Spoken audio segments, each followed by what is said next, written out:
We're looking at a swab in the mouth of a live shark. My name is Cyril Chauquet, and I spend my life traveling the oceans, rivers, and lakes of the world, chasing monster fish. This time, I'm in Florida on a unique and dangerous research mission to catch the ocean's most notorious predator, sharks. Very strong animal, as you can see. Although sharks rarely attack humans, when we venture into their domain, we're taking a deadly risk. First bite, I just felt the bones just crunch. I've been recruited by a medical research program to catch sharks. All right, shark on. And help their work in finding which antibiotics fight dangerous infections caused by shark bites.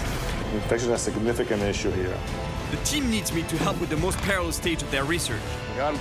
Not only do I have to catch sharks, No, I gotta swab you, buddy. but I have to get up close and personal with them to collect bacteria from their jaws. What's up?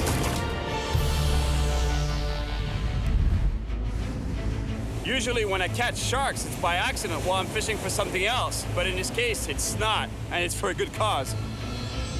In the past, I've caught sharks for different reasons. In the South Pacific, I caught them to win the trust of some local fishermen. Here in Florida, I caught a monster bull shark while handlining for Goliath groupers. Watch your fingers, watch your feet not to get tangled. Oh my God, look at this bull! Look at that bull! And in Tahiti, the sharks were so plentiful that it was almost impossible to catch the reef fish I was after before the sharks would shred them to pieces. That is a huge jawfish. This guy took one bite at it. I've even come really close to getting bitten before while releasing a shark. And like everyone else, I usually try to avoid sharks' mouths. But this time, I have to get as close to their jaws as possible to get the bacteria samples the medical research team needs. And to do it safely, I need to learn more. So I make my way to West Palm Beach, to St. Mary's Hospital, to meet Dr. Robert Borrego, director of the hospital's trauma center.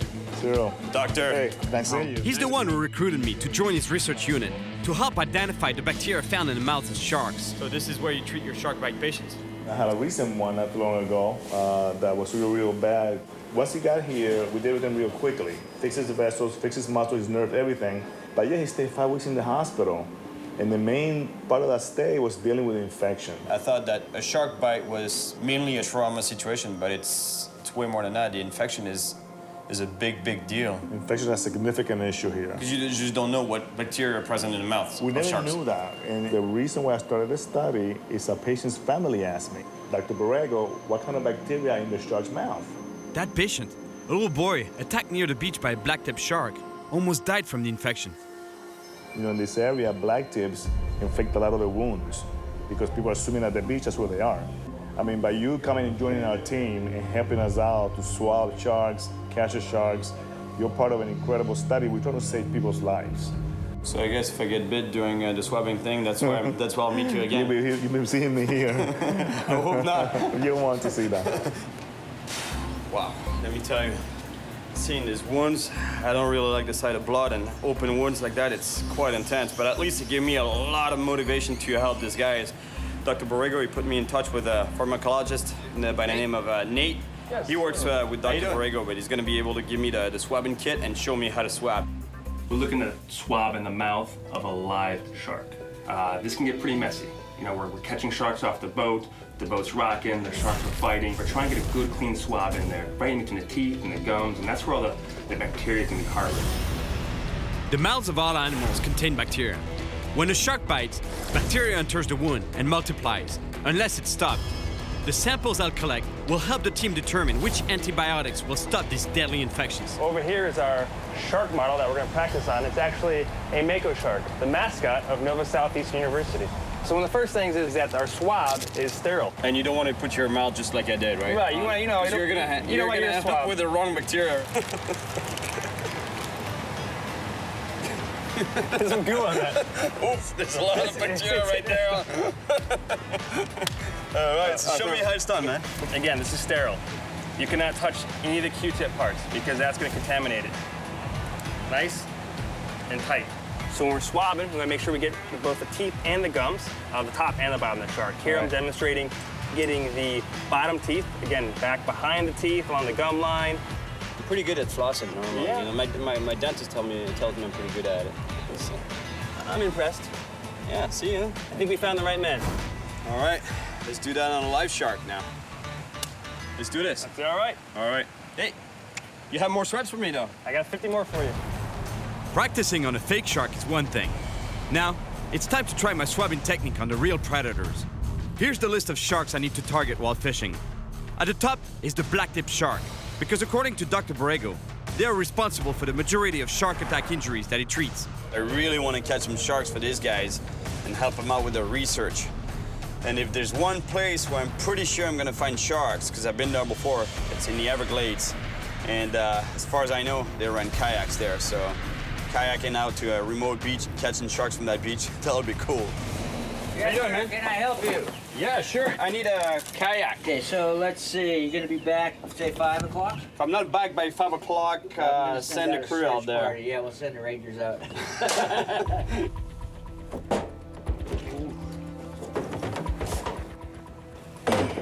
It's a lot of rods, but that's what I need, though. One small rod to catch bait from the shore. I have bait, but fresher bait will be better. And 3 big rods to set out for sharks. So three rods, 3 times as many chances of catching a shark. However, that's gonna be a real pain paddling with this. Hope I'm not gonna lose one.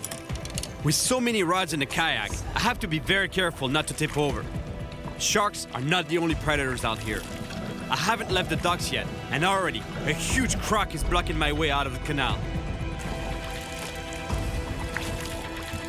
Look at the size of that croc.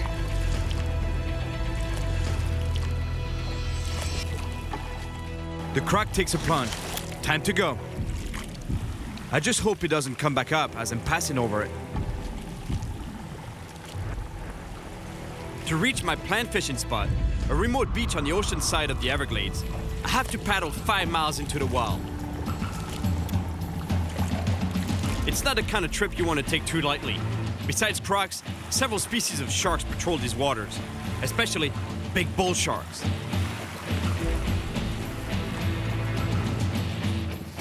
This beach is perfect for landing a shark and making sure the swab does not get wet. This is exactly the beach where I've caught a bull shark before. Right there. Big bull shark. Beautiful bull. Watch out, watch out. And with Pete on a rack offshore, and we caught a monster bull shark. Is it your biggest shark here? This is absolutely the biggest shark that I've caught here. Really? He's what, 10 feet? Easy. I would never swim around here. We're sure they're around. Let's just hope they bite right now during the day. They're usually more aggressive towards the evening and night. There are sharks out here that can weigh over 400 pounds. So I'll start with a big circle hook, a special hook made to avoid hurting the animal. And then it's time to bring out a big juicy bait. That's what we want. The redfish head. I know for a fact that there's monster bull sharks here, but hopefully there'll be some lemons. The bait and sinker combined are too heavy to cast, so I have to go in a kayak to drop them in deep enough water. I gotta be careful paddling out in such choppy conditions. I really don't feel like falling in, because I know what swims around here. I check if it's deep enough to drop the bait, and it is. Now, I need to quickly get back to shore to get ready for a fight.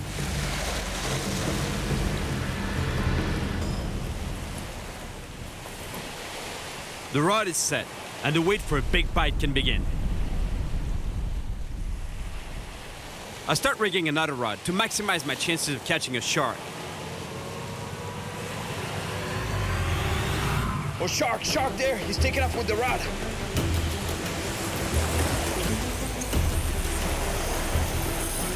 Here we go. Oh. Yeah, here we go. Here we go, shark off. Oh no, I lost it. I can't believe it. The shark broke me off. You know what? That fish must have wrapped around the line. Oh yeah, he turned around on the line and cut it off. It must have bit the line right off. That, I'm telling you, that was a big shark. It's clear now. There's definitely big sharks patrolling this beach. I have to get back in the kayak and drop another bait out there. Just what I needed. The wind is picking up, and the water's getting really choppy. Ah, damn! I just tipped over, and now I'm the bait.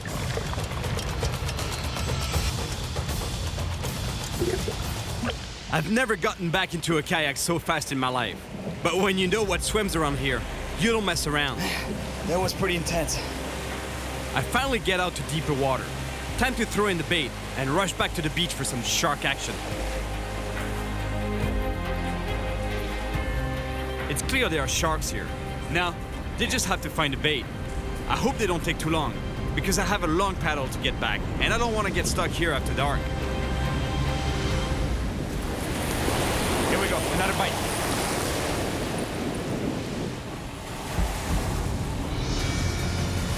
Here we go. All right, we got a shark on the line. I know it's a shark because of the violent movements at the end of my line. That's typical of a shark movement. You can feel that head shake there. Strong, powerful head shake. This shark is pulling hard, and it's tough to see what species it is yet. But one thing's for sure, it's big. You might see a dorsal fin very soon. It's there. That shark. Shark. Yeah, yes, sir. Okay. It's a big lemon shark. I don't like to bring sharks onto the beach, but the only way to get a clean swab is to keep its mouth as dry as possible. Now the problem is I have to land this shark, pull it up on the beach so I can swab it. The safest way for me to get this fish out of the water is to grab it by the tail and bring it onto the beach without hurting it and without getting bitten.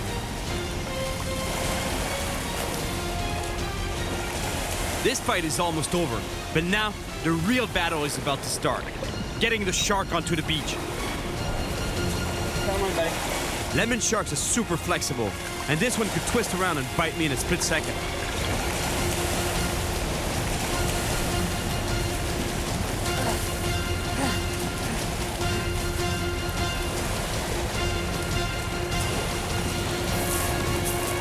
This is what you gotta be really careful. They're so flexible they can turn and twist on a dime and bite you. The shark is heading back to the water.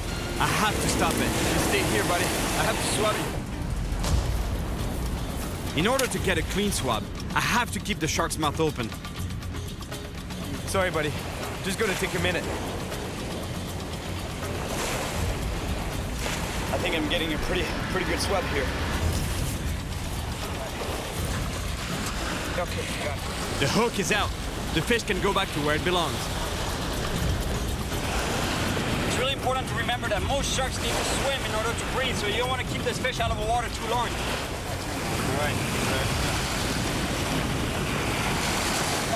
All right, finally, I think I got a really good swab on a lemon shark. Yes. I just spoke with the team and they were pretty happy that I got a lemon shark sample. Hopefully it's good. It was my first swab. We'll find out soon enough because I'm dropping it off with Dr. Borrego. They'll be able to tell me if it's good or not. I got something for you. Oh, so you've been working, huh? Yeah. Beautiful. Not a lot, Thanks. but that's Awesome. a lemon from the Glades. Lemon shark, they all count. Yeah, big one too. Thanks very much. About 200 All right. pounds. Hey guys, get that to the lab right away, will you? Yes, sir. Make sure that gets right. Thank you so much. You're welcome. Appreciate it. I'll get more. Okay, bye-bye. Thank you. First shark is done. A lemon from the Glades. But this is just the beginning. It's one down and 3 still to go. The next step is to meet up with Josh, another fisherman on the research team. We're gonna try catching sharks off the beach again. But this time, at night, when sharks come closer to shore and use the darkness to sneak up on their prey. Josh. Hey. Hey, man. How's it going, man? I didn't recognize Any shark? a few bites, but it's pretty slow. You've been kayaking the bait out? Yep. Are you getting kayak going out too? Yeah, I can do it. Yeah. Why not? It's a very good idea to bring really fresh bait out in the dark in some shark-infested waters. Once again, getting the bait into deep enough water requires a ride in a kayak. See ya, man. Nice knowing you. And Josh is the first one to make the trip out there. I have no choice but to watch, wait, on shore. It's going far, man. I thought I was crazy, but I think he's pretty intense. He's way up there. It's shark-infested waters. It's the best time of year to catch monster sharks from the beach. There's monsters that have been caught here. You're talking fish that are over 1,000 pounds. And yet, he's kayaking the bait out. It's pitch dark. He's not seeing anything. He's going, I don't know. I can't even say where he is. Josh makes it back safely. And now, it's my turn. What's the biggest shark you've caught out here?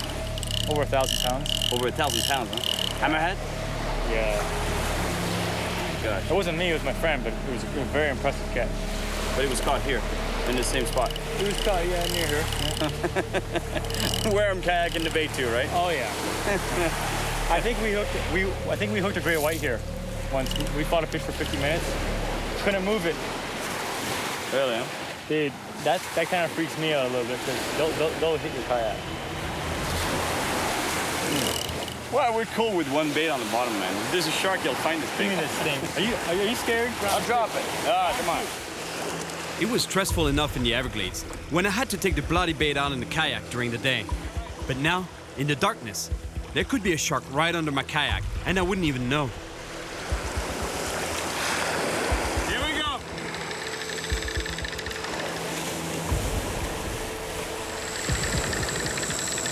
He's doing good. I'm impressed.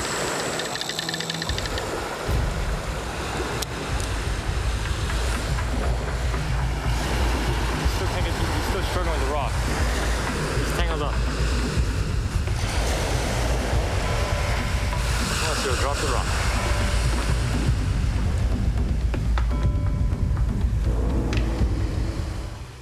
Impressive. In one piece. Still alive. We did it. Things were tense on the water, but at least I was doing something. I was bait. Now, it's just a waiting game. It's pretty tough to catch a shark, isn't it?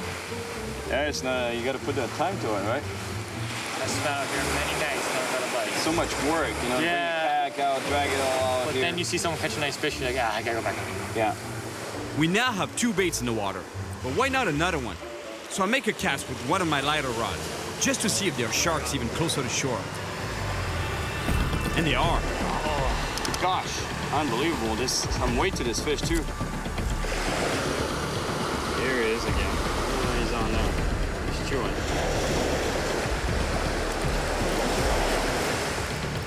Nice clip. Oh, no. Open the veil, open the veil. Oh, yeah, he's on. Lost him. Oh, you got away with the, cut me off. Well, whatever it was a pretty big fish because he bit right through metal leader. Man, that's one of the things I love about fishing is that it's so mysterious, you know. You don't know what was on at the end of this line. I'm guessing a shark, but it's just a guess. And you know what? It'll remain a mystery. After a few more hours without any action, it's time to pack it in. It's always another day. I wish I could have swabbed, man. You know what? We got a pretty good schedule ahead of us. I think we're gonna have that opportunity. Yeah, Dr. Borrego was telling me that we might go to the Bahamas to swab there. Oh yeah, there's a lot of sharks over there. That was a long night, and my list of sharks to catch didn't get any shorter. I still have 3 left, but I get a call that puts me in good spirits. Oh, good news. The lemon shark sample was good. All right, finally we're gonna get a swab today. That's a relief because I was not sure about it. The only thing is no blacktip, no bull, and no reef shark. But that I knew there was no reef sharks. And the good thing is that we're leaving to the Bahamas with Dr. Borrego. He invited me on that trip. But from a boat swabbing, that's gonna be hard though. Dr. Borrego. Hey, Cyril. How you doing? All right, man. How are you? Good to see you again. Nice seeing you. All right. We got the crew here. All right. Josh, Nathan, you already know Hey, them. Josh, how you doing? Johnny. Johnny. Cyril, Cyril. nice to meet you. Nice to meet you. Yeah, we're gonna go find some nice reef sharks. Big reef sharks Oh over yeah, there? big 6, 8 foot reef sharks. Dr. Borrego is an avid fisherman and owns his own boat, which comes in handy for his research. All right, here we go. On to the Bahamas. The trip takes us about 4 hours to get to the Bahamas, the mecca of sharks. But we only have a short window to fish. Heavy storms are expected to hit this area in just a couple of hours.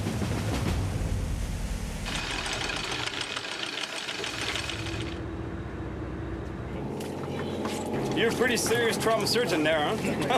Yeah, well, you know, I'm comfortable with blood, let's put it that way. To attract sharks, we put a bag of chum in the water, a smelly mixture of fish parts and guts. So predators should come and investigate our boat very soon. And hopefully, we'll do better than last night. I see a shark. I see one. A shark is circling the boat. I put my bait right in front of its nose. Got it. Here we go. you go, fish on. That's good, that's good. You catch it, we'll swab it. All right, man.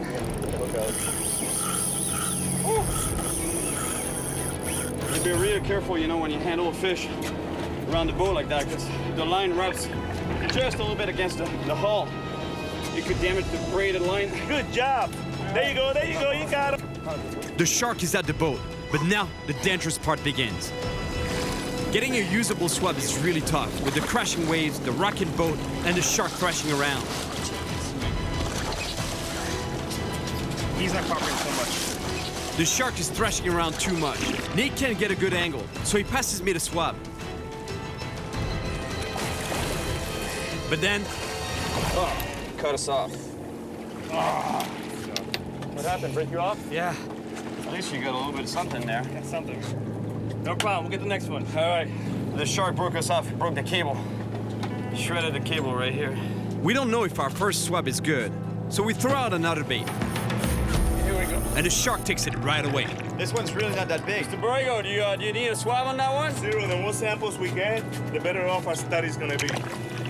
This is a small shark, but every sample is valuable for the research. I know that even small sharks are dangerous though, because they can move really quick. In order to calm the shark down, I'm trying something I've never done before.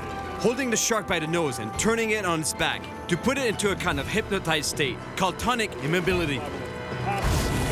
But obviously, I don't quite have the technique down yet. You gotta be real careful, you know. As small as this shark is, you know, one sharp movement, fast movement, just like that, gets your hand, lose a finger or two. All right, Doc? Absolutely. No, you have to be careful the whole time. All right, buddy. You're going back. Okay, he's good. After battling two sharks, we're still not sure if we'll have a clean swab or not. So we have to stay out until we get a good bacterial sample from a reef shark. I would so jump in the water right now. You have no idea how hot it is here. Unbelievable. I don't think it's a good idea though. Because the boat is anchored first, and there's quite a few sharks down there. Hey, you guys, that storm is packing tons and tons of lightning. We gotta get out of here. The storm is catching up with us. We don't have much time.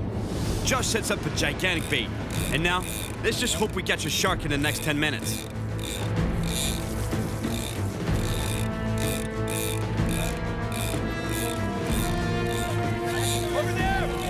Johnny spots a big shark approaching the boat, and it's heading right for the bait. All right, here we go. He's on. It's a big reef shark. We have to get a good swab on this one. But with the dark clouds closing in fast, I have to bring this powerful shark in quickly. I have no idea how we're gonna calm this animal down enough to get a proper swab. That's it. Don't lose them, sir. That's good, Nice big shark. That was a big old reef shark. Good job, guys, good job. That's great. Big ray. Yeah, I'm taking the swab. Okay. Yep. I'm gonna have to be really careful to get a usable sample. This is my last chance today to get this right. We're gonna get too much water in there. Nate and Josh managed to stabilize the shark. Good job, guys. Getting a really good sample here. That's a clean one. The swab is done. Now we can let the shark go. The guys cut the circle hook in half so it can easily fall out of the shark's mouth. All right. Great sample. Good job. You're gonna be happy with this one. Good job. That's a nice Thank you, man. Thank you. All right, we've got samples. Yes. Mission accomplished, and just in time to avoid the storm. We got 3 reef sharks. Now, there are only 2 more species of sharks left that I need to get samples from. It's Nate.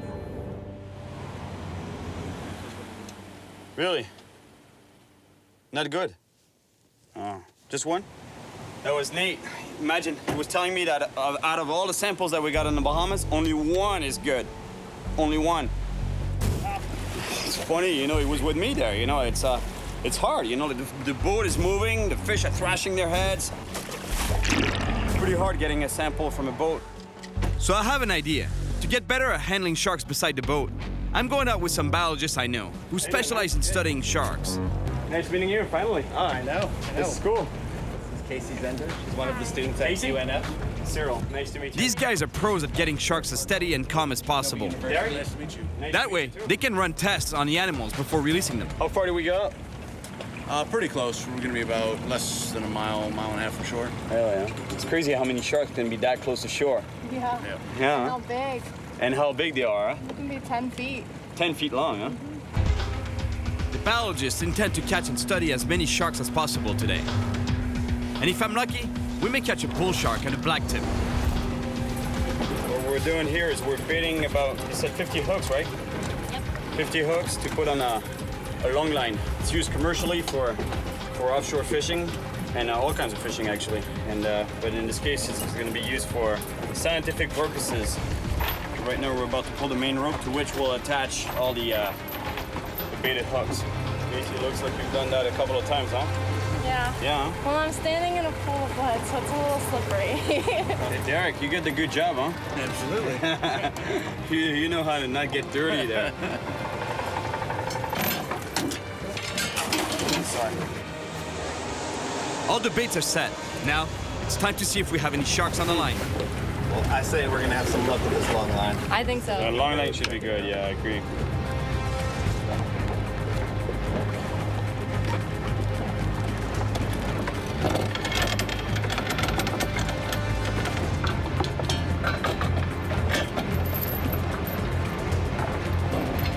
But then, each line comes up empty, one after another. It's almost as if the sharks know what we're up to. We get through almost all 50 hooks, before finally... Got a shark! Shark, yeah. Shark? Yeah, we got one. All right.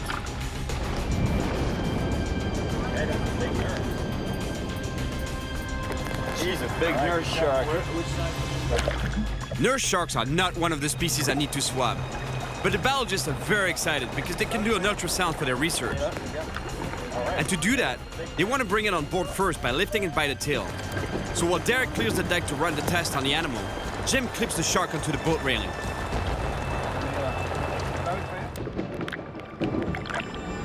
But then... Oh, no! He snapped the line. We're going for the rope to tail wrap it, and it just snapped the line right off. That was a big nurse shark. We continue to pull up the long line, but no more sharks. Gentlemen, we're officially skunked. And lady. Hey guys, it's okay. Happens. They call it fishing, not catching, huh? Right, yeah, exactly. Hey guys, I know where the sharks are. Somewhere over the rainbow. Yeah. All right. Let me tell you something, I'm starting to feel a little discouraged about this whole swabbing thing. It's not easy, you know. The trip to the Bahamas, only one good sample. And then now with the biologist, 50 hooks in the water, and we get one shark, plus it's a nurse. It's not really the species that we wanted. Plus we lost it anyway, so. And so I was talking to Dr. Borrego, and he was telling me, Cyril, don't get discouraged. Meet with Anthony. He's the shark bite victim that I treated. And he's gonna crank you right back up. So that's what I'm doing now. I'm gonna meet with Anthony. Anthony. Hey, how are you? I'm pretty good. Yourself? Yeah, good. Nice to meet you. Nice to meet you too. Is that the scar there? Yeah, it is. Here, I'll show you. Wow. It's, So how did it go? How did it happen? well, we were actually right out here, about 3 miles offshore. There's a number of wrecks that sit in around 200 foot of water. Around April and May, all the cobia come through. The cobia follow the bull sharks and they follow the big rays. So when you're out spearfishing with the cobia, you're going to see the bull sharks. And I was with 2 dive buddies, and they each shot their cobia and moved off the wreck. I shot the last cobia, taking my time to get a lift bag on it, and out of the murk, one bull shark shot up from the bottom, and I looked down, and all I saw was the head and the mouth coming straight up from the bottom. The first bite, you know, I just felt the bones just crunch. Its whole mouth was about that wide. Eventually let go. I mean, the water just went red. Somehow, with his friend's help, Anthony was able to get out of the water and eventually to Dr. Borrego's operating table. But his 5-week ordeal dealing with deadly infections was just beginning. You know, I grew up fishing my whole life. I never really thought about an infection from getting bit from a fish. But it doesn't take much, you know, to kill you with a blood infection. I know I wouldn't really be here in the state I am if it wasn't for Dr. Borrego and his team. The work that you guys are doing, it saves lives. I mean, I'm living proof. I'm glad you're here to tell me the story today. I'm glad I'm here too, and thank you. Hearing Anthony's story makes me realize just how important this work is and how much I want to help Dr. Borrego catch those last 2 sharks. A bull, like the one that attacked Anthony, and a blacktip, like the one that bit the little boy. So it's time to head to the west coast to meet Sean, a local fisherman. He knows a remote spot in the Everglades with some monster sharks. Hey, Sean. Hey, great to meet you. Great to meet you too, man. How you doing? Good, doing great. Well, I'm gonna have to get really close to that mouth, like I was telling you, right? I need to swab the mouth. Great. You handle the business end, I'll handle the tail rope, and we'll drag them up, so. All right? All right. Let's go do it. Let's do it. No time to lose. We're headed to a remote beach near the Everglades. This brackish water environment is ideal for finding bull sharks. And Sean says he's seen blacktips here too. I don't think I've ever used that much natural bait on this trip. Unbelievable. I guess that's what it takes to catch sharks. Here, we don't need to take the bait out by kayak, or by boat for that matter. The water drops off immediately, so the sharks should be patrolling right along the beach.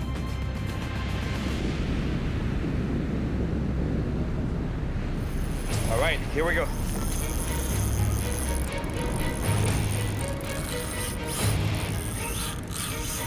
Here we go.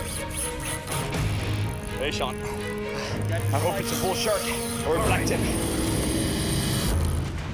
The blacktip and the bull are the last 2 species on my list, and I haven't swabbed them yet. Woohoo! It's in the current. Yep. Good fish. How long we been here? 30 minutes and a sandwich? And already we're on. See, the way I'm fighting this fish is I'm putting the rod butt right underneath my thigh here, so I can put a lot of pressure on this fish like this without tiring myself. Ah, man, it's a lemon shark. Yeah, it's a lemon. Yep. Lemon shark. Good size, though. Yeah. It's another lemon shark, but that's fine. Dr. Borrego said the more data they have, the better for their research. So I'll still swab it, if I can land it first. Better fish than I thought. I just saw him lengthwise. No, he's 200 pounds. He's pushing 8 foot. Yeah. Sean, you wanna grab the rod? I'll tail it. Yep. I don't have a choice. To get a good swab, once again, I have to bring this shark onto the beach without hurting it and without getting bitten.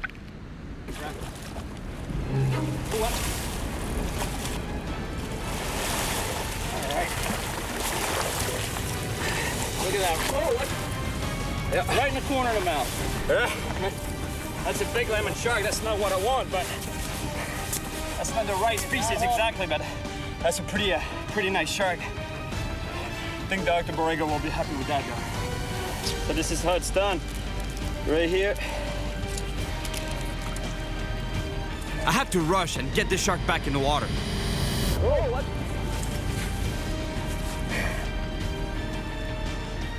Oh yeah, it's gonna be a nice clean swab.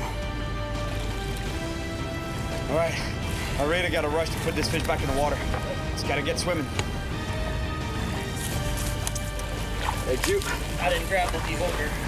This should be fine. Got it? All right, buddy, just gotta remove that hook and you're good to go. It's barely hooked, huh? You see that? Yeah, he's right in the side. All right, there you go. we Good release. Let's get him swimming. You think he's gonna be pretty healthy, so watch out. He's gonna flip around on you. All right, buddy. Just hold it. Man, I love these animals. They're so beautiful. All right, he's good. Yeah, he's ready to go. All right, there you go, buddy. Woo! Get a hand out of that deep hole there. Good, buddy. We made it happen already. We're on one already. Yeah. Got the rest of the night, so. I'm glad I got another swab from a big lemon shark. Now, I have the rest of the day and the night to find the 2 final species we need for the research. Now we know there's monster sharks out here, so I just tied on a bigger metal leader. This one is 500 pounds of resistance. And a jig works so well as a sinker, it's unreal. While we wait for the sharks to show up, we need to prepare for the coming night. So we put up a tent to protect us from the swarms of mosquitoes and no-see-ums that will eat us alive if they get a chance. It's not a tent you brought here, it's a house. Any girlfriends of yours that you're planning on? Don't tell my wife.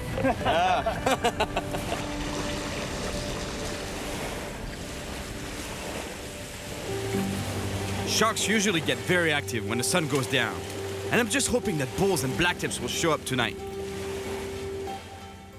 There was a head on that line? Oh, the one line when you went to go get all the firewood, your rod was going straight down into the beach. Really? I literally dove over and grabbed it right before it went in the water. I let him run with it, run. Finally got into him, put a couple. Next thing you know, it let loose. It was loose, huh? Yep. Oh, we're on. Oh.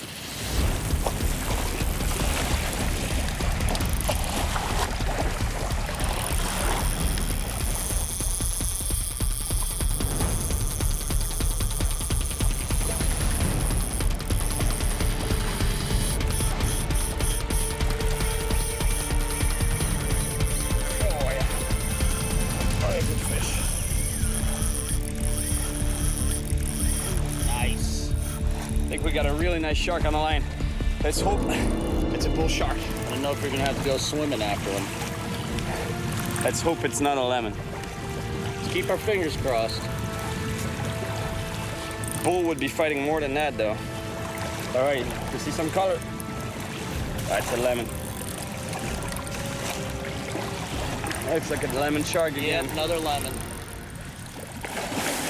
I've already taken samples from 2 lemon sharks, but I know the team could always use one more. And this one comes with an extra passenger. Look at this animal, it's such a cool animal. It's called a remora. And this fish, what they do is they live on big fish such as sharks or rays, and they stay attached to the shark or the ray, and they feed on the scraps, because these fish obviously feed on a lot of other fish, and they usually are scraps. And this fish, these guys here, they take advantage of that. But the way they attach to the shark is really interesting. Look, on the top of the head here, it's a suction device that they have. This thing here, they use that to stay attached to the animal. So basically here, they clamp on that and boop, you see? They can stay stuck on it. How cool is that? All right. No, don't go just yet. I gotta swab you, buddy.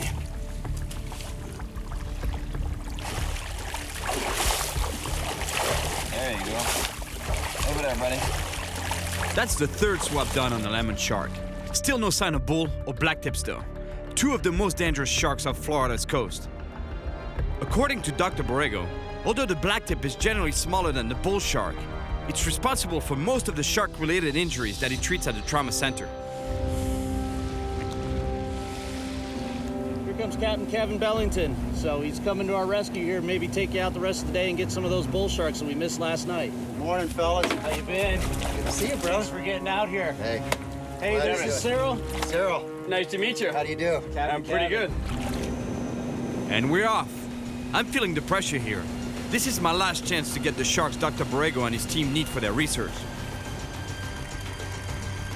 Kevin prepares a huge bait, hoping for a bull shark. Okay, you're not fooling around.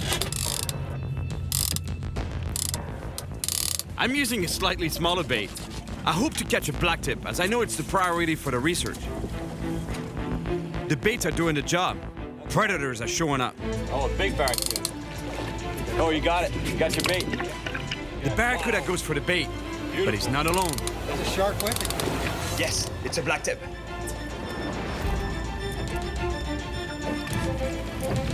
Yeah, somebody's on this. Here we go, blacktip on. You talk about an aggressive shark. It's not very big, but it's exactly the species we're looking for. A blacktip shark. Get his head up. Yeah. My God, look at the teeth on that shark. It's the same kind of shark that attacked the little boy. I have to get this sample. This might be my last chance. I'm gonna go get a swab. I'm getting my swabbing kit ready, and Kevin tries to bring the shark on board so I can swab it. Watch your hands, man. Oh, I know. Oh, you lost it? Just bit the hook, huh? Hit the hook. I can't believe we lost a blacktip. But there's gotta be another one out there. Right, fish on the big rod. Okay, he's hooked. I think he's hooked. It's a super powerful fish, but it's not fast like a shark. Big fish.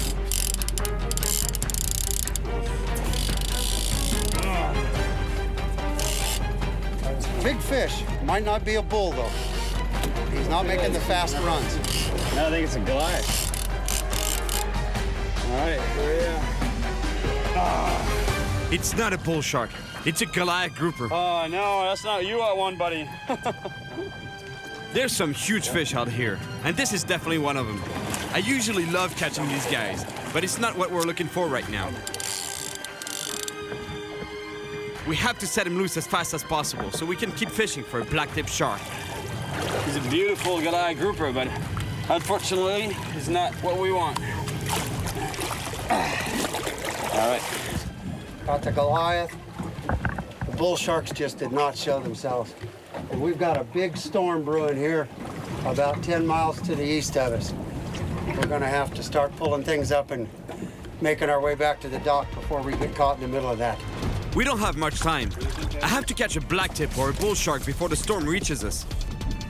I need to at least cross one of them off my list. Oh yeah, here we go. There he goes. He's running with it. Oh, yeah. Oh yes, it's a blacktip. It's another blacktip. And this time, we have to hold on to him and get that sample. This is my last chance. But the way the shark is fighting, I could lose it at any moment.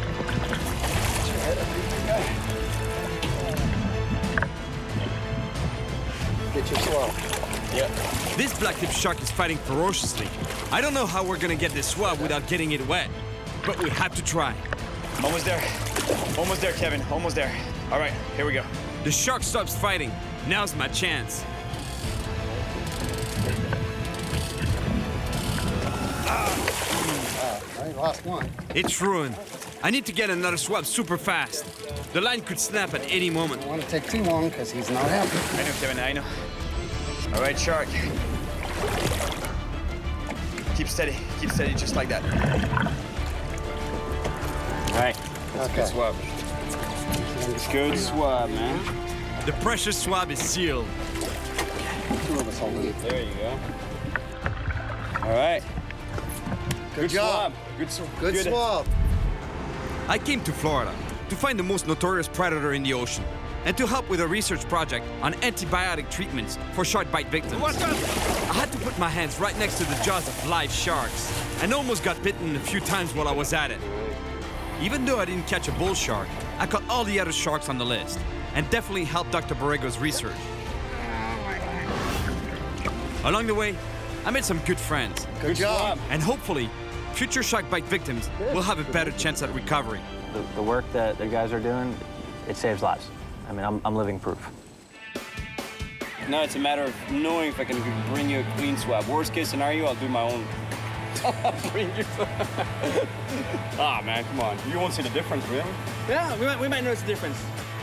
You're a pretty serious trauma surgeon there, huh? Yeah, well, you know, I'm comfortable with blood, let's put it that way. Big, chunky, bloody bonito. Out to sea on a kayak in the dark when you know there's monster sharks out there. That's a brilliant idea right there. My name is Cyril Chauquet. Oh my God, look at this bull! And I spent my life traveling the world chasing monster fish. This time, I've heard about a monster freshwater predatory fish caught in Quebec, Canada, in a remote forest area that contains hundreds of hidden lakes and rivers. This place is really wild, and it's patrolled by all kinds of predators, including dangerous black bears. A friend of mine sent me a newspaper article about a fisherman who caught a huge pike in Lake Ishwani. A pike this big is rare, so I'm heading to explore this area for myself. Because if there's one this size, there must be others. I've caught these explosive fish before. Fish on. But I've never caught a pike in this remote region. With more than 700 sharp teeth. Look at the teeth on this guy. Let me tell you, that's a small pike. And a powerful torpedo-like body. The northern pike is also called the freshwater wolf. They can attack prey half their own size. And these cannibalistic fish even eat other pike. And these hunters have an even bigger and more ferocious cousin, the muskellunge, aka the freshwater shark. To come face to face with this predatory fish, I'm gonna have to go deep in the Canadian wild. And if I manage to find a monster, damn it, I have no doubt it's gonna be an epic battle. Oh yes! Yes! Yes!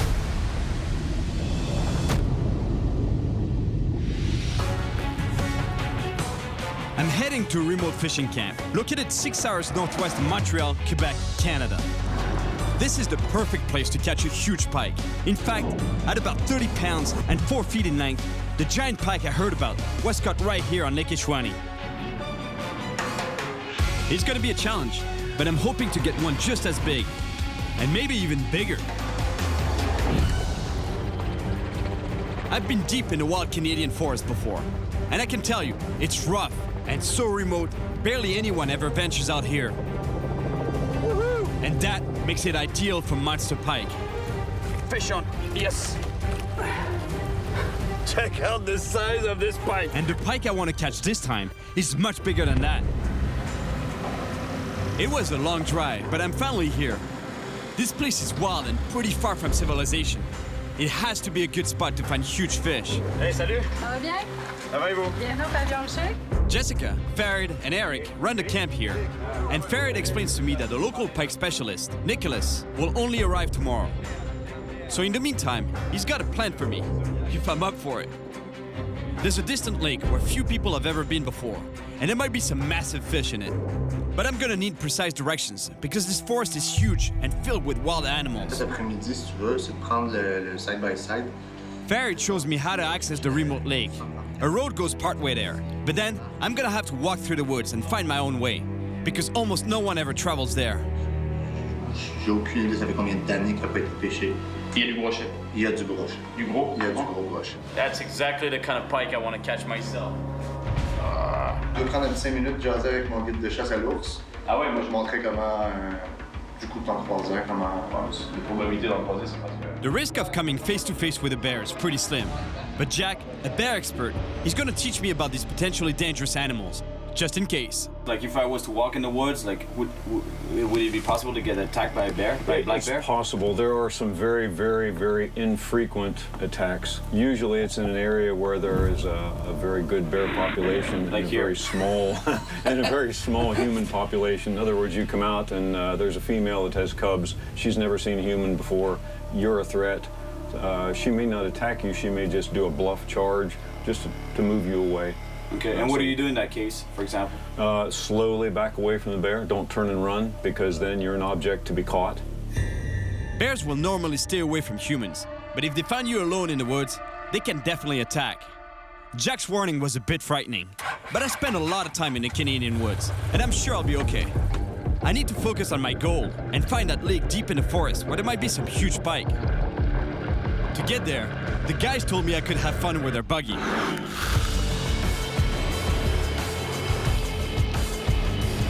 But I have to be careful not to have too much fun. These machines can go pretty fast, and these dirt roads have some tight corners.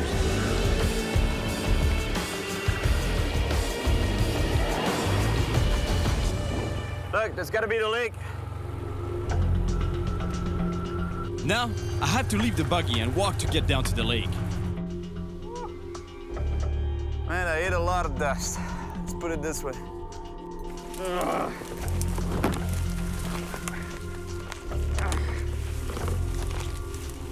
That's it. It's the lake water. Sounds beautiful.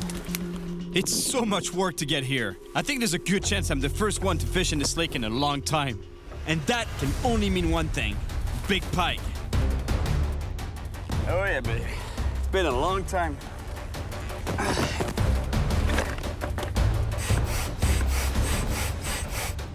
Oh man, that looks pretty good. 'Cause let me tell you, last time I inflated this guy, It didn't look so good at all. I was actually in New York City, and I was on a parking lot in Jersey City, just right across from the city, from Manhattan, and I really wanted to fish New York Harbor. It's pretty good for striped bass. There's a lot of them there. So I started inflating the thing on the parking lot, and all of a sudden, I see a big hole on the side, and it goes down like that. So let me tell you, my motive just swallowed a mosquito. my motivation went right down. Looks like the mosquitoes are actually more of a problem than the bears. But at least out on the water, I'll be away from both of them. All right.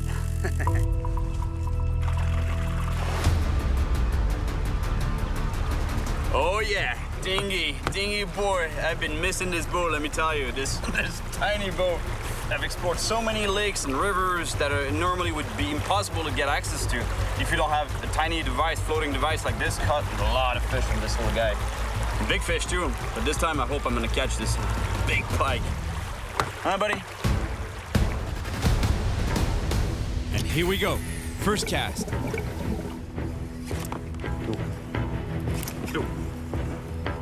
Whoa, look at him. He's right here. Look at. Oh. It's confirmed. They're pike here, and they're pretty big. You see what I'm doing right now is I'm slowly trolling along the shoreline. Because the shoreline is pretty shallow, and then all of a sudden it drops down to where the water is cooler. You know, the bigger pike, they tend to like the cooler water. And that way, you know, I'm covering a lot of cooler water. I'm keeping my lure in the best.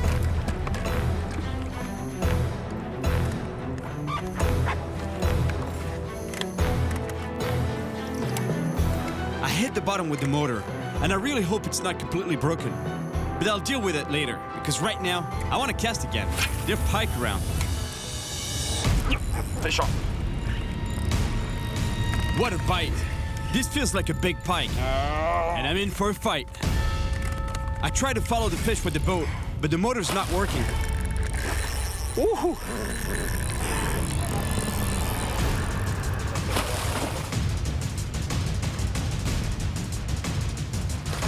I really don't want to lose this fish, but it's barely hooked by its fin, so I need to bring it back to the boat very slowly. This fish is caught. Oh, no. Damn it. Oh, man. That was a good fish.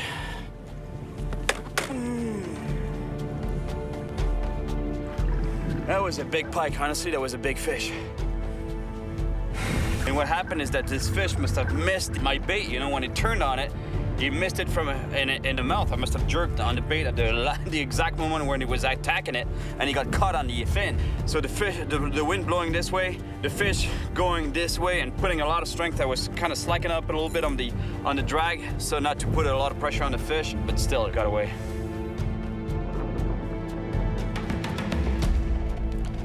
And now I got another problem. Look, you hear? There's power. I mean, there's juice, but there's no power. Look, I can stop the prop with my hand. No power whatsoever. And guess what? Cut my oar. Now, the wind is pushing me even farther from where I parked the buggy. It's not looking good. At least, I'm able to get to shore without having to swim, but I'm about 3 miles away from my buggy. It looks like luck is not on my side today. I lost a huge pike, I'm stranded, and I don't really know where I am. I have no choice. I'm gonna have to hike through the woods to get back. And I remember what the bear expert told me. There are some very, very, very infrequent attacks. Usually it's in an area where there is a very good bear population like and here. very small and a very small human population. Well, there's definitely not many humans around, and hopefully there aren't many bears either. I crossed a couple of interconnected lakes in my boat, and it's really hard getting back on foot. It's not even the lake I was fishing on. That's another lake.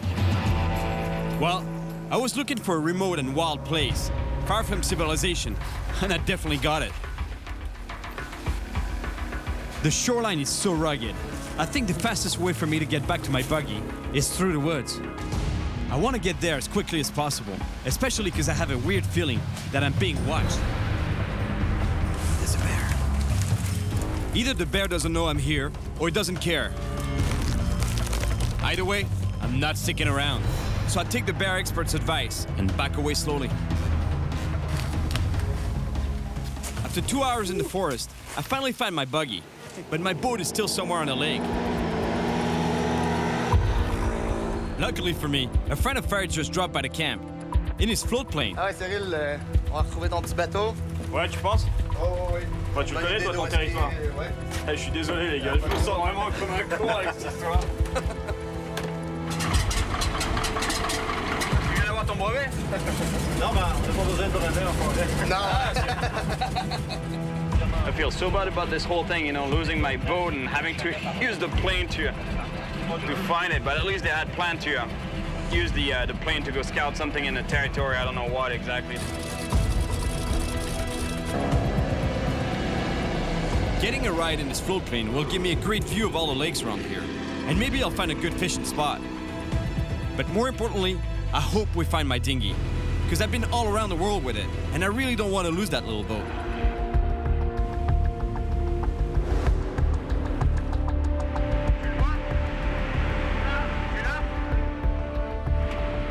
We found my boat, so the pilot circles around to land and pick it up.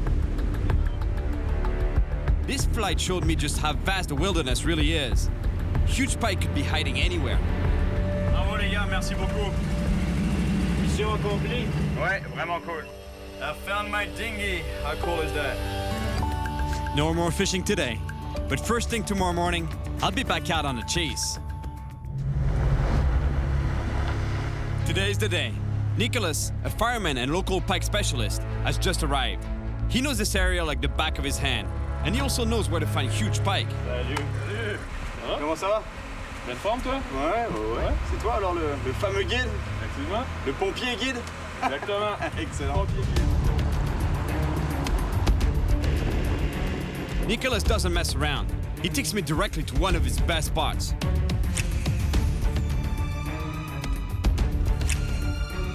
But after fishing for hours, nothing.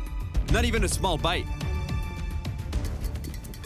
Man, let me tell you, this is the worst possible conditions to be fishing for pike. It's sunny, not a lot of wind, and it's hot. And you need the exact opposite. Overcast, lots of wind, as much wind as possible, even when it's a storm, basically, is what we want. That's not what we have today, though. T'es pas déjà découragé, Cyril? Non, mais je pense qu'on perd notre temps à cette heure-là. Je pense qu'ils dorment. On va t'en trouver un, gros brochet, inquiète-toi pas. Well, you know what? It's the worst time of day, not catching anything, not a single pike, so I'm gonna go see if I can find him.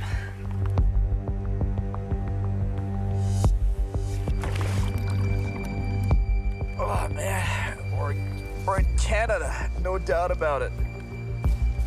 The water is very cold, but the visibility is actually pretty good. Whenever I can, I like to dive in and take a look at the fish I'm trying to catch. This can help me better understand where they're hiding, how they behave, and what kind of prey they hunt. Submerged trees like this one are usually a favorite hiding and ambush spot for big pike.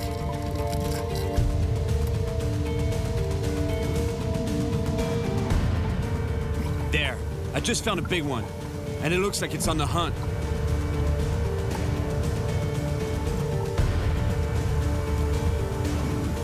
I spot another one. It's way smaller, but it's super fast.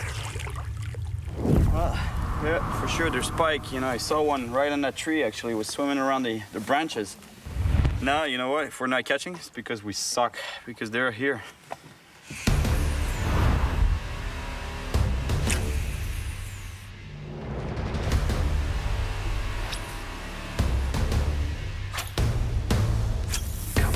Big 30-pound pike. Bang! That would be so cool, man. Yep.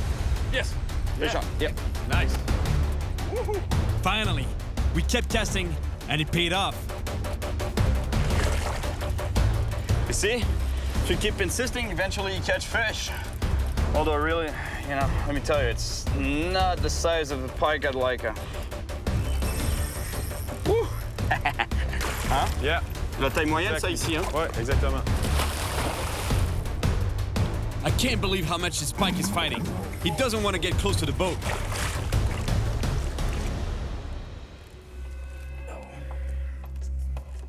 That's a pretty good sized fish, you know? It's look, it's chunky. Look at the back on this fish. It's not a long fish, but it's thick. It's well fed, for sure. It's been eating like a pig, this guy. Look at the teeth on this guy. That's a small pike. I mean, it's an okay sized pike, but imagine on a 25, 30 pound pike, the teeth are twice, if not 2.5 times as big as that. So let me tell you, you don't want to get caught in that mouth. Plus, it's said they have an anticoagulant in the mouth. If that's true, whenever they bite the prey will bleed to death. Mais tu vois, regarde, il y a des blessures sur le poisson. La preuve qu'on a les gros poissons dans le lac. I thought this pike was attacked by a heron or an eagle, but Nicholas is sure it was attacked by a bigger pike. I know that pike are cannibals, but I've never actually seen it happen myself. If this fish was attacked by another pike, it's proof that there are monsters around here. Yes, bon travail, Cyril. On est sur la bonne voie. On est sur la bonne voie. Hein? Exactement, ouais. Ah, c'est bon, ça. Imagine the fight that I got from this little fish. I mean, little, it's a good-sized pike. Don't get me wrong, it's a beautiful fish. But imagine a 30-pound pike. That's another 20 pounds that you put on the same fish. So it gives you an idea of the fight. We keep fishing for a monster until dusk, but it seems like the giant fish won't happen today. This morning, we're changing locations. Nicholas is bringing me to Lake Ishwani. This is the exact lake where the record 4-foot pike was caught. All right, now let's change strategy. We're gonna try to locate the prey of the pike. And the prey of the pike in northern lakes like here, they tend to feed on suckers or whitefish. But in this particular case here in this lake, there's a lot of walleye. And if you can find a walleye, most likely the predators, in this case the pike, will be around. And hopefully the big pike. But first it's a matter of finding the walleye.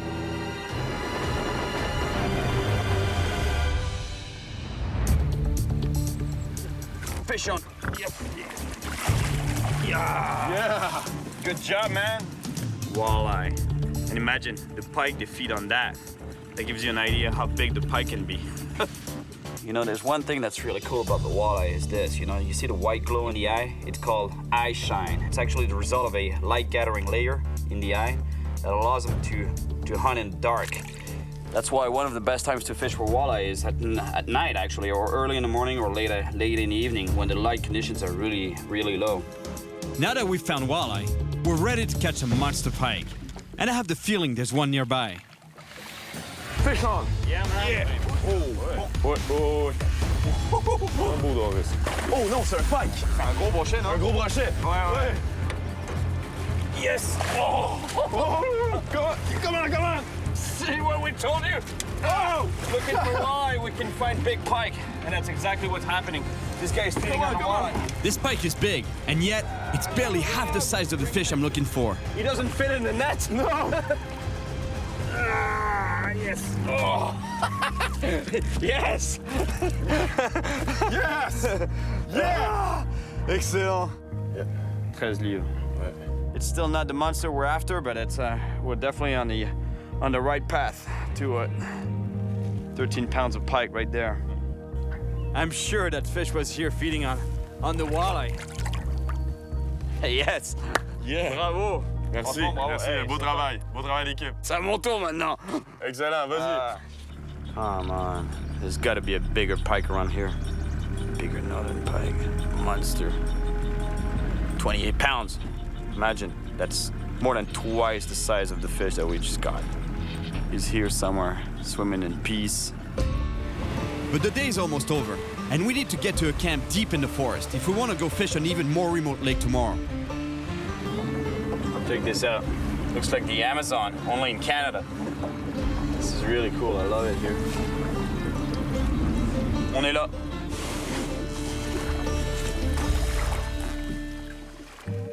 This morning, we wake up in a small camp in the middle of the forest. We spend the night here because we want to fish in a very remote lake that's even deeper in the wild. I'm really hopeful that we'll find a monster pike today. But first, we make a hearty breakfast of eggs and bacon, since we need all the energy we can get for a big day. That's Nico's style of cooking. Crispy, right? Yeah, that's crispy.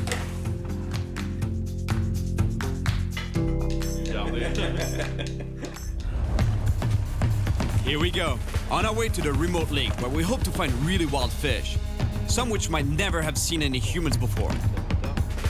In fact, they're probably going to be really aggressive, and I'm sure they'll attack any lure we throw their way. Watch out, Rock! But first, we need to get there, and this shallow river is filled with rocks and logs.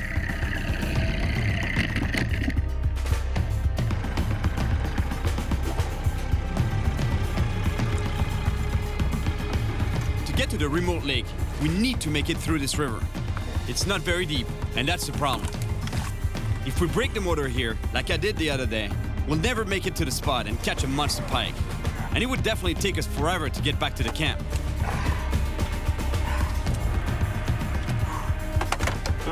T'as vu sur ton pied? It's a leech, and it's trying to feed on my blood. But I won't give it a chance. The motor trouble, the rocks, the leeches, and the really hot sun. It's definitely tough to get to that remote lake. Whoa. To the right, to the right.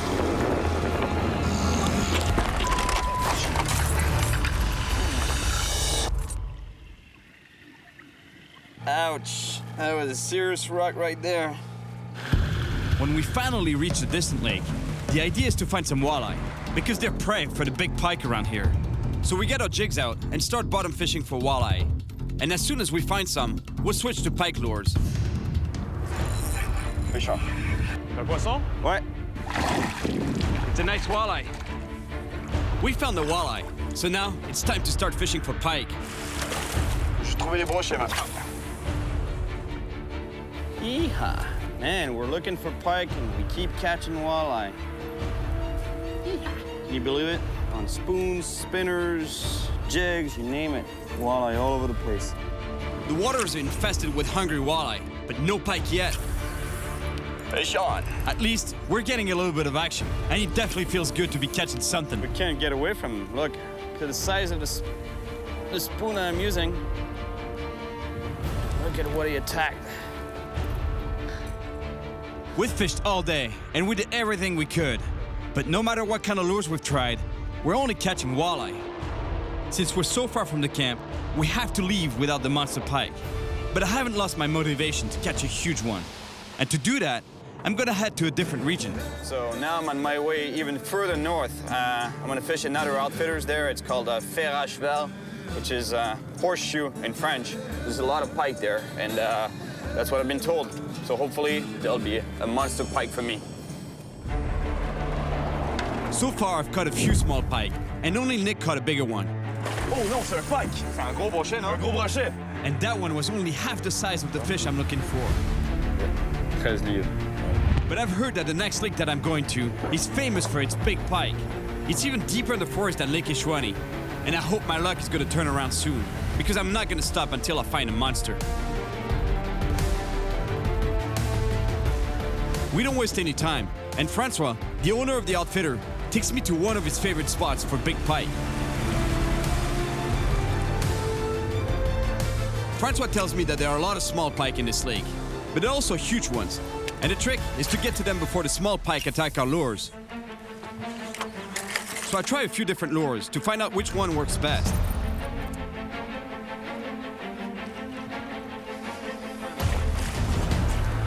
I finally found a lure that works, but it's not the monster pike I'm looking for. There's so many small pike around that every time we cast, we get a hit. You're cute, but... Francois and I even get a fish on at the same time. And even though they're not big, they fight hard. Imagine if I find a big one. Should be going the other way, you know? Should be getting bigger, but it's actually the opposite. We've been fishing for hours, and things aren't looking good. Until Francois has a crazy idea. Cyril, j'ai un ami qui a un hélico. OK. Il me semble que ça serait une bonne idée, t'embarques avec, puis aller voir le territoire. Ah, mais il peut pas se poser ici? Ah, il est débrouillard. On va se trouver un petit coin. Ça prend pas grand pour un hélico. On va trouver une façon. Si tu veux embarquer, on va trouver une façon. Ah ouais? Oh oui. Bon, bah cool. Ah ouais, non, j'adore ça, moi. OK. Excellent, merci.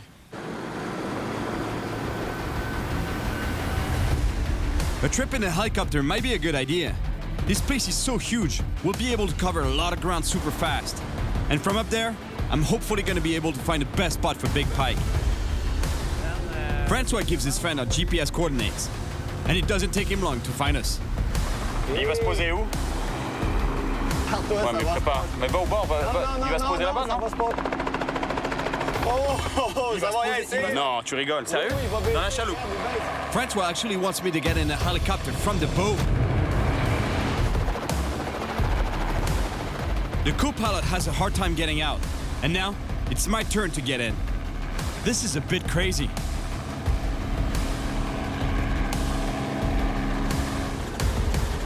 I can't believe I just climbed into a helicopter like in some action movie. It went well because the pilot is a professional, but don't try this at home. It's really dangerous.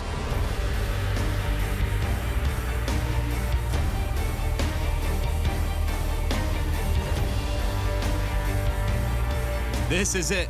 This lake looks perfect for monster fish. It's super remote, there are huge grass beds along the shores, and it looks like there's a drop-off where it gets really deep. The perfect environment for a huge pike. But first, I have to get safely back on the boat.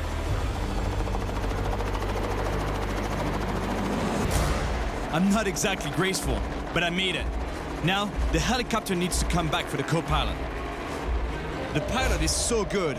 I'm amazed how smoothly the transfer goes.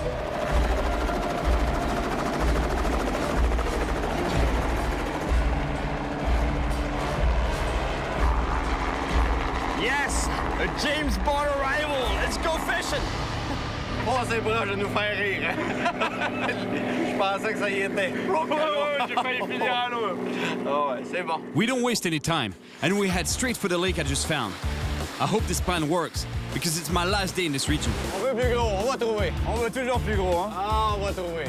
We finally arrive on the lake I spotted from the helicopter. And hopefully, we'll find a huge pike I'm looking for.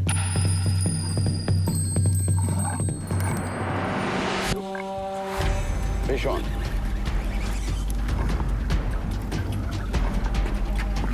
Better fish, finally. Yes. Fish.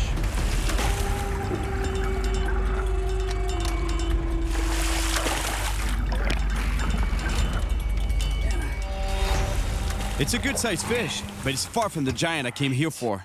This fish picked that up right off the bottom. I was barely moving it on the bottom, and the fish came 4 times. I felt boom, boom, then boom, boom.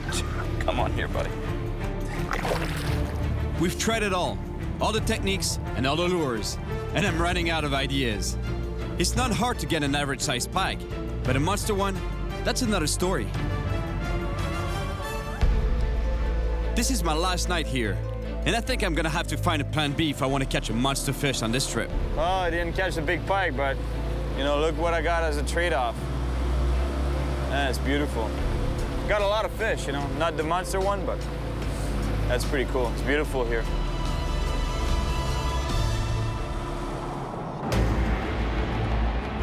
I left early this morning because on my way back, I'm going to pass by a lot of lakes and rivers. And there's a few spots that I saw on my way here that I'm dying to try. I don't want to give up, and there's still hope that I'll come face to face with a monster. I fished every single fishing hole I found. I mean, maybe not quite, because I'd be there forever, but at least 10 spots, you know, like rivers, creeks, lakes, anything that I find on the side of the road, I'd make a few casts. Because I still believe in catching a monster fish, man. I can't go back home without catching a big fish. I have a friend of mine, Mike Phillips. This guy specializes in muskellunge fishing, and this fish, man, they're huge. They're the cousin of the pike, same family, but they get much bigger. 70 pounds for the biggest, close to 5 feet long. You know, that's for the world record size. But let me tell you, if I got even half that, I would be really happy right now. I'm starting to have a good feeling about this. I arrived at Mike's place, and his boat is ready to go. Man, you look good. Oh, thanks a lot. You've been working out or catching a lot of muskie, right? I'm trying to stay young. There's some monsters out there? Oh, yes, definitely. Real big ones. Come check this out. Oh. There she is, man. Thank God. That's unbelievable. Yeah, that's what they look like, man. Check this out. That's exactly what I was talking about. The muscalange. A big pike would get big, but this is something else. This is a step above for sure. That's what makes it the ultimate freshwater predator fish in Canada. And actually, it's one of the fiercest predator fish in North America for sure, and in the world, you know, in a way. It's on the list of the ultimate predator fish of the world, definitely. This thing is so big. Look at the mouth on it. Look at the teeth. Anything that gets in there, there's no escaping. You're done. You're cooked. I could even fit my head in there. Let's go get him, man. Let's get her. All right.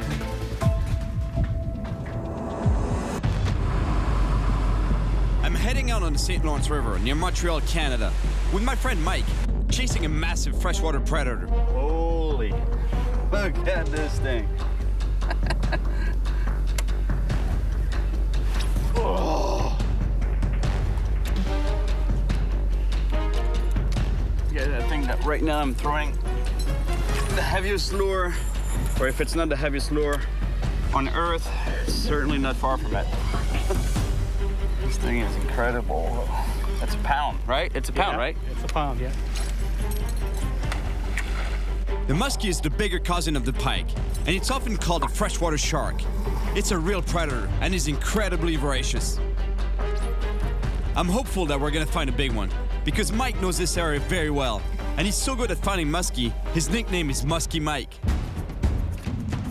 Oh, got one, got one. Oh, yep. All right, man. Oh, I lost him. Ah, darn. Man, there's muskie here, and they're active right now. Yeah, we got a good chance. We just arrived at Mike's spot, and already he had a bite. I have a feeling things are starting to get really serious.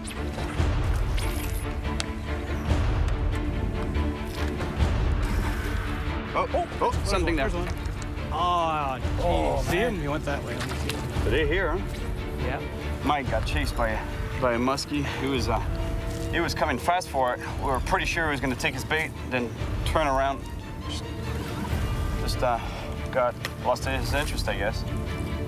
That's why the last moment, you know, we gave it a last sweep, you know, with the lure, because the fish might be just underneath the boat and might hit the bait at the very last moment. You might not see it, and bang.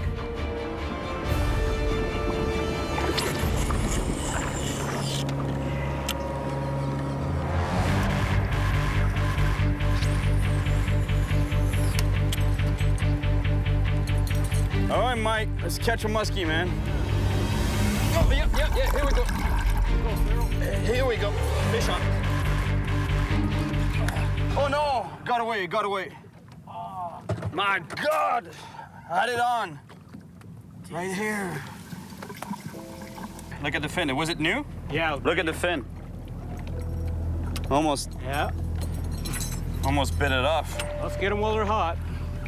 And there's a few fish here. We got a few follows, you know, big fish following all the way to the boat, you know, following the bait. And 2 fish on the line, actually. But we lost them. But at least it's a good sign, you know, there's fish, and some of the fish are active, so hope the next one sticks.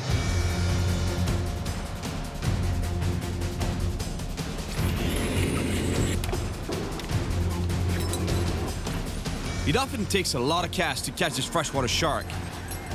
It's definitely not an easy fish. We need to keep casting our 1-pound lures non-stop. It's super hard on our arms, shoulders, and backs. We're getting close to 1,000 casts, right? I think I'm 997 now. I'm 998 right there. After all, that's why it's called the fish of 1,000 casts, you know? 10,000 casts. The 10,000 casts. 10,000 casts. No, the 1,000 casts. Is it not? I thought it was 10. No, I think it's only 1,000. So you're trying to give me a hope there, right? Some days it's 10. Yeah. I'm telling you, my shoulder is killing me right now, and my neck, it's just sore. It cracks all over. You gotta keep at it, you know, it's all about perseverance. If you give up after 20 casts, you're not gonna catch anything. Those fish are monster fish, you know, they're fish of a lifetime. Right, Mike? Yes, sir. Eventually we'll nail one, right? Yes, sir. One will make a mistake. Absolutely. There we go. Got one. Yeah. Oh, yeah, nice. Yeah, I see it. Oh, yeah. Yeah, I think so. Mike's got a nice muskie on the line. Nice fish, right there. Woohoo! I really don't want us to lose it, so I quickly grab the net. Yeah. In the net. Muskie, yeah, man. We call him. Finally, we got the skunk out of the boat. Yeah. Check this out. For a muskie, that's a juvenile. For a pike, that would be a pretty good size. That wouldn't be a monster, but it would be a pretty good size. It's close to 40 inches long. Look at the fangs on that thing. And that's just a small guy, so imagine on a big muskie. On a 50-inch plus muskie. I almost got nailed right there. You ready to go back? Yeah, I think so, huh? It's the first time on the whole trip that I'm feeling really close to my goal of catching a monster. If I keep believing and casting, I know I'm gonna get a bite. All right, buddy. Another one, man. Good job, man. Thanks. All Your right. turn next time. Let's catch a monster now. Let's hook up. Let's hook up.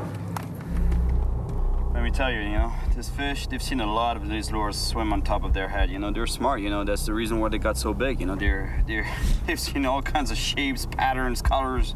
We're talking fish over 4 feet, close to 5 feet long, and weighing up to 70 pounds for the biggest. You know what they say, right? Big bait, big fish. So I'm gonna keep plugging away with that guy here, that big bulldog. Luckily for me, Mike really knows the area, and we're definitely in one of the best spots around here. There's some monster fish beneath us, and now we just hope they're gonna bite.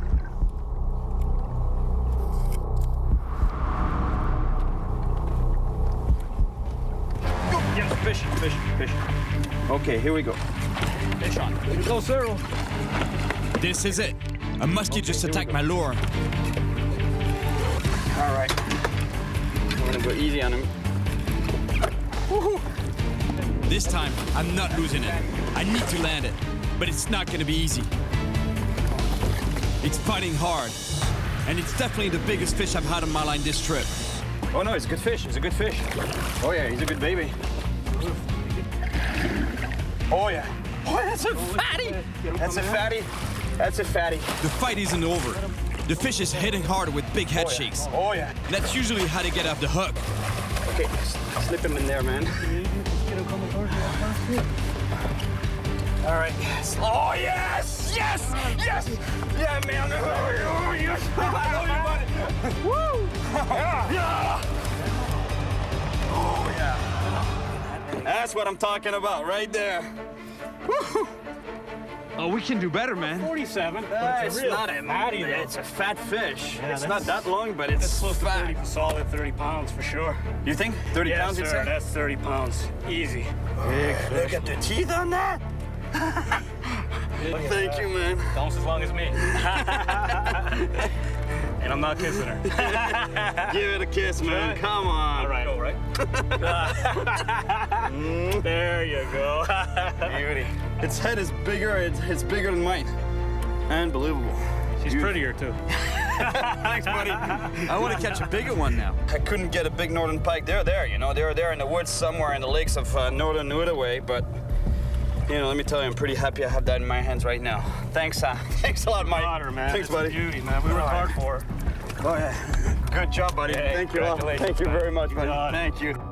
I finally caught a muskie, but I know there are more, so I'm not calling it quits just yet. Musky. There's gotta be even bigger fish nearby, and I have a really good feeling that I can do better. Mike spotted a grass bed right next to some deep water. It's the perfect spot for monster muskie prowling on a hunt for prey.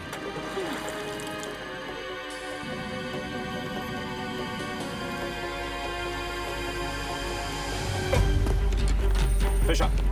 Here we go. Yahoo! Oh yeah. It's a good fish. This muskie is even bigger than the last one. I can't lose it. It's the fish I've been looking for. Suddenly, the fish swims down deep, and I fight to keep it from getting into the grass bed where I might lose it. Oh yeah, the hook on the mouth. Get on the side of you and I'll scoop on my bed first. All right. Yeah! Oh, careful. Oh, man. Oh. Wow, he's a beauty. He's a beautiful fish. I'll grab the tail. Want to lay him down right there? We'll see how big he is. It's pretty long. 48 and a half. 48 and a half, Yes, huh? sir. Look at that. That's 50 inches almost. That's pretty close. 4 feet, guys. Yes, sir. That's what I'm talking about right there. That's not bad right there, man.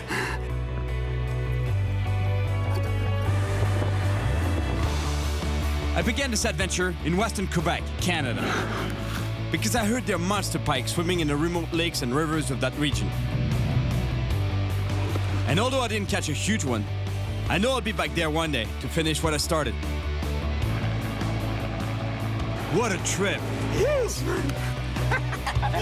I gotta say, it was sometimes frustrating, but I had a lot of fun. And it was really great to get to fish with some passionate fishermen. Got one. Oh, yes! Yes! Yes! That's what fishing is all about. I don't believe in giving up. And after a lot of searching, and almost breaking my arm casting 1,000 times, I was finally able to catch a monster. There you go. I'm gonna be fishing very soon, looks like. Just if I can get out of this thing.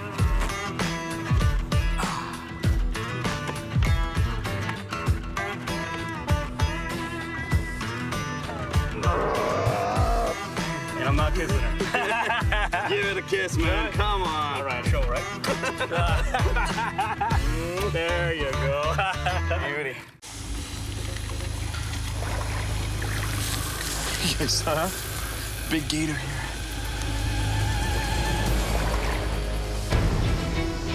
My name is Cyril Chauquet, and I spend my life traveling the world, chasing monster fish. Oh my gosh. And that's exactly why I'm here in Texas, in search of a huge prehistoric fish. Completely armor-plated, this fish is so tough, it can resist almost any predator. This is the famous Wild West, a place filled with snakes and alligators. Once they start eating large mammals like that, it would be anything from being a man also. And to catch this living dinosaur, it's gonna be a serious adventure. With scales so sharp, they were used by Native Americans to make arrowheads, and super sharp fangs. The alligator gar is definitely at the top of the food chain in the rivers of North America. Watch your feet when I bring him on board. I'll stay between you and the fish, but they will bite you, and I have the scars to prove it. This fish has survived over 100 million years. When I was telling you that those fish are dinosaurs. But in the past century, it was almost wiped out by another top predator.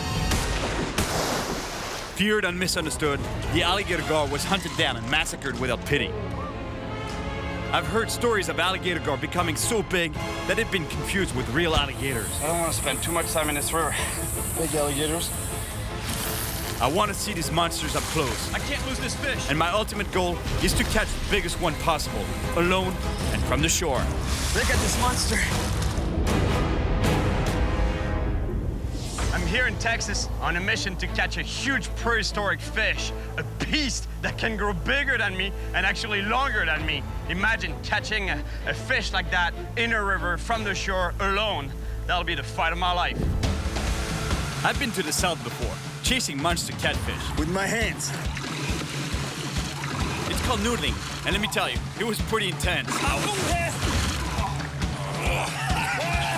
So intense that my hands got mangled really bad. My hand is totally destroyed. But that's nothing compared to what an alligator gar could do. So if I catch one, I don't want my hands anywhere near their mouths. These fish can be pretty dangerous, but they're also endangered themselves, and I want to help protect them. So my first stop is the Texas Fisheries Science Center to meet with an alligator gar specialist, Dan Doherty. You must be Dan. Nice to meet you. Nice to meet you too. Welcome to the facility. In order to help with the preservation of the species, I've been asked to tag some monster alligator gar. But first, I need to learn how to do it without losing my fingers. Dan's assistant joins us to try and catch one of these giants. What's your name? Ilana. What we're doing is setting the net so that we can catch an alligator gar, because he wants to show me how the tagging is done, so I can tag myself later on. Now it's a waiting game, right? There are 5 types of gar in America, and the alligator gar is the biggest, with record sizes of 300 pounds and 10 feet long.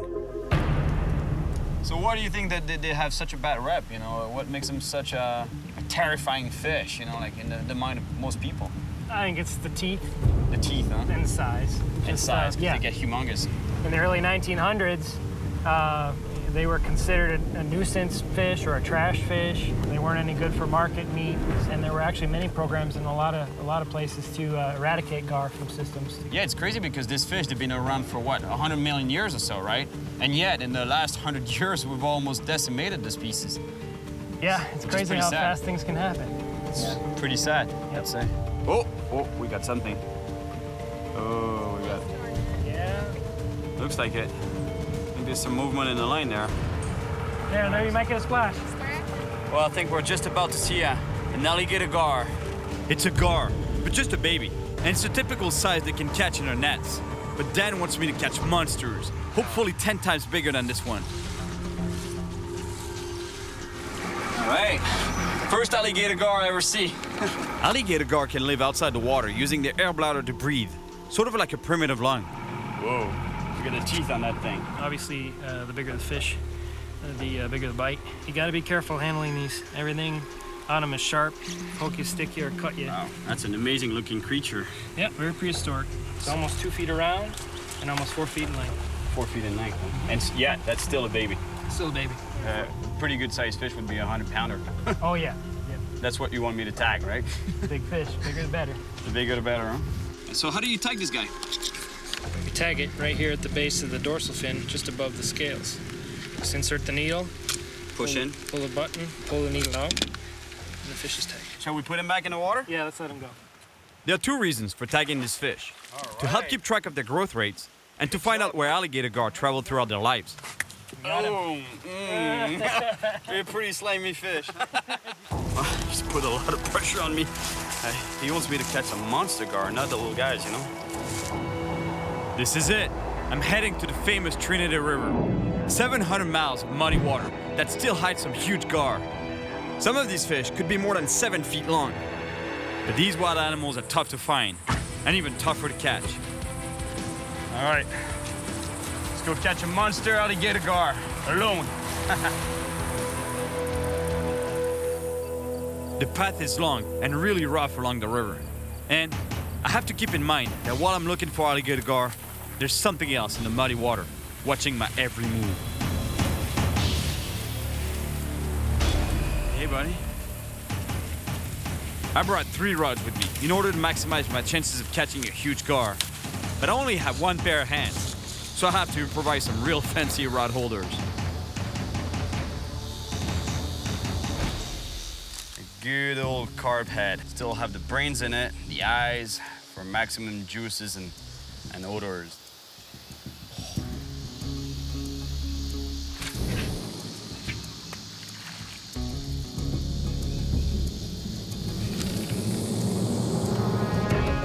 Takes a lot of patience to catch a monster fish, let me tell you. You know, the only thing I can do here is basically steer at the line, steer at the rods, hoping that that line will start peeling off that reel. I've been waiting for at least an hour and a half, when finally, the line starts peeling off my reel.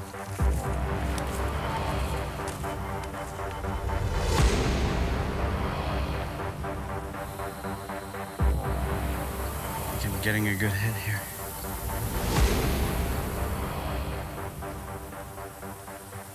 Big gar are known for being wise and cautious, and they take the bait very slowly. So I need to choose just the right time to set the hook. Otherwise, I might lose this fish.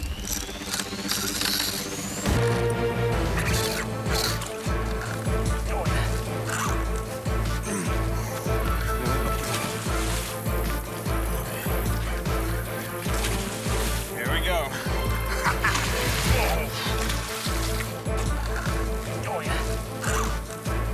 The thrashing gar is attracting alligators. I need to bring this fish in quick.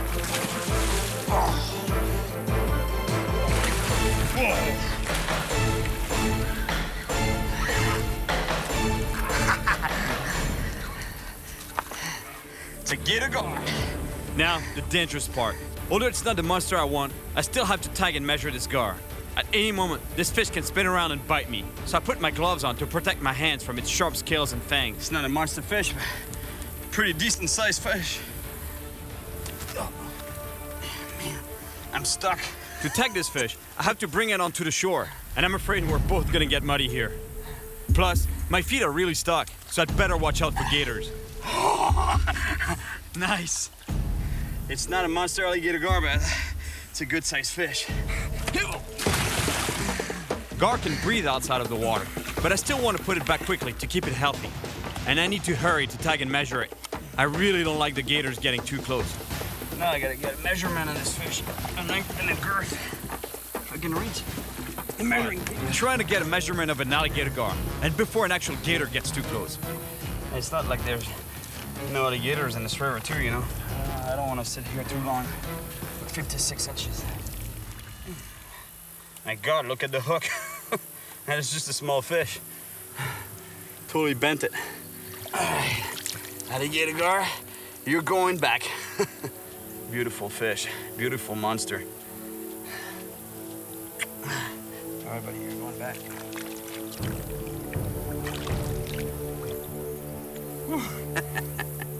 That was something. What a catch. That's my shoe right there. I don't know if you can see it, but it's a shoe.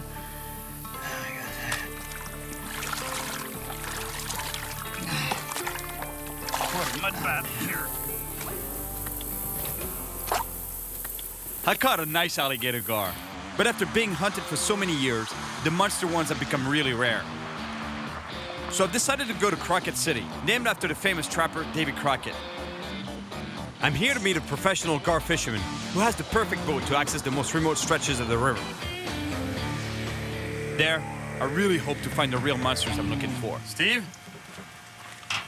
Hey. How you doing? Great. I'm Cyril. I'm Steve Berkeley. Nice to meet you. Nice to meet you, sir. Hey, that's your boat? Yes, sir, that's my boat. My God, that's a beast, man. I hear you fish stretches of the river that basically no one else fishes, yeah, right? some very remote stretches of river. Has some really big gar on it. Not many people get to fish it, so we've been catching some big ones. You want to come in and see some pics? Steve's father, David, is also an alligator gar fisherman. They show me the huge gar I might encounter in the most remote stretches of the Trinity River. In the 230, 240 range. 230 pounds. I believe this is either 8.1 or 8.2. And that is a monster. That's the biggest gar I've ever seen in my life. and I think it's on exhibit in the Dallas Zoo now. That's what I want to catch.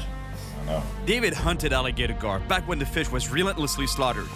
Before I head out fishing with his son Steve, I want to ask him a few questions about this brutal period of gar history.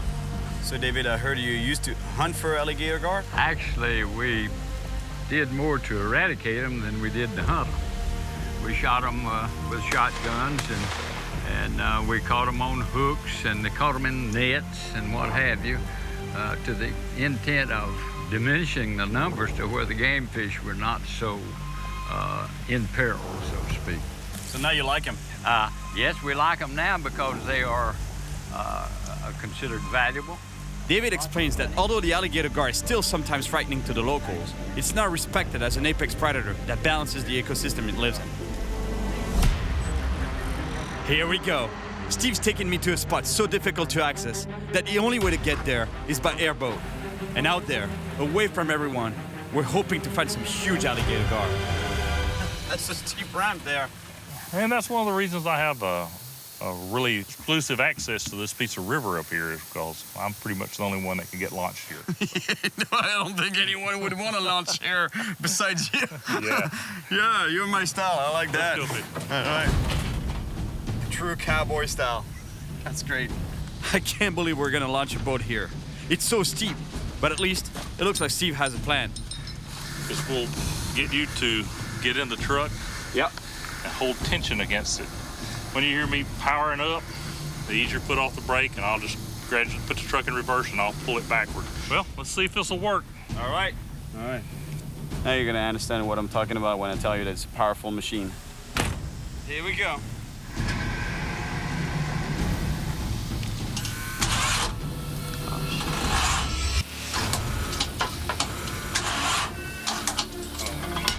There's something wrong with the engine.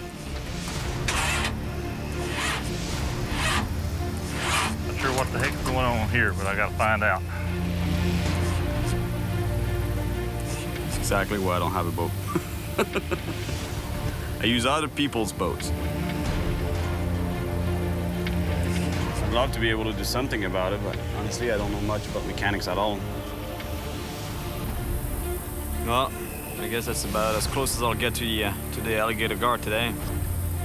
But we're not ready to give up yet. We're so close to the monster fish. Lord, we thank you for allowing us to enjoy your bounty and let our repairs work. Go with us and keep us safe on the river. Give us a big fish. In Jesus' name, amen. Amen. All right. Go to crank now. Oh, here we go.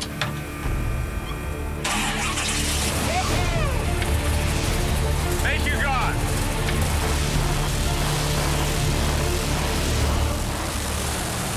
This time, here we go. Now, let's just hope we don't crash on the way down.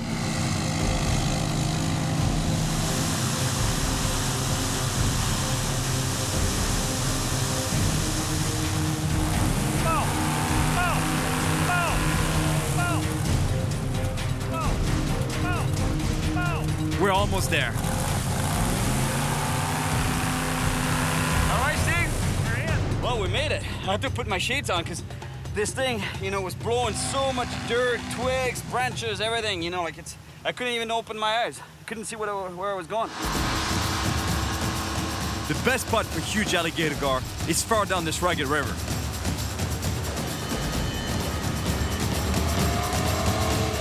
The power of this machine is unbelievable, and it's perfect for jumping from one section of the river to the next. Now, I can clearly understand why we need an airboat to get to these remote spots.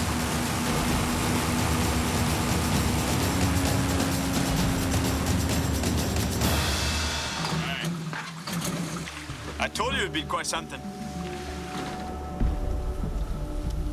This is a pretty good gar hole we're in right here. As a matter of fact, gar are already rolling out there like crazy. Hopefully we'll get a good hook up here and catch a big fish. Caught fish over 200 out of this hole before. 200 pounds? Yes, sir. Oh. Yes, sir. Yes, sir.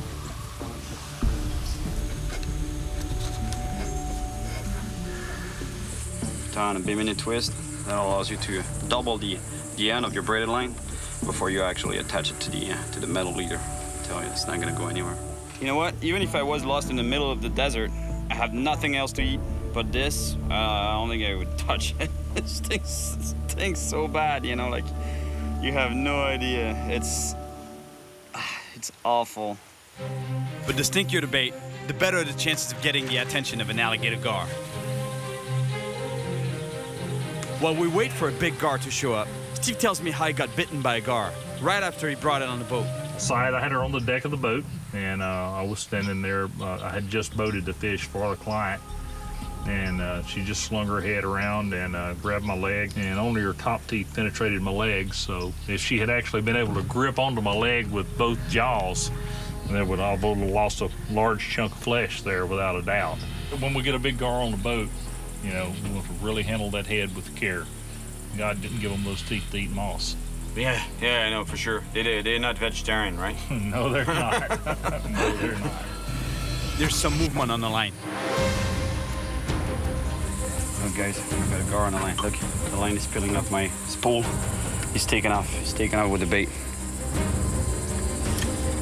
We don't want the gar to feel any pressure on the line, so Steve slowly drives the boat to the middle of the river. He's under the boat. There might be around some structure right there. Now, I'm worried that the line might get cut by the prop of the hull, but the fish has already let go of the bait. Yeah. Oh, yeah, he chewed on it. Oh. Look at the puncture marks. Big puncture marks there. Look at that. That was a big fish too, right?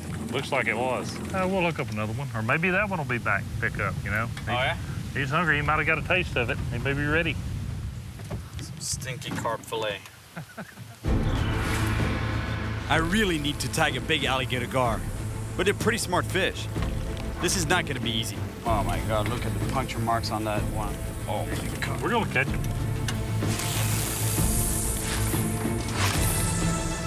Yeah, he chewed on it pretty good, you know?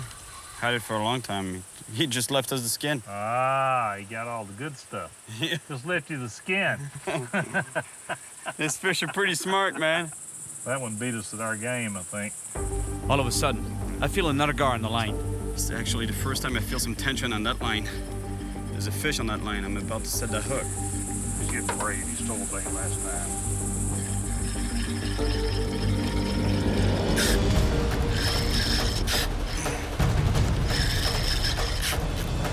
Yeah, all right, here we go. Oh, yeah. All right, we're on, Steve. Oh, yeah, it's a good fish. Friends, we got a good gar on the line here. Yeah, he's right here. Oh, yeah, that's a good gar. Oh! It's a monster. Oh. How big is this fish, you think? 125. 125 pounds, huh? Yeah. Yeah. Oh, yeah. That's a big fish. Oh, look at that. Big fish right here. He's just about to put a snare around the fish's head to be able to bring it on board. It's like a lasso, you know, basically, that we're gonna use to bring this fish on board. All right. This big fish isn't a monster one yet, but Steve knows how dangerous it can be. Watch your feet when I bring him on board. I'll stay between you and the fish, but they will bite you, and I have the scars to prove it. That's a monster. Look at that. All right. We did it, man. Congratulations. Good job, buddy. Suddenly, the gar spins around, and I remember what Steve told me about being bitten by a gar on his boat. See what she did? Yeah. She turned around to you. She didn't turn away from you. She turned around to where she could get a bite at you. My God, the alligator gar, what a beautiful animal. Now I understand why some people would confuse him with the reptile, the alligator, because the size and plus the head looks very much like an alligator's. This fish is a dinosaur, really. That's what it is. It's been around for more than 100 million years. And that's most likely because of, you know, its ability to actually breathe air in this body, you know, this armor-plated body. And the fangs, look at the size of the fangs on that fish. Now, I need to measure and tag this gar before releasing it. 5'7".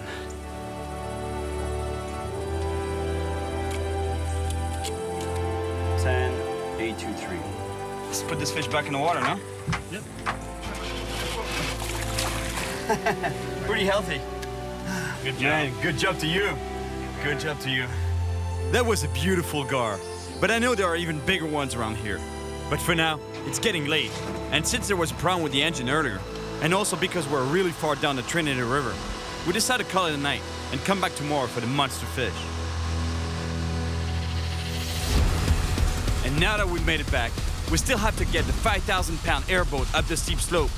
Let me tell you, now now we're gonna bring that boat up. You see how steep it is? He's gonna go full blast on the props there. I'm gonna help him with the truck. The cable is hooked up to the boat. Steve's asked me to give it full power, but the airboat doesn't move an inch. It's stuck in the mud.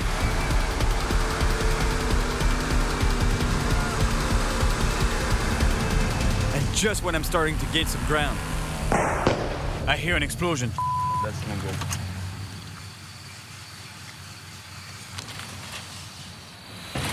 When we finally get the boat up the hill, we realize that the engine's blown. There's oil all over the bottom, and the airboat is definitely out of commission for a while. Steve is a great guy, and he wants to take me out again to find monster gar, but he won't be today. There's where the rod hit the oil pan from the inside. You can see where it knocked the hole in the oil pan. Actually, a piece of the rod came out, laying in the bottom of the boat, right there.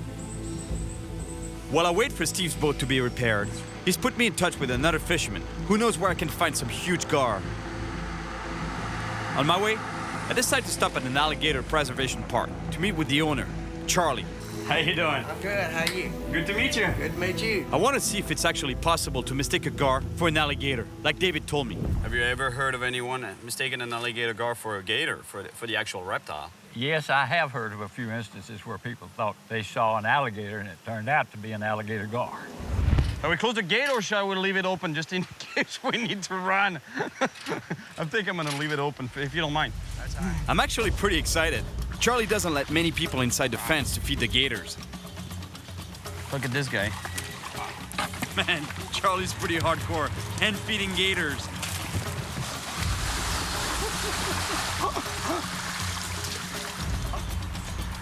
Imagine some people actually mistake the alligator gar for the actual alligator. It's hard to believe because look at the size of this animal. I guess with a smaller alligator, if it's dark and you barely see where, you know. Yeah, in the dark it'd make a lot of difference. In the dark, it'd make a lot of difference. Yeah. And if you have a quick peek at it. Especially, I mean, alligator gar, 8 or 10 feet long. Yeah. Now, it's my turn to feed this big gator. On top. Yeah, man, first time I do that in my life. A 1,300-pound alligator. Let me tell you, if there are alligator gar big enough to be confused for an actual alligator, I definitely want to see one of those. But after decades of hunting, there's only a few big ones left. I would love to see a real monster up close and do my part to help conserve him, but finding one is not going to be easy. This time, I'm going to another section of the Trinity River with Dawson, the fisherman that Steve told me about. And just like Steve, Dawson knows that to catch huge gar, we need to go to places that are almost unreachable. This is it, huh? Yeah, this is it. Should be pretty interesting. We're gonna have to bring a boat down this slope here. Check this out. It's pretty sketchy. The first slope, and we got a little bit of a plateau here. And then, there we go. Down there.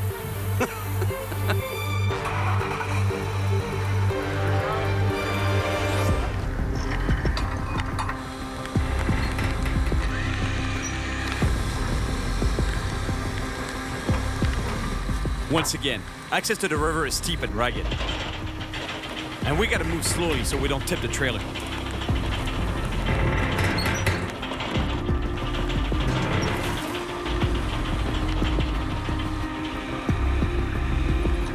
Luckily for us, everything worked as planned. Went pretty smoothly, considering the slope. All right, here we go on a hunt for monster gar. This section of the Trinity River is fast and shallow. A lot of stumps and logs on this river. And there's branches everywhere. It's gonna be really hard to land a big alligator gar without breaking my line. But almost no one fishes out here, so it's the perfect place to find the monster I'm after. That too much weight? Too much weight on the boat. We're gonna have to go back up. Didn't have any enough power on this one, so we're gonna have to go faster through the rapids. The rapids are really strong, and we can barely advance against them.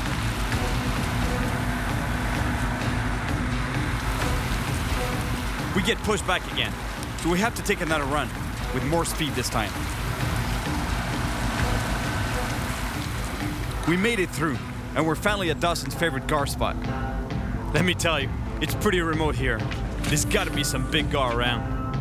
Well, I think his rod holders are a little bit more advanced, technologically speaking, than mine, you know, like just the stick as a V-shaped stick, you know? That's what I use. That's what we use for carp fishing, actually. Yeah, that's a carp fishing rig. Just lay the rod there and you have the line going through it, and as soon as there's a bite, you know, the fish starts pulling on the line. You get that noise, and that's the kind of noise we want to hear today. If that fish is not big enough to swallow that head, it's not the fish we want. Bang. It's like throwing a rock in the river. Absolutely.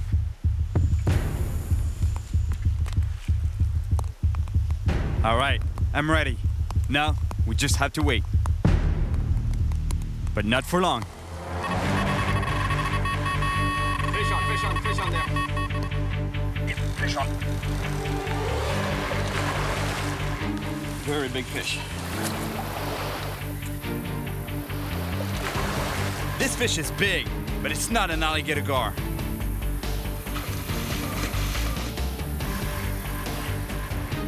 Oh, big catfish, big flathead. Look at that. Cyril, no joke, that's the biggest flathead I've seen around. Really? That is a monster flathead. It's not the monster gar I'm looking for, but it's a big flathead catfish. Oh, yeah, noodle. That is a monster flathead. That's the kind of fish you want to noodle, man. Yeah. Have you ever tried noodling? I haven't tried noodling. Man, when they're fresh and you put your hand in the hole where they are, bang! I don't really know about all that. I like to keep all my fingers. Look at the scars on that fish still. It looks like it might have gotten bitten by a gar. If there's a gar in this river that will attack a fish this size, thinking it's bait, you know, I don't want to be even near that river. All of a sudden, we hear the bite indicator go crazy.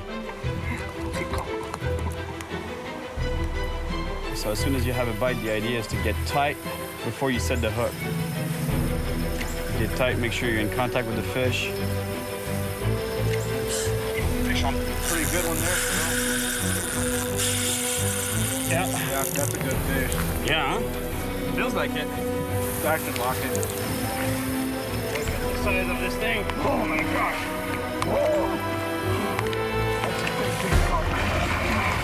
I have a huge alligator gar on the line, just the monster I'm looking for. It's fighting hard, and the problem is, I can feel my line rubbing against some rocks. That means it's getting damaged. This fish is powerful, and it's trying to get away in the rapids.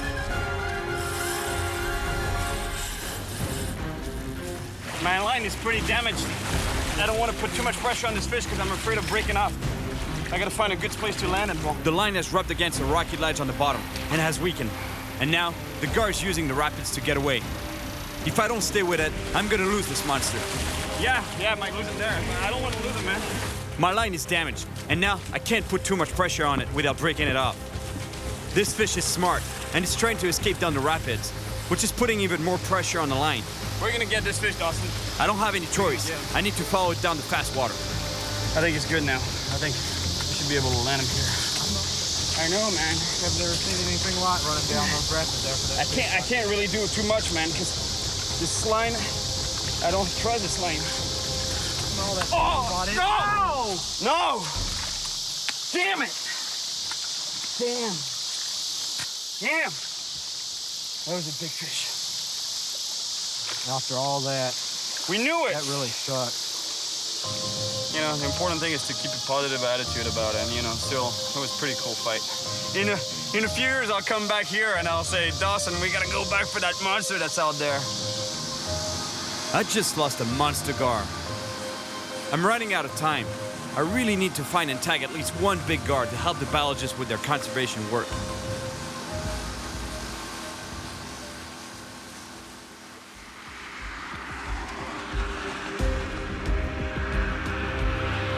Working my way up the Trinity River, and on the way, I'll stop at the Texas Fisheries Center. They have biologists there that are waiting for me, and they want the information, the data that I've collected on the fish that I've caught so far. And they were also telling me that they have monster alligator gar in a tank there. Let me tell her, I really want to see that. I really want to see this fish. I lost a big alligator gar. So while I drop off the data with Wayne, the resident gar specialist, I want to take this chance to get my first really close look at a massive fish. Look, that's what I want to catch. This guy. This prehistoric creature.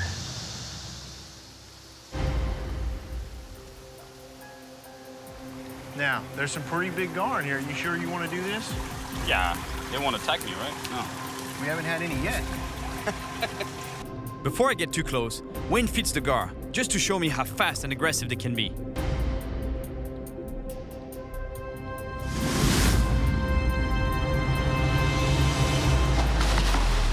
This gigantic gar just bit a catfish, and now I'm gonna get in the water with him.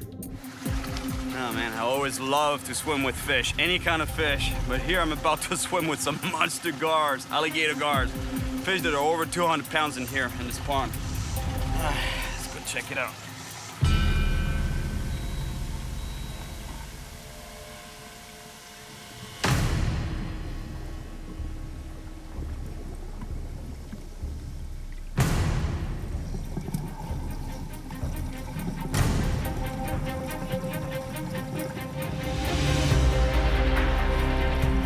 These fish are big enough to really hurt me if they wanted to, but in fact, they're not aggressive at all.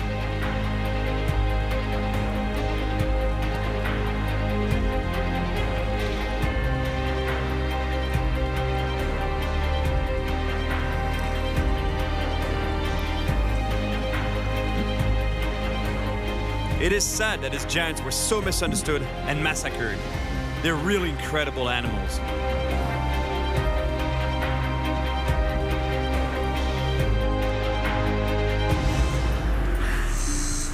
What a great feeling swimming with such large predator fish. Unbelievable. And yet, not a sign of aggressiveness from those animals. They just swim around slowly, do what they have to do. I'm actually capable of getting really close to them and pet them. They have a tendency to stay away from me and swim away from me. So in a way, they're more scared of me than I'm scared of them.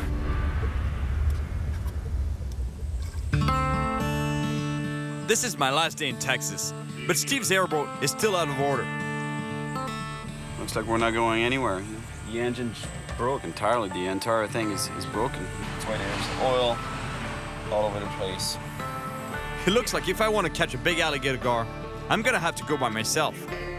And from what Steve's telling me, catching a really big one, alone and from the shore, is gonna be really tough. Steve shows me a path through the woods to a very remote spot on a small lake connected to the Trinity River. It's a long walk in, though. It's a long walk, huh? Through the woods. A long walk through the woods. You up for that? Yeah, I can do. Especially if there's big gar at the end of it, I'll do the trek. Yeah. Watch for alligators. Alligators? There's alligators in the oxbow and the river, probably more so in the oxbow. So you need to be very cautious along the river banks. While it's maybe unlikely that you would encounter an alligator like this, they do exist there, and they catch livestock along the river. I'm on my way to catch and tag a huge alligator gar in the heart of Texas. Steve's freaked me out with stories of alligators eating livestock. Once they start eating large mammals like that, it wouldn't be anything from me to man also. But I can't back out now. And to make things even tougher, the recent rain has overflowed the Trinity River, which means it's gonna be really hard to reach Steve's fishing spot.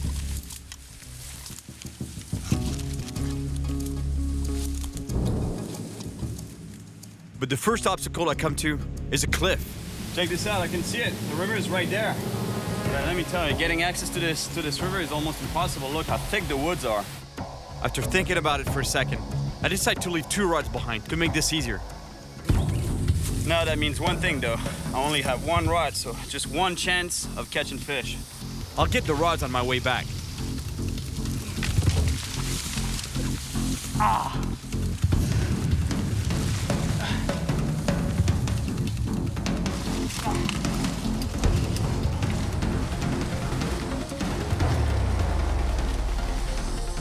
Now, I have to cross this big, overflowing river. I'm not looking forward to it, especially since I know there are alligators around here. And it's not just alligators I need to worry about. It's the current, too.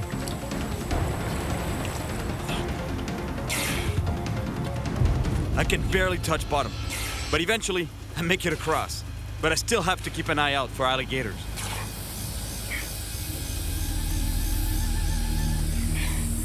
I don't want to spend too much time in this river. Big alligators. I'm out of here.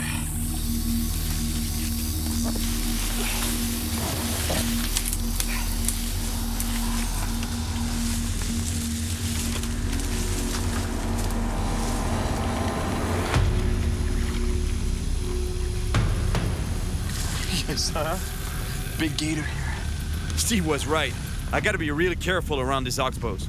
They're home to more than just monster alligator gars. I just found a small lake, and I think it's the one that Steve told me about. A big gar just rolled in front of me. This has got to be Steve's spot.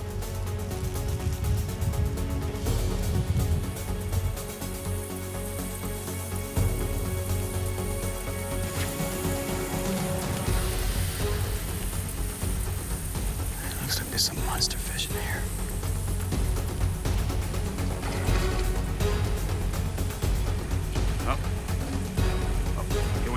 Here we go. Come on, fish. Take this. Yes.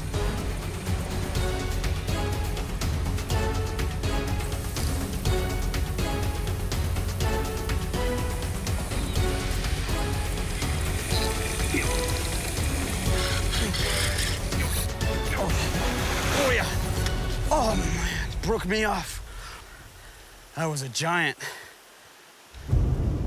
There's some monster gar in this lake, but catching them is gonna be a challenge. There's branches everywhere. I'm gonna have to be really careful if I don't want to break off again. You see, my line here is 90-pound braided line. And what I did is just tied a bimini knot, which allows me to double my line at the end of my main line. So that way, if this fish starts rubbing against some structure, some logs or stumps on the bottom, then I have two lines in case one breaks. And here, I'll tie on my metal leader and the hook at the end of it, the metal leader.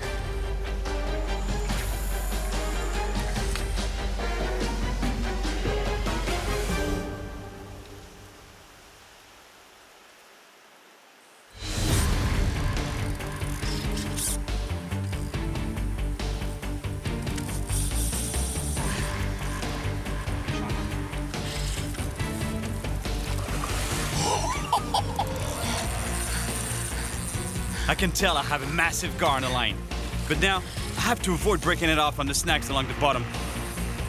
Keep it away from the snags.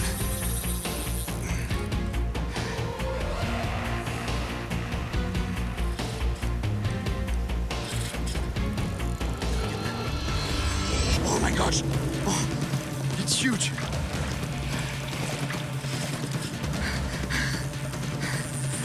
This gar is even bigger than I thought. I have no idea how I'm gonna tag this monster by myself. Oh my gosh, look at this thing. Look at this monster. At this point, I'm really not sure how to bring this big fish onto the bank to tag it without getting injured. But I gotta try. When I was telling you that those fish are dinosaurs, I'm not kidding. Look at the size of that thing. It's gotta be 200 pounds. My best shot is with the technique Steve showed me, using a lasso around its head. But the gar escapes into the weeds. Again. I'm not sure what a gigantic fish is, and I could get bitten if I go too deep. I don't like this at all. The fish went underneath the weeds here. I've already had a big gar leap out of the water at me. And if this one does that, I'll never see it coming. Plus, I know that there are huge alligators around here. And finally, I find it. Now, I gotta quickly get the lasso around it before I lose it again.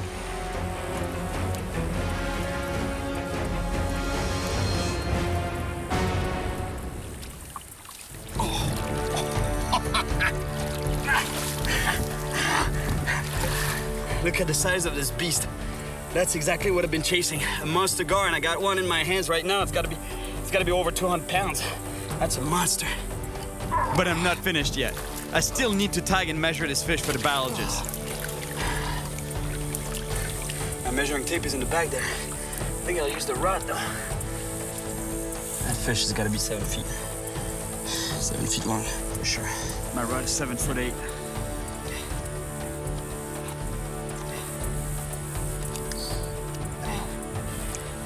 Yes. Baby, you loose.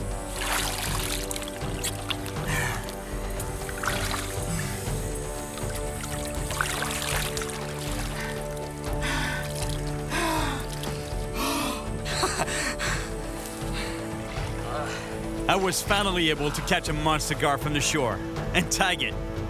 Mission accomplished.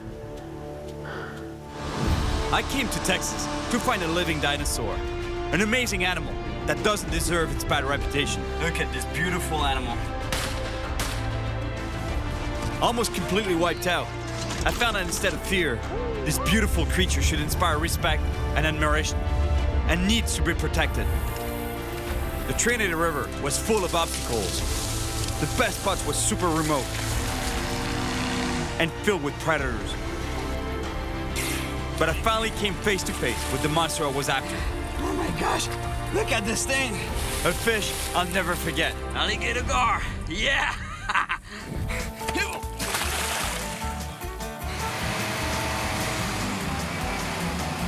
Are we close the gate or shall we leave it open just in case we need to run? I'm not sure I want to shake your hand now. Although I will because you're the gar master. I guess they really do make everything bigger in Texas.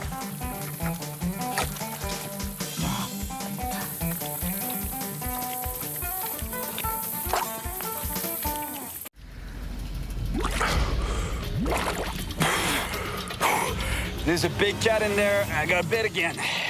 I ran out of there on the first pass. I'm gonna go down again. No! He's go get him. I'm Cyril Chauquet, and I spend my life traveling the world chasing big fish. And that passion has brought me here, to Oklahoma, USA, on a risky mission. Oklahoma's waters are home to the muddy monster fish I'm after. A slippery and powerful animal that nests in dark holes in the murky rivers and lakes here. The catfish. I want to catch the spiky and slimy beast in their lairs in a very traditional way. With my hands. In the best case, I get bitten by an angry catfish. Stay in there. In the worst case, by something even more dangerous. My goal is to catch a 50-pound monster. This is without a doubt one of my most extreme adventures yet. No! Is there a shark down there, man? You see this hand here? Well, for the next few days, this will be the bait. That's the only kind of bait I'll be using to catch a fish. The idea is that I will be feeling around on the bottom of rivers and lakes, trying to find a catfish hole. And if I do find a hole, that's good news. That means that I have now to put my hand in that hole, trying to provoke the fish into attacking my hand or my feet. I can then grab that fish by the mouth and pull it out of its hole. And that's how you catch catfish here in Oklahoma. It's called noodling. It's pretty dangerous because there could be other creatures living in those holes. They could be snapping turtle, beavers, or even worse, cottonmouth snake. And let me tell you don't want to get bit by any of those. I'm in Oklahoma, where Native Americans were the first to practice the art of noodling thousands of years ago. There are still a few purists out there practicing this extreme way of fishing, and I'm leaving my comfort zone of rods and reels behind to give noodling my best shot. But first, I'm going to meet Bob Clark, one of the top snake specialists in the world, to learn more about the dangerous reptiles I might encounter while noodling. Bob? Hi, sir. Hi, how you doing? Great. How was your trip? Pretty good. Good to meet you. Come on in. I'll show you some snakes. Oh my God. You got a lot of snakes here. I do. I think I have more than anybody. I want a python, man. I'll give you a call and order a couple pythons. It's what I do. I'm sure my girlfriend would love that. That's huge. That's a reticulated python. You won't find this guy in Oklahoma, no? Not unless you're here. And how much does he weigh, you think? I think he's about 180 pounds. Really, huh? Yep. 180 pounds? Yeah, you can lift him up if you like. I'd love to. It's pretty long. Still and heavy. South of where you are. Why, imagine when I was fishing in the Amazon and I grabbed that anaconda. You know, had it been an anaconda the size of this python, that would have been it.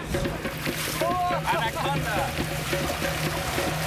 Pega fogueira, pega fogueira.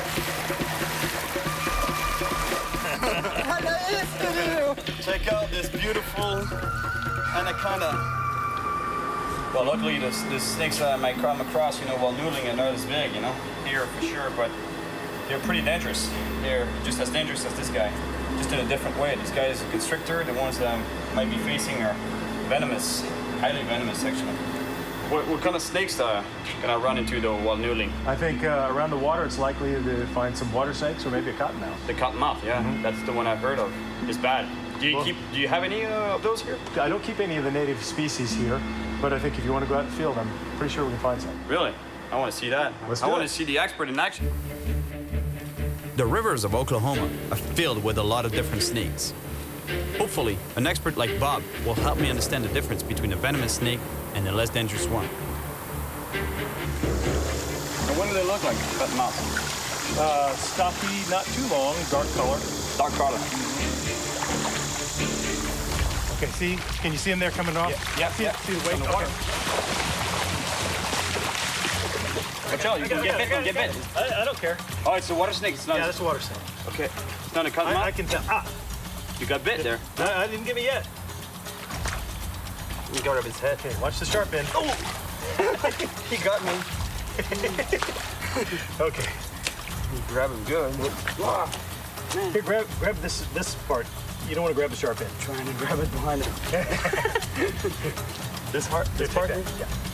Look, this guy is so fast. You know, I was gonna do the snake master thing, but I completely missed my shot. You know, gonna reach behind the neck, but he got me before I even got close with snake. You smell that musk? Yeah. It's supposed to deter predators that stink. Really? Yeah. It'll stick with you a little bit. Really? It's good before going on a date, right? Oh, absolutely.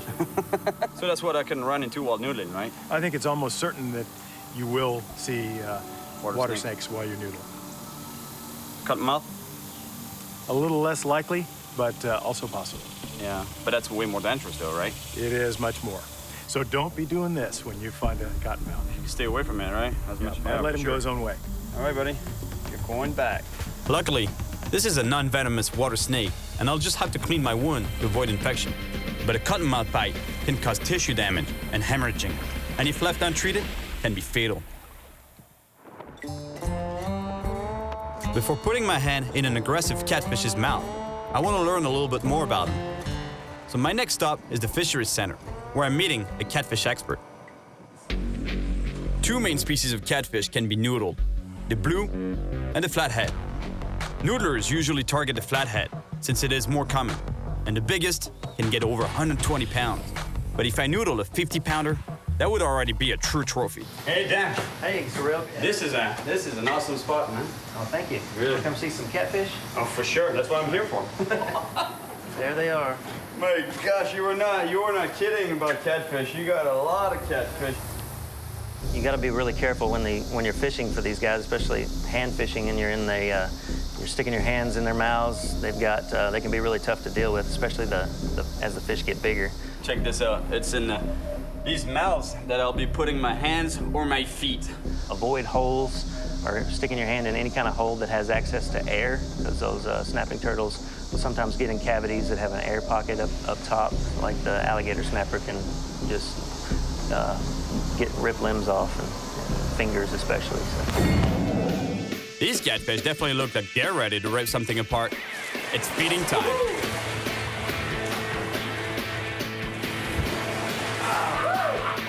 Imagine soon it's gonna be my hands in there. All right, you sure you're gonna go noodling now with these guys? I like my hands. I really like them. All right, guys. I'm on my way to noodle on my own. I don't guarantee anything, though, because let me tell you, finding holes on your own, in muddy water, I don't think it's too easy, I just can't wait any longer. Even though I know what kind of creatures might be lurking out there, it's time to try to noodle some catfish by myself.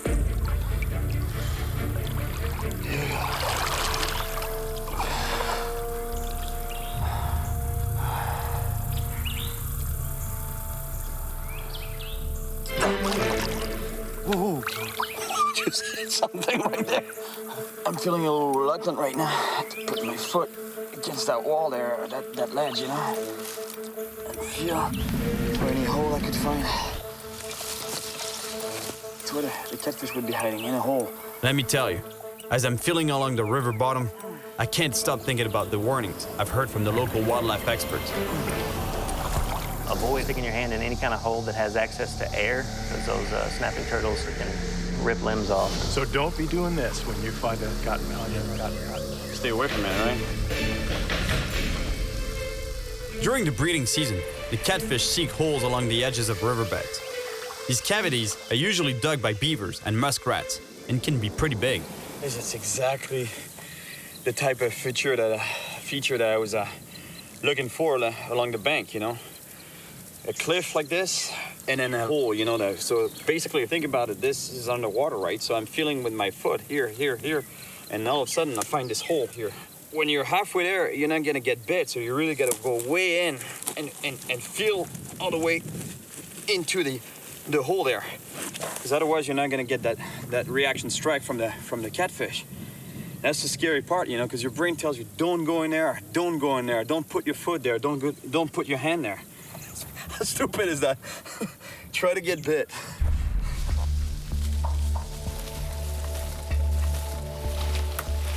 Check this out. The snake skin. I don't know what that is exactly, but I would guess a rattlesnake. Oh, it's confirmed. They're here. I'm not too comfortable in deep water, so I move my search to the shallows. Finally, I find a small hole, and it's not empty. Hey, something just moved in there.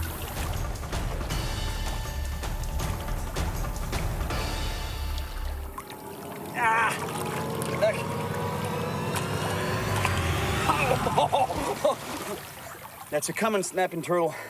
But let me tell you, you gotta stay really far from that mouth because it can reach out pretty far and bite you.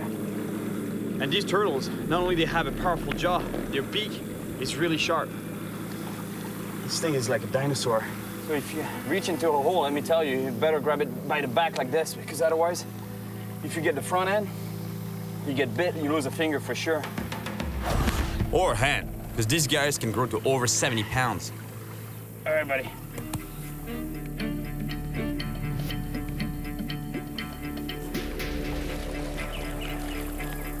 It's been hours, and I still haven't found a catfish hole. I really think I'm wasting my time.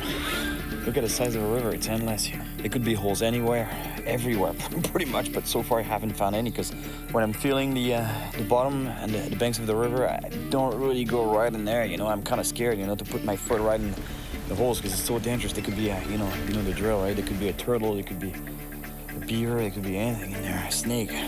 Honestly, I think I'd be much better off with a guy from here, you know, a guy who's noodled before. And if there's a man who knows everything there is to know about noodling catfish, it's Bill Wisden. His family has been doing it for generations. Hey, you must be Bill, right? That's me. How are you? I'm doing good. How are you? Hey, what happened to your hand there? Can't be a fish that did that to you, is it? No, sir. No. Bill tells me that he lost 2 of his fingers from a duck bite. But that makes me wonder what could happen if I get bitten by a snapping turtle or a beaver. Wow. It's pretty serious stuff, that noodling thing, right? You can get hurt pretty bad. Yeah, you can. You gotta sure watch what you're doing. That's the only apprehension that I have when I put my hand or when I put my foot at the end of this hole. I don't care. If it's a fish, that's good. But if it's anything else, that's what scares me. You know, you never know if it's going to be a snapping turtle. What it's going to be. How many fish do you think you've noodled in your life? Oh Lord, I almost didn't make numbers that high. Is that something that people would do back in the day a lot, or? A lot more back then than what they do now. Well, back then everybody, mostly it was to eat. So do you still do any noodling yourself?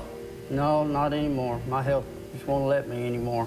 Hey, really nice meeting you. You too, sir. Really a pleasure. Thank you. Thanks, Bill. Thank you. I hope you catch a big one. Thank you, man. Bill is now too old to show me the tricks of noodling, but he gave me the names of some of the best noodlers in the state.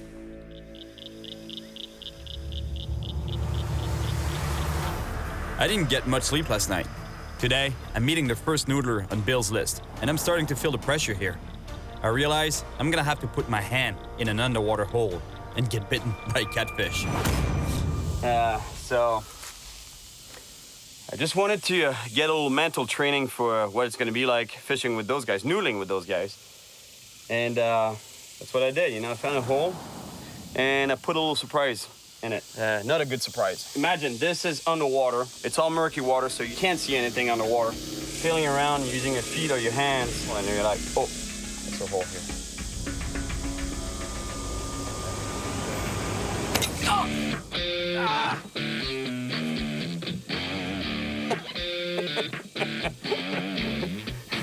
Let me tell you, that stings, that hurts.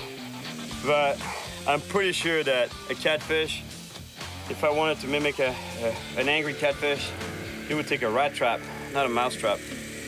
All right, let's go noodling.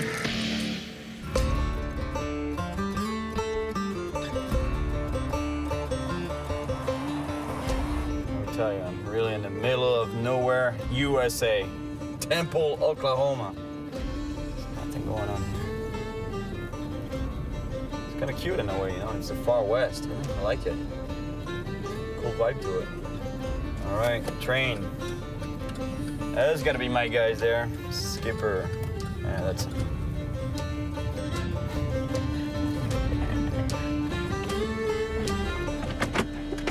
You're Skipper, right? Yeah, I know. I told Joanne, I said, that's got to be him. He looks like he's lost in the big city of Temple, Oklahoma. Man, it's huge. This is like the heartland of America. Joanne? My daughter, Heather. Heather, Cyril. Nice to meet you guys. I've caught so many fish with a rod and reel in my life. You know, there's nothing, you know, like I want to get that direct contact with the fish with putting my hand in its mouth. Right. Well, you know, there's a big difference between standing there on your boat and threading a worm on a hook. You're going to be the bait. Yeah. That's what I wanted. Hey, dude, see that train? It's going to be a train wreck of emotions, I promise you. You're going to tremble, you're going to laugh, and you may cry, and there's going to be some blood. It's definitely going to be blood, really? Train wreck of emotions. So it's real important that you do this and do it right, because we lose a noodler every year somewhere in the state. Really? Due to drowning, getting bit, or doing it the wrong way. We're gonna start you out doing it the right way. You're gonna get in with a pair of socks on. That way you still have a sense of touch. You won't be kicking around on a turtle or a beaver. That way if you feel one, immediately you're gonna know what it is and be able to get out of there. I put a mousetrap in a hole, you know, and I tried to put my hand in there, you know, try to get a feel for what it was gonna be. Bing! You know, I got snapped on me. But that hurts, man, that hurts. That would definitely hurt, but that's nothing. That is nothing. Think more like pit bull. Woo! He's gonna run up, bite you on the foot, latch on, shake maybe. All right, I'm out of here, guys. Hey, no, you didn't come all this way to back out now. I'm gonna do some rod and reel fishing. That's what we call sissy fishing, man. No, hey, definitely come to a point or a junction in your life that self-preservation is gonna kick in. You're gonna have some scars before this thing's all done, but one thing about it, chicks dig them, man. Let's go do it, man. Let's go.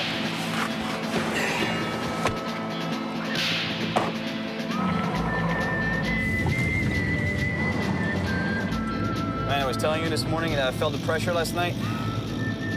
I'm feeling it even more. Seeing the scars that the guy has on his hand, you know, like the wounds, actually, they were pretty fresh, you know? And that's the best case scenario, if that you find a hole that has a catfish, but it could be a muskrat, just like a muskrat or a beaver, or it could be a snake or a turtle. I guess you know what I mean. I told you enough times, I think. So you got your socks on?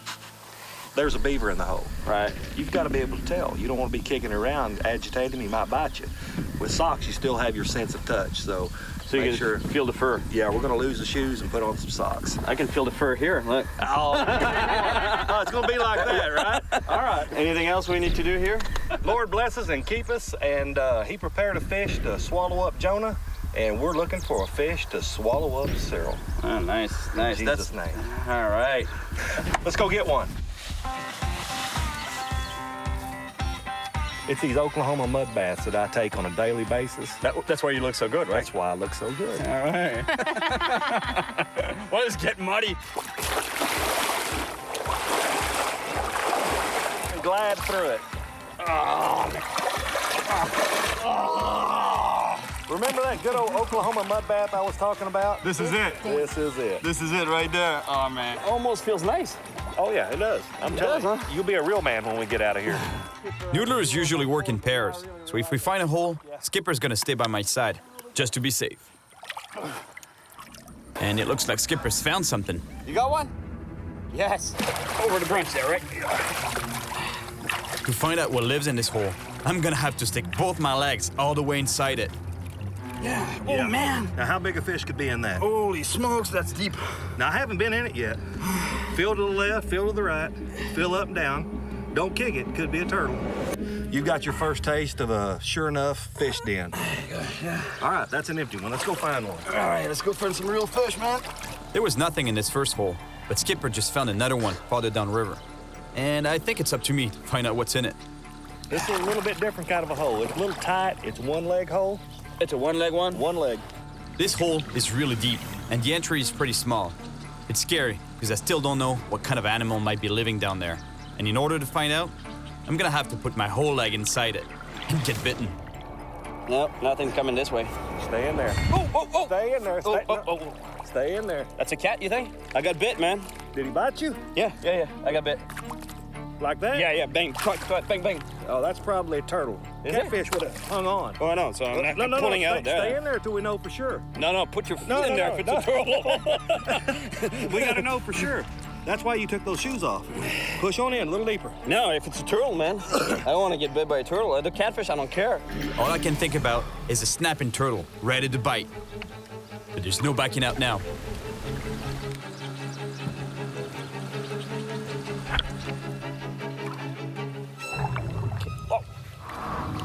Okay, oh, he's moving. You feel him? Oh, he's a big fish. He's a good fish. It's not a turtle living down the hole. It's a catfish, but it's getting really angry. Just go ahead and get out on the side of his head and bring him to you, right up to you, John. Okay, he's here. Where you got him? Where's he at? There. Okay, I got his mouth. Okay, all right, I got him. Both feet? Oh, wow, he's biting hard. Oh. Don't let him out. Don't pull him out. Get a hold of him. You can't him out. All right, pull me out. I got him. Oh, yes! I got him. Got him. Yes! Oh, man. Yeah. There you go. First cat. We're looking for his daddy's what we're looking for, his grandpa. Can you believe that little guy would bite? Yeah. Man, I can't believe it. Small. I thought you had it. Welcome to Oklahoma.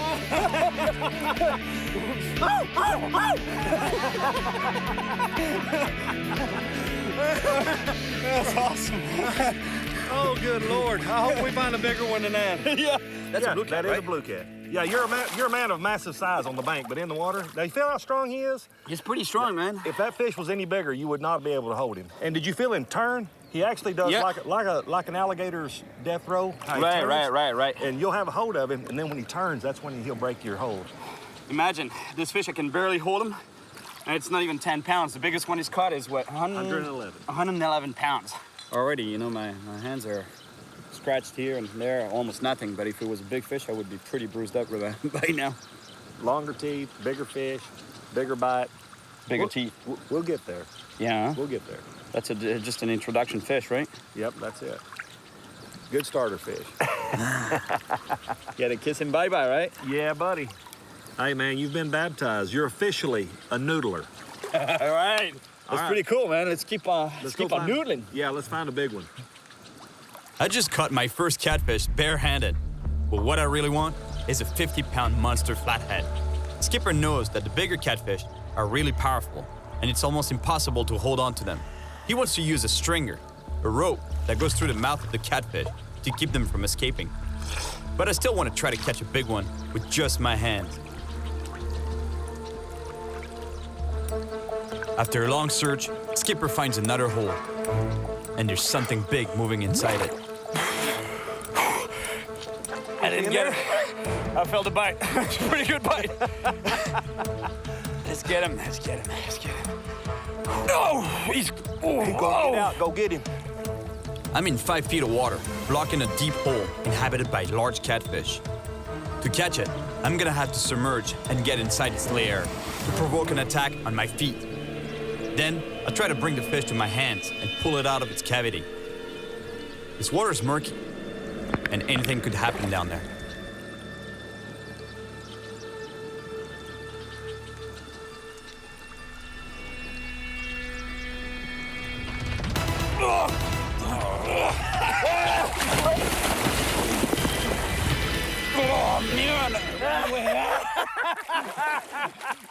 This fish was pretty big, but even though it's not the monster I'm looking for, I wasn't able to hold on to it when I brought it up to the surface. I wonder what's gonna happen if I found a really big one. How much more power does that 50 or 70 pounder have? Oh my God, look at my hands. The adrenaline rush. When he runs up, boom, boom. There's nothing like it. I mean, you just feel it all come up into your neck. Yeah, I know, it's great. Like a noodle. Look at my thumb, it's totally destroyed. The catfish's powerful jaws are armed with tons of small teeth, kind of like coarse sandpaper. And it can really mess you up if they get hold of you. This is for real, let me tell you. Those fish, when they clamp on your thumb, you really feel it. Look, there's almost no skin left on my thumb here. It's blood, you know, like I can't even imagine if it's a huge fish that bites on my thumb. What happens next? You know, I lose my thumb or... Man, I'm tired of losing fish. I mean, you did catch them. Yeah, no, for sure. I don't want to... But you can only hold them that long because they're so strong. The big ones, you can't hold on to them, right? Yeah, they're too strong. When you had to hold them by the mouth, slid it right through his bottom lip, pulled it, run it through the end of the slot right there. If we have to do that, let's do it. You bet. The stringer's fine, but to be able to put it to use, I still have to get bitten by an aggressive catfish and pull it out of its hole. In other words, I'm still in for a beating. Look at this landscape.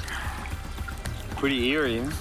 It's beautiful, but at the same time, it's like you think that the end of the world happened already. In a way, it's pretty sad, you know? 'Cause maybe that's what the world would look like one day. If we're not careful. Check this out. Another danger of noodling right there. That's an old trot line. So basically what it is a rope, and every 20 inches or so, you know, there's another piece of line with a hook attached to it, and normally there would be a bait on it. And you just set this line fishing on its own, basically. And they mainly target catfish. And this one got lost, you know? So imagine when you're feeling on the bottom, if you get snagged in one of the hooks, pretty intense. You don't want to get caught in one of those. After 2 hours searching for a catfish hole, Skipper finds one with a much bigger fish inside it. This hole goes in there really deep too. Hopefully he'll run out and bite you. We can do everything the same that we done, but we've got to keep him in the hole. If he ever gets his nose this much out of that hole, he's gone. He's going to blow you out of there. Really? Yeah. He's that big? He's 40 plus, 50 maybe. 50 pounds? Yeah. Yeah, he's good fish. So I'm definitely I'm keeping the gloves on that one. Well, what's the best strategy? Stick my foot in there? We want to try. Feet? Yeah, we're going to try to catch him with your foot, if at all possible. Now, my friends, let me tell you, there's a big fish apparently there. You said 40, 50 pounds? I think so. Oof. He's trying to make the fish move, you know, so that the fish... He's trying to get the fish to actually bite my foot by moving around there. Oh! Shit. Yeah. Big bite. You know what makes this catch really hard? That the hole is really deep. I have to get this fish to bite my foot. And if it does bite my foot, then I can try to stick my other foot in its mouth and hold it open, and then reach with my hand and hopefully get a good grab on the fish's jaw. Oh, he's there. Oh! Yeah, I felt that. Is there a shark down there, man? He's pretty strong. He's super strong. I'm gonna get a good breather here. I'm gonna go down, and he's gonna push on my shoulders to shove me in that hole, right? Yeah, wiggle in there, wiggle in. Wiggle in. Okay, let's go. Let's get this fish. Try him.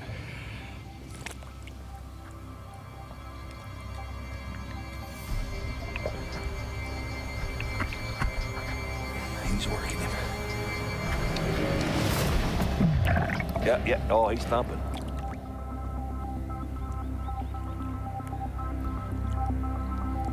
Got him. You got him on your feet?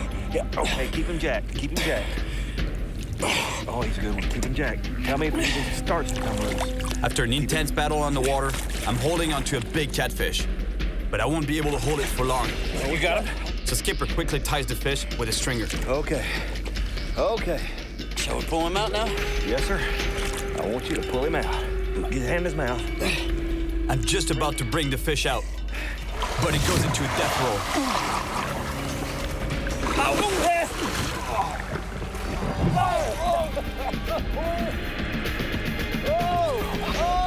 He's twisting out. He almost broke my wrist, man. Yeah. Big old flathead. Oh, aren't they strong, though? Do you feel him when he cranked with you, when he rolled he you almost over? broke my wrist. I'm telling you, like, I had to go with him. Otherwise, it was breaking my wrist. Right. This thing was going... Oh, man, these things are hosses now. He's just one solid muscle. Beautiful. That way you Good job, buddy. Hey, man. It's all you. Awesome. Yeah. Good fish. I'm glad I didn't have to come in there after. I'm proud of you, you know. Hey, hold that dude up. Hey, that's a big fish. That's what we're talking about right there. That's a good 40-pound fish. Oh, 40, 45. You're right. Big Oklahoma catfish. All right, buddy. Going back. I'm pretty happy with this beautiful 40-pound flathead catfish, which is already a solid accomplishment for a first-time noodler like me. But I'm still looking for a bigger one. And next time, I want to try to catch a monster catfish without a stringer. He rolled good right there. He's yeah. I felt that twist, man. Well, you got to watch that stuff. It'll get infected really, really bad. So really? When you get home, get a pan of salt water, just as hot as you can possibly stand it, and put about a handful of salt in it. I think I need a little break from the noodling. My hands can't take it anymore. My hands are forcing me to take a break from noodling, but I'm not gonna stop looking for a monster catfish. All right, let's go catch some big catfish on a rod and reel this time. Yeah, my man. I'm back to my good old rod and reel, this time in Texas at Lake Texoma, to fish with Cody Melanix. He has the state record for the biggest blue catfish, 121.5 pounds, which was also the world record for a while. Though I'm taking a break from noodling, I'm still hoping to catch a real monster in a more conventional way. Well, now we just have to wait for a bite. We have 8 rods in the water, 8 bait on the bottom, 8 rods working for us, so 8 chances of catching fish or catfish. Does it look like it's hot here in Texas? Yeah, there's some days I sit out here and it's just unbearable. I mean, it's everything you got just to stay out here, and then all of a sudden, you know, one of them rods just go crushing down. You may get one, yeah, monster fish. You may get one, you may get 2, you maybe get 3. Just get me one, man. That's all I need. One big monster blue. That's what I want to see. Patience is the game. All right. At least it'll give my hands a little rest from all that noodling. After waiting for hours on Lake Texoma, we finally get a hit. He's there. Yeah, there's a fish after that bait.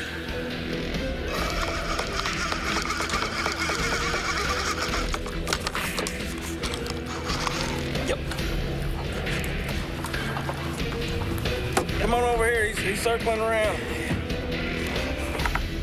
Look at the power of this fish. Imagine on your hand. Hang on to him. Big fish, big fish. Big fish. Hang on, that looks like a good fish. Oh, yeah. Oh, yeah, man. Good fish, Cody. Good job, bud. Yeah. Big cat. Yeah. That's about 50 pounds easy, no? Yeah, it's a good fish. Like that. Oh, my gosh. Healthy fish right there. Oh, yeah. Look at the size of this blue catfish. That's a beautiful animal. That's a monster, actually. That's exactly the size of fish I'd like to be able to noodle. You know, so basically fight it with my hands. No stringer, no line, no rope, nothing. Imagine diving down, getting bit by this fish, and bringing it up to the surface. Fish like that's gonna bring blood. Yeah, well, he's gonna mangle my hands for sure, right? I feel for your hands, brother. They're gonna be mincemeat. I guess so, but it would be cool, you know. I really want to catch one, yeah. Well, thank you again. Power to you. Thank you, man. That was a beautiful 45-pound blue catfish. Noodling a fish this size would be great, and I feel I can do even bigger. My hands are still hurting, but I think I'm ready to go back to noodling. And it was really cool catching that big blue catfish with Cody. So now I want to catch a fish this size with my bare hands. No stringer, nothing. Just going down into the fish's hole, grabbing onto this fish's mouth and pulling it up to the surface. That'll be pretty intense. This is my last day in Oklahoma. I'm going to meet Nate and Levi, 2 pro noodlers that might be able to help me catch the monster fish I'm looking for. Hey, here's our guy right here. Hey, Nate. Hey, man. How you doing? Ooh. Nate Williams. You're hurting there? Yeah. Levi Key. Levi? Cyril. Yeah. Cyril. Nice to meet you, guys. That's some serious noodler's hands there. Yeah. You ready to catch some big catfish? I think so, man. You can hop in with us. It's about 10 minutes. All right, let's do that then. And that's gonna be good. This guy's pretty hardcore. You know, I've seen some scars before on hands, wrists, and stuff, but these guys, they have scars up to their elbows all the way here.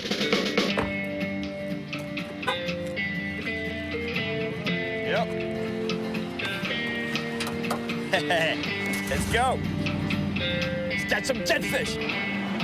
Nate and Levi are taking me to a secret spot far down the river, where they've seen really big fish before.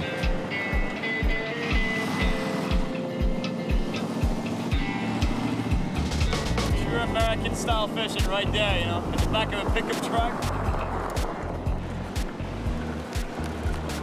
To get to the spot, we have to walk beside a busy highway and then climb down under it to find the river, where there's a canoe waiting for us. Here we go again, chasing catfish with my hands.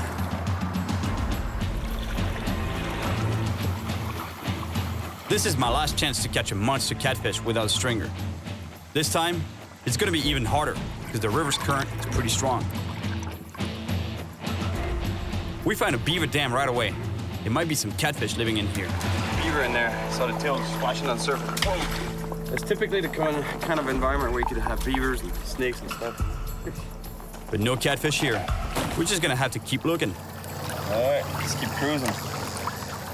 Noodling is definitely extreme. Once again, I'm gonna have to feel inside every hole in order to find out if they're occupied by a wild animal. And the rivers of Oklahoma are full of surprises. Be a big hole here, you said? Yeah, this is actually one of my favorite little stretches of river right here. I pull fish over here, over 50 pounds all the time. Over 50 pounds? It's a really, really good spot. How does the hole feel? Big? No? Yeah, it's an old beaver den. Can't feel anything. No, you gotta run this clay little shelf down here. Yeah, with my feet. Oh my, look, right there. Look. Whoa. You see that? That's a snake? That's a rattlesnake right there. Yeah. Oh my goodness. That's a big boy too. That's a big one. They don't ever get in the water, but sometimes they come close to get a drink or to try to ambush small predators.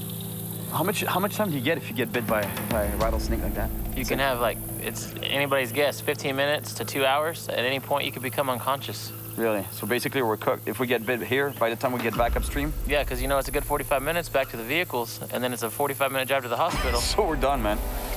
Hey, Levi, watch around here. There's a snake, man. This river is definitely full of surprises, but I really want to find a big catfish. And it looks like Nate just found a hole with something moving inside. Are you guys blocking the hole right now? Yeah, his feet are in it. So you basically put your hand through the mouth, out of the gill, right? Yeah. All right. So I just go down, follow your foot with my hand, and go down as you exit, right?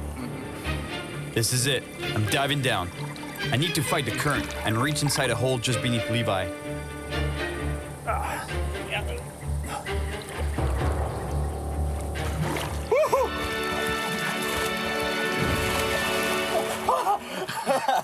That was a good practice shot, but the catfish was pretty small. I need a monster one now. He was down deep. Yeah, he was. I heard him bite you, too. Yeah. I could hear it. Yeah, man, he bit hard on my thumb. We head up a little stream where there might be some big catfish lurking around. Hey, that's a big fish, man. There's fish like that in here? Yeah. When the water level drops after heavy rains, fish can get trapped in the streams, sometimes for weeks. There are really big fish in such shallow pools? Yeah, and really big snakes. Really, huh? Yeah, nice. I was starting to think that there were no catfish in this creek, but now I just spotted one in a shallow pool. Instead of swimming away, it looks straight at me, and it doesn't back down.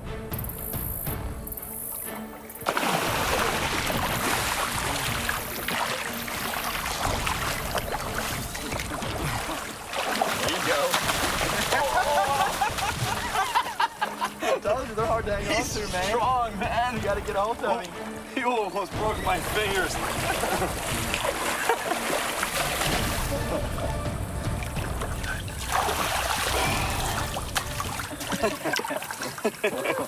Caught with my hands, no stringer, but it's not quite the size we want.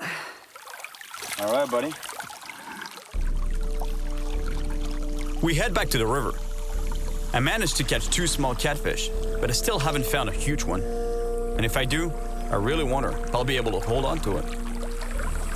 The day's almost over. I need to keep looking in every hole to find the fish I've been dreaming about. We arrive at a spot where Nate has caught huge catfish before. Feel just right down this bank. Yeah. Should be coming up to a hole. Around here? Yeah. Right here. I got the hole. And keep it blocked when you come up. There's a cat in there. Sure. Something bitten. Don't let him Whoa, out. whoa. That's weird, man. Is that what? What's that? Yeah, man, it's a snake. Hey, toss that. Toss it, man. It might be twisted. What kind of snake is that? Easy. Hey. Oh, you grabbed that, man. You all right? Are you okay? Did he nail you? Yeah, twice. Levi is lucky. It's the same type of non-venomous water snake that bit me earlier. He got me. Oh, look, he got nailed pretty good right here on the hand and there on the finger. Wow. Told you that noodling can be pretty dangerous. We're just lucky it's not a cut mouth, just a water snake. Because the poor Levi, let me tell you, it'd be in agony right now. We'd have to rush to the hospital to get him a shot. The day's almost over, and I still haven't completed my mission. I really want to catch a monster flathead catfish with my bare hands. And there's still one more spot to check. Last year here, I cut my elbow open and had to go to the hospital and get 6 staples. There's farmers throw all this junk in here to stop erosion so they don't lose their land. Really? Yeah, but it's really, there's stuff all through here. Car bodies, tin horns, barn metal, sheet metal. It's all through here. You can hit your feet on it and get cut up pretty bad, so be careful. It's good for fish though, right? Good for fish. There's lots of places for them to hide. There's a fish in here. There's a fish there? Yeah. All right. How is it set up here? Like it's... We just found an unusual hole. It's a jagged, rusty pipe. Inside it is a huge catfish, and it can escape through 3 exits. Nate and Levi block both ends of the rusty pipe, and hopefully this will allow me to get the fish out through the jagged hole in the middle. This is it. This is the monster I've been looking for. This fish is all the way in the back of this hole. And basically, we're trying to get it to come close to the entrance of the hole so that we can pin him down. Like I got his tail pinned down. Oh, the tail is there? Yeah, that thing is big. I'm gonna try to get my... Right there. There you go. Now you got a good hold of him. Yeah. Now, you think we should string him or what? I can try pulling him out. Let's have some fun. It's up to you, man. Are you sure you want to grab him on your own? Yeah. He's gonna be all you can handle. You gotta be ready. I think so. Okay, you can do it. Don't lose him. Yeah, that's it. Easy him out. Easy him out. Oh, yeah.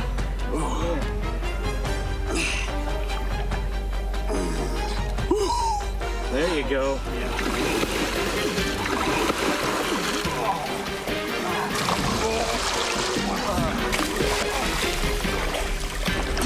Get it. You got him? Good job. Oh, boy. It's a big fish. It's a monster.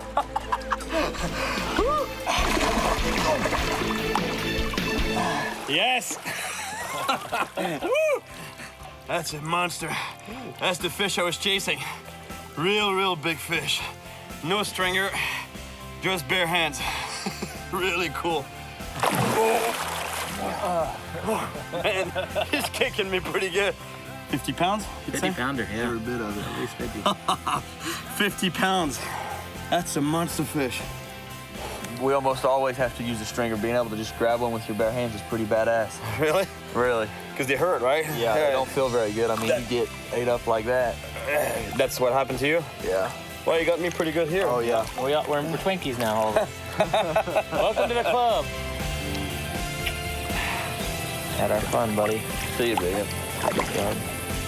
Good job, man. Yeah. Awesome. I came to Oklahoma to catch a flathead catfish with my bare hands, one of the biggest fish in the state. I wanted to find them in their own domain. Put my hands in their holes and in their mouths. No more rods or hooks or even bait. This time, the bait was me. Awesome. Thanks to my friends that share their knowledge and passion with me, I now have the greatest respect for this raw style of fishing that is noodling. I love that one. In the end, it was just like Skipper told me. You're going to tremble, you're going to laugh, and you may cry, and there's going to be some blood. But you're going to make a memory that's going to last a lifetime, I promise you that. And now that I've been through it, That's hardcore noodling right there. I loved it so much that I'm definitely coming back. You got your big girl panties on? It's a frog, man. No! Don't pull it out. Oh. Stay in there.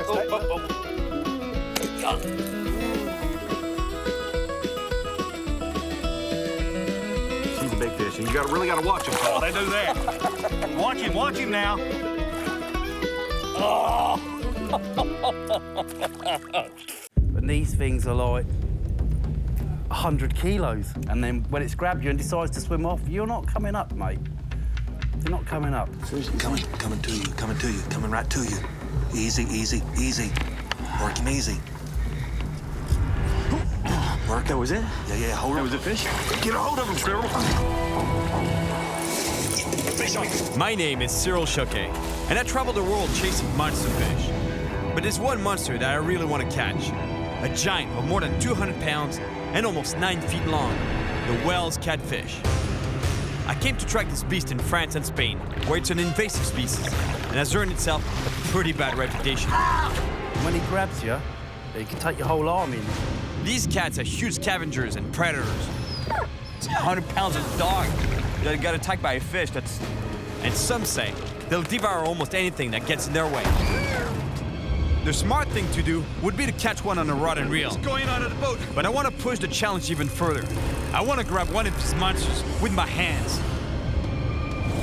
It's a dangerous fishing technique called noodling. I learned from a real pro in Oklahoma. We are the bait. Literally. But catching a 200-pound giant just with my bare hands, no one really knows if it's even possible. The fish is destroying my hands, but I got it biting me hard, man. It's biting. Ah!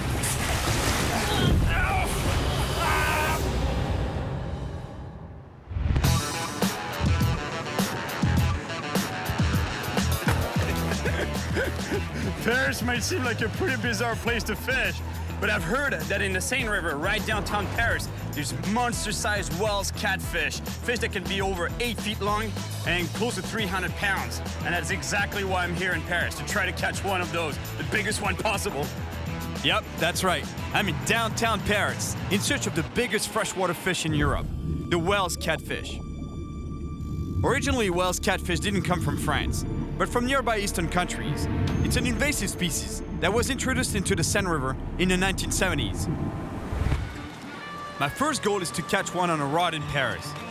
But since I caught catfish by hand in Oklahoma, I definitely want to try to get one of these monsters with just my bare hands. Oh, excuse me. But for that, I'm gonna need my buddy Skipper. He's a pro at bare hand fishing. Woo! Well, he's gonna run up, bite you on the foot, latch on, shake maybe. We're gonna hook up in Spain for some hand-to-hand combat with a giant catfish. My first problem, though, is getting to the Seine River. Parisian traffic is pure chaos. I tell you, this is worse than crossing a river infested with piranhas in the Amazon.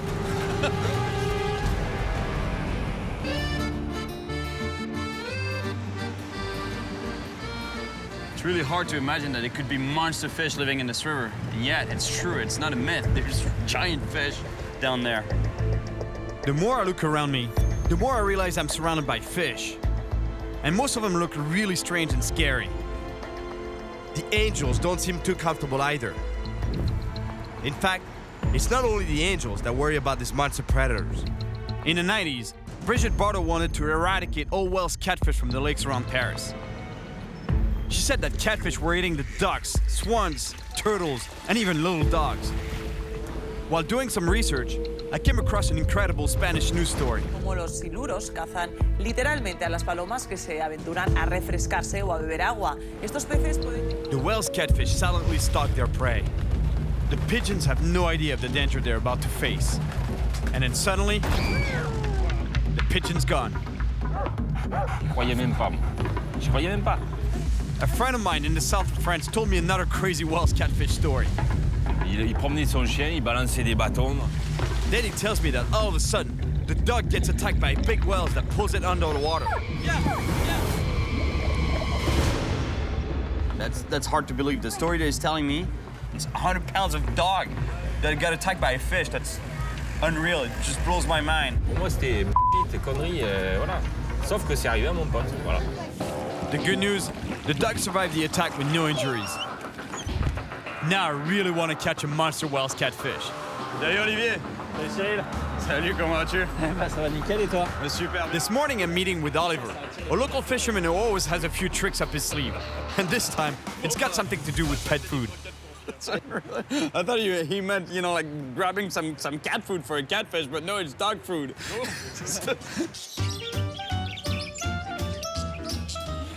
C'est lesquelles les meilleures? Celles pour Chihuahua? Ouais, Chihuahua, je sais pas, en tout cas, ce qu'il faut, c'est celles qui sentent le plus fort, quoi. That is great. It doesn't matter which kind, you know, as long as it stinks. The more they stink, the better. 36 euros? That's $50. There's no way I'm buying $50 worth of bait. Or actually, not even bait, it's to chum the waters. All right, I'll just take a small pack. In theory, the smell of the dog food should attract the catfish. Let's just hope it works. Donc là-bas, c'est un spot, ça?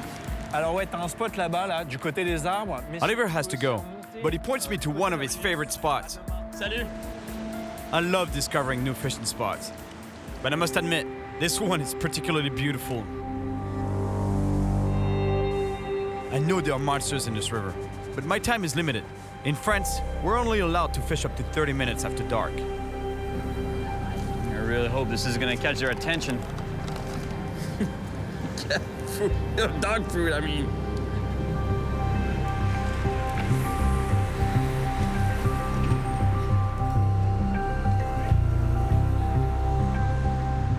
I tell you, we're getting into prime catfish fishing time because dusk, getting towards night, and actually nighttime is when the catfish really wake up. They start going on the hunt. Because those fish, they're both scavengers and active predators. And when they scavenge, they don't really use their eyes to find food. They use their baubles to probe the bottom for any decaying matter. So that it would be dead animals, dead fish, dead birds, dead whatever. When they go after a prey, they're using their baubles to feel any movement in the water, any vibration in the water, and pounce on it.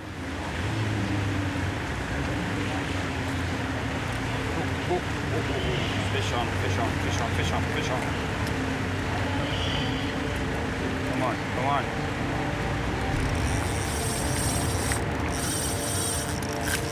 Yeah, fish. Fish on. Stop. Yes. He's going under the boat there. Ah. Oh, he's going under the boat. That's not good. Oh yeah, it's a big fish. I just saw it steal. Oh no. Oh man, that was a big fish. He must have gotten wrapped around a piece of debris on the bottom because I could feel the line rubbing against something and the fish was pulling the other direction. At first he was going towards the boat, but I pulled it out of the boat, went underneath here and broke me off. That was a big fish. I hate to lose fish, especially big ones. But hey, that's fishing. In any case, if I want to have a better chance of getting this monster, I'm gonna need a little help from my friends. Salut Fred! Hey! Comment vas-tu? Ça va, Hey, ça ça va. fait tellement plaisir de te voir. Fred is a buddy you haven't seen for years. Today he runs a school that teaches kids to fish. It's a great initiative. It keeps them off the streets and gives them some self-esteem. Let's see if this younger generation can teach me some new tricks. Cyril, faut que je te dise un truc. Ouais. C'est fini la casquette incurvée comme tu l'as dans ton style. Pretty much telling me that I'm a total has-been right now. You know, like basically the way I should be wearing this hat is like this, and it should be flat in the back. You know, like the visor should be. Is this cool? No? C'est bon? Ouais, c'est bien comme ça. Et baisse le pantalon aussi. Ouais. J'ai gagné 10 ans là, c'est bon? C'est bon, c'est Ouais. bon. Là, tu passes inaperçu, là, c'est bon. C'est bien là. Dans Paris, c'est parfait. Now that I'm cool, it's time to go catch a monster. Street style.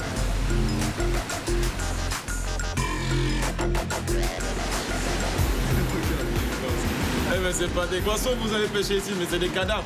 On n'a pas ici. We make a few casts, but no luck. Plus, there's so much debris on the bottom that my line keeps getting snagged. I was sure I had a fish on for a while. That's a chain, bicycle chain. All this debris on the bottom is starting to really intrigue me. In an old city like Paris, there must be thousands of weird objects at the bottom of the river. And those best placed to find them are the police divers of the River Patrol. I've also been told they've seen monster whales catfish during their dives. And they might even show me where they hang out. Alors regardez, on trouve toutes sortes d'objets insolites en scène. Wow. Une bombe à Une bombe à tonneau. Voilà, celle-là, elle date de la guerre de 1870. Et pour l'anecdote... Sandrine Bergeau is Commander-in-Chief of the River Patrol, a special police unit of divers created in the 80s to monitor everything that touches the water in Paris. That means they have hundreds of miles of shoreline and waterways to patrol. But the role of this patrol is not just enforcing the law. They also save more than 200 people from drowning each year. And they bring up some pretty mind-blowing stuff from the bottom of the river. Interesting.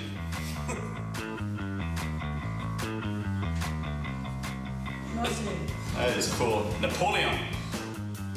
All this is very cool. But what I really want to know is where are the catfish? Alors là, j'ai quelque chose qui va vous intéresser, le fameux silure. Finally, a whale's catfish. It's not a monster, but hopefully it's a sign of things to come.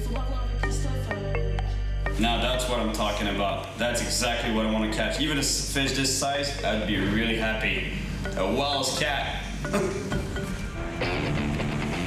The police take me for a ride to see Paris from another angle and to show me some spots where they've seen huge catfish. Man, I feel really privileged being on this boat, taking a tour of the city that's on a police boat. How cool is that?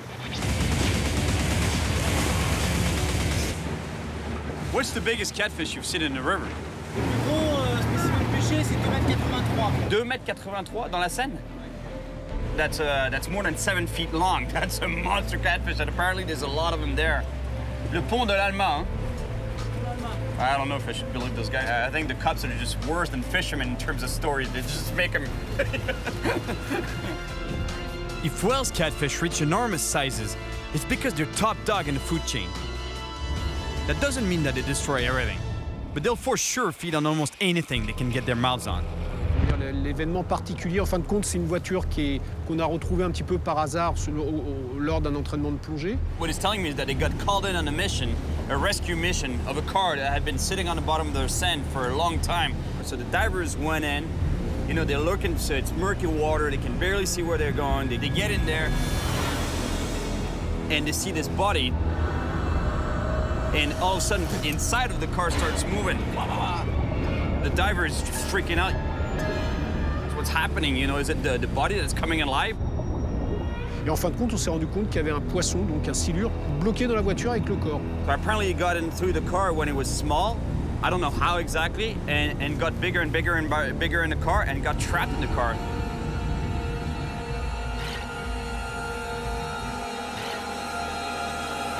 The suspicion is, how did the fish get bigger?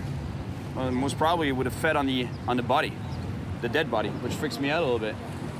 Hallucinant cette histoire quand même. Now that's a creepy story. To take my mind off it, I called my friends for a fishing session. Hopefully one of us will finally land a monster whales.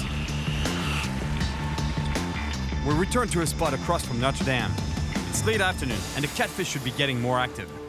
Et Olivier, elle est vraiment sale la Seine, non? Ouais, elle est super sale en fait. Puis elle est haute, non? Elle est très haute. En fait, ce qui s'est passé, c'est que la semaine dernière, il y a eu des orages très violents en France. He's telling me that last week, you know, there was some major flooding in France, all over France, and especially around Paris. And that's why the river is blown now. You know, it's all dirty, muddy water. Plus the water level is really high. So basically, it's going to be a mission almost impossible. The idea is to cast the bait upstream a little bit.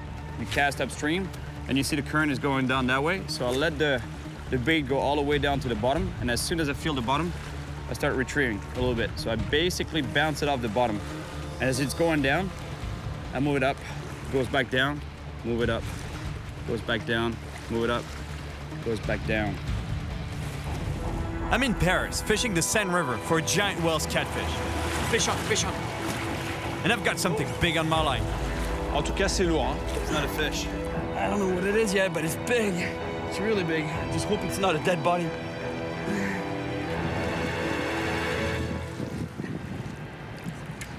Oh, yes! Woohoo! Woo! Yes! Fish on!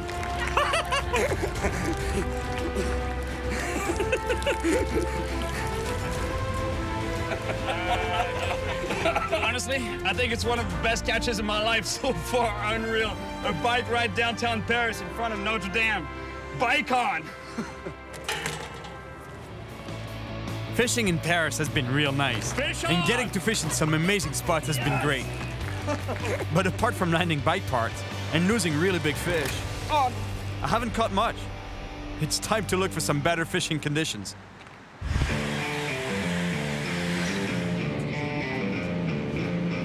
Let me tell you, fishing in Paris, that was hard. For sure, I didn't get the right conditions, but at the same time, you know, that was tough. You know, like, I got skunked really bad. But now I'm headed to Mequinenza in Spain. That's the mecca for big whales catfish. Plus, I want to catch one with my hands. Let's just hope that my buddy Skipper can still make it to Spain. because I don't think I can handle a Wells catfish on my own. We could barely hold a catfish in Oklahoma. You almost broke my wrist, man. And those only weighed about 40 pounds. How much more power does that 50 or 70 pounder have? Well, my friend, they're actually 5 times bigger in Spain. Man, it's so nice to be in Spain. The heat, the sun. I just hope the catfish will be more cooperative than the ones in France. I'm off to Mequinenza, a small village in Aragon, in the north of Spain, just a little west of the city of Barcelona. Mequinenza is a small village of 2,500 people. It's the mecca for fishermen who come from all over Europe to try and catch monster fish. The hydroelectric dam built in 1966 created warm, slow-moving waters, ideal conditions for Wells catfish. Once introduced into these waters, they not only multiplied quickly, but got to enormous sizes in the blink of an eye. I really want to get on the water with these fish to see how they behave in their environment, but especially to see how they react when I approach them. If I'm gonna grab a Wells catfish by hand, I have to get really close to its mouth. So I'm meeting up with Marcus, an expert diver, to help me better understand these fish. I tell you, my friend Skipper, he's coming from Oklahoma. He's a professional noodler. You know what noodling is all about? Yeah, it's catching fish. I heard about it. And what do you think about it? Crazy, absolutely crazy. I never saw it before, so it would be nice to see it. Yeah, how you do it? How big can you up make? To 200 pounds. 200 pounds? Yeah. Really? So maybe I can even grab him with my hand. We check it out. Hopefully we'll see some monsters. I've heard that most Wells catfish attacks are triggered when an intruder gets too close to their nest. But they're not spawning right now, so we should be pretty safe.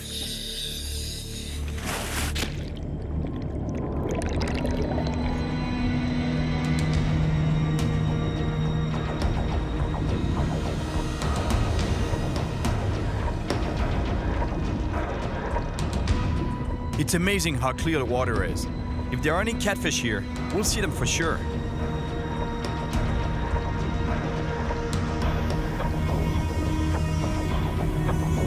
There's a fish. It's a nice carp, but no catfish yet. I think I just saw Wells hiding in some branches. Here it is. It's a nice fish, but it's not the monster I'm looking for yet. I find another one. They're not scared at all. They come right towards us, even though these ones are not very big. It's like they're defending their territory, or sizing us up for an easy meal. But wait, Marcus just got rattled by a huge 200-pound fish that came up behind us. This fish was not intimidated by us. They're so big, they're definitely the top predator around here. We just found another one. Honestly, these fish are huge. I'm not sure if it's such a good idea to try to catch one of these giants by hand. Do you think it's even possible to catch one of those? I think you'll have to be a bit lucky and a bit careful because when they grab hold of you, it's going to be a battle for sure. Yeah. At the local diner, I meet up with Andy, a guide and expat fisherman who's caught over 3,000 Wells catfish. And these things are like 100 kilos. I'll see them breaking 85-kilo line, snapping people's rods. They're really angry, strong fish. And when he grabs you, he could take your whole arm in if he wanted to. They're sandpaper-like teeth. Your immediate reaction is to try and get your arm out. Of course, as you pull, it just strips all the skin off you. Really? They can rip your entire skin off. To catch one by hand, it's going to be awesome. I've got to see it. What did I get myself into? And then when it's grabbed you and decides to swim off, you're not coming up, mate. You're not coming up. That's why I called my buddy, Skipper. He's from Oklahoma, man. That guy is a hardcore noodler. That's what he's done his entire life, is noodle catfish. Yeah. I'm not from there, I'm not a noodler. Maybe the fight of my life. Yeah, possibly, yeah. Man. Andy's warning hit me like a ton of bricks. Noodling these beasts alone might actually be suicidal, so I need a real pro on my side. I check in with Skipper just to make sure he hasn't got cold feet, and he's still coming. Yes. How you doing, Cyril? Skipper is a 5-time world champion catfish noodler, and a great guy. We noodled catfish together in Oklahoma a few years back. If I'm gonna catch Wells with my hands, I will definitely need his help. Yeah, it looks good, man. I've seen fish. I don't know if they're catchable, but I've seen them, and they're big. I'm always ready and willing to try and catch a big old catfish. You're packing your stuff, huh? All right, man, so I'll see you here in Spain. Yes, skipper's in. Well, this is it. Here we go. Headed to Spain, going across the big pond in search of the elusive whales, man-eating catfish. Skipper is only arriving in a couple of days. So while I wait, I want to try and catch Wales catfish on a rod and reel, just to see how strong they are. All right, here's Claude. Salut, Claude. Yeah. Salut. My guide is Claude, a French expat known for formerly holding the record for a whale's catch of 246 pounds. Grand pêcheur de silure. Aussi grand que toi, tu vois. On n'est pas très grand, nous deux. On va tout faire pour, en tout cas. Cool. Bon, bah, allez, go. Go fishing? Allez. Claude has been fishing Mequinenza for many years, and he knows a lot about the whales and their habitat. So to start, he thinks it would be a good idea to do some sight fishing along the banks of the reservoir, where you can actually see the fish. There's only one problem, though. Can you seriously believe that, I left the cold of France to actually find out that they had a major cold snap here, too?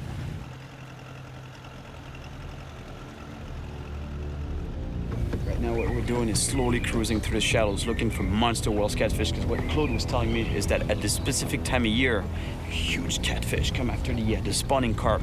The carp spawning through the shallows there, you see them in the grass, and the big cats come after them, chasing them. But the idea is to keep cruising, and hopefully we'll come across a cat. We have to spot it first to be able to cast to it. Nice carp right there. Non, non, c'en est un, regarde, il bouge, le monstre. Oui. Regarde ce monstre. Man, it's huge. Voilà.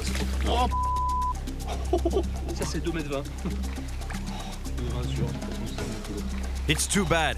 We spotted this fish too late, and we didn't have time to cast. Claude, I see one right there.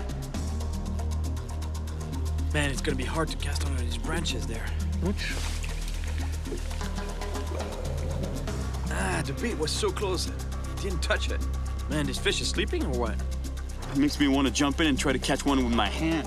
Mais c'est vrai que c'est très frustrant d'être à moins de 2 mètres d'eux comme ça et de ne pas pouvoir les attraper à la canne. The only thing is that the catfish in Oklahoma, they were 50 pounds. Those here, they were over 200 pounds. I don't know if it's possible. Period. The fish are not reacting in the clear water of the reservoir. So to better our chances of catching a monster, we head downstream where the water is murkier. Over here, I think the fish will be less wary and should be easier to catch. There's monster fish in this main channel here, and the good thing is that from what Claude was telling me, the bottom is pretty clean. There's not a lot of obstacle. There's no debris like branches or trees that the fish could get hung up into. So basically that tells me that I can use this gear to catch a big fish, and this gear is lighter than the normal Wales catfish equipment. Normally you would use 100-pound test. This is 40-pound. But when the water is clear, when there's no obstacles, you can use lighter gear like this. And catching a monster fish on this type of equipment is a lot of fun.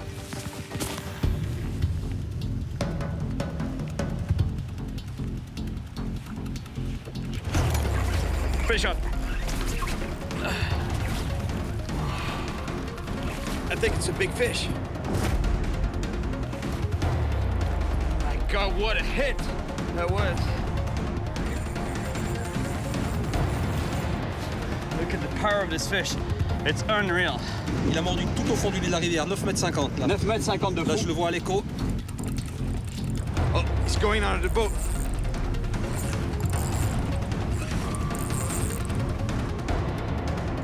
Here we go. Here's the fish. Oh, yeah. Oh, it's a good fish, man.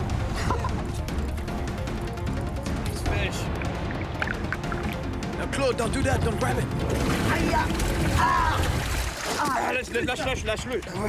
Ah non, j'ai pas voulu mettre de gants, c'est bien fait pour moi. Have you seen Claude's hand? I don't think we're going to try to bring that fish up on the boat again. Plus, it's not really good for the fish anyway. So what we're going to try is bring that fish to shore, because we're really close to shore, and release it right in the water, right in its element, so that we don't risk hurting the fish nor Claude's hand. Fais attention, Cyril, bride-le. C'est plein d'obstacles au fond.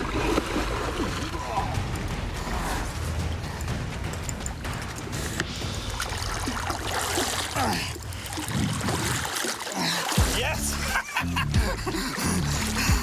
Yeah! catfish. Finally. And now imagine catching one of these by hand. Look at the size of this animal. And yet, for whales, it's not even a monster.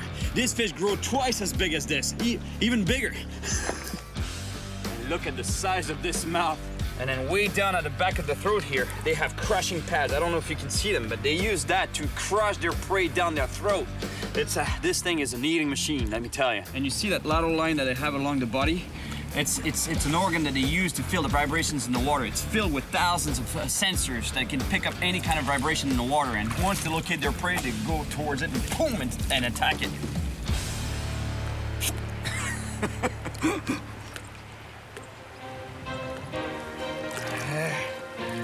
Yeah, merci beaucoup.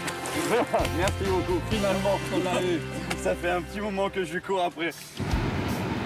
Now that I've caught a Wells catfish on a rod, my ultimate goal is to catch one with my bare hands. All right, I'm just about to pick up Skipper and Heather, his daughter Heather. Last time I was in Oklahoma, I actually stayed a little bit longer and went noodling with her. She's a true hardcore noodler, just as much as her dad. Duck down the stream, sis.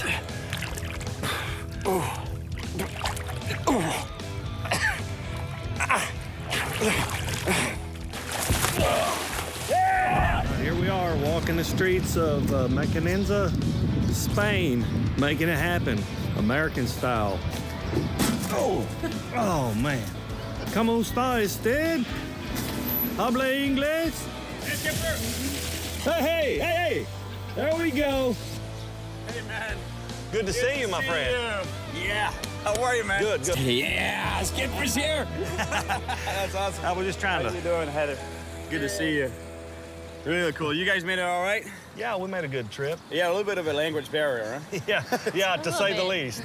Pes. Oh, fish. Pes. Yeah. Pes. That's all you need to know, man. Catch pes. They'll get it. There we go. Hey, man, I got to show you something. You got to see this thing. All right, let's check it out.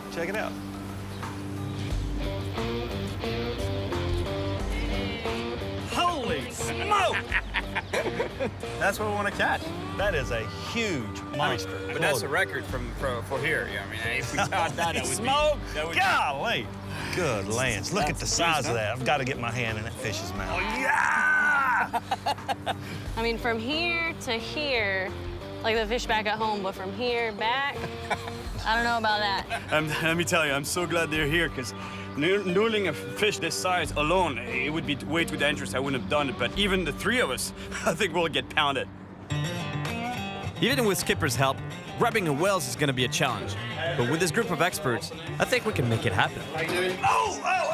Golly! What a grip the man's got. Skipper, Andy, that's what I was telling you about, the noodler from Oklahoma. Yeah, this is Heather, his daughter. I think you're a little bit crazy to come here and try and catch a Wells, but it's your choice. A fish is a fish, no matter where he's at. Yeah. I don't think you've ever dealt with anything as strong as these fish. I know two sure things about Skipper. He's not afraid of any fish, and he always has a plan. Float your body right in beside it. I mean, a lot of times he'll never even move. Get him around the head, swim him to you, right into your stomach, bow over and turn him down, and step over and around him and put a hand in his mouth. I think it's doable. I think it is. We'll give it a shot. I don't think Andy thinks we're serious. Yeah, cheers. Cheers. Some cats. We get the team together and head out to the reservoir to try to catch a Wells catfish by hand. We want to start in the reservoir because we've seen fish here, and big ones too. I'd like to make some noodling, and I said, I don't like to miss that, sir. I don't like to miss that. Remember those? Yeah, I totally remember those. Nice for bringing them. Those are your dirty. good luck. You never even washed them. Those are your good luck socks. Those socks have never failed me. I'm going to let you wear a pair of mine. That's cool. Now we're going to catch a monster fish with that. Never washed socks. Is that water cold? That water's cool, man. It is cold. It's a good thing I brought my fur coat with me. Oh, you're not going to be cool with that, man. I remember the fur there. It's deer fur. Claude, elle fait combien? 20 degrés à peu près? That's pretty cold. If you stay in that brings down your body, your core temperature pretty quick. Yeah, you can't noodle for too long. Being this cold, I don't know how skittish these fish are going to be. We wanted to come up, put that smack daddy bite on us. We are the bait. Literally. We are the bait. We've talked about it enough. Let's get in. All right. All right. You first, man. Oh. Woo. Ah. Woo. It's cool, though. That water is cold. Yeah.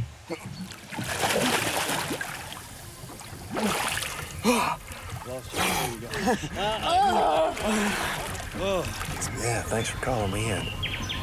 I'm excited to do this. You're welcome, buddy. I knew you would like it. I'm not sure if it's excitement or fear. I don't like to be afraid of anything. I think this fish scares me a little bit.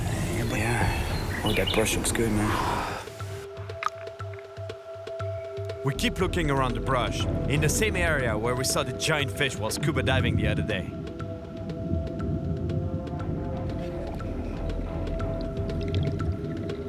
Here, we might come face to face with the monster whales.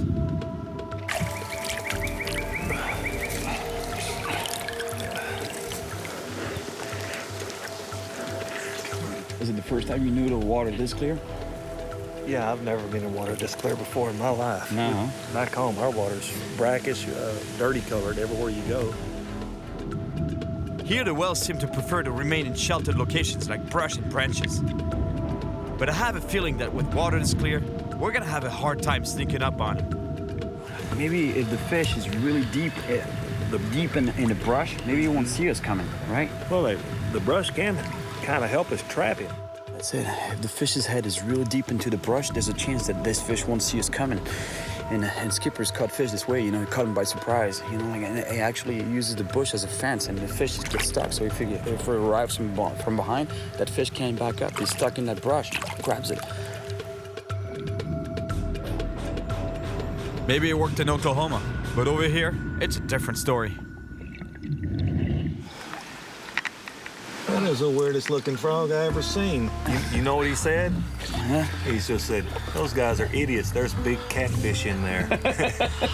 So are you going to start doing some noodling, or is it just synchronized swimming? It's too clear. The water's too clear, huh? I think they're running from us. Yeah. They're seeing us and hearing us come.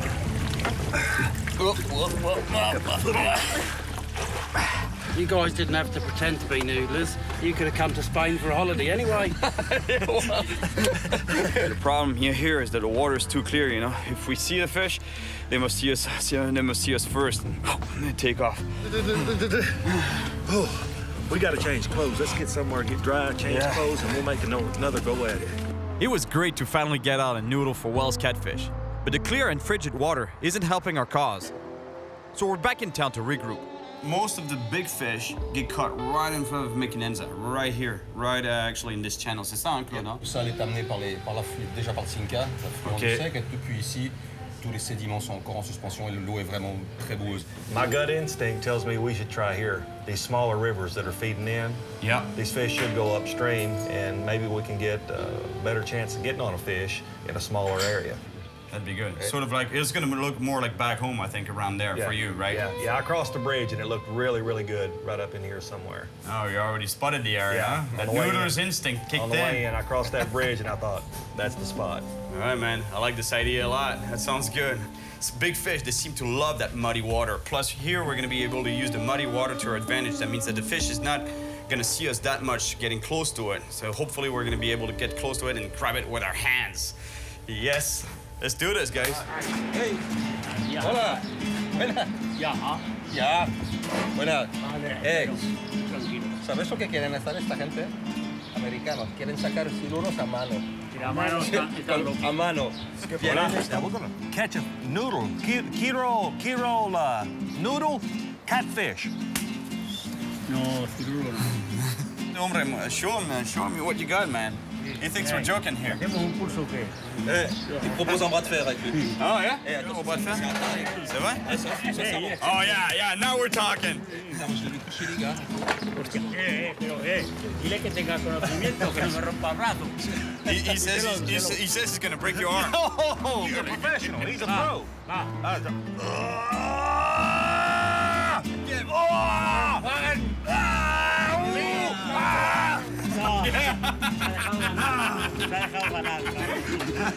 This man is strong. That's what. Hey, we got to take that guy noodling.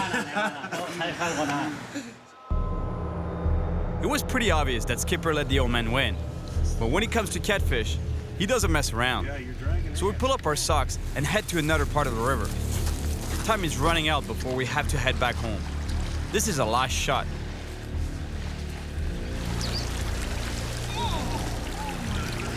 Hey, the fish are in the water. Yeah, I know. Yeah, but they're in the water. I'm just about to get submerged to where it hurts the most.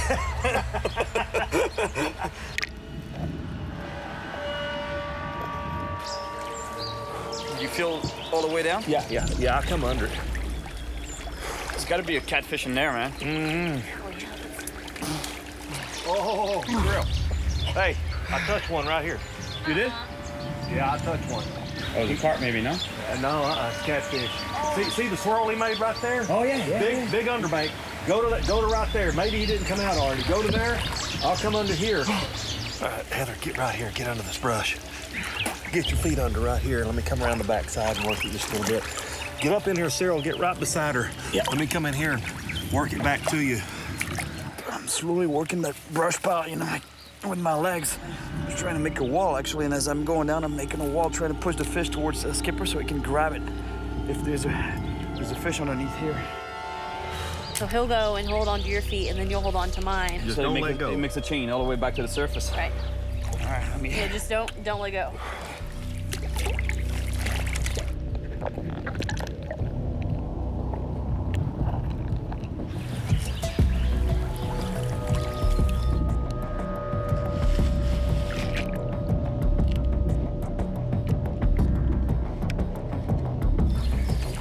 If a big fish catches our legs now, I really don't know how we'll get back to the surface.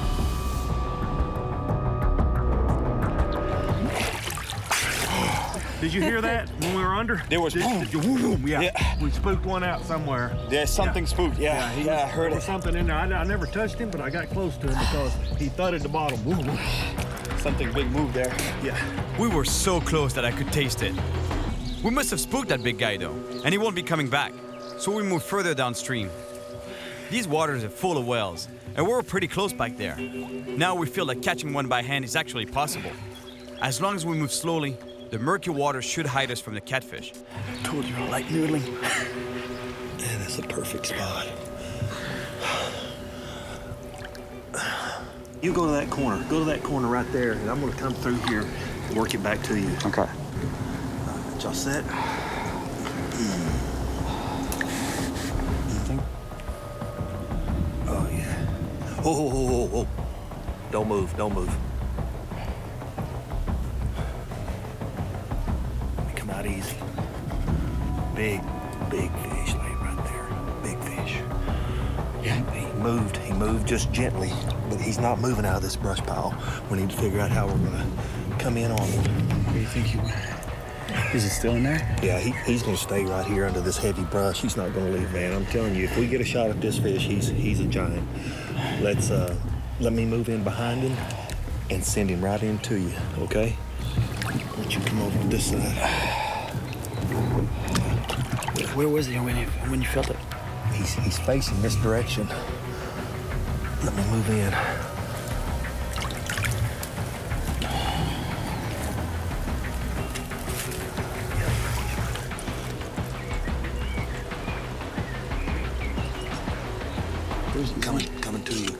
Coming right to you.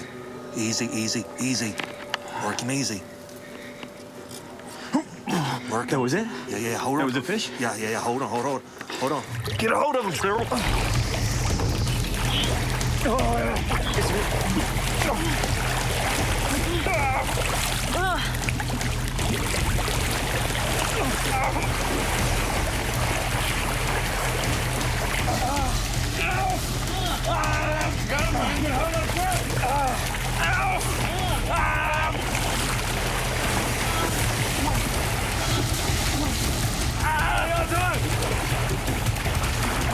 Get hold of his tail, sis!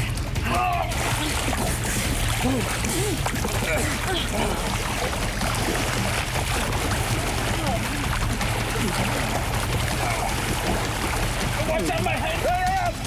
Get him, Heather, get him up! Drag it! Oh! Hang on to him! He's still fighting good. He is. Hold it. I've got to reach my stringer. He's biting me hard, man. He's biting. Oh, he's putting the stringer through its mouth.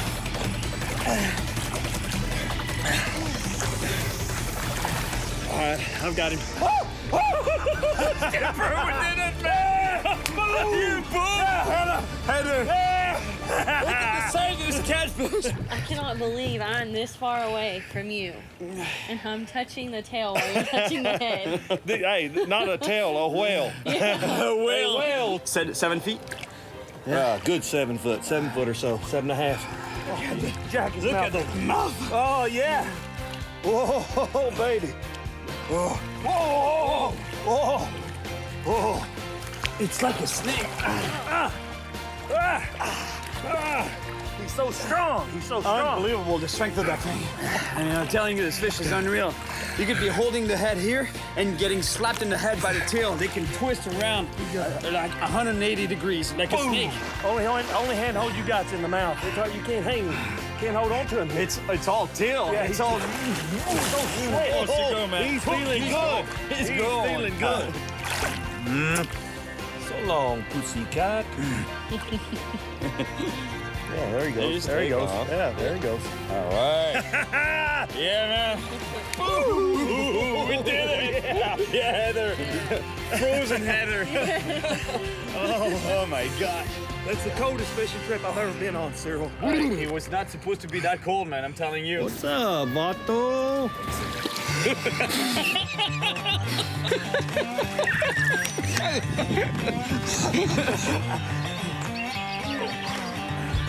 We're gonna have some shrinkage going on right here, right now.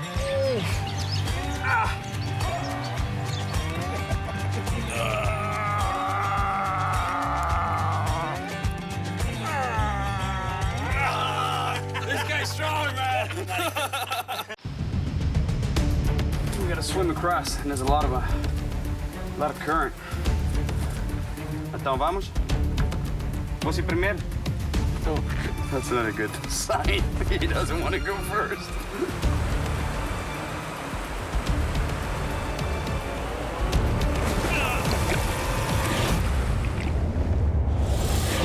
My name is Cyril Chauquet, and I spend my life traveling the world chasing monster fish, especially the big predators. And that's exactly why I'm here in South America, in the Amazon rainforest. Even though it's one of the most dangerous places on Earth. It's bad. I love it here. Electric eels. It's very dangerous. It can shock you. Caimans, piranhas. Look at the size of this piranha. And even anacondas are everywhere. But it's also where the most colossal and rare fish can be found. I want to go on an expedition for several days in indigenous territory where I heard that they're real monster fish, capable of pulling fishermen and even their boats down. And it's so remote, I'll need to learn new techniques in order to survive in the jungle. I've already traveled to the Amazon several times. Here we go. But this time, my goal is to find one of the biggest and most powerful predator fish in the world. He's not coming up. A beast that grows to over 300 pounds. Yes! The shark-like piraiba. Oh my gosh!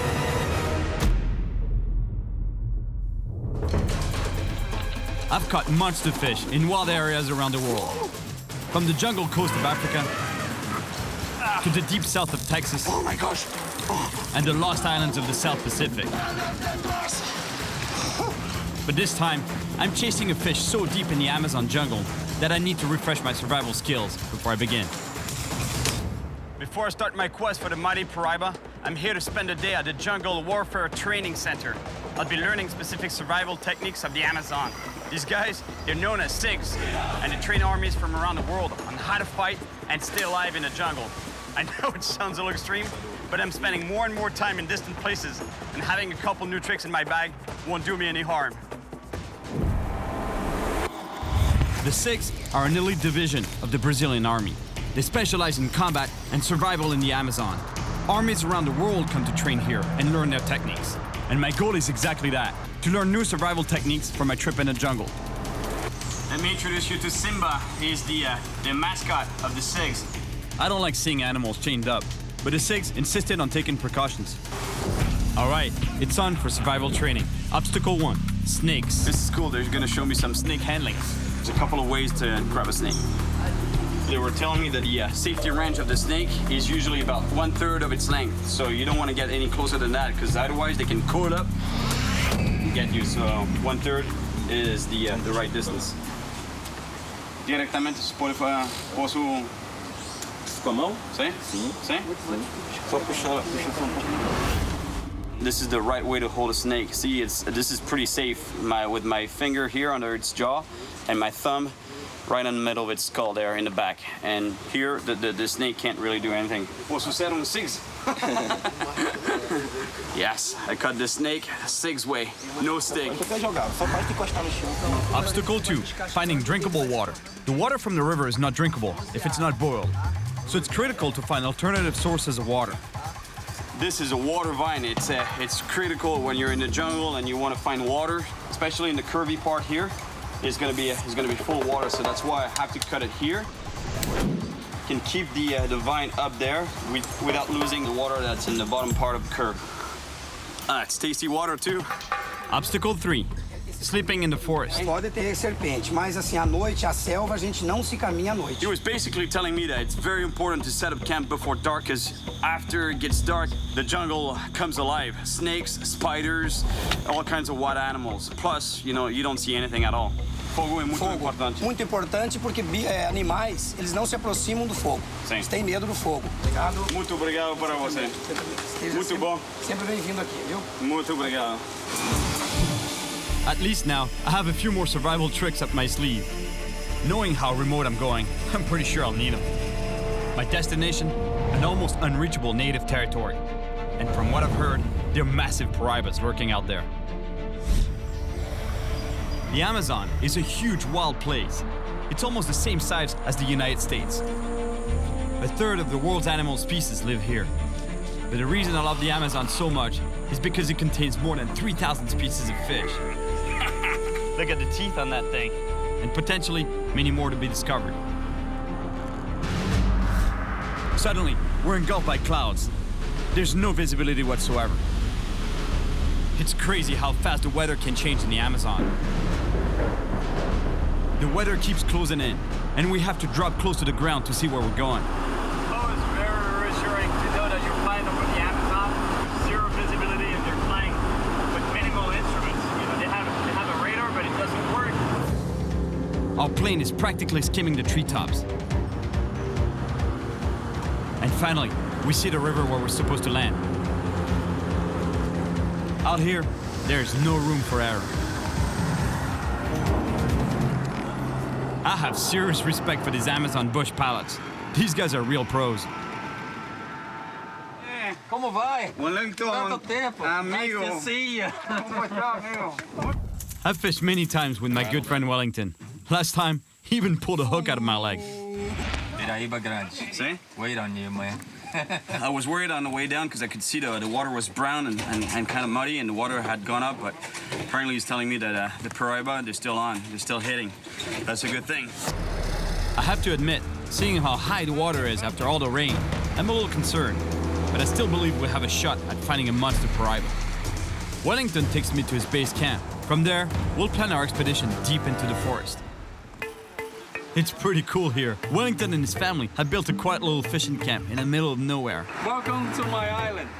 But the huge Paraiba I'm after is somewhere out there in the jungle rivers, and I can't get too comfortable here. So Wellington introduces me to my guide for the next few days. Isaiah is gonna be your guide. So he's the one that knows all the way around. Yeah. So he's gonna take you to some spot that you gotta work for it. So Isaiah, you can trust him. He's my man. He knows everywhere around. My new friend Isaias isn't very talkative, but hey, at least he looks like the real deal. And anyways, there'll be plenty of time to talk on this trip. All right, here we go, on the hunt for the Paraiba.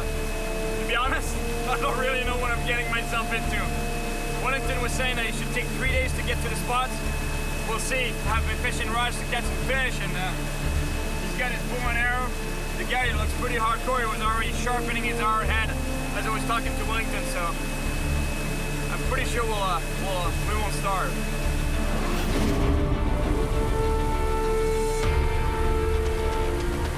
After an hour on the boat, I spot a rocky point by a large pool.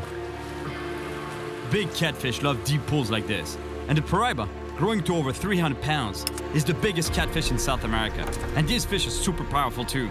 So I can tell you, to get him out of deep holes like this one, you'd better build strong rigs. The rig is pretty straightforward. A sliding sinker on the main line or running line that is attached to a swivel.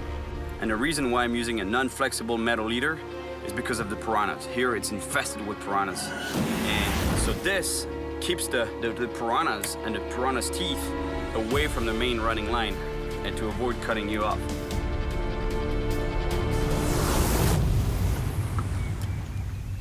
His eyes seems to be expecting a long wait. But then... Fish on! Ah, this fights like a piranha. That's a big piranha.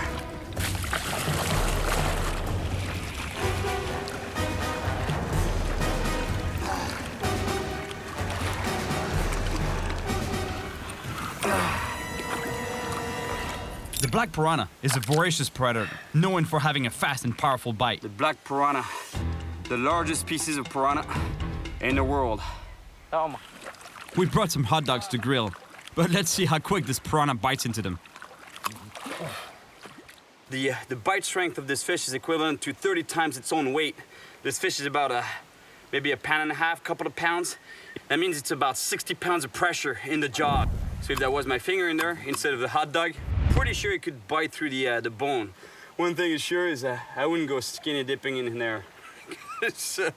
Seeing what it did with the hot dog. If there's one piranha around, most likely there'll be more, and they'll keep taking my bait. And since I'm not here to catch piranhas, we're off to another spot where Isaiah says they're monster piribas. See, that's what I love about bottom fishing, especially here in the Amazon. There's so many species, you never know what's gonna come out of that hole. See, big black piranha, that's the proof. For sure, for a piranha, the gear is oversized, but at any point, I can catch a pariba. This gear is what I normally use in the ocean to catch big fish, shark, giant trevallies, you name it.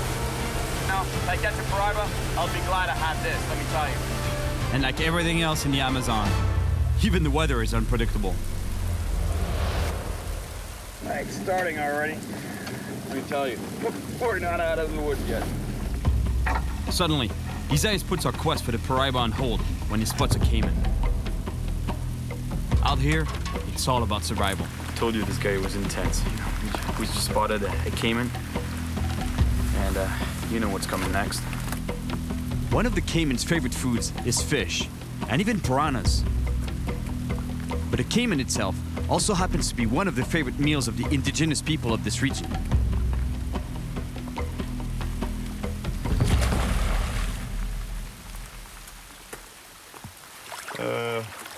Feel bad for him. He wanted to get his shot, you know, but I don't want to kill a caiman. We'll catch a lot of fish. We won't starve. Vamos pegar peixe. No problem. We get moving again. Isaiah wants to show me a spot where he knows huge paribas have been caught before. Okay, that's good here. You can see that there's a bit of a rapid there. So here there should be a deep pool, and the catfish, they love that. Either they sit on the bottom of the deep pool, or in the case of the pariba, they can hunt in the water column. It should be a good spot.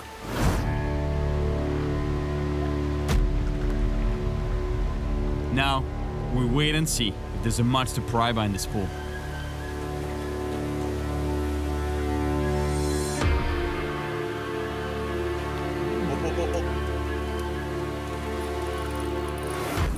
Here we go.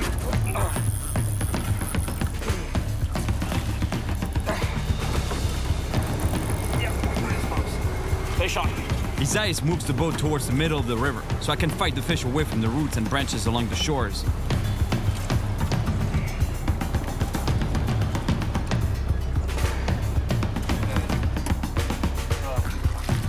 É grande. Sim, bom. Big fish, big fish. It's a big fish. Levanta aí. É bom, hein? É bom. Whatever it is, it's got some power. Jundia. Jundia. It's not a pariba, it's a jundia, a leopard catfish. And even though it's barely 15 pounds, it has so much power. So imagine the strength of a 200-pound paraiba.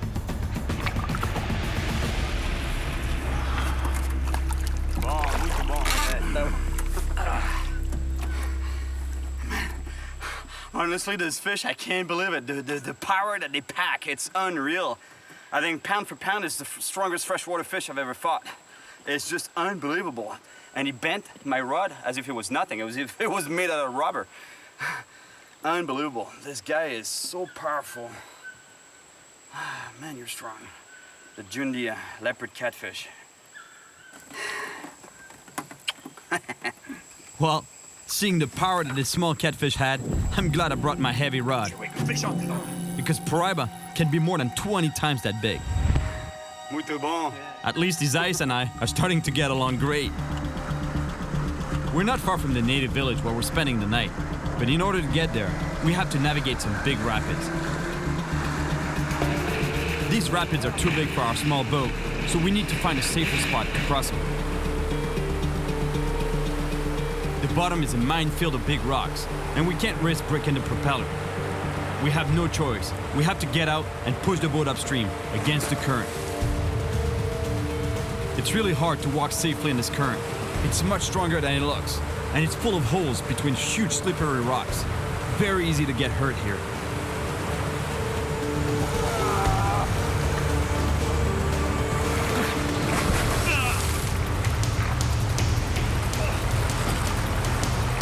I slipped and lost my grip on the boat, and now I have to catch it before we lose it downstream.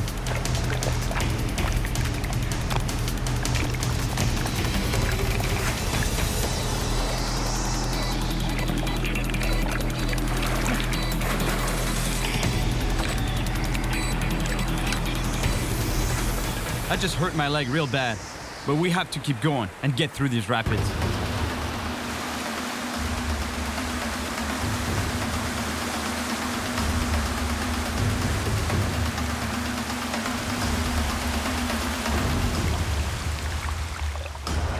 We made it. Fortunately, we didn't tip the boat or lose any equipment. It's really intense here. When I fell in that hole, the thing that went through my head is like, oh no, my leg, I can't lose it for the rest of the trip. I need it. I need to walk in the woods. But it's not too bad, actually. It's a ligament. We finally arrive in the village that Isaias told me about, and we'll spend a night here. In the morning, we'll leave on foot, in survival mode, hiking to isolated fishing spots in the jungle.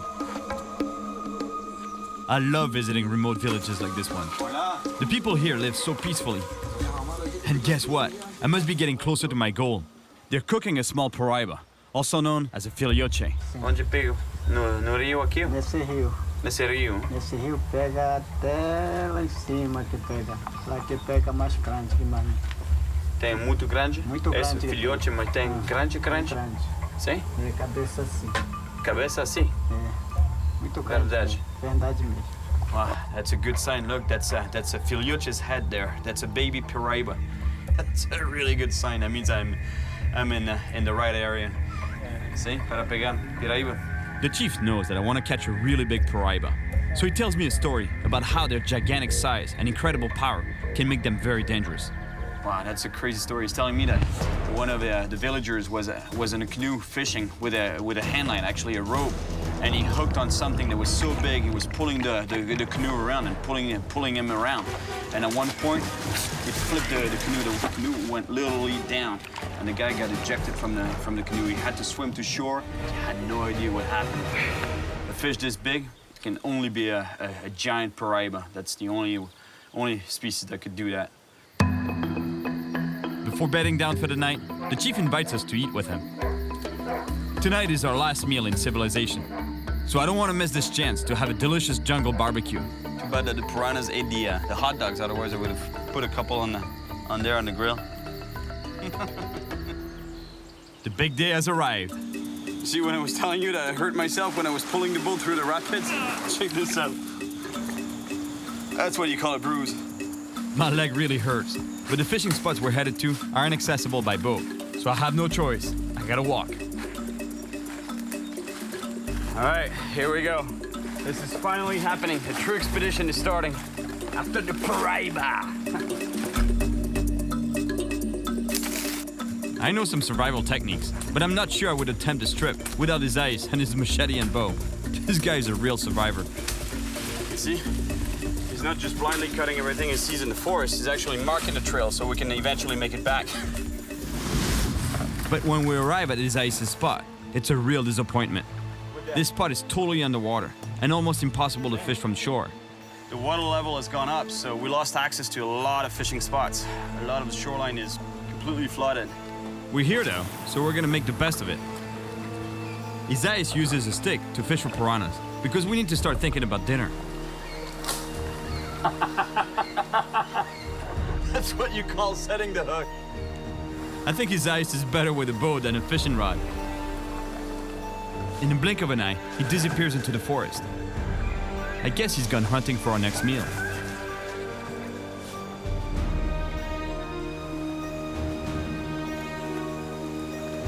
Look at the piranhas.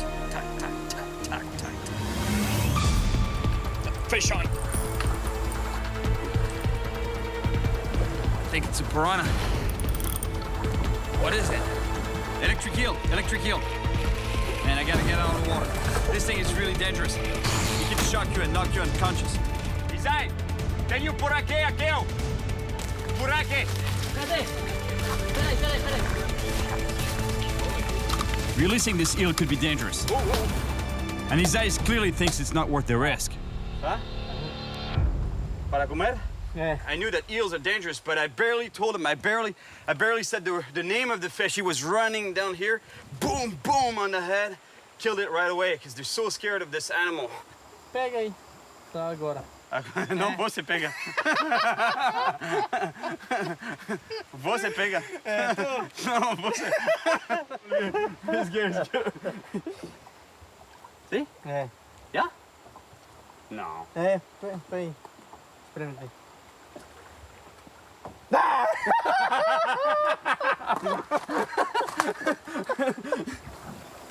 Look at the size of this eel. It's too bad we had to kill this animal, but at least it's gonna make a nice dinner tonight. Although, I wonder what it tastes like. It's getting dark, and we can't make it to the next spot, so we're forced to set up camp. On the menu tonight, electric eel. You know, normally the advantage when you're surviving in the woods with a fishing rod is that you eat good fish. You know, you don't have to eat bugs or weird stuff, weird food. In this case, the only fish I managed to catch is an electric eel. It looks pretty disgusting, but it should be pretty good. I'm sure it's gonna be all right.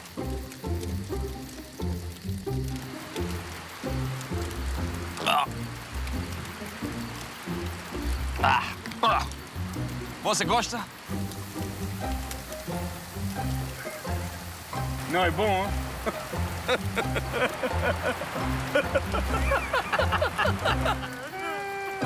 He doesn't like it either. Oh my God. There's nothing better than waking up hungry after 4 hours of sleep, especially when you know that there's a long day of walking in the forest ahead of you.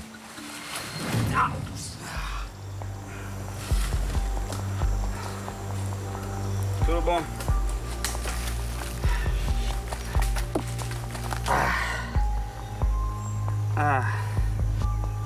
That's bad.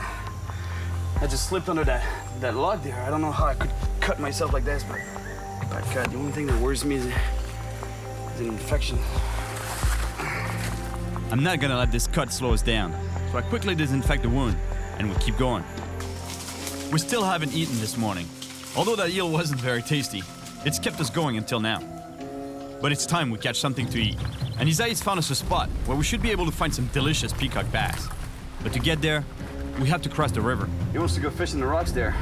Big boulders. He says it's a good spot for peacock bass. The thing is, we gotta swim across, and there's a lot of current. But it's pretty deep too. Então vamos? Você primeiro? Oh.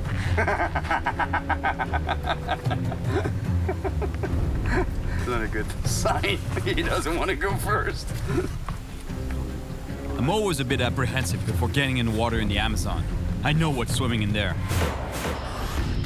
And this time, I have a fresh cut on my foot.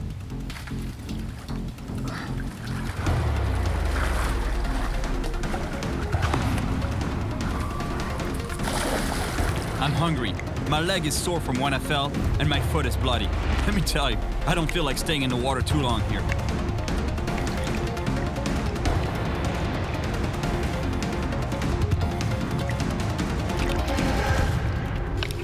We made it, and we didn't get eaten alive.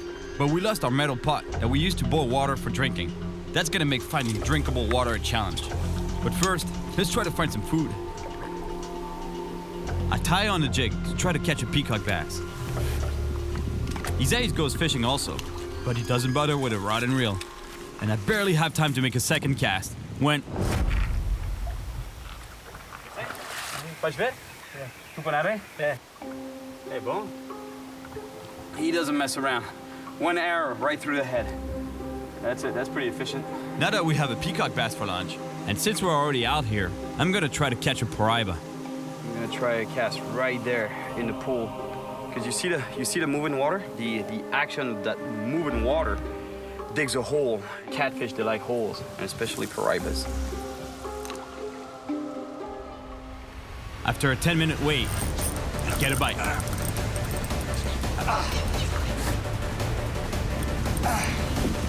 It's a piranha. It's a black piranha. It's a big one. Look at the size of this black piranha. What a beautiful animal. The largest species of piranhas in the world, right here in my hands. It's nice to know that I just crossed the river right there to get to these rocks. And that's what's swimming in those waters. Look at the teeth on this fish. Same kind of teeth as a shark. I think there are too many piranhas around here to catch anything else. Another spot, and still no paraiba. And now, we have to find a place with dry wood to make a fire. So, we're back in the forest again. We're crushed by the heat, but at least we find something that will give us some energy and help us on our hike. A Brazilian nut right there. Comes from that huge tree here.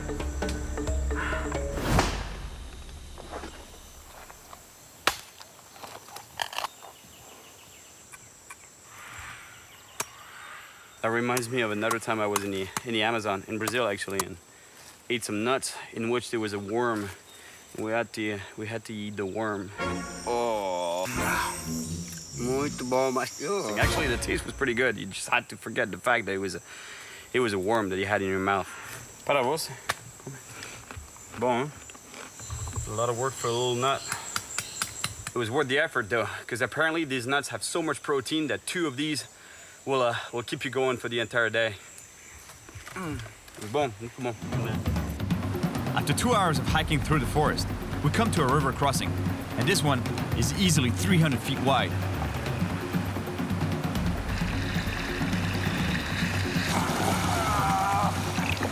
As if the current isn't hard enough to deal with, the bottom of the river is filled with slippery rocks too, and there's holes everywhere. Plus, I still have a sore leg. I really have to be careful not to be swept away.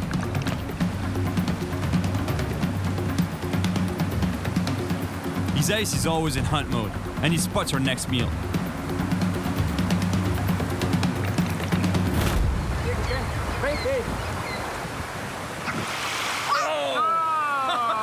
Wow, unbelievable. Did you see that? He speared the fish, and not even using the bow, you know, he just saw the fish and speared it, you know, with the arrow. Unreal. Look at this fish. That's a voracious predator, let me tell you. It actually makes the piranha look like a poodle. Look at the teeth on that thing. Look at that. The trairão. Giant trairão. I've caught them before. And they're ambush predators, so they sit and just wait for something to come by and bang! They latch onto it and kill it. So I'm glad that Isaias saw it first, because I could have stepped right in that fish's hole and boom, my foot. Let me tell you, at this point, we're really hungry. We have to find a spot to eat our fish. And what better place to make a fire than a beautiful beach in the Amazon?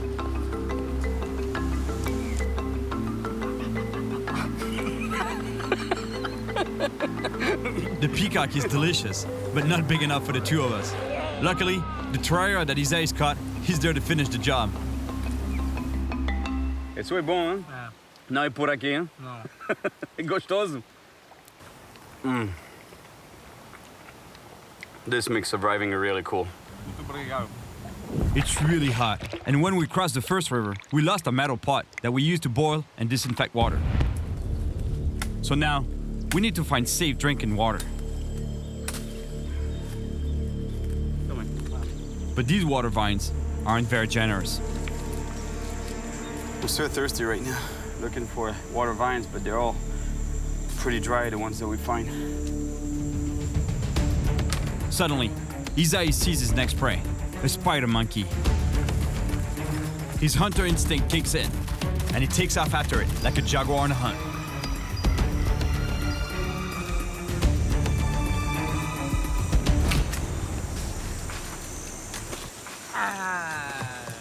Cyril! Macaco? É, macaco aqui. Tava aqui? É, não sei, agora. Man, he took off so fast after a spider monkey. He missed his shot, though. It's a pretty good thing, 'cause I was gonna eat monkey, and I don't feel like eating monkey. I don't want to see a dead monkey, to be honest.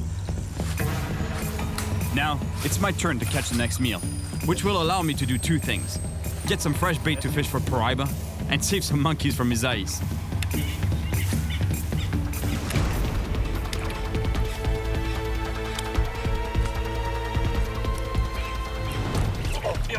Oh, fish on. Oh, nice big cut.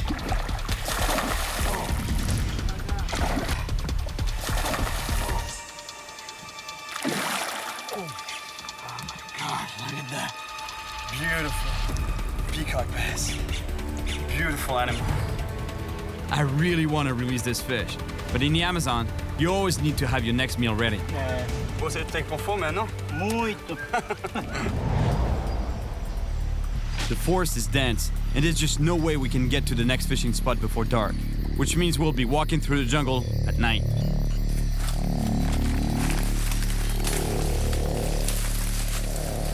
So, we have to travel at night, which is not recommended, because the whole jungle wakes up at night usually. There's animals there that are moving around during the day, but at night it's even worse, you know, like and the main thing is the snakes. We broke the 6 number 1 rule by not setting up camp before dark, but we had to make sure we found a secure spot. All right, we're gonna set up camp here. At least before setting up camp, I apply another 6 rule. Fogo é muito Fogo. importante. Muito importante porque animais, eles não se aproximam do fogo. We make a fire to keep the animals away, especially panthers. And then we put up our hammocks. Feels so good to be laying down. Normally we have a tarp that we would install on top of the hammocks, but I'm way too tired right now. I'm beat. Honestly, I'm... Boa noite, amigo. We hardly slept, and we're very thirsty. Tem? Veneno. Ó. Não. Não. É veneno? É. Sim? Ó. Chega. Isso não é bom, hein? Se come, se bebe, Quando bebe aí, morre. é. See? Wow. Oh. This vine, although it's got water, it's poisonous. If you drink it, You might die from it. I'm really tired, and I'm getting a little discouraged. The high water is keeping us from accessing the good pools. But before we turn around, Isais knows one last spot where I might be able to fish from the shore. let me tell you, it feels good to be out of the woods for a little bit. It's nice, especially on the beach. Because it's so dense in there, it feels claustrophobic completely, you know, like the forest is right there in your face. I have a good feeling here. I can see the sky, the weather is beautiful, and I have another shot at the monster fish I'm after. I just hope that there's a Paraiba around.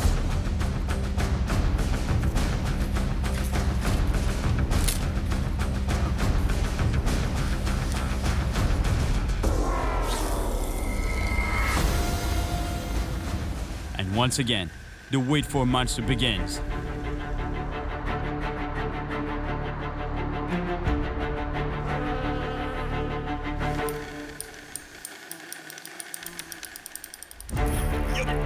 Fish on. I hope it's a Paraiba. Woo. Big fish. don't know what it is. Could be, could very well be.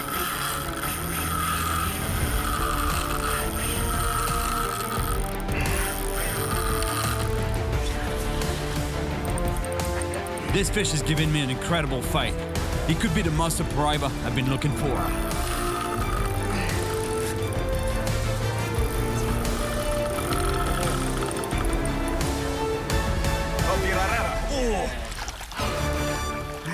I was hoping for a paraiba, but no.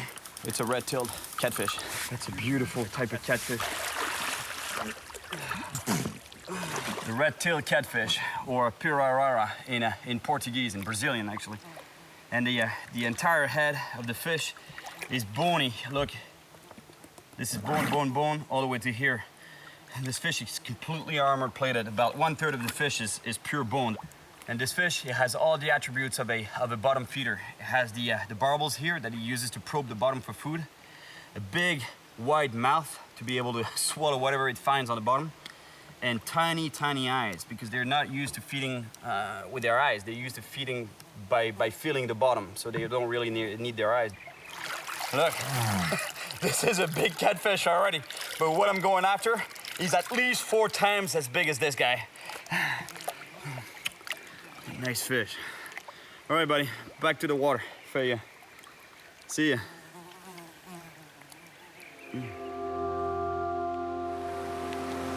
Isaias tells me that we should turn back.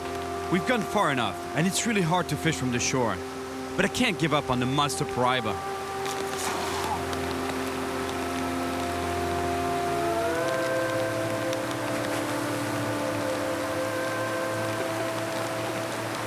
Honestly, fishing from the shore here, I didn't think it was going to be this tough, to be honest.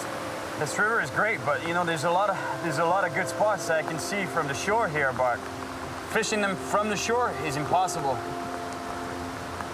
I'd need a boat or at least a canoe, something, you know, to get access to them, but. We're exhausted, but the hardest part is that we have to turn back.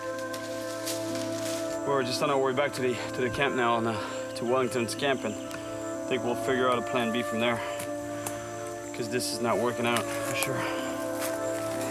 We're on our way back to the boat to head back to Wellington's camp and figure out our next plan of attack. It was great, you know, I caught some nice fish, but maybe not a lot, but didn't catch the paraiba. I'm feeling tired and discouraged, but there's no chance I'm leaving here without catching the fish I came for. Acampamento! Acampamento! Oh, man. Valeu, Cyril! This is gonna be luxury.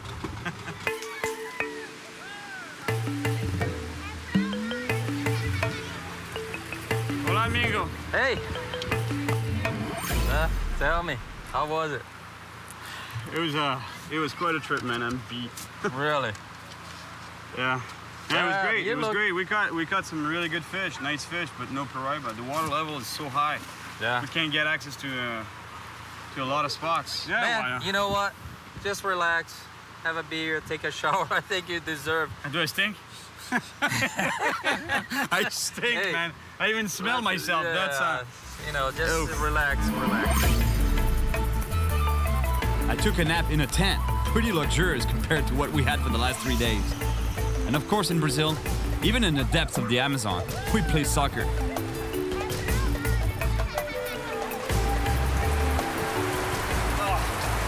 Running water and soap feels so good, you have no idea. So tell me a little bit what happened up there. Well, I think it's just that the water level was way high, you know, like way too high actually to fish from the shore. You know, I don't want to take the risk of getting bit by something there. Sure. É porque você não leva o Cyril para pegar piraíba. Seu pegou naquele dia grandona. Yeah, you know, she brought up an idea. Yeah. She was talking about paraiba there. Yeah, she said that why I don't take you to the place where we seen some big ones before. Give it a shot? Yeah, give it a shot. All right, let's drink to that, man. Here we go. But I'm glad you made it back safe, buddy. yeah. That's a good thing. It's my last day here, and Wellington has one more spot to show me. I trust him. He knows this area like the back of his hand. But after everything I've been through, I don't want to get too excited.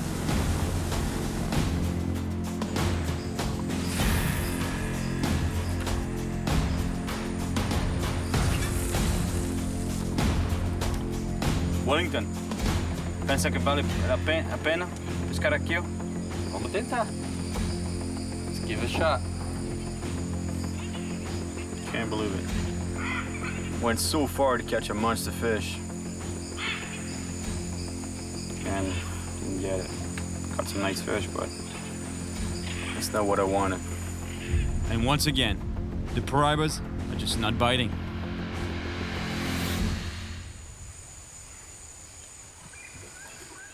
But then... Oh. Here we go.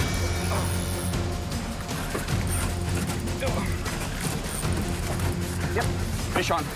Wellington, fish. Is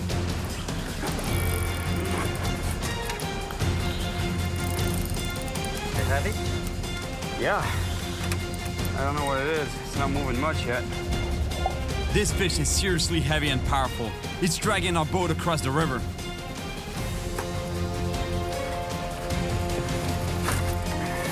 Man, he's not coming up.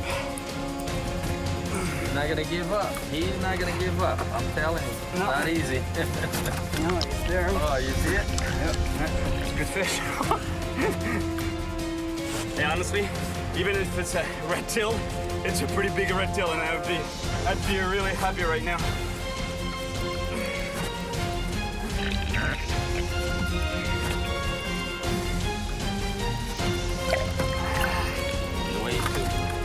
It's coming up now. It's coming up. Right, it's a paraiba. Yeah, it is. I can't break him off or lose it. This is the fish I've been chasing. I can't believe it. Honestly. Look that monster, man. Oh, man. Yes! Size of that fish. Look the size of that fish. Oh, my God. Unbelievable. Hey, Wellington, hey, boys, hey, patient. Hey, grande. We're gonna bring this fish to the shallow water there to release it. Not let it go in deep water, because it's pretty tired, so we want to give it some time to breathe, reoxygenate, get some strength back before we let it go. And you're gonna see the size of this fish when I get right next to it. 6 feet long and about 180 pounds. That's the Amazon right there. Look at the size of this thing. Unbelievable, the size of the animal. Beautiful paraiba. That's a monster. One of the biggest fish in the world right here in my hands. My gosh. Look at that wide head. Big, wide head and slender body. Very muscular. It's funny when you think that I went running around, in the bush, like trekking around, trying to find the most remote waters to try to catch a thing, living with his ice. And then, finally I catch it right here. I come back with Wellington, and we catch this monster right by the camp.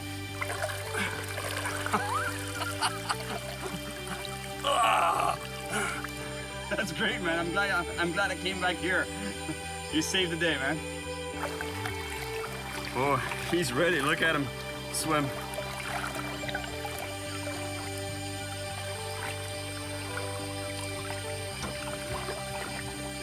Adeus, amigo.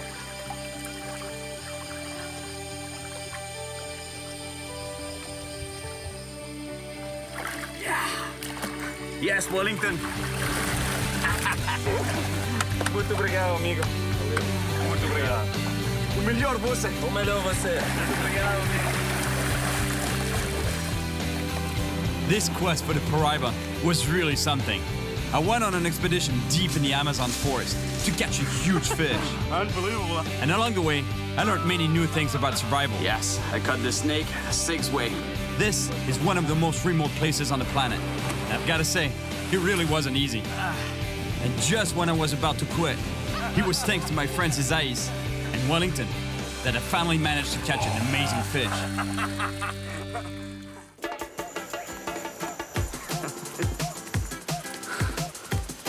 I'm pretty sure he doesn't like the taste of turtle, because otherwise he would eat it.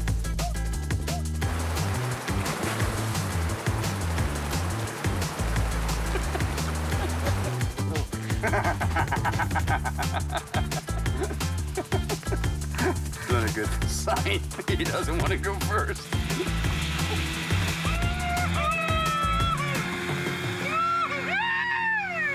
You're out of your mind.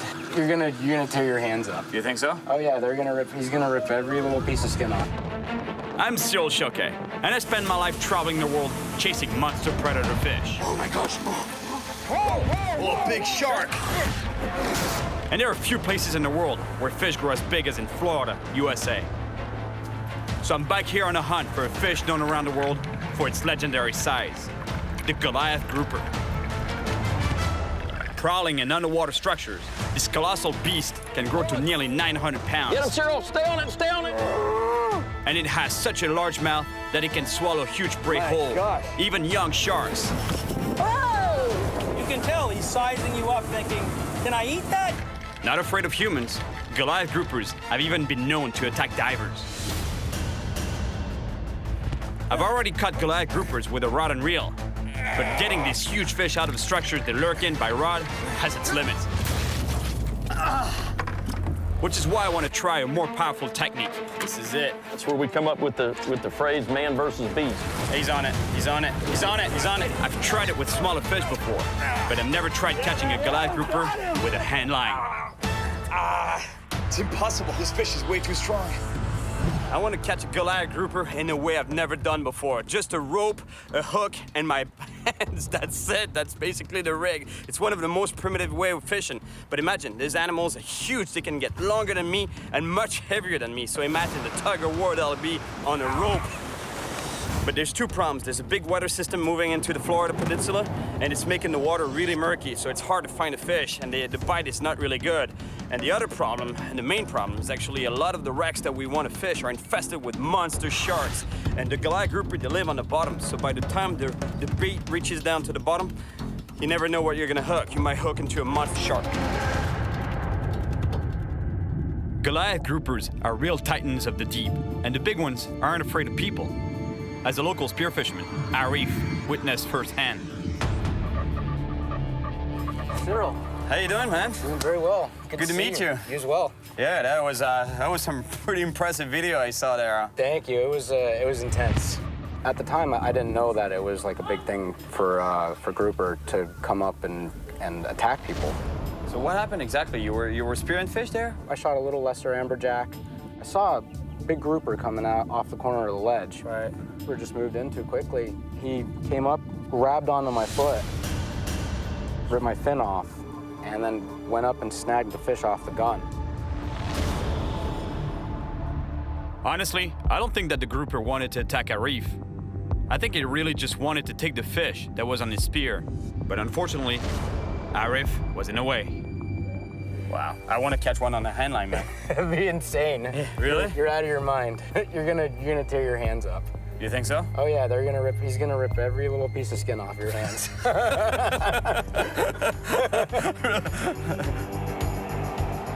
I told you that these fish get huge. They're not intimidated by us, that's for sure.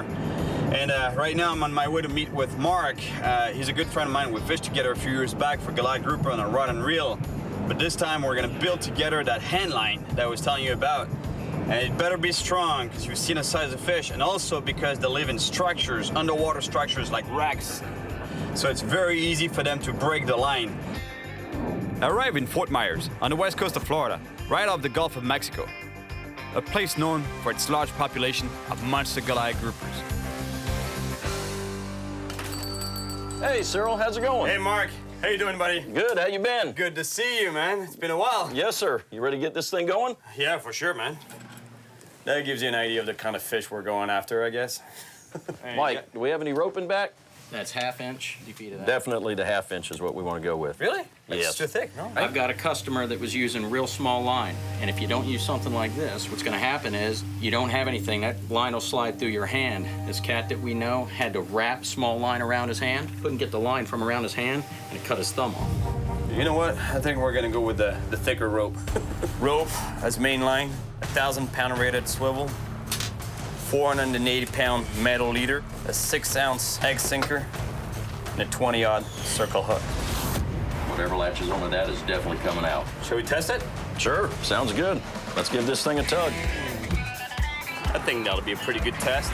This vehicle here is 6,000 pounds, but it's in neutral, and it's sitting on flat. So it's basically like a fish. You know, a lot of people ask me always, you know, how do you pull a 400-pound fish on line that is 100-pound, for example? Well, the fish is neutral buoyant in the water, so you're not actually fighting the weight of the fish, you're fighting the strength of that fish in the water. And it's very rare that this fish will exceed its own weight in terms of power. Same thing here, I'm gonna pull this truck, but I'm not pulling 6,000 pounds. I'm pulling a truck that is in neutral, I hope. Is it in neutral? All right, Cyril, ready to go. All right, let's go for it. I'm giving this line all I have, and so far, it's holding. But the truck isn't moving yet. Finally, I get some movement.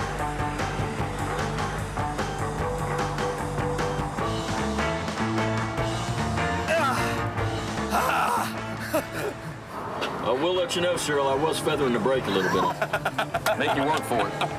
What? Like it was not enough, like 6,000 pounds was not enough, right? That's right. All right, now let's go put this hand line to the real test on a giant fish. It's on. I'm off to catch a grouper with a hand line. Well, we're approaching the C-span bridge right this minute, and these 3 pilings that we're coming up on now seem to be the most productive. Let's do it. Let's suffer.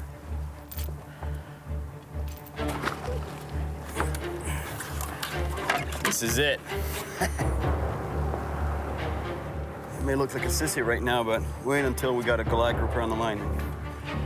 You'll know why I'm doing this now. Hey, Mark, do you think I'm a sissy right now, like warming up like that? No. I think you're smart. You know, you're dealing with rope versus line. You gotta be very careful. You don't want to, because it's easy with all the rope that's on the floor. You could get pulled off the boat in no time, right? Oh, yeah. And pulled down. Yes. That actually reminds me of what Eric told me. You're out of your mind. You're gonna tear your hands up. You think so? Oh yeah, he's gonna rip every little piece of skin off. So you know what? I'm gonna try to keep a bit of skin on my hands. When you're going after the big ones, you need big bait. All right, guys, this is it. Thank you. Hey guys, that was pretty cool. There was a tarpon that just came up to the surface feeding there. That was a nice tarpon too, about 40 pounds, I'd say. That's a good sign. That means that the predator fish are feeding right now. Can you feel it rubbing the bottom at all? Yeah, it's on the bottom right now.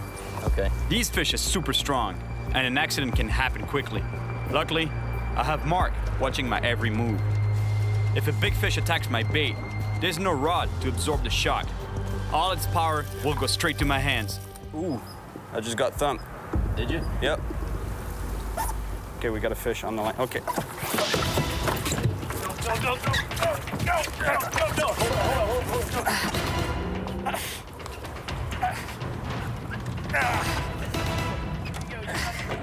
All right. Let go. Did he come off? Yep. That was a monster. What a bite. There's a monster down there, so I throw the bait back in the water. In fact, I throw the bait several times, trying to get another bite from the big fish I know is down there. But there's a big storm coming. This is getting dangerous. Strong winds are pushing our boat around, and we could hit a pillar.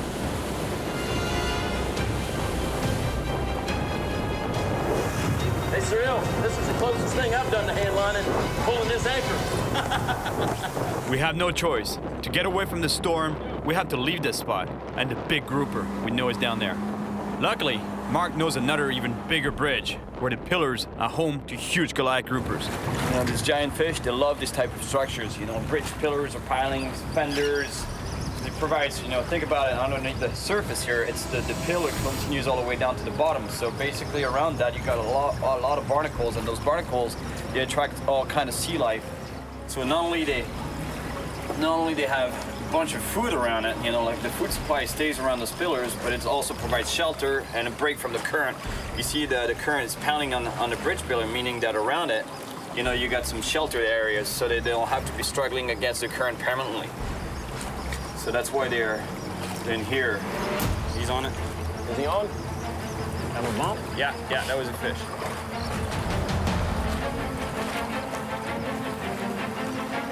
Okay, he's on. Yeah, here we go. Come on, Cyril. Yep. I've got the boat away. Got the motor on. Get him. Hold on. Don't let him get in there. This fish is so strong that it's pulling the boat towards the bridge. That's a big fish, man. Mark fights to keep the boat from hitting the pillar using the electric motor.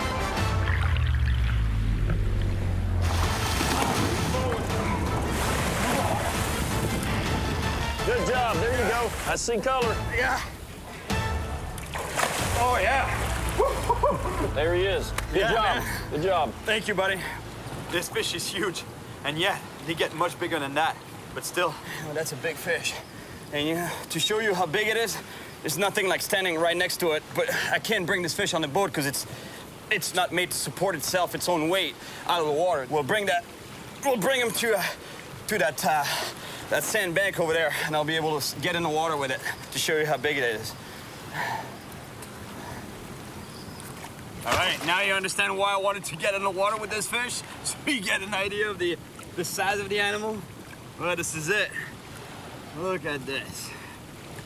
You know, we're guessing 200 pounds. 200 pounds. You know, to get an actual weight on that fish, we'd have to get it out of the water and weigh it, which we can't do. You know, like it wouldn't be good for the fish. Look at the size of that mouth. And the way this fish feed is that they come up onto a prey and open their mouth, and that mouth is so big that it creates a suction effect. So basically the prey is there, they open the mouth, and the prey gets sucked up the mouth. It's a giant, but for a giant grouper, it's a big fish, but it's not a monster. I want a bigger fish than this. I can do twice as big. As for now, it's time to send this big boy back to his bridge pillar. Yeah. That's some serious fish. Now let's get a monster! That was a pretty big fish, but I really hope I can catch a much bigger one. Got your back, huh? Yeah, a little bit. There.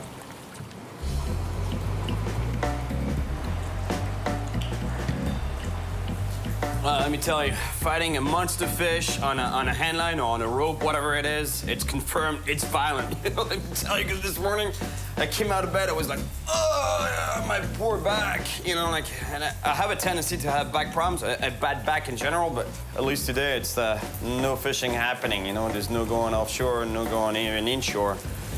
So at least it's gonna give my back a chance to recover from that last fight, so I can go back to handlining a monster Goliath grouper. I can't just sit around doing nothing, though. So I figure I should go pay the monster fish a visit in their own habitat. And a little swim might actually help my back. You gotta be Brent. Yes, you must be Cyril. How you doing, man? I'm doing very well. Good to see you. How are you doing? Is your back doing better today? It's kind of sore, you know. Like I didn't really feel it in the moment, but when it got cold, it's started hurting. Right. Well, and you know, Brent's been diving for years, and he knows some wrecks inhabited by huge groupers that we can dive down to see. How's the visibility? You were saying that. The visibility is going to be questionable, so, you know, there's a possibility that when we get to see one of these things, it's going to be right there. If you see the Goliath grouper right there in your face, I mean, it's the same thing for a shark, though, because there's monster sharks out there, right? They're there, but I'm not really worried about them because, you know, there's a lot of area for them to cover, and they travel through those passes, and for the most part, they shouldn't bother us at all. For the most part. Well, that doesn't mean that they're not there, right? Oh, that's exactly right. They're there, but... That's gonna be pretty intense, you know. The visibility is almost zero on the water, so that means that if we see giant groupers, they'll be bang right in my face. That's gotta be scary. Plus, they'll be be a bunch of sharks around, so, you know, if I don't see anything down there, that means there might be a shark right here looking over my shoulder. All right, this is it. We're just about to get in the water with giant groupers that have been seen here over 500 pounds. Just a few minutes, Cyril. We'll be diving some big fish. Monster fish, I hope. Monsters. Hope to see maybe one the size of a VW. I hope it's just a beetle. There's a big barracuda right here, right underneath the boat. There's a shark too, actually. Oh, there is. No, that's a shark. Oh, that's a shark. Blacktip.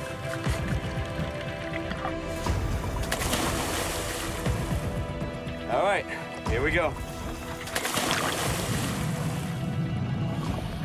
There are all kinds of sharks in these waters. Lemons, blacktips, giant hammerheads, even tigers. But it's the big bulls that I'm most afraid of. Brent wasn't kidding. The visibility here is very low. It's impossible to see more than 10 feet away. Bull sharks love hunting in murky waters, so we have to stay alert. To look for grouper more efficiently, Brent goes on one side of the wreck, and I take the other side.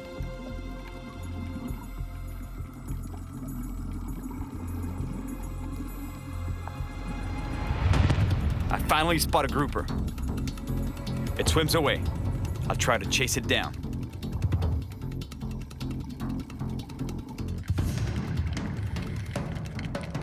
Suddenly, it stops and turns towards me, as if it's ready to attack. It's amazing how these fish aren't afraid of anything. It makes me think of our Reef and his close encounter with a Goliath grouper.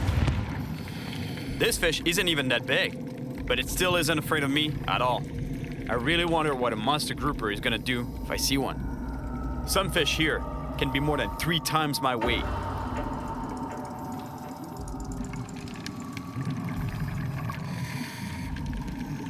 Still nothing. Maybe there's a monster hiding deep within the bowels of the ship.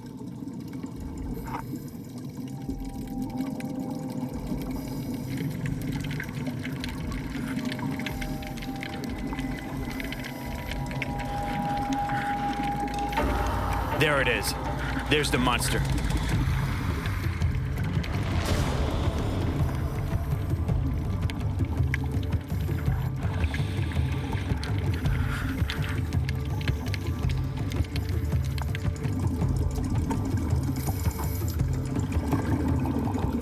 Brent's given me a sign to go back because he knows the fish aren't afraid of anything.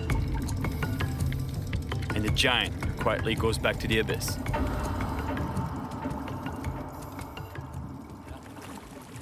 All right. Good job. That was cool. Yeah. That was a nice dive. A great dive. You handled yourself very well when you got up face to face with one of those Goliath groupers. They're scary at first. Then they come and meet you with that big face up there, getting a fish out of the structure with a hand line. That's gonna be a different story because you see the amount of structure down there. They can go right underneath there and cut you right off on the structure. So that would be pretty intense. After a day of rest, my back is a little better, but still not enough to fight a huge grouper with a hand line. So today, I'll try to catch the giant I'm still chasing with a rod and reel. Hey, Mark. Hey, Cyril, how you doing? How's that back? Still sore a little bit, but it's all right. I think it'll do. All right, let's go for some monsters on rod and reel this time. You know, the rod and reel, in theory, it'll help them out back because, you know, there's some absorption of the shocks, you know, by the rod itself. But it's still gonna be a pretty intense fight, let me tell you, so I hope my back holds up.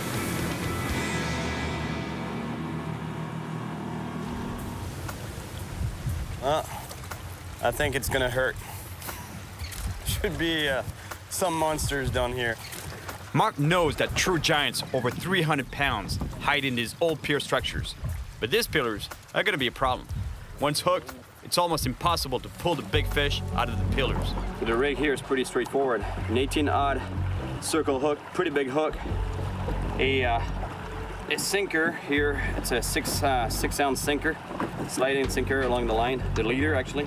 And the leader is about 6 feet long and attached to the main line by the swivel, the monster swivel that I told you about that could tow a truck. That's where we come up with the phrase "man versus beast." Because right now the fish has got everything in his favor. He's got the tide, he's got the structure. You're right in there. We have 2 baits on the bottom. Now we just have to wait for the monsters to come out of the structure. Oh, got one. There's one? Yep, got it. Go get, man. All right. Oh, that's a big one, man. No, he's wrapped me around something. Fish is wrapped around a piling on the bottom. There's nothing we can do right now. The only thing would be that it decides to swim away from that piling. Now, he keeps moving every once in a while. He's got himself pinned up in there. The fish has tangled the line in the pillars, and it looks like we're probably gonna lose it. It's in there. Yeah, if you just leave it some slack and you'll feel him try to pull off. He's locked in there pretty good. Yeah, no, he's up in something. Oh, he's coming out. Coming out. Get him, Cyril. Get him, Cyril. You got him out. Just stay with him. Stay with him. Don't let him get back in there. Hold it. Hold it. Keep going. Stay with it. Walk up this way if you got to. Go. Oh. Clean cut. That must be the barnacles and stuff, huh? Yep. Cut off right there. We'll see what happens. Cyril, I think this time, since we just got cut off as easy as we just did on that monofilament, I think on one of these outfits, we'll try putting some cable on there. Not only are we going for a steel leader, but also a much more powerful rod, loaded with 200-pound braided line. That drag's pretty tight. The bait is in the lion's den. Who wants to do this? Cyril. Knowing the size of the giants down there and the brutal fight that they can put up, I'm not even sure I want to hook up. I'm scared right now. Honestly, like my legs are shaking.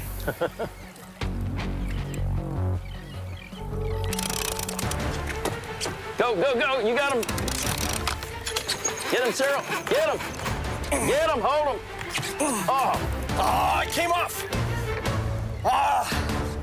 You still got your bait? That was a monster fish. You got him on? Oh, he's still on there. Go. Still came back. Hold him, Cyril. Hold him. You got him. He ain't that big jack. Hold him. Hold him. Hold him.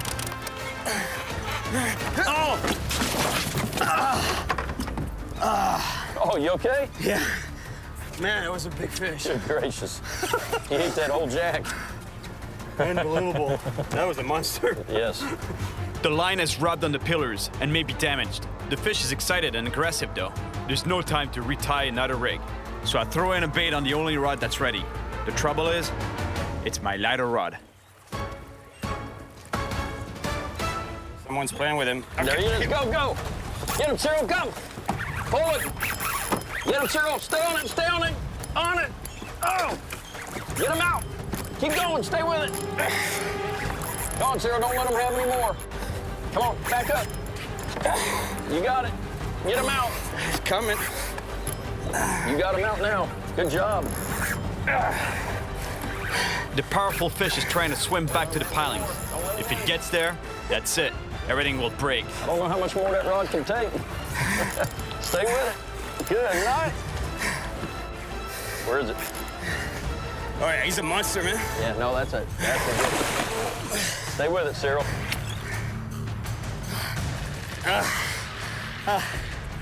I was supposed to give my back a rest today. Good job. I was sure this rod was gonna break, you know, because it was so bent. Cyril, what do you think we take him over to the beach over there and get some pictures of it? Yeah, that'd be nice. Releasing the grouper near the beach is not only good for pictures, but it'll give me the chance to make sure the fish has properly recovered before letting it go. Some people walk their poodles. I walk my Goliath grouper, my giant grouper. Come on, buddy, pee time. I'm not a poodle kind of guy. I'm more like a Goliath grouper, you know. There you go. Kind of guy. It's actually good for the fish, this, what we're doing right now. It's actually putting, it's airing the fish, it's oxygenating the fish. Yeah. This will be a good spot over here, Cyril. Yeah, it's beautiful there. Now we're in Florida.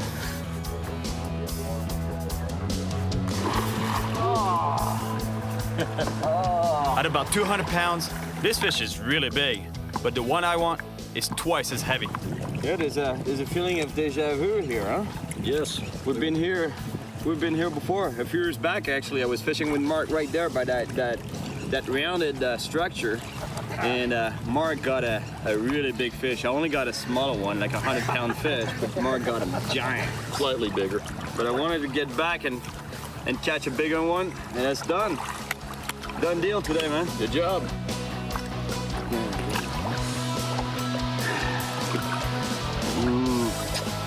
That's some big lips. All right, my friend. See you, grouper. My bag held up pretty well. I think I'm now ready to tackle a true giant Goliath grouper on a handline again. Unfortunately, a tropical storm has hit the west coast, so I have no choice. I have to keep hunting that beast somewhere else. Well, I've been blowing off the west coast. The weather over there is so bad right now. Storm after storm. It's really not looking good. However, on the East Coast, the weather is holding up pretty good right now. So today I figured I would go down to the Everglades and fish with another buddy of mine, Pete. How you doing, buddy? Oh, man, nice to see you. Likewise. Good to see you, buddy. Ozzy? Cyril. Nice to meet you. Nice to meet you. He's got some big Goliath grouper spots too. The problem though is there's a lot of big bull sharks in his spots, so it's really hard for the bait to go all the way down before they get taken by sharks. So at some point I might be fighting a big bull shark on a handline. Who knows? We head out to sea, to a wreck that Pete knows very well. Great, we just found the wreck. We anchored right next to it. You should see on the sonar there. There's on the fish finder, there's a lot of fish in there. What it means that the predator shouldn't be too far. So let's drop a bait down there and try to catch a monster. Ozzy decides to catch us some fresh bait. Oh, cobia. Cobia. Nice. Oh, look at that. Oh, big shark there, big shark. Whoa, whoa, whoa, whoa, whoa, whoa, the shark's on him. Shark's on him. Oh, yeah, the shark is on him. The shark is on him. Watch out, watch out, watch out. He's underneath you, right behind you. Man, this big bull shark that came up to eat the cobia. Oh, big bull. Where's the net? The bull shark just ate the cobia. He cut you off? We're catching bait, and the distress of the bait that we're catching, the fish that we're catching, you know, it attracts the shark, the predators. He cut you off or he ate you off? One of the two. To increase our chances of catching a monster grouper, I hang a bait up the boat using the handline I built with Mark, while Pete prepares a second handline. Now, let's just hope that bait reaches the bottom without the sharks taking it first. Beautiful. We're gonna get it. What are you looking for, brother? I forgot my gloves. Man, I can't believe I forgot my gloves, because now I'm gonna have to use this rope here without gloves. Let me tell you, that's gonna hurt. Because normally I would have used, especially without gloves, I would have used my thicker rope. But the thing is, it's too short. Here, there's a lot of shark, and especially a really big shark. So if we hook into a shark, we want to be able to stop it to bring that fish back to the boat to remove the hook. I just can't stop thinking about the horror story that Mike told me at the store. I've got a customer that was using real small line to cut his thumb off. But I have no choice. There's no going back. So I have to use the longer, thinner rope to try to catch the giant I want. Here we go. Still feel your bait? Yeah, yeah. He's around. He's next to the bait. I can feel the fish swimming by the bait. Somebody's chewing on it. Yeah. All right, I got a bite. I got a bite. I got a bite. I got a bite. Here we go. Whoa, whoa, whoa, whoa! Shark! Man, that's a rodeo! Yeah. I didn't see the shark flying out of the water, man. Wow. Holy smokes. Yeah, he came up. Holy smokes.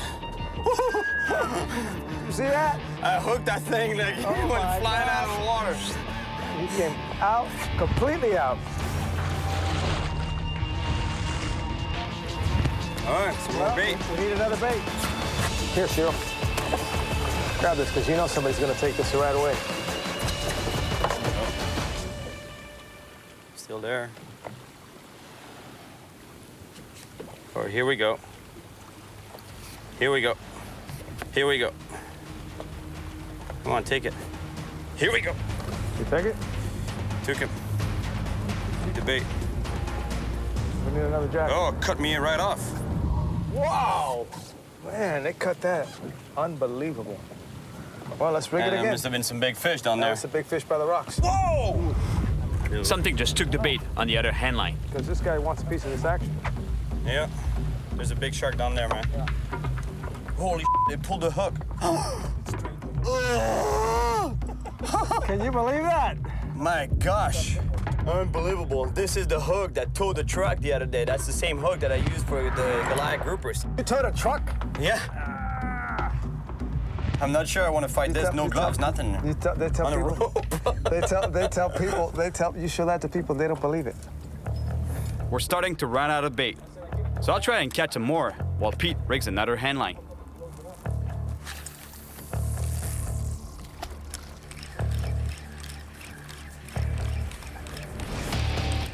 Oh. Pete just felt something pull on a line. Uh-oh, somebody's playing with him. He got nervous. Oh, here we go. He's on. You're on. Hold on. We got him. You got him, Cyril. Hey, man. We're going to need that little float out of the bucket. We're running out of line. Stop him. Stop him. Yeah. All right. Stop. He's stopped. We got him. Okay, let's get some line back, man. Let's get some line back. He was froze. What's your head? Open the cleat. Watch your fingers, guys. We're tied up. Watch your feet, man, to get tangled up, man. I'm not sure what kind of fish is at the end of the line, but my feeling tells me it's a monster shark. It really takes off. It's almost impossible to hold this line, this rope. Oh, yeah. Watch out, Cyril. Watch out. Running through the motors here. You saw the body, you didn't like that. No. This really takes a lot of talent and skill. And especially without gloves, man. That's crazy. Yeah. Oh, my God. Look at this bull. Look at that bull. All right. That is some big bull shark, man. Oh, yeah, man. It may not be a giant Goliath grouper, but this is pretty exciting. Good job, buddy. Thank you. You had the buoy ready, right? That's a monster right there. Is it your biggest shark here? This is absolutely the biggest shark that I've caught here. Really? He's what, 10 feet? Easy. Yeah. He's easily 10 feet, easy, right? 10 foot, yeah. Really? There is nothing you could throw down. Big jacks, or catch big jacks, or big cobias. These sharks come in here and take everything. But there's monster Goliath down there, right? Oh, there's monster Goliath, but you can't get down to him. Look at the size of this bull shark. Unbelievable, the size of this animal. And this guy is the only natural predator of the Goliath grouper. This guy would definitely go after a Goliath grouper, let me tell you. He would go after us, too. I mean, I would never swim around here. Never swim here. Straight down. Hard. There we go. The hook is out. All right, we gotta push him forward. 1, 2, 3, and down. Cool. The shark is totally fine. No gloves. No gloves. Thin hairline.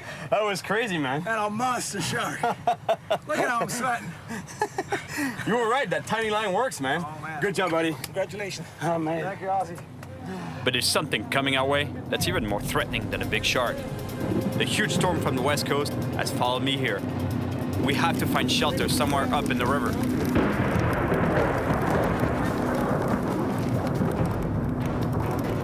Lightning crashes all around us. We can barely see anything.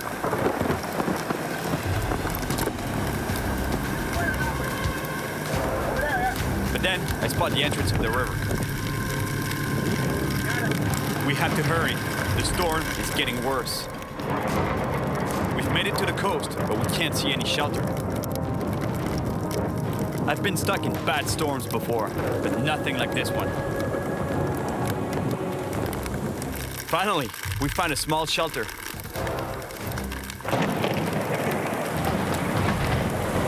We're glad we found this. You know those little platforms? Yeah. Get some coverage. Let me tell you, it's getting pretty hairy out there. It's my last day in Florida, and though I've caught some great fish, I haven't caught the monster Goliath grouper yet. It's time to change strategy. All right, now I'm meeting with the Reef family. They're commercial fishermen by trade. And one of the things I love about commercial fishermen is that usually they know the spots because they've been doing it for generations. So at this point, I think these guys are my best shot at catching a monster. How you doing? Good. Good to see you. Good to see you too, man. Chad Jr., I guess. Chad Jr. My father, David. Glad to meet you too. So I guess there's a grouper out there. You guys know where it is, right? We've seen a lot of them, that's for sure. You dive too, right? Yeah, my son, Chad Jr., he's really into spearfishing. They don't care about us, right? To us, to them, you were like nothing, right? No, they size you up too. Yeah. When you dive with them, they'll swim up to you. The biggest one of the bunch will swim up to you, and he'll look at you, and you can tell he's sizing you up, thinking, can I eat that?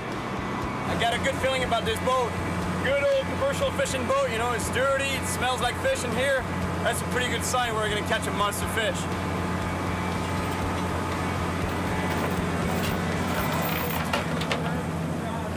You're gonna hand line this fish. Right. Okay?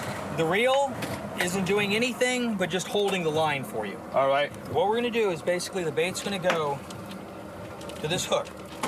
This leader is gonna come out. No sinker. No sinker, okay? And we're gonna hook a buoy. This buoy, the fish is gonna take the bait and he's gonna pull the buoy under the water, okay? That's gonna set the hook into his mouth along with you holding on to it. I mean, it's all you then. Yeah. You're gonna have to pull the buoy in and you're gonna have to fight the fish and try to keep him out of that structure down there. You're gonna pull really, really hard.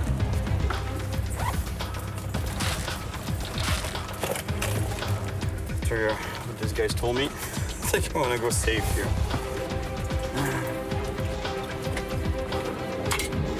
At least like that, if I get pulled overboard, I can just cut the line. To catch a giant Goliath grouper, there's nothing better than a huge fresh bait. All right, good job. Perfect. Cyril, whenever you're ready. Should I do a little warm-up? Yeah, probably. Like when he takes it, if you take it and you make 2 wraps like that, it binds down, there's no way you can get it off. And that fish is strong enough to take you over, take you down to the bottom. Make 1 wrap like that to where you can open your hand and release it. Have you ever had a close call on them? Pulled me from here back to the corner. I was on my knees like this with the line over the side like this. Finally, the hook straightened out. God, those fish are really aggressive, huh? Mm-hmm.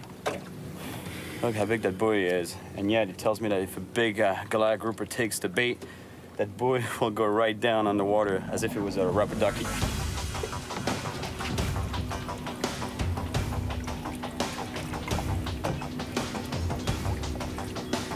This is 700-pound mono here. After a few minutes of waiting, something big takes the bait. Cyril, Cyril, Cyril! Stay with him, stay with him. Oh, he broke us off. He found some structure. He broke us off clean. Unbelievable, the size of the fish that must be down there. They're unstoppable, even with commercial fishing gear, you know? We have to move away from the structure so the fish can't run back into it and break the line. Now we got 2 baits in the water. One with a bobber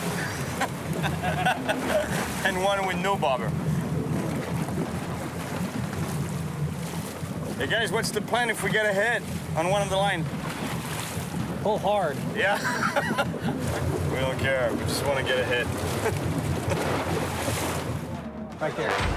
Got it. Cyril. All right. Oh, clipped out. Got unclipped, and that was a big one. That was a big one. Broke the line. Oh, it broke the line? Broke the line. Really? A monster just broke the line. Oh my gosh. All right, Junior.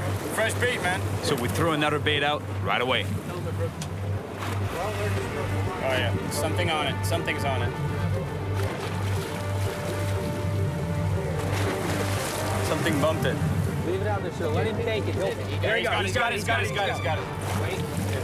Let it go. He's on it. He's on it. He's on it. He's on it. No, wait. Drop back. Maybe a small shark. Goliath should have taken it down already. Yeah. Right down. At least they're here. Cyril, bring it in. Yeah, he's back. He's back. He's going. Got it. All right. Go ahead. No. I don't know why he's turning it loose. Got it. Yeah, I know. It's a Goliath. There's no teeth marks on it. No, it's definitely a Goliath. It's a Goliath. Yep. Now no take teeth us marks. Back up on top of it. It's my last day here, and there's another storm coming. I have one last chance to catch a monster. You know what I think? I think you and Chad ought to jump in and see if you can't chum some up. What do you mean? I mean, jump in the water, swim down to the bottom. But but I'll spook the fish more than anything else. No. These Goliath groupers, they're very territorial. I mean, they're in a school somewhere around this structure. When you go down there, they're going to come up to you. You've done that before? Yeah. It works? It worked. Got a little bit of lightning in the background there. When you're diving with bull shark, lightning will be the least of your problems. Indeed. Chad Jr. gets his spear gun ready, just in case we get attacked by a predator. If you see the giant tiger shark you've been looking for, and he happens to eat you, can I have your fishing poles? You can have him, man. Thank you, man. The goal is to provoke the giant groupers to attack the bait at a distance from the structure. We have to be quick.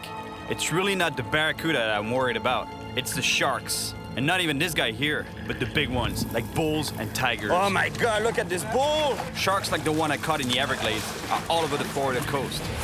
And I've met people who've been attacked. One bull shark shot up from the bottom. It grabbed the leg, and the first bite, I just felt the bones just crunch.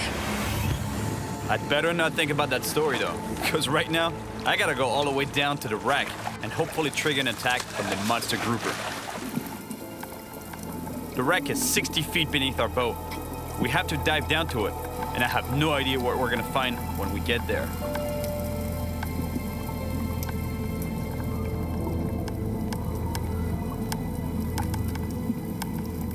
We really need to hurry. Chad's bait is attracting small fish, which could attract bigger predators.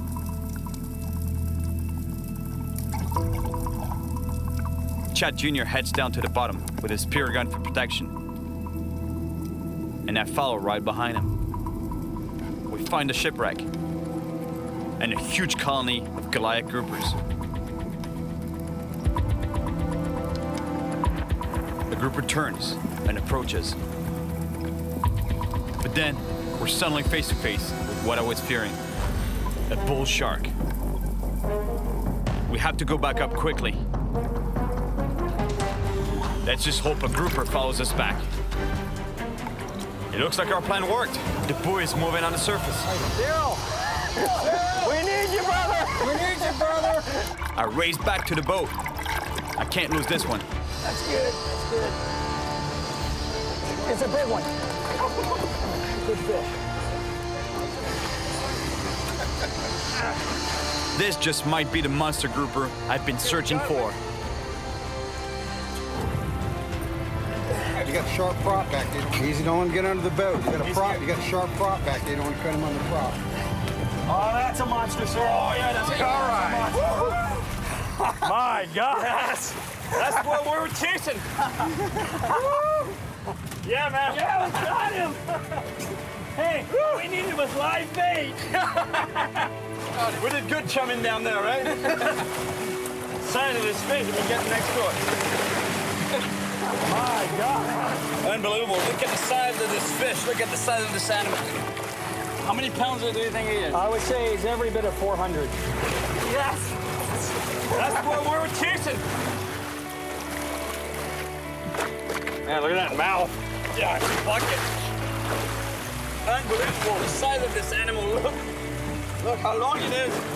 And especially how thick it is. This is a true monster. It was really cool is the way we caught this fish. You know, we were not getting any bites, so Chad said, you know, guys, go down. And it might attract the big fish to come up, actually. And it's exactly apparently what happened. I came to Florida with a challenge, to catch a huge Goliath grouper using only a rope, a hook, and my hands. One of the most primitive styles of fishing. This is it. I knew this was a little crazy. All right. But I had to give it a shot. Got him. Okay, let's get some line back, man. And these powerful fish lived up to their reputation.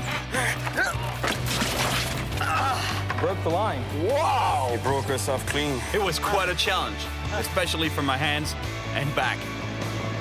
But despite the pain, I had a lot of fun and came face to face with some huge fish on this unforgettable trip. Hey, God, look at this bull! Yeah, man. Yeah, we got him. I think I've been in the water long enough now. I should let it go before a bull shark takes my leg off. And finally, I got my monster Goliath grouper. There he goes! There he goes! Woo!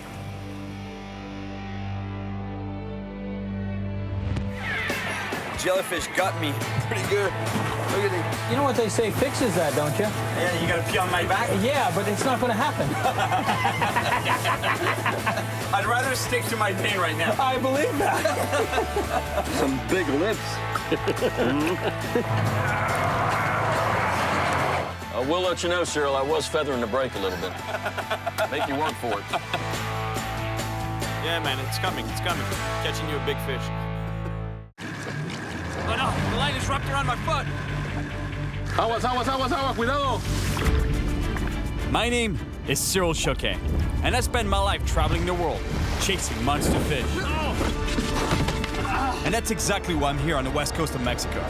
The water in this region of the Pacific Ocean is known for its great population of billfish. Yeah. Anglers from around the world come to Zihuatanejo, hoping to land a monster sailfish. Pica, pica, pica, pica algo. But this comes with its own set of problems. Cuidado, cuidado. Having been clocked at 68 miles per hour, sailfish are known for their explosive speed and amazing jumps that sometimes put fishermen in dangerous situations, especially for the locals, who fish with nothing but a hand line. Injuries, cuts, and even lost fingers are all part of the risks of this technique, and the fishermen from around here have seen it all. Esto que vemos aquí es como un cuchillo. I want to fish like the true local fishermen do. And even if I know the dangers involved with handlining for sailfish, I'm gonna take my chances. Cuidado, cuidado.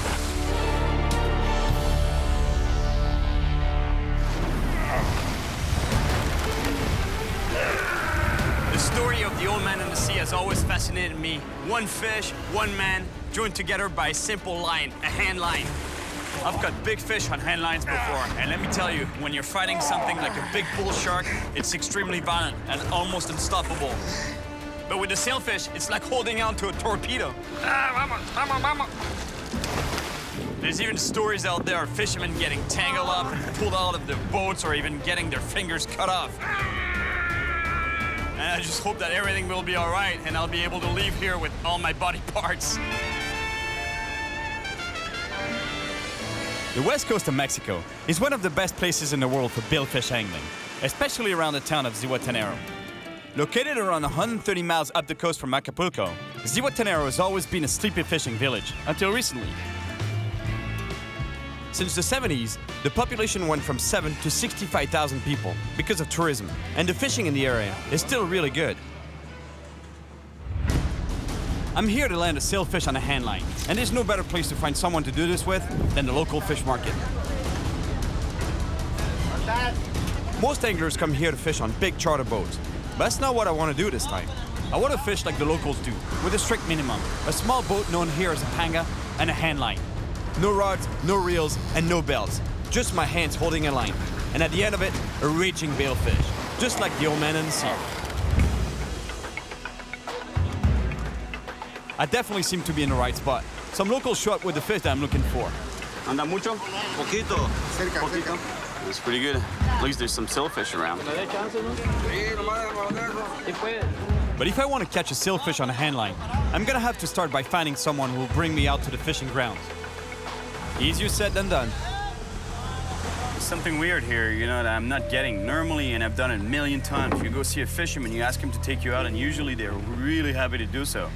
They just take you out fishing, come back, and everybody's happy. But here, you know, I've asked a few guys, and they're like, oh, and they're all like, no. Every time I mention the hand line, especially, they're like, no, can't take you out.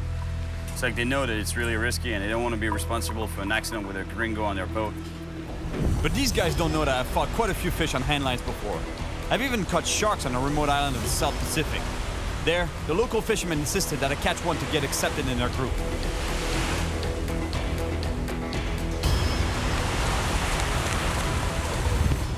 After a bit more searching on the beach, I find a man who tells me that the fishing in this town is controlled by a group of elders, and I need their blessing to be able to fish like the locals do.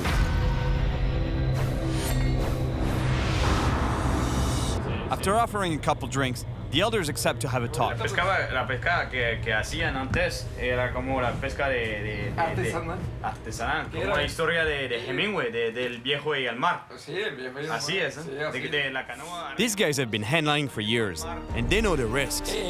Esto que vemos aquí es como un cuchillo. Esto te corta un dedo, una mano, te puedes perder hasta la mano entera con este tipo de... After insisting on the dangers of handlining, one of the elders decides to share a story that scarred him for life. And that is one crazy story what he's telling me here. He was out at sea on his own, trolling with a small boat, small motor, and a lot of line on the floor. That's his mistake, actually. There was way too much line on the floor from what he's telling me. And yeah, he was holding the line like this, because that's what you do when you're trolling. You hold the line to feel the bite. But the bite was so powerful that sailfish hit so hard that he had to let go of the line. So much line was left on the boat, like I told you, that the line got wrapped around his ankle as the fish pulled the other direction. So when the fish was pulling the other direction, the boat was still moving there because he couldn't get to the motor to stop the engine. So basically the boat was moving. He was wrapped up by the ankle, being pulled, almost being pulled overboard. He got really lucky that the line ended up breaking, but it still got scarred for life. Pretty intense what can happen when you're with a hand line. After telling me about all the bad things that could happen, the elders finally accept to let me go handlining with a respected local fisherman called Martin. Man, those guys freaked me out with their stories there. This actually might be more dangerous than I thought. All right, this is it. Sailfish on a handline. Let me tell you, there's something weird about going fishing without fishing rods. Just a backpack and my hands. Getting on the water with no fishing rods actually reminds me of the time that I went noodling for catfish in Oklahoma, and my hands took some serious punishment. God, look at my hands. Martín, eres Martín, ¿no? Sí. Hola, ¿cómo está? Los viejos me dijeron que quieres sacar un vela a mano. Sí, a mano, vela. Eso es. Once in the boat, I get this weird feeling of emptiness. Oye, ¿te molesta si voy a buscar mi caña? Bueno, pero si nos vamos a pescar a mano, es un día de pesca a mano, ¿no? Sí, pero... I really want to handline a sailfish, but it's just too weird for me to go out without at least a rod and a few lures. Ahora sí. Ahora sí, listo. Sí. Ah, bueno.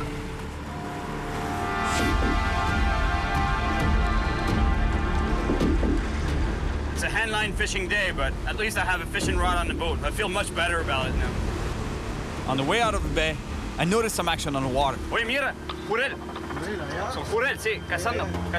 ¿Vamos? ¿Quieres probar? Sí, con línea a mano. Castea una, a ver si sacas, a ver qué tan bueno eres para castear. I gotta make at least a couple of casts to see if I can catch one.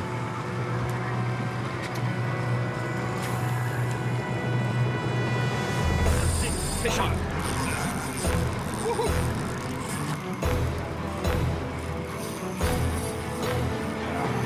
It feels good to catch a jack crevalle on a fishing rod just before I go for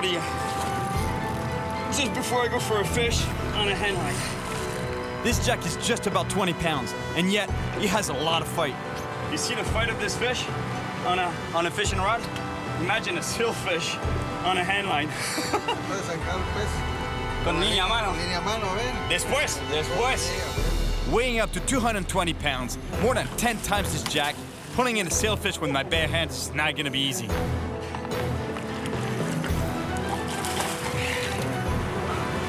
Not ready yet.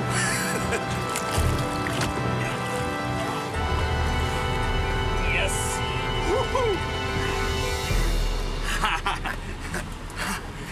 ¿Es buena esta? Sí. Buena caranga. Man, I love jack crevalles. They fight so hard. Such a powerful fish. They're great. And this guy is the exact same family as the Atlantic version of the jack. But what I've noticed is that in the Atlantic, their fins are more yellow, whereas here in the Pacific, they're more grayish. And you hear that sound that they make? It's caused by their pharyngeal teeth that they have in the back of the throat. And they make that sound when they're in distress. Such as here, I guess, on the boat, but don't worry, buddy. I'm gonna put you back in the water, so no worries.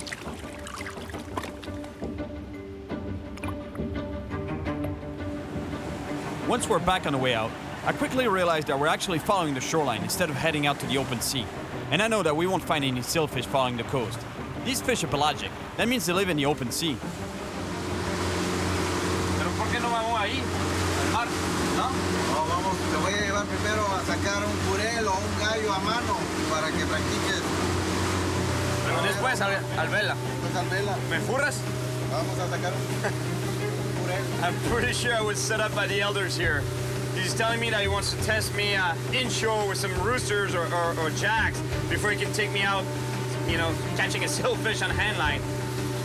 And in a way, I understand though, because, you know, like sailfish, catching a sailfish on a hand line is pretty intense, you know, so I understand why the elders would have told him to actually take me catching a rooster or a jack, but even those things though, a jack crevalle or a rooster fish on a hand line, let me tell you, it's going to be quite a fight. Well, I guess I'm gonna have to prove myself before I can go for a sailfish on a hand line. It's going to be pretty intense. Fighting a jack crevalle or a rooster fish on such a small line, you know, that's going to be quite something. But at least, I think we found a good spot. There's a reef here, and there should be some predators around. All right, that's pretty impressive. These islands are white like this because of the guano. Millions of years of guano deposit on the islands made them entirely white. Martin is very confident about this spot, so we start trolling around the island. And it doesn't take long before I get my first bite. All right, here we go. Yeah. Aquí tengo. Aquí. Ah. Yes, fish.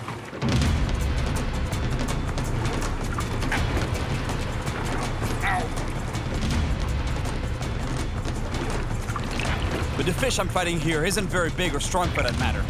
I just hope it'll be enough to satisfy Martin.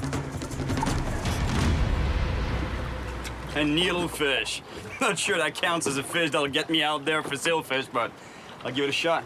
Eso vale, ¿no? Una aguja. Mira, lo que saca es una aguja. Eso no vale. Hey, es un pez. Siente que te corta el dedo. He says no, you need one that cuts your fingers off. Well, I guess I have no other choice but to keep on fishing. El wahoo debe ser loco, una pelea de... El atún, el marlin. El marlin. ¿Sacaste marlin con línea, man? Wow, can you imagine? He's caught a marlin on a hand line. Not a very big one, about 300 pounds, but still. That would be quite a fight. Let me tell you, if I can catch a sailfish on this, the next step up would be a marlin. It's exactly what Santiago, in The Old Man and the Sea, that's what he caught, a marlin. But first, I need to catch a fish. Any fish will do. Otherwise, these guys will never take me out for the big boys. I'm a very persistent fisherman, but not so patient. So I decide to pull out my rod and do a couple of casts while leaving my hand line in the water. Who knows, I might even land another jack or even a rooster fish. This handline thing is getting a little long, you know? Feels good to make a few casts. Woohoo! Hey, Cyril, ven! Aquí. ¿Sí? ¿Tienes uno? ¡Rápido, rápido! ¡Hey, a la caña, With all the excitement, I missed the rod holder, and my rod fell out of the boat and sunk straight to the bottom. I don't like losing gear, plus this rod and reel have been around the world with me, and I consider them priceless. There's no way that I'm losing them. No la ves, ¿no? No la puedo ver. Súmete más. Otro clavado más. Sí, oh, man. I can't see it. It's really deep here, and there's a lot of current underneath. ¿Y el pez se te fue? Se fue, se desganchó. Se desenganchó? Ah, we lost it all. We lost the fish. He broke him off. But I'm not losing this rod. There's no way I'm leaving this rod here. ¿Mascara? ¿No tiene? No? No traigo. No tengo. No. At about 25 feet deep with no mask on, it's really hard to see. But all of a sudden, I see something shiny. It's gotta be my reel.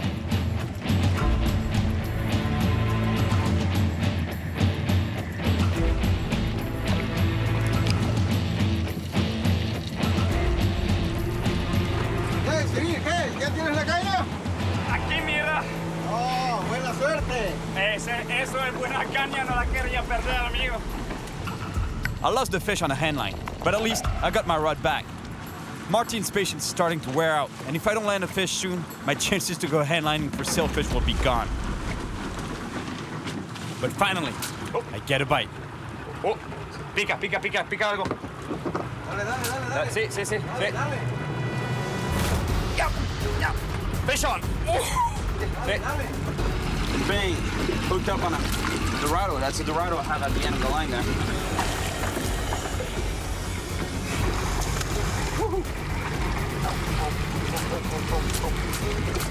The whipping sound is actually the line going through my hands and burning my fingers every time the fish tries to get away.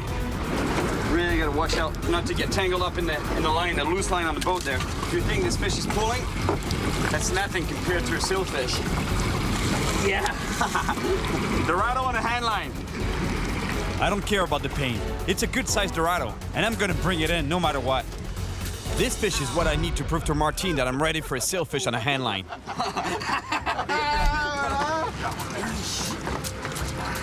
Let me tell you, when that fish starts pulling like that, you really feel it.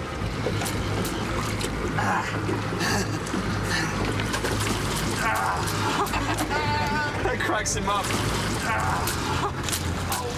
Every time I feel the line ripping through my hands, I can't stop thinking about what it's gonna be like with a sailfish. After all, it's only the fastest fish in the ocean. Just to get this fish on the boat, and I think I'll have my approval for sailfish on a hand line. Yeah. Woo. Ahora puedo ir al pez vela? Claro, vamos por el pez vela ahora. Bonita, ¿eh? Bonita. Beautiful mai, female mai. Lo vamos a comer ese pez. ¿Lo quieres? ¿No lo quiero comer? Sí. ¿Te la quieres comer ahora? Claro. He wants to eat it right now. Vamos a comer right now. Dame 5. Gracias, amigo. I never even realized that my finger got caught on the line during the fight. But who cares? It was worth it. I'm pretty sure that the others will give me their approval to go out for a sailfish on a hand line tomorrow. I would have loved to release this little Dorado, but Dorado mai, it's almost impossible to release in front of people that love to eat this fish. It's one of the best tasting fish.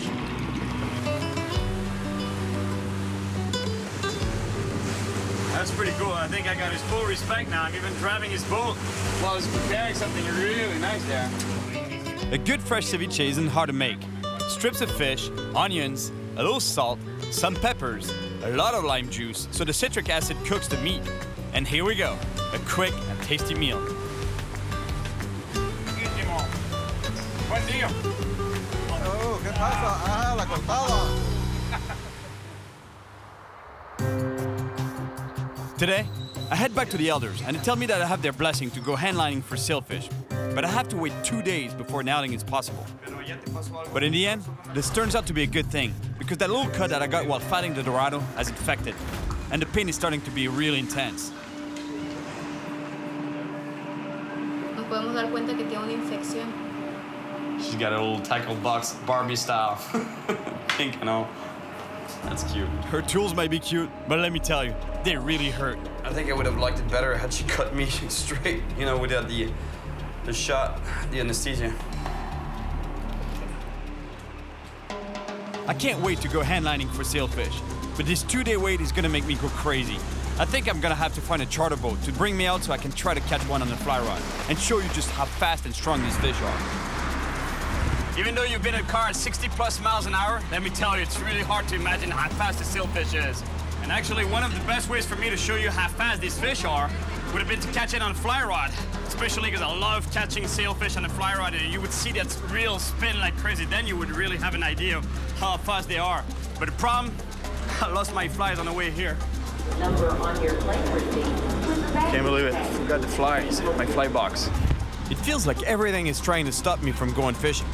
But building a fly shouldn't be a problem. Here at the local market, they should have everything I need. So let's see if I'll be able to find what I need to make a homemade fly. I need something that will grab the attention of a sailfish, and chicken feathers should be a pretty good start. Hola, hola. Plumas de pollo, ¿no tienen? Got the eggs. The chickens shouldn't be too far. Hola, señora. ¿Cómo está? Bien. Pluma de pollo tiene? ¿Seguro? No, en la tienda no hay. Sí, eso es. Perfecto. Yes. She's got feathers all over the floor, actually. Exactamente lo que necesito. Sí. Gracias. Muchísimas gracias. Me salvaste la vida. Ciao. One more stop at a local bar, and I should have everything I need. Generally, sailfish hunt prey close to the surface, and corks float. So you see where I'm going with this? I think that now I should be able to build a fly that will work just fine for sailfish.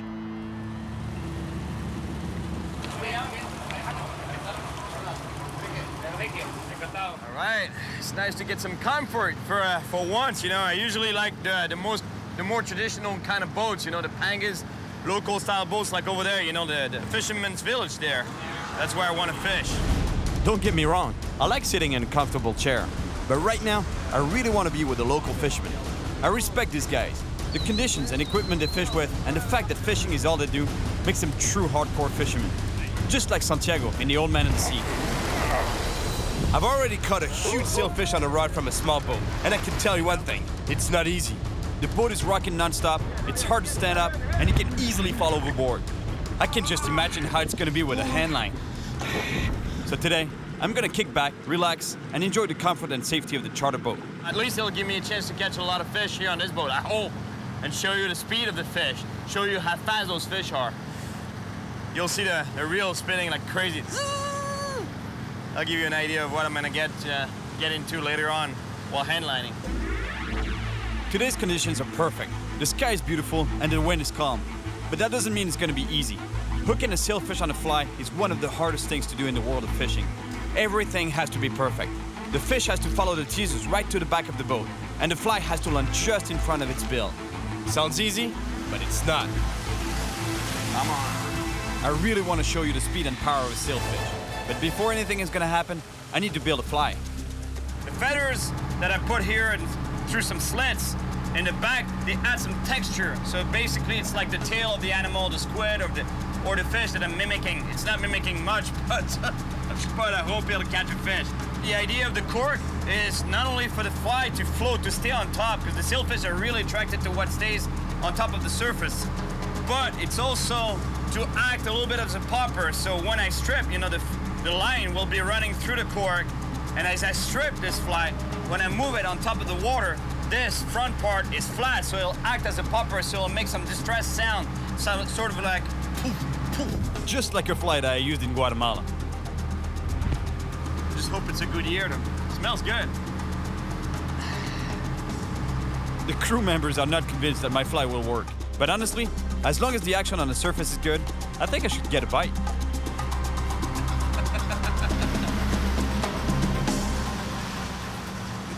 Just like the pros, except for that. They just put another set of teasers in the back of the boat right here. Big, big teasers. The idea is to bring the sailfish attention to the back of this boat. Because until they come and attack the teasers, I can't do anything. They gotta start attacking the bait so that the guys can bring me the sailfish here for me to be able to cast a fly and hopefully hook it. And then you'll see that reel start spinning like crazy. Last time I caught a sailfish on a fly rod, things went great, but I had a real fly. Sailfish on. Come on. I am so ready, you have no idea. After 3 hours of trolling, there hasn't been the slightest sign of a sailfish. Men, ven. ¿Dónde está? With a full moon 2 days ago, what was worrying me seems to be happening. Most predator fish feed during the moonlight and become less active during the day. I just want a sailfish right here so I can... Oh, yeah. Even with the intense heat and no action at all, things could be worse. Last time I was in Guatemala, we ended up stuck in the middle of the ocean. Look, we're stuck in a long line. Long lines are very long ropes to which many baited hooks are attached. We had to untangle the line from the propellers among the sharks. They were attracted by all the bait, and let me tell you, this was a bad situation. Prueba esto. Chile serrano. Pero muy fuerte eso, ¿no? Muy poquito. Muy poquito. Pruébalo. Yeah, right. Un poquito. Through my travels around the world, I've tasted some weird things, even worms that grow in nutshells. Esse tem coco dentro. Muito bom, mas... Oh, gosto. Muito gostoso. And now, the crew wants me to eat a pepper for good luck. At this point, why not?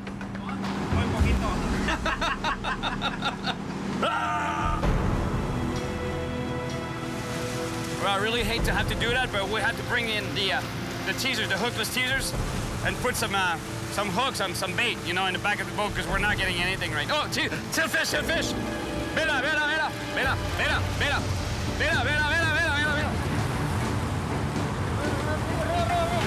I have to get my fly in the water as fast as I can, because I only have a couple of seconds before the sailfish loses interest in the teasers. Oh, he's going for it. He's going for the fly. He's going. Ah! Come on. Eat that. Take it. Come on. Woohoo! Yeah! Woohoo!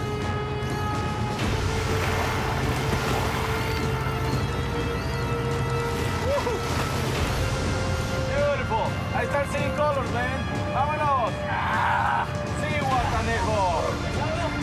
Muy buena mosca. They can't believe I caught this fish with my homemade fly, the corkscrew fly. Man, I thank that guy that had that bottle of wine last night. I think I'm gonna have one tonight. Woo! Yeah. Es fuerte ese. Grande, grande. Now you understand how fast these fish are? Imagine with a hand line. Aquí, vela. Yeah. And I got him. You got him? Yeah. Woohoo! Pez vela a la mosca. A la mosca hecha aquí. Yeah.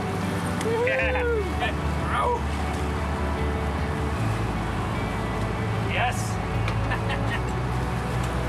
Silverfish caught on a homemade fly, the corkscrew fly. Let's put him back. Gave it a lot of its energy, so that's why right now it's a little tired. He looks good. He's good to go. After a long day in the sun, I finally caught a sailfish on a fly rod, and I'm really happy that I was able to show you the power and speed of this fish. But I can't stop myself from thinking about the crazy stories of handlining sailfish. Esto que vemos aquí es como un cuchillo. Every time my reel would go crazy, I was imagining holding the line in my hands.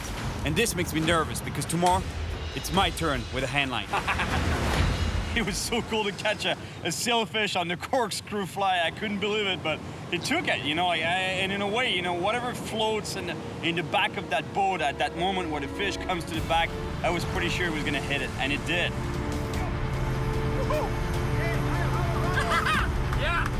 There's something about sailfish that I love. They're beautiful, so efficient predators.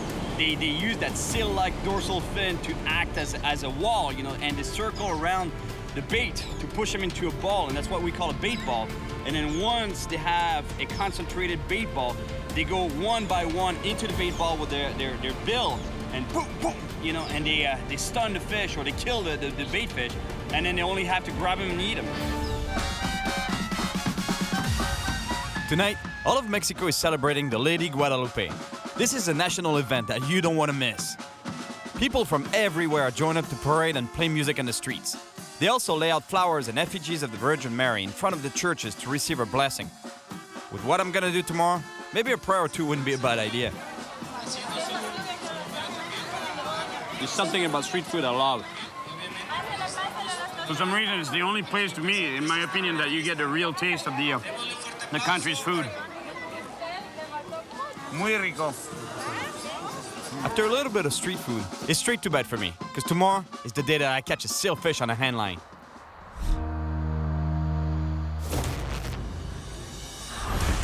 All right, this is it. This is the day. Martin hooked me up with a couple of guys that are willing to take me out. So hopefully, today, I'm catching a sailfish on a hand line.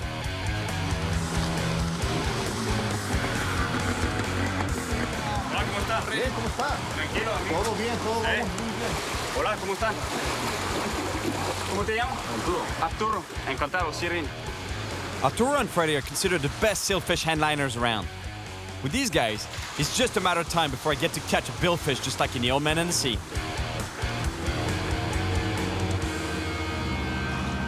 Even if we're just getting out of the bay, I can't wait to get a line in the water. And it doesn't take long before I get some action. Oh, bonita. Sí, ¿eh? Sí, ¿qué viene? Aquí está. La comida. All right, we got dinner. Oh, check this out. Look at that. That's exactly the situation that he was describing me. One of the elders from the village the other day. La línea sigue roto cuando está. Y yo desesperado. Y el motor acá. Y ni una cosa ni otra. There was a lot of coils of line on the bottom of the boat here on the floor. That's exactly what just happened to me. Imagine if my bait was in the water right now. I get a hit, I get all tangled up, and I go overboard. All right, time to head out towards the deep sea, the pelagic predators' hunting grounds. All right, today I'm catching a sailfish on a hand line. We're getting close to sailfish territory, so to get their attention, Arturo and Freddy put some hookless teasers in the water. And now, the essential part, the line, the hand line. It's not much at all, let me tell you. It's just a lot of line on the spool and a hook. That's it, and obviously, that's the main tool. But this time I didn't forget my my gloves. Let me tell you, if we get some action, it's gonna burn. I'm gonna feel the burn. These guys have felt it before. ¿Y tú te falta dedo? No, no mira, ¿no? No te falta nada. No, tranquilo. Dicen los ahí que es peligroso, pero no es tan peligroso, ¿sí? Pues a veces sí. Sí, ¿eh? Arturo explains to me the different dangers between a small and a big line. One thing's for sure, if something goes wrong, things won't be pretty. And the thinner the line, the more likely you get to get cut. The fish is pulling a lot of pressure, so that line will go right through your finger. But eventually it'll break because it's less, resistant than a thicker line. A thicker line will not necessarily cut you, but if you get cut up, like tangle up around your finger or your hand, the problem is that it won't break. And what happened is that you lose a finger or worse, you could possibly lose a hand. I doubt it would happen, but you're pretty dangerous. So you know what? I'm not gonna take any chances. All right. I know I'm sporting a little Rambo style here, but if stuff starts to hit the fan, you're pretty happy you have that, let me tell you.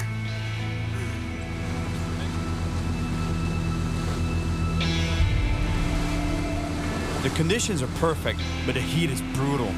And we've been trolling for hours. It really seems like we're gonna strike out. But suddenly, we spot what we're looking for.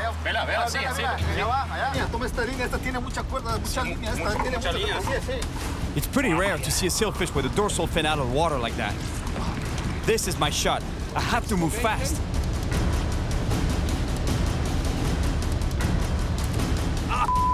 My gloves got caught up in the line.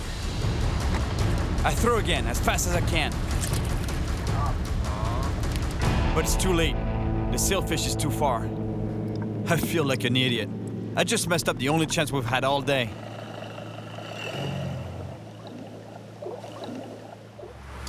Ok, Cyril. Ni modo, lo siento mucho. No fue un día de mucha suerte, muy poca suerte. Eso es la pesca, Es la amigo. pesca. Sí. Es la pesca. Es lo que la hace excitante. Bueno, pues así. The guys are really cool, and they want to help me live this traditional fishing experience. So they come up with another plan. Está alejada. All right, well, at least there's a plan B, and plan B sounds pretty good, because what he was saying is that there's another beach that they know that we can spend the night at, and leave from there to some better, more remote spots for sailfish, apparently, because here there's a lot of pressure. We're pretty close to town, and they were saying it's not the best fishing waters here for sailfish. So we're going to sleep on the beach and leave from there tomorrow morning to get to a better spot, and hopefully catch a monster sailfish. Look at this spot, it's a beautiful beach. Freddy prepares the skipjack that I caught earlier. Meanwhile, I dive in to help Arturo properly anchor the boat, so the waves don't push it into the rocks during high tide at night. Now, we just need to set up camp, and then it's dinner time. Or I guess I should say snack time, since we only have one small fish for everyone. Aquí está. Si paso el test contigo, está todo bien. Tequila. Tequila ahora. All right. Gotta take care of my Mexican friends here. Oof, that's gonna hurt. Freddy!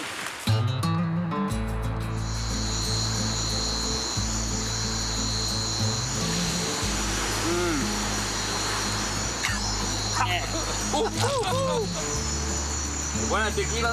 Sí.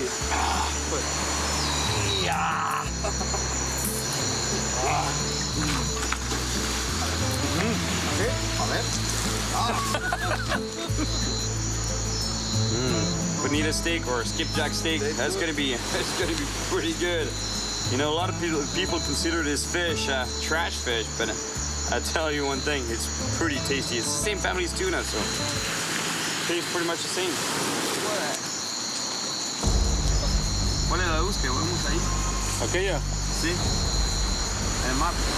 Están sacando carnada. Pescadores de carnada. Pescadores. Those guys that we're seeing out there, they're commercial fishermen. They're fishing for bait fish.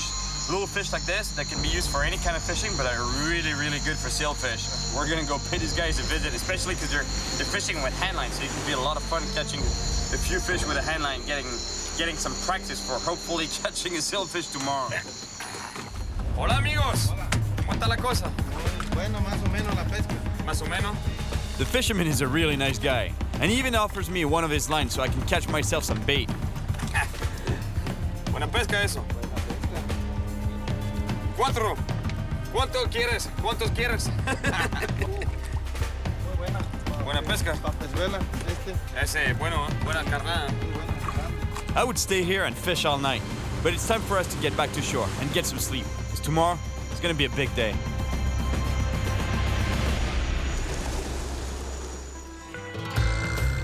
It's my last day in Mexico, and even if yesterday was a total fail in terms of fishing, today I'm more psyched than ever.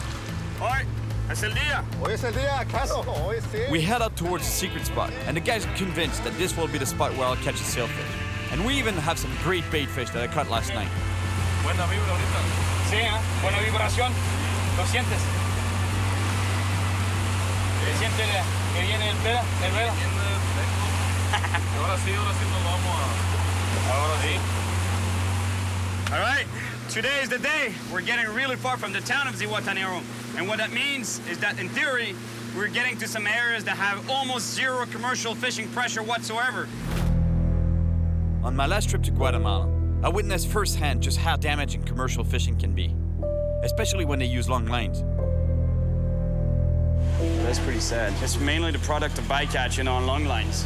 It catches anything that's out there, really, because it's baited hooks. It's a bunch of baited hooks on the line, and whatever's around will take it. So mainly dorado, obviously, but shark and sailfish. Arturo and Freddie are convinced that I'm going to land a sailfish around here. I hope they're right, because today, my last chance.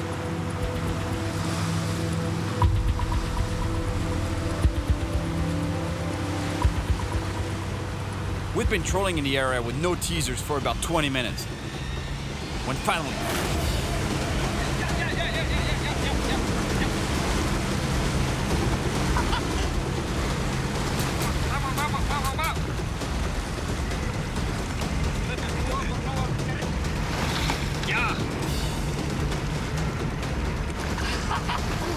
This is it, the old man in the sea.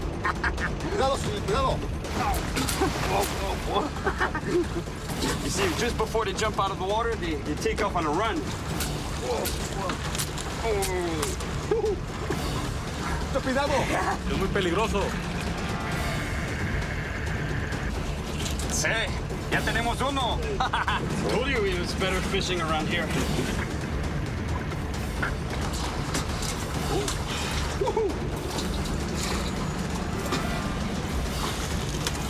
Yes.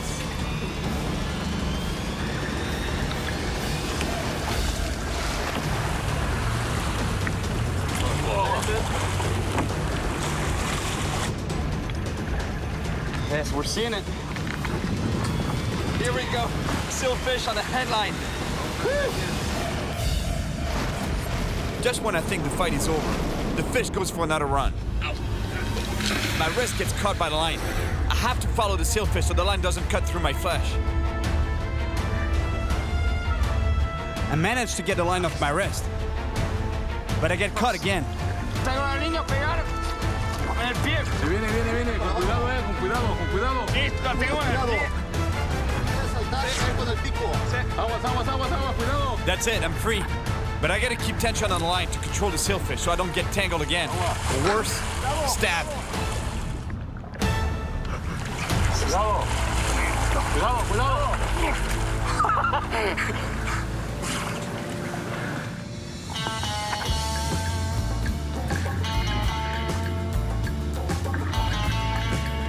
Yes, sailfish on the hand line. The old man in the sea style.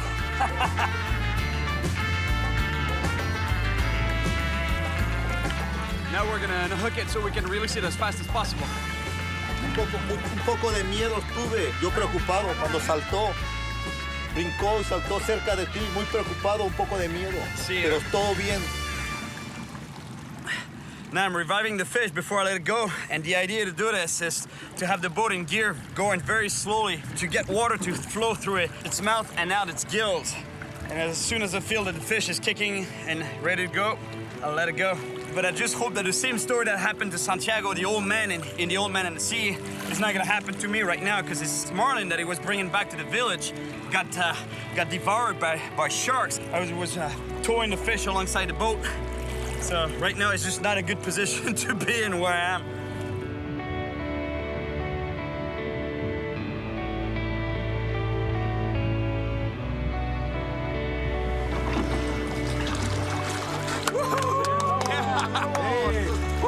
Bueno, se fue. Buena captura. Felicidades, amigo. Lo hiciste. Pescador más en Zihuatanejo. Pescador, ¿cómo los ve? I came to Zihuatanejo, Mexico, to live the experience of the old man and the sea by catching a billfish on a hand line. Things were not easy, and at times it seemed like everything was against me. I wanted to fish like the locals do, and I did. Esto que vemos aquí es como un cuchillo. In the end, I finally managed to catch a sailfish on a hand line. The Pacific sailfish is an amazing fighter. Yes. Things were complicated and risky, especially when the line wrapped around my wrist and I got pulled overboard. It wasn't the safest situation to be in, but at least nothing happened to me. Yes. Sailfish on a hand line. I got lucky, and I still have all my fingers. Plus, I met a couple of friends. The next time I read Hemingway's epic story, I remember every second of this amazing adventure.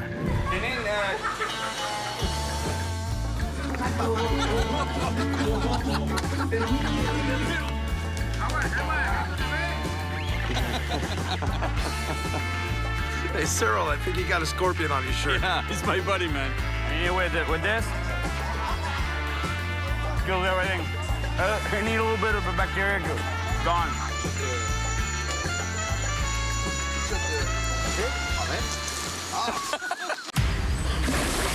My name is Cyril Chauquet, and I spend my life traveling the world, chasing monster fish. Now I should let it go before a bull shark takes my leg off. Very strong animal, as you can see. Look at the size of this piranha. And that's exactly what I'm doing here in Cuba. I came on a double mission to catch one of the most feared predator fish in the ocean.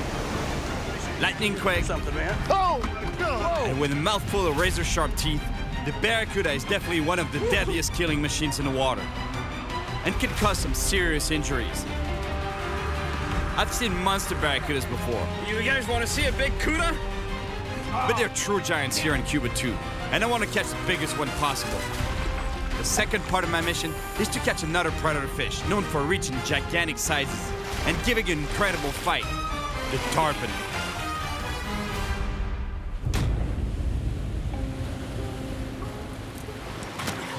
I'm on a mission to catch a monster barracuda. You know, this fish, they are known by most people. They're actually feared by most people for being one of the most aggressive predators out there.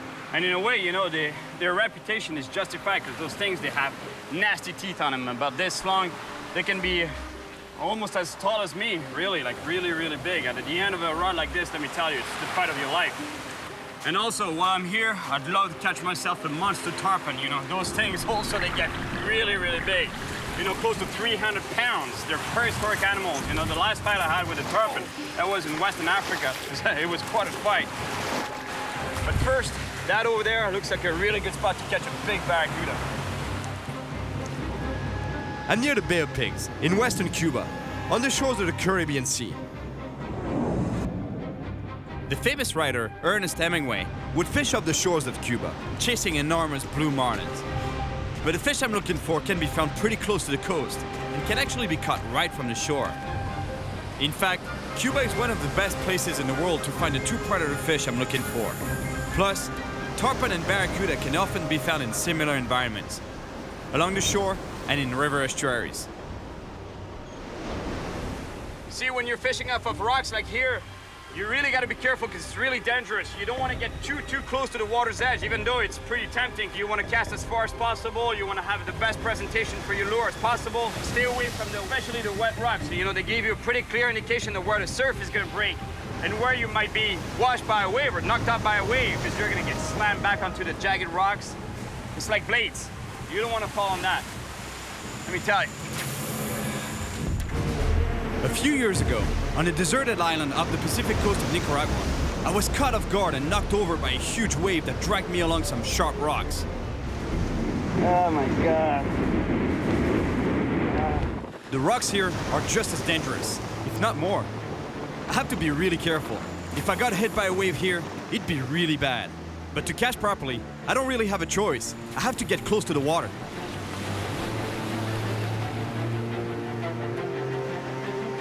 Honestly, where does this wind come from? It came out of nowhere.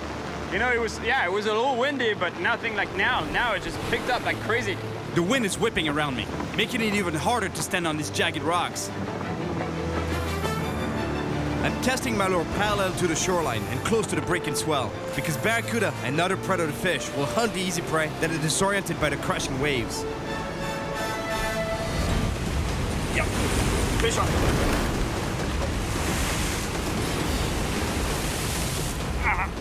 It's a good fish. It's a good fish. Oh, it's going to the rocks. I don't have a choice. If I want to be able to land this big fish, I have to get closer to the edge. But it's really tough. My footing here is really bad, and again, it's not the kind of place where you want to fall.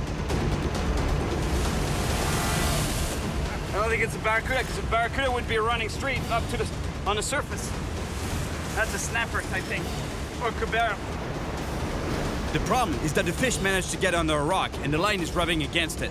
Now, it's going to be almost impossible to pull it out without breaking off.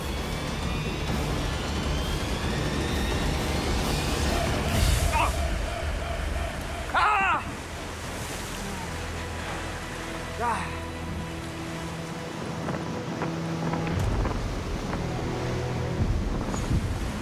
It was not a barracuda, because a barracuda would have been running straight. You know, they're not a dog fighter. They don't go down, you know, they don't bully down. They try to look for open water. They swim straight, stay on top, stay on surface. This guy was going down, but I was either a big snapper or a big cabera, which is still a snapper, but it's another type of snapper, big cabera snapper. I think that's what he was. Even if it was not a barracuda, I would have loved to catch this fish. I have another 5 days in Cuba, and I'll definitely get another shot at the barracuda. But I'm on a double mission, and today I'm going for big tarpon on the Hatiguanico River, which is really close to a famous historical site. So I gotta make a quick stop. Those are old tanks from the famous invasion, the Bay of Pigs, that took place in '61. Exactly where it took place here in Playa Giron and this whole area. The Bay of Pigs is right there, and that's where the battle took place. But it's also famous for big tarpon right around here, you know, in the Ciénaga de Zapata and Rio Atiguanuco. I've been there before, but apparently there's monster tarpon, so that's exactly where I'm headed. I've fished this river before and caught a few tarpon, but they were just small ones. But when I recently spoke to my buddy Felipe, he told me he'd finally found a spot where the really big fish are. Oh, Cyril. ¿Cómo estás?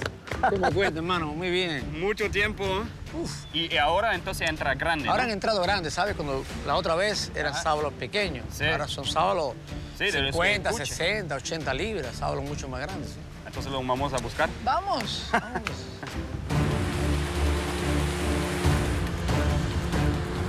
My buddy Felipe hasn't changed a bit. Always super motivated when it comes to chasing big fish.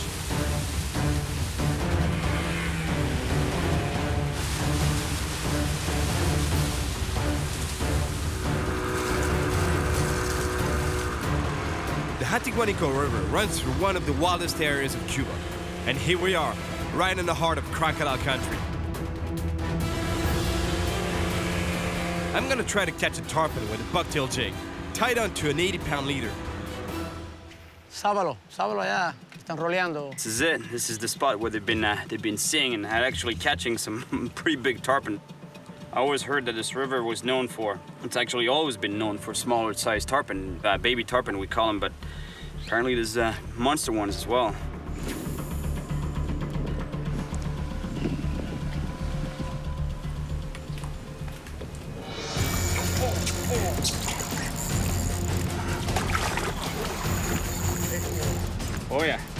Yeah, big snook. Big snook. Oh.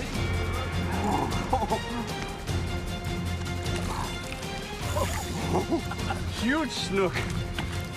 Man, I'm chasing tarpon, but let me tell you, when I catch a snook this size, I'm a happy camper right there. Look at that. Grande, grande. I think it's a snook, yeah. Oh, yeah, yeah. But it's a nice fish. Oh, yeah, this is a nice one. That's a big fish. Cuidado, Cyril. Okay. Yes. Oh, you got it, man. The size of this snook. Oh, man. Look at the size of this snook. It's the record of the river. It's the record of the river. Really? You think so? Believe me, sure. 100% sure. That's a really big snook. That's a huge snook. My friend Felipe, I love you, man. Right there, check this out. I was chasing a monster tarpon. Felipe says, you know, it's a good spot here for tarpon usually. Make a cast there, make one cast, and this massive thing, this massive snook comes out of underneath the mangrove trees and bang, hits my jig. It's a monster snook. It's a big snook. Let me tell you, it's my biggest snook, and it's actually Felipe's biggest snook on the river here. That's right. That's right. Normally 3-4 kilos, but this is 6-7 kilos. 6-7 kilos, huh? Yeah. Close to 15 pounds, I would say, right? 14-15 pounds, yeah. 15 pounds, yeah, for sure. I'm gonna let that fish breathe a little bit because I want to pull it out again and show you something about it. You know, there's one thing that you really have to be careful about when you handle snook, and especially big ones like that, you know. This part here of the gill plate sticks out, and it's a blade. It really acts as a blade. It's so sharp, you would cut your finger. For sure, it would cut the line. If the line gets wrapped around that, it'll cut it. But trying to grab the fish, you could put your fingers in underneath the gill cover here, like you can do for certain fish. But those fish, especially, it's really dangerous because of that blade here. And here underneath the fish, that fin here, it's a needle. If you get caught by that, it'll go straight through your hand. And obviously you get that spike on top, you know, like those 5 spikes actually that act as a dorsal fin. You don't want to be cut by that either. Look, I'm telling you, it's all needles. So those fish, you grab them by the mouth. They don't have teeth. That's a monster. All right, buddy, I'll let you go back in there, right? Back underneath your mangrove tree.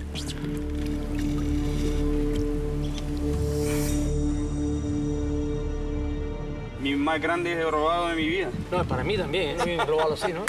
Gracias a ti también. Qué bueno. Ahora un sabalo gigante. Vamos. I really lucked out with this beautiful snook. It's not the fish I'm looking for, but I'm so happy I caught it. Now, I just hope I'm gonna be as lucky with a tarpon. Last time I caught a tarpon, it was in West Africa. Big tarpon.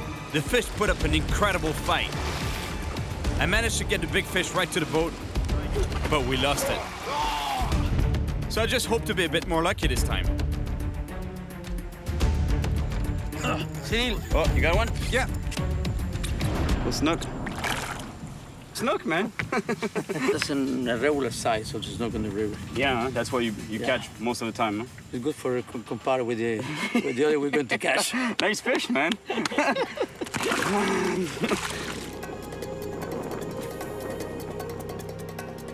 And there's not a lot of tarpon activity today on the surface because those fish, they can breathe underwater just like any fish, but they can also come up to the surface and breathe normal, regular air. They have this ability to do that, and especially when there's really low oxygen levels in the water, they have to come up to the surface. But today, you know, like there's not much happening. And the good thing is when they come to the surface to gulp air, that shows you where they are, you know, so you can lead the cast, you know, you can see where they come up to the surface, make a cast in front of them, and hopefully, you know, hook into a monster fish. So what we have to do is cast, blind cast we call that, and just cover some water. And hopefully, you know, we'll... You got it? Oh! Yep. It's a tarpon? Yeah, tarpon, yeah. It's a baby one. Okay. All right, tarpon. Okay. Right. Woohoo!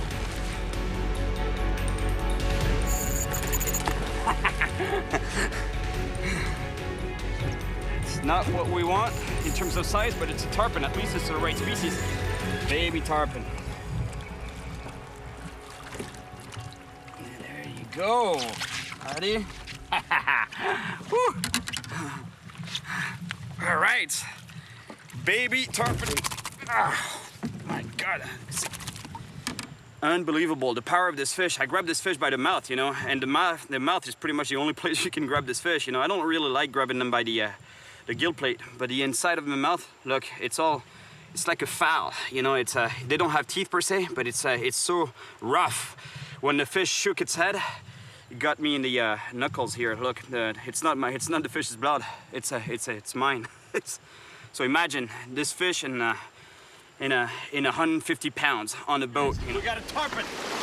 You know, you don't want to bring them on the boat, actually. That's why, you know, we release them boat side. If we get a big fish like that, you don't want to bring it on boat because they'll destroy everything, including us. Man, they're powerful.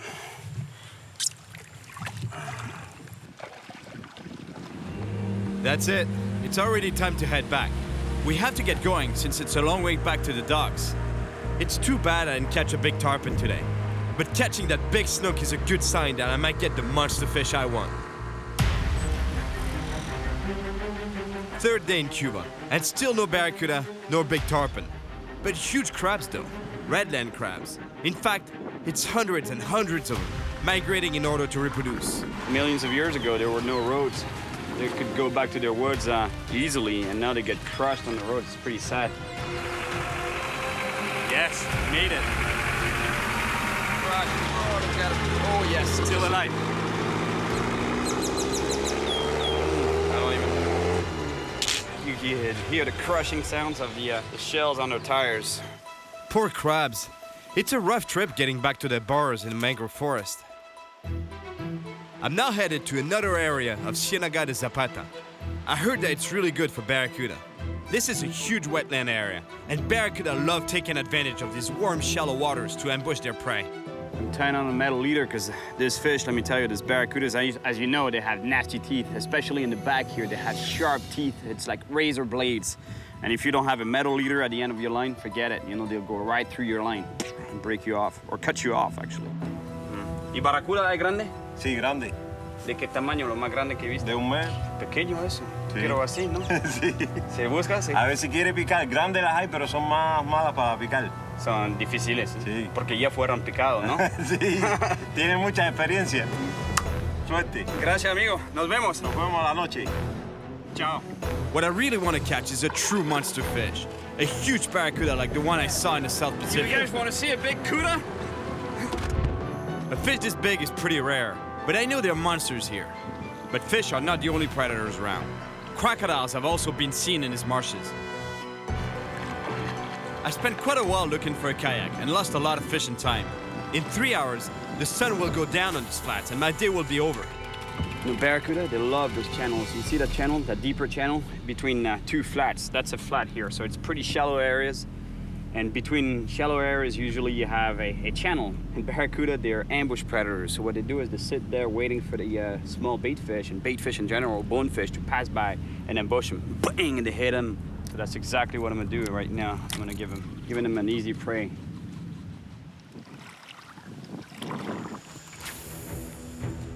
Barracuda love to chase prey that move fast. So to fish in these shallow waters, I'm using a topwater bait that mimics the erratic movement of an injured bait fish fleeing on the surface.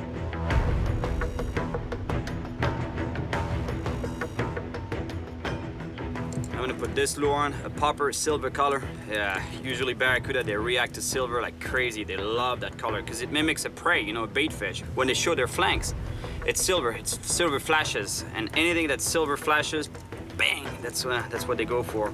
That's why there's a lot of accidents with a barracuda, because if you're wearing a bracelet, for example, or a watch, a silver watch on the water, and you're swimming, you know, that silver watch, when you're swimming, when you're making movements, it's gonna make some flashes in the water, and that's what barracuda react to. So they attack the bracelet thinking it's a prey, and it's actually your hand. But let me tell you, when it's a 30-pound barracuda that attacks your hand, it's gone. I lost a bit of skin on my knuckles with the tarpon yesterday. Baby tarpon. And it was just a small fish. But here, I have to be really careful because while handling a barracuda, I could lose way more than just a bit of skin. Although rare, barracuda attacks on humans do happen, and the resulting wounds can be pretty severe.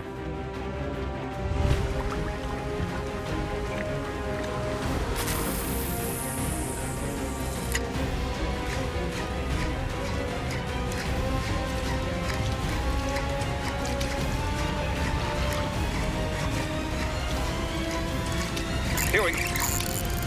Fish on. That's a good fish. That's not a big one yet. That is not quite what we want.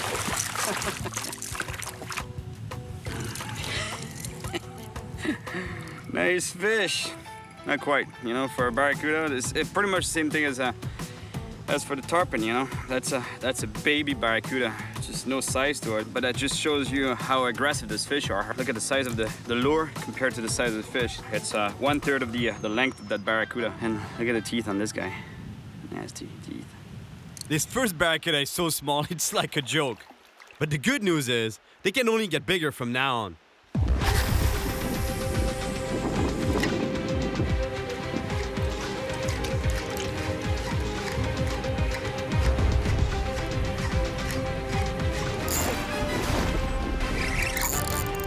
Fish on.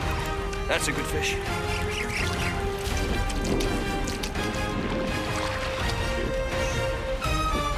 Right. It's getting a little more interesting. Still no monster, far from it, but it's a good fish. Second barracuda.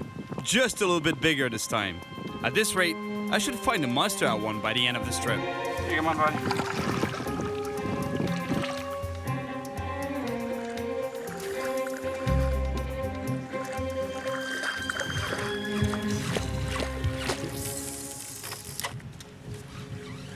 Well, I don't think I'll catch that monster barracuda today.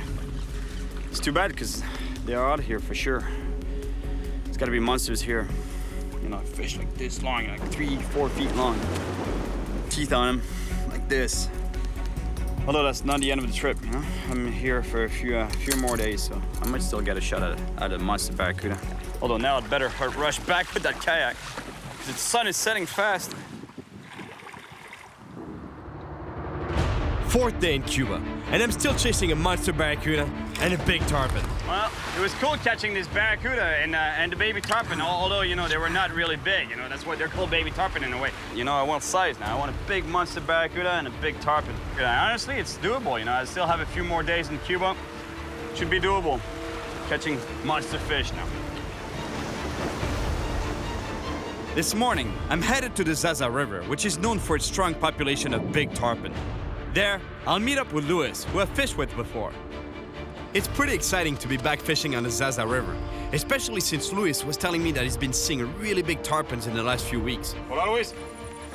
¿Cómo está, amigo? Tranquilo? See, the way we're fishing right now is we're trolling along these mangrove trees, and the way those trees are made is that underneath the surface, you can't really see it from here, but there's a lot of roots, and fish love that. They hide in there, it provides shelter, there's a lot of food too. So when you troll parallel to the trees, fish, what they do is they see these lures, bang, they come out, ambush them, take them, and go right back to where they belong, right to where they live, underneath the trees. So if you're not fast enough, if the captain is not fast enough steering the boat away from the structure, away from these trees, they get tangled up, and most likely you lose the fish. ¿Es bueno para pesca aquí? Sí, aquí es muy bueno. Aquí se ha aprendido tarpon de 170 libras. 170. Y cubera de 70 libras. 70? Sí. Cubera? Cubera, sí. Fishing stories or fisherman stories. It's always the same thing, you know. He's telling me about a 170-pound tarpon that was caught here. Monster cubera snapper is 70-pound actually. And a 50-pound barracuda. That's huge fish. You have no idea. That's monsters. But obviously all that stuff happens when you're not here.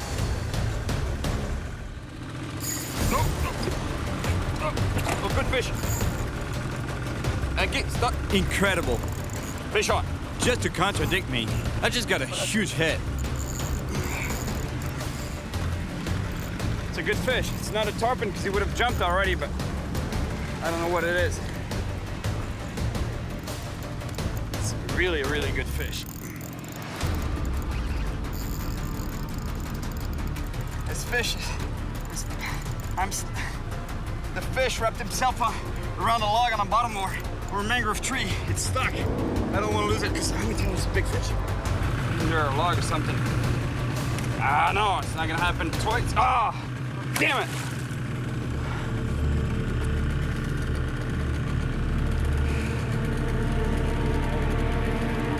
No, aquí está. It really felt like the fish broke me off. But in fact, it went around a branch or a log on the bottom, which created some slack in the line. But the good thing is, the fish is still on. Cubera buena. That's the Cubera snapper. Hey, that's unreal. For a minute there, I was sure I lost this fish. And yet, it's still here. And it's a big Cubera snapper. Sí, coño, es bueno. Es bueno, amigo. Se dio la vuelta. Es por eso que piensa que había cortado la línea. Look at the size of this Cubera snapper. Beautiful fish. Man, I was sure I was gonna lose this fish because he got wrapped up on some mangrove trees on the bottom. Finally managed to get it out of the tree it was hung up into. Beautiful Cubera snapper. See, now I have a fishing story for myself. Look at the fangs on that thing. Oye, qué clase de cubera. Bueno. Muy bueno. Gracias, amigo. It's unbelievable.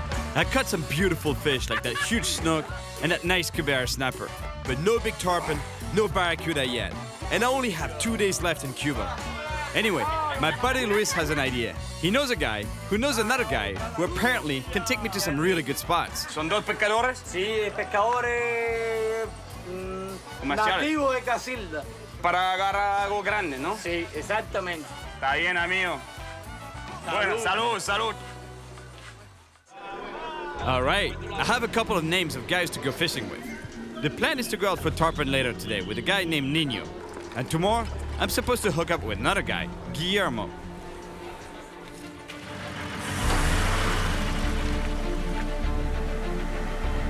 Es lindo ese carro. ¿Hace cuántos años que trabaja ese carro? 57. 57, ¿eh? Wow. All right, let's go for that monster barracuda I've been telling you about. I'm on my way to the Trinidad Marina to meet with one of the fishermen that the guy at the bar was telling me about yesterday. I talked to the guy this morning, and apparently, he's good. He's been fishing here for many years, and he was telling me that this monster barracuda, they're not easy to get, they're scarce, but there's monsters. So hopefully I'll get that monster fish, monster barracuda I've been telling you about since the beginning of the trip.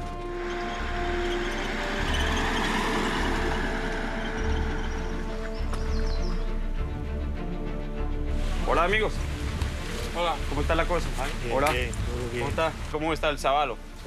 Siempre se puede probar. Se puede probar, a ver si está, ¿no? Looks like the tarpon is going to be a tough one here again, From what he was telling me, it rained a lot last week, and what happens when it rains is that all the dirt gets washed down to the main rivers by the smaller streams, smaller rivers and stuff. And what happens is that the main rivers, they're all dirty. And here especially, apparently from what he was telling me, that when the water is dirty, the tarpon, they shut their mouth. They don't bite, they don't eat. We can still go and give it a shot, but for now I might give myself one more shot at tarpon and then barracuda. Apparently they've been spotting some really big tarpon rolling up to the surface. That's what I was telling you the other day. They've been spotting them, not catching so many, but looks like they're here. Nino has taken me on the Agabama River to try and catch a tarpon. The conditions are not ideal as it's rain and the water is kind of murky, but it could be one of my last chances to catch a tarpon on this trip.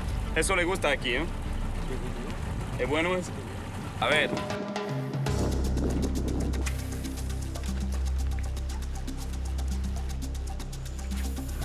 It's not to justify the fact that I just got snagged, but honestly, you have to get snagged.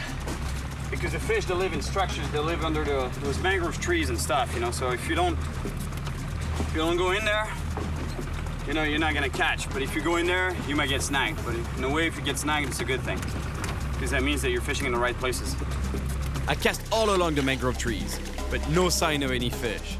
So I decided to troll a little bit, to cover as much water as possible, and hopefully catch a tarpon.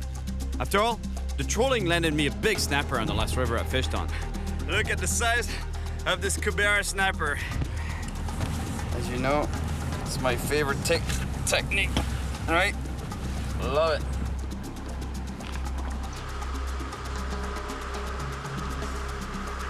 I just want to be woken up.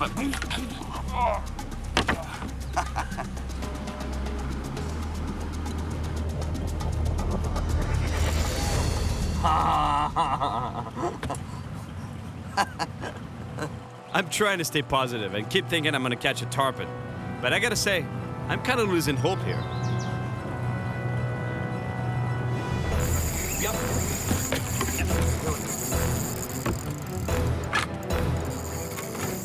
Jack. Slow. I think that's a jack. And the way it moves.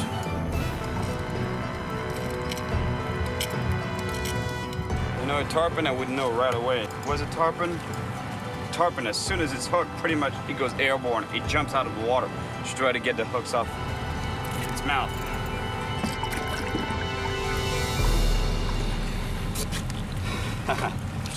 Jack Crevalle. See the grunting sound? This grunting noise that they make? It's actually a distress or warning signal that they emit to the rest of the school, because they live in schools. But I'll let you go, buddy. There's no distress here. You're going right back to your buddies.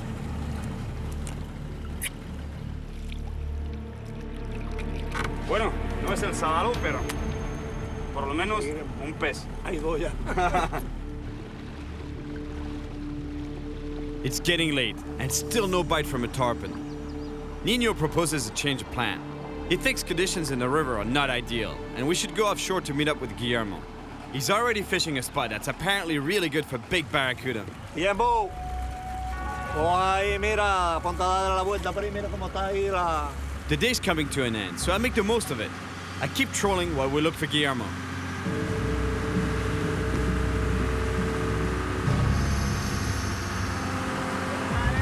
Finally, we found Guillermo at sea. The problem is that it's getting late, and we're really far out. Plus, according to Cuban law, it's forbidden to navigate at night. Bueno, niño. Muchísimas gracias, amigo. I don't know how we'll make it back to the harbor before dark. But anyway, now we're all motivated to catch a barracuda. And a big one. ¡Chao, niño! Bueno, una cosa. ¿Cómo te fue? ¿Bien? Muy bien. Ya, grande, seguro. Mentiroso.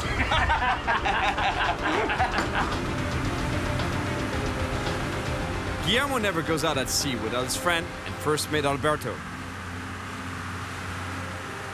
Here we go for that monster barracuda. I just tied on a 100-pound fluorocarbon leader. We set up a few rods for trolling. The plan is to cover a lot of water and maximize our chances of catching a big barracuda.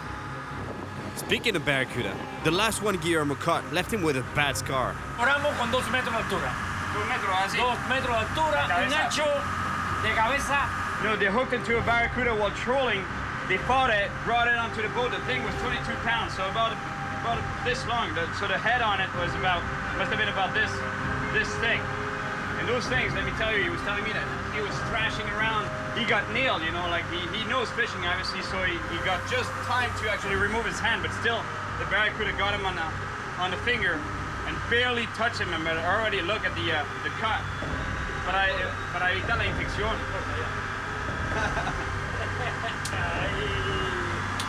Ahora a pescar. A pescar ahora, The last barracuda that Guillermo caught almost took his finger off. And now, he's very nervous at the idea of bringing one on board. Oye, Dale! Yeah, pronto! Fish on. No, necesito, está ahí. Es pequeño.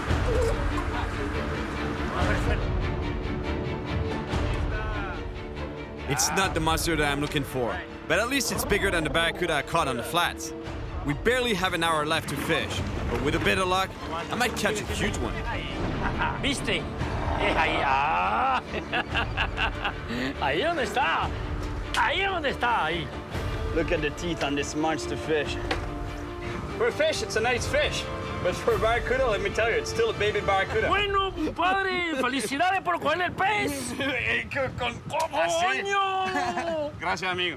Dale un besito. Ay, no, eso no es besito aquí. ¡Es un beso tú aquí en la boca! ¡Qué bueno! He wants to keep it because that's our meal for tonight. I would have loved to release this fish, but in this case, if we're stuck at sea, it's all we have to eat. Guillermo was telling me that it's impossible. They can't travel by night, and it's already dark, so we're gonna have to spend the night on an island nearby. I guess there's cheese over there. That's pretty cool. At least we'll have some fish to eat. Alberto and Guillermo just spotted an island to spend the night on. Approaching a remote and deserted island, it's like we're back in the time of the pirates.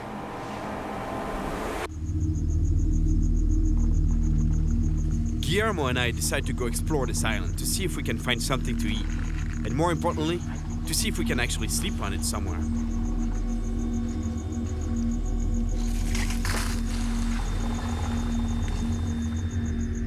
An iguana? A jutilla, which is a large rodent? What other creatures are we gonna find on this mysterious island? This mangrove island is full of life. It's not very reassuring to know that we might sleep among it all. At the least, I need to make sure there are no crocodiles or scorpions here. Look at the size of this crab. Unbelievable. Look at the size of that thing, that claw. Unbelievable. I don't want any of these guys crawling up into my bed. Actually, this is not even a bed, you know. I barely have a blanket to sleep on the ground. In many areas of the world, eating barracuda can give you a severe illness called ciguatera poisoning. But in this region of Cuba, the guys guarantee that the fish are safe to eat. A la manera cubana. These guys know how to deal with their stress. What started as a tense situation turned out to be a fun dinner. Honestly, I had no idea that this fish would taste so good out of a can. The fish is so good, it's so tasty, they actually cooked it with rum. That's why it tastes so good. That's their recipe, Cuban recipe right there, man. I love it.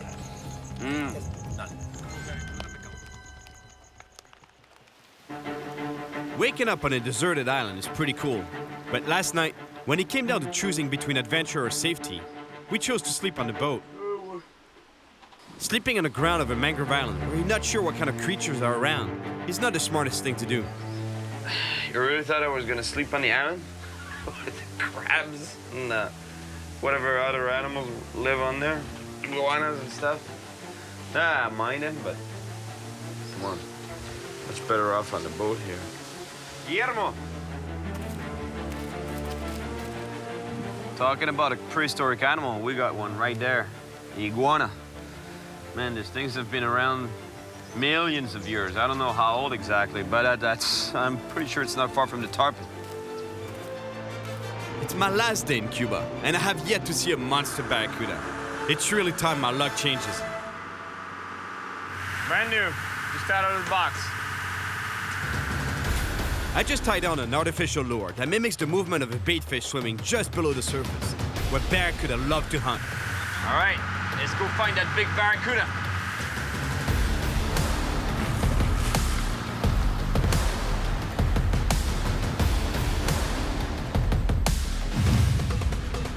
Woohoo! Fish on, fish on. Oh, yes, it's a good fish, it's a good fish. Woohoo! Para el motor, motor, motor. We've been trolling for a while, and finally, we have a bite. But it's not a barracuda. Ah, barco. Barco, snapper. Barco. Bueno, barco. Yes. Man, that's a beautiful snapper. Those fish are so good eating. It's one of the best eating fish around here. So I think they'll want to eat this fish. ¿Cómo vas a hacer? ¿Lo devuelto? No, No. That's what I was telling you. Bueno. Gracias. Que de nada, hombre. ¿Te gusta el señuelo, eh? Seguro. Time is running out, but we're really far from the harbor, and we have to turn back. The guys want that big barracuda as much as I do, but Cuban law prohibits navigation at night, so we just hope that we get lucky on the way back.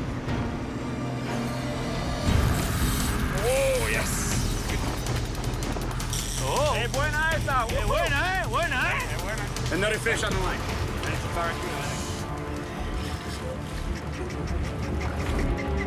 Un poco más grande, ¿no? Yes. Similar. Con la ola, con la ola. Ahora, vamos, ahí. Look how nasty these things look. Mean. Killer machine. Look at the fangs on it. on that beast. All right, buddy, going back. It's still not a monster, but certainly 4 or 5 pounds bigger than the last one. The good news is, there's barracuda around, and they're on the hunt. The sun is going down, and Guillermo lets me troll for a few more minutes on the way back to the harbor.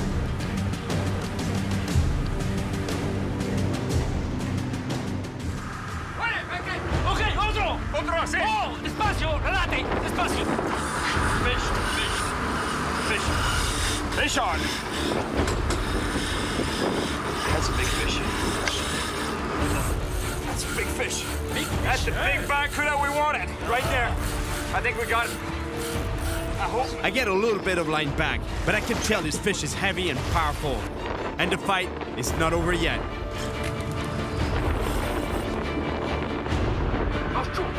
Oh. Despacio, despacio. Calma, calma, ahí. Despacio ahí. Trabala, trabala. Trabala ahí. This fish is putting up a big fight, but he's getting tired and he's getting close to the boat. Muy grande, grande. Mira como grande. Oh, ven acá.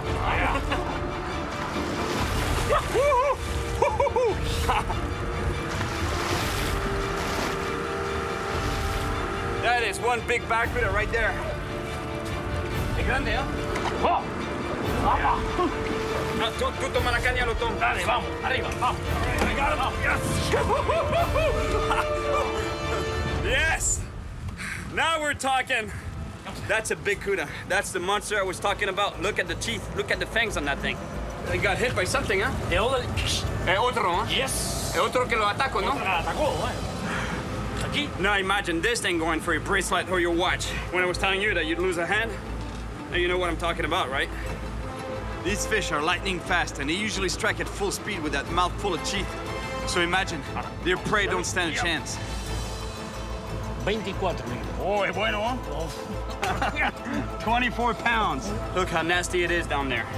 This is a bite mark. This thing got attacked either by a barracuda, another barracuda, or a shark. But it should be fine. It's not a deep one. Bye-bye, my friend. Unreal. The teeth marks on the lure. The tooth there, the fang, right through the plastic. Check this out.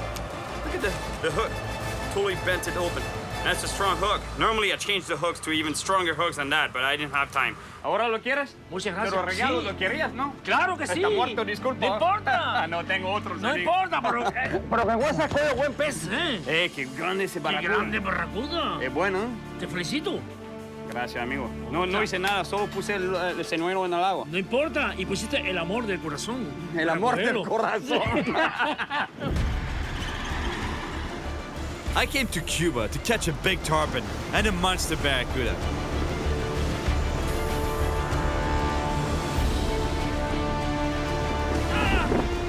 Although I never found that big tarpon, I still had a lot of fun catching the baby one. All right. Plus, I was lucky enough to catch a monster snook. Check this out. A beautiful caber snapper, and in the end, a big barracuda. That's the monster I was talking about. Look at the teeth. Look at the fangs on that thing. This is what fishing is all about. You just never know what you're gonna catch. 100% sure. I love this trip, and I'll definitely come back one day.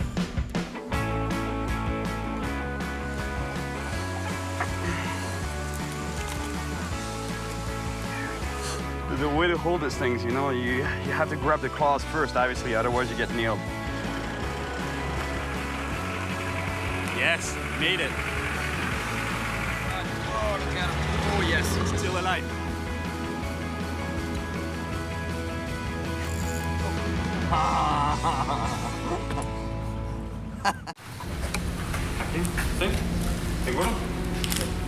What did I just get myself into here?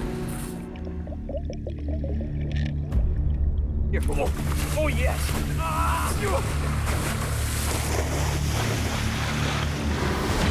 My name is Cyril Chauquet, and I live for adventure. I travel around the world looking for the biggest, most powerful, and potentially dangerous fish. And that's exactly why I'm back here in Brazil. The Amazon forest is one of the wildest and most dangerous places on the planet. It's massive, but this environment is very fragile. And the biggest fish of the Amazon, growing to over 400 pounds, is a perfect example. The arapaima also called pirarucu, has been overfished for centuries. And today, this prehistoric fish is still in peril. I've been invited by the Brazilian government to help them protect wild arapimas from poaching by collecting DNA samples from these monsters. So I'll have to venture deep into the jungle, a place teeming with predators, to see if I can find them. Anaconda, right there. I'm gonna make a little bit of noise on usually go out there. The piranha's attention. And when I find the arapaima, I can tell you that with such a monster on the line, I'm in for the fight of my life. Look at the size of that thing!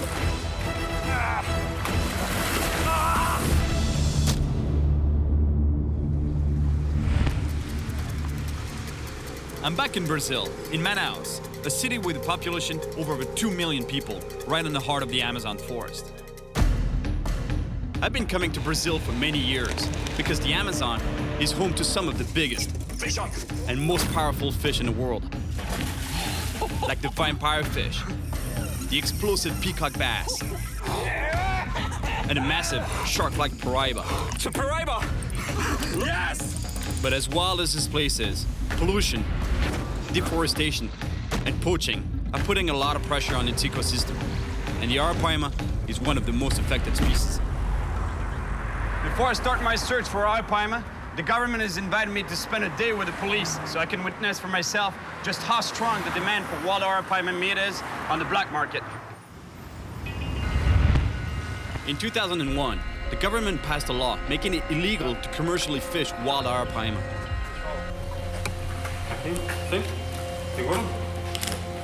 What did I just get myself into here? Estão decidindo agora qual a rota cada uma das. It's telling me that we have two teams entering from two different sides of the market, the two main entries. That way they can't escape. Because its meat is so highly valued, poaching and the illegal trade of arapaima, or pirarucu, as it's known here in Brazil, is devastating its population. Each year, more than 7,000 tons of arapaima disappear from the Amazon basin, and the species is still threatened. Right now we're on our way for the first operation of the day. We're gonna bust a market, and I'm in the undercover vehicle because we're gonna be the first arriving at the location. But there's two other teams of cops. They're gonna take the market and sandwich. And from what he was saying, that there might be some pirarucu meat, illegal pirarucu meat. They had someone investigate the location for the last week, and they're pretty sure they're gonna bust someone. To be honest, I'm feeling a little nervous. You know, I don't really know what I'm getting myself into. The fact that they put me in a bulletproof jacket is not a good thing. We just got radio confirmation. Our contact in the market just spotted a vendor selling illegal wild arapaima meat. He's trying to escape, so we have to rush.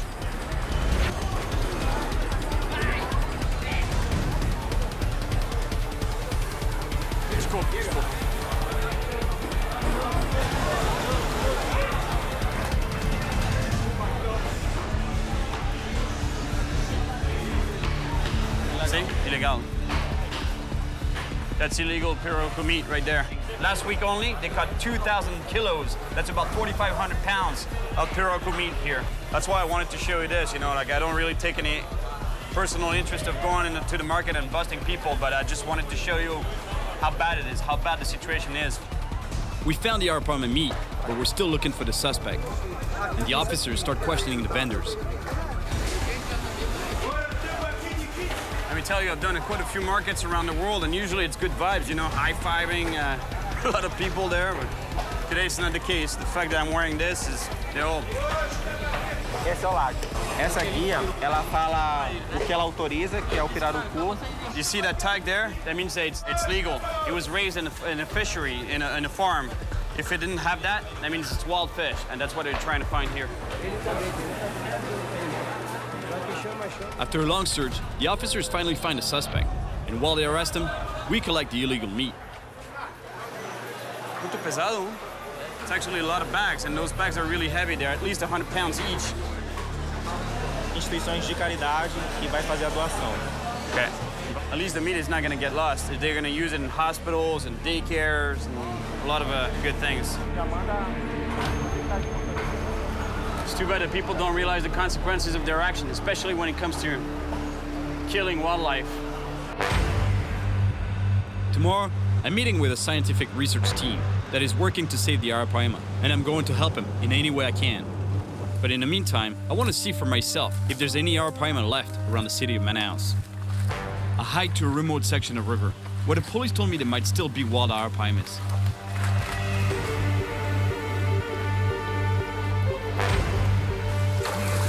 Why, did you see that? I don't know about fish, but there's definitely caimans here.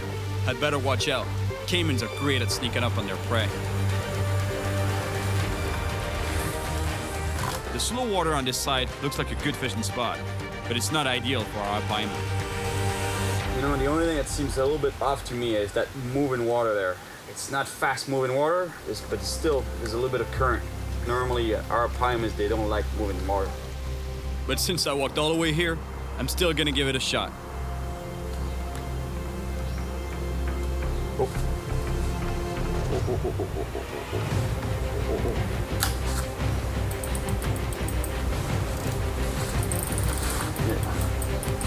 Come on.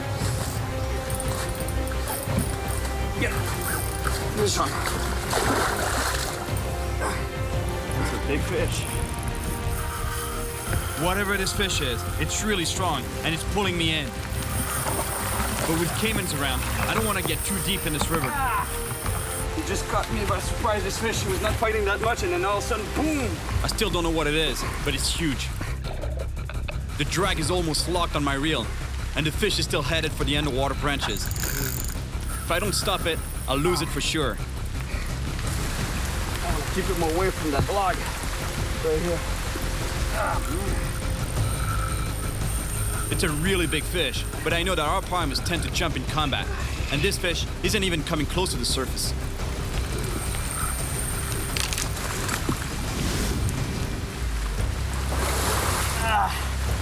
It's a ferocious. It's a small paraiba. It may not be an arapaima, but it's a big fish, and all this splashing around might really get the caiman's attention. I need to bring this fish in quick.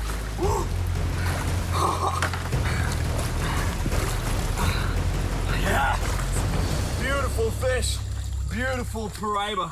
Actually, this fish is called a filhote. The same animal can have different names at different sizes. Under 100 pounds, it's considered a small one, so that's why in Portuguese, filhote means the son.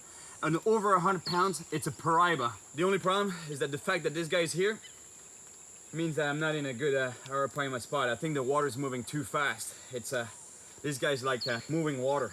I'd like to catch a couple more, but you know, I'd better get going if I want to catch an arapaima. I may not have found an arapaima, but it's still a good sign that there are monster fish around. Tomorrow, I'm meeting the biologist, but right now, I really want to see some arapaimas up close, and I know the perfect place to do it. You see, the legitimate arapaima farms I was telling you about? Well, this is it. Today, commercial fishing for arapaima in the wild is banned, but demand for its meat is still strong, which is why the fish is heavily farmed, and sadly, poached as well. And while I'm here, I want to test the strength of these animals. This is a bait that they put on a rope. There's no hook in it. It's just made to give me a really good idea of how strong the pirarucu are. My gosh, the strength of the animal. Look at it. Doesn't want to let go. Check this out. Look at what it did to the bait. It literally crushed it. That's exactly how our arapaima feed. They have a really big mouth, and anything that it can fit through their mouth, they do. And once it's in the mouth, they use their huge bony tongue to actually crush the bait against the roof of their mouth, and then they swallow it. And that's exactly what these guys did to this poor bait.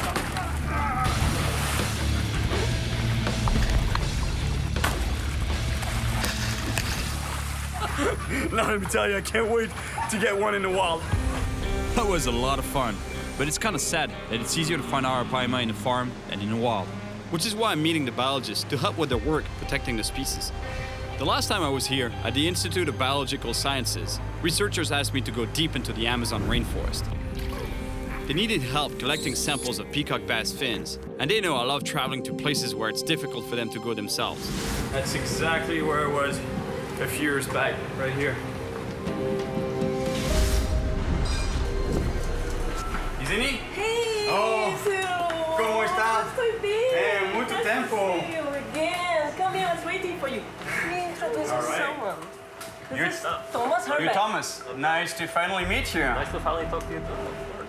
Thomas is an expert specialized in the collection and study of data from the Arapaima population in Brazil. And he briefs me on what the team needs. So close to Manaus, there's some lakes which have apparently natural populations of Arapaima, and they're supposed to be really big. Okay, and so what we would like to do is we'd like, if you can, go out and, basically sample some of these Arapaimas. All you need to do is take just slow fin clips. So just a fin clipping, right? I cut very a little bit of the caudal fin. So if we can determine that the animals are wild, that they're not just escaped captives, okay, then I think it's better that it's much easier, or at least for the government, it's much easier to implement some sort of a conservation program. They can focus on that area and try to conserve it. I'm dying to see the results of this. Me too. I'm pretty excited. All right, sounds good. My mission is clear. Collect DNA samples to determine where wild Arapaimas still exist. Not just farmed fish that have escaped, so they can be better protected in the future. Thomas and Izeni set up a meeting for me tomorrow morning with Kitita, my guide for this mission. But today, they've sent me to a place where there might still be Arapaimas near Manaus. Not sure I'll catch anything here around Manaus, but we'll see.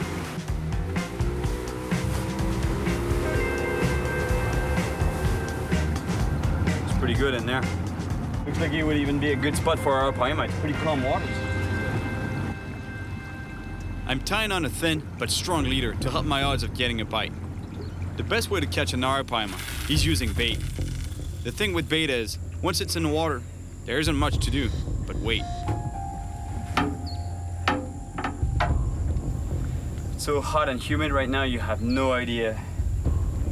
And then I'm telling you, I think it must be 100% humidity in the air. And it feels like 200%. It's really bad. Aqui tem pirarucu? Tem, mas é um rio cheio, né? Aí o peixe se espalha, muito difícil. Mas pega, tem. Sim. Pequeno ou grande? Tem médio, grande é lago fechado e tem grande. Sim, é.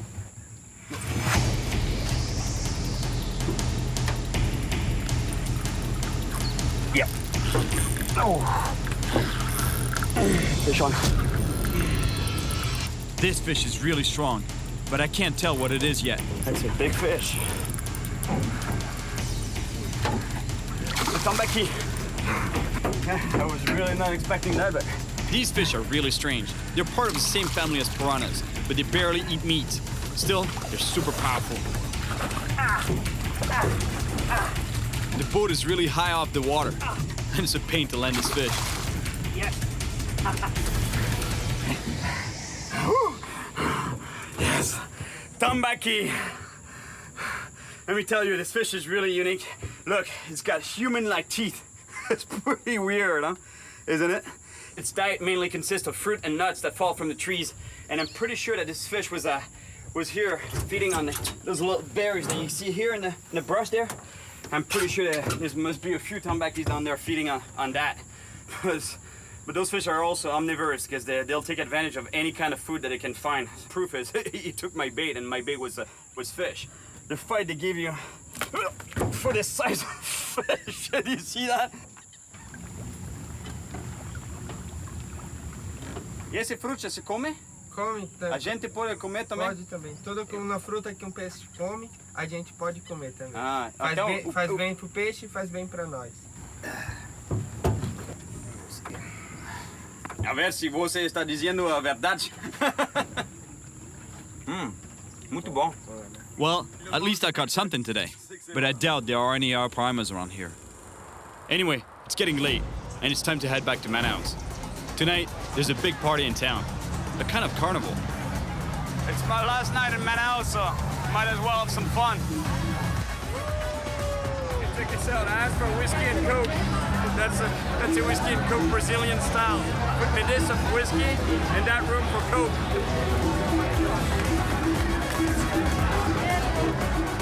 Yes, Brazil! I'm telling you, it's like dancing in a sauna here.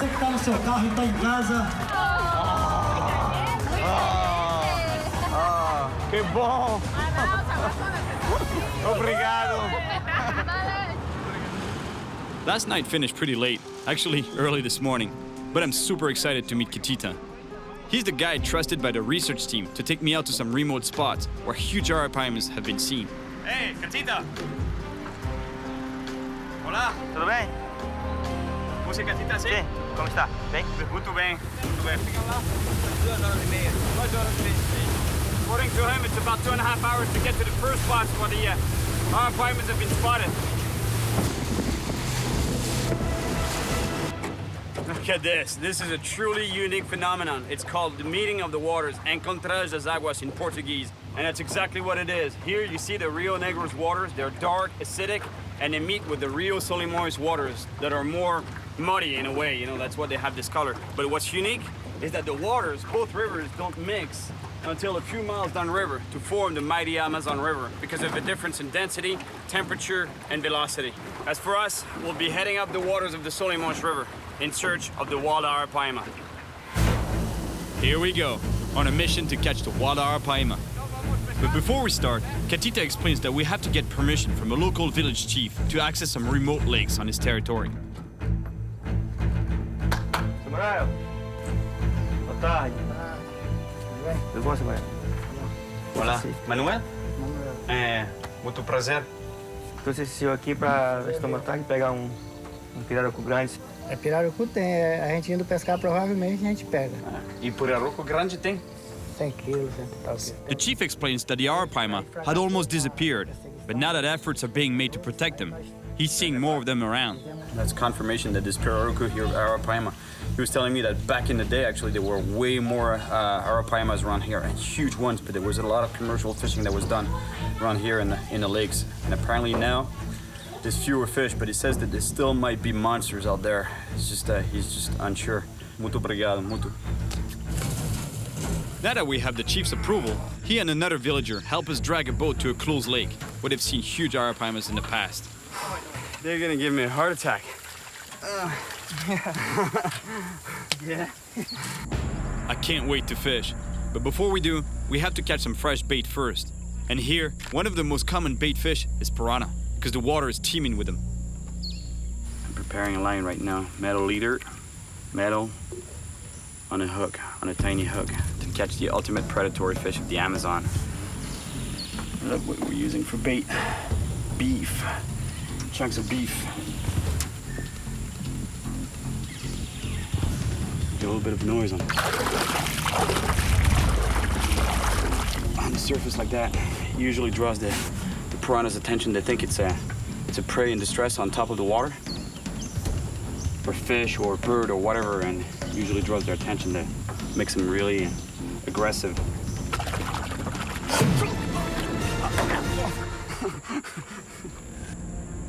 These waters are infested with piranhas, and it doesn't take long before one of them takes my bait. Yes. All right, bait. They'll do just fine. With the ball. Piranhas often feed in groups, so it's not long before I get another bite. There we go. Another piranha. Oh, this one is really nice. Look at the purple hue on the back. Same fish, just different colors on them. It's more obvious. The purple is way more obvious on this fish. And look at the teeth on this guy. Now that we've got piranhas and other small fish as bait, it's time to finally start fishing for arapaima.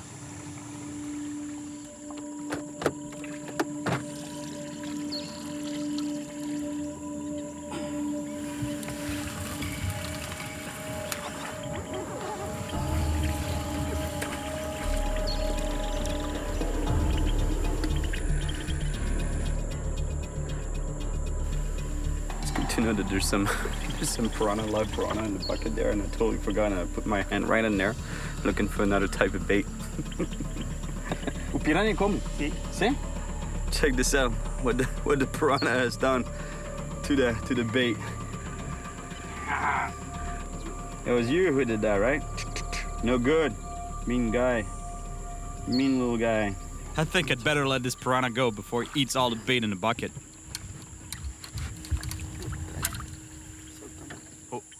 Here we go, here we go. Come on, take it, take it.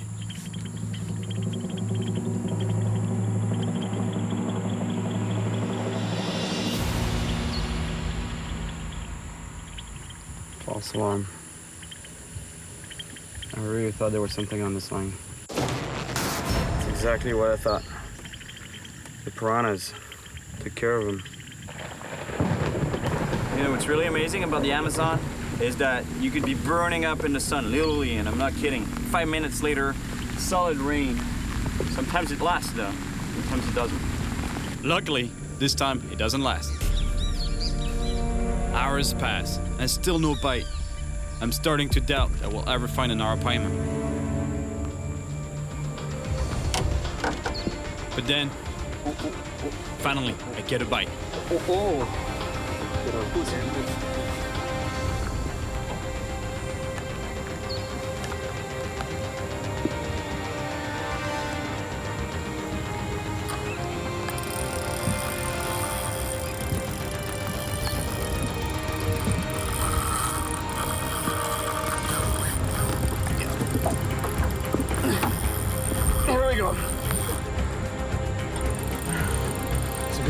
That's a big fish. That's a big fish. Ah, not.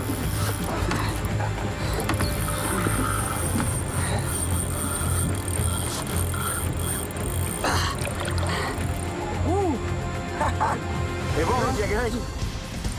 Oh, yeah. Oh. Woo.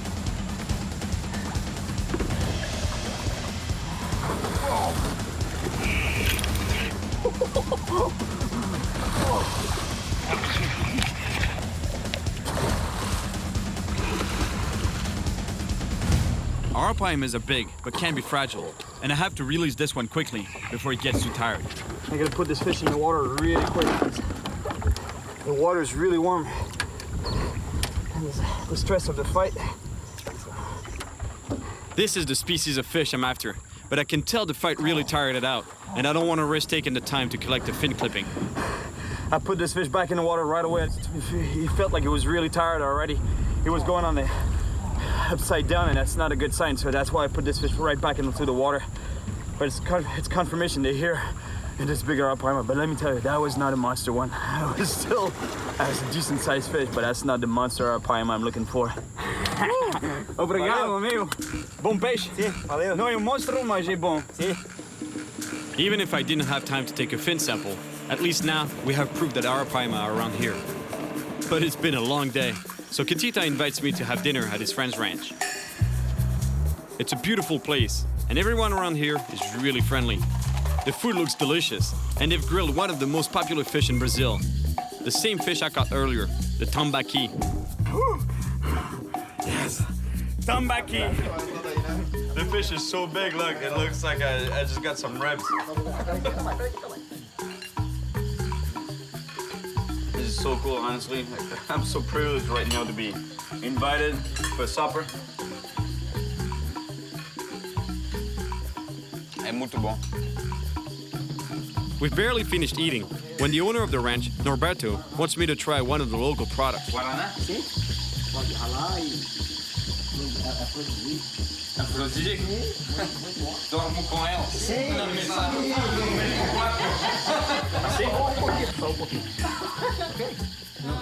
Guarana is a natural stimulant, but I didn't know it was also an aphrodisiac. So I'm not sure why they're insisting that I drink it.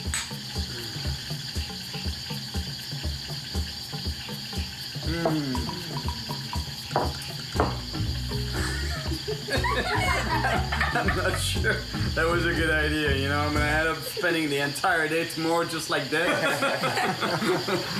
I got a situation here. Now that supper's over, I want to talk to the chief of the village about where I might find huge wild arapaimas. The chief tells me of a distant lake, feared for its gigantic caimans, but he also knows that huge arapaimas hide under thick vegetation there. Arapaima is way over 200 pounds. The only problem, they're almost impossible to catch. Saúde. A esse lago. Ao pirarucu enorme que vamos sacar desse lago. After all this talk about fishing, I really need to catch something tonight. So I get creative, fishing without a hook. Sometimes in Brazil, after a little bit of a cachaça, you start fishing for toads. Grande vai pegar.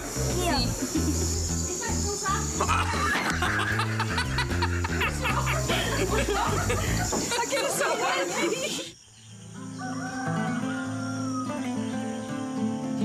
This morning, I realized how quiet and beautiful this place really is. But I can't stay. I need to focus on my mission. The biologists Thomas and Izeni are relying on me to bring in Arapaima samples. So we're heading for the mysterious lake the chief told me about. We go as far as possible in the main boat, and then pull a smaller one through the forest.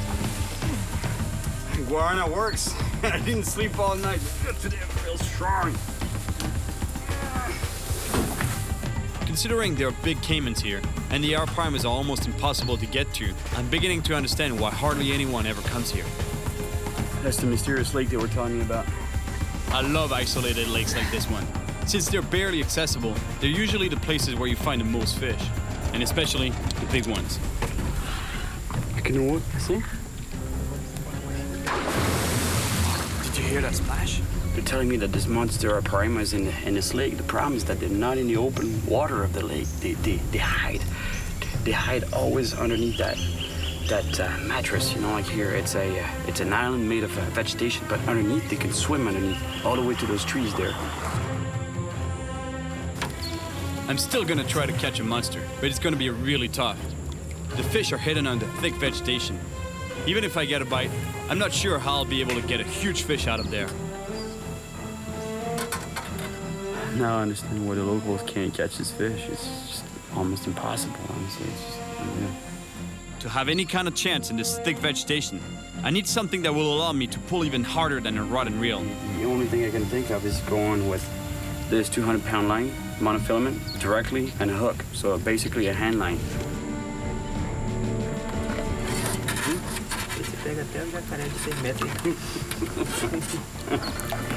Yeah, I was thinking of going with my shark hand line, or my giant grouper or shark hand line, whatever you want to call it.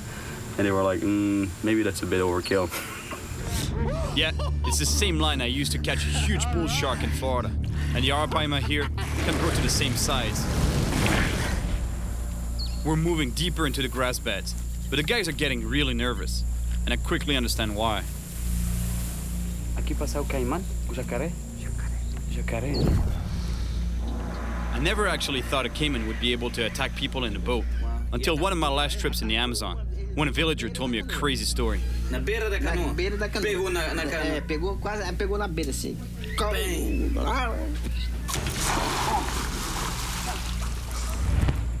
Some big caimans aren't afraid of boats, so I understand why Kitita and the chief are nervous around here. Did you hear that?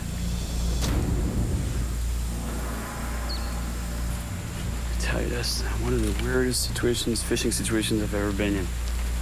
This is almost blind fishing to the extreme.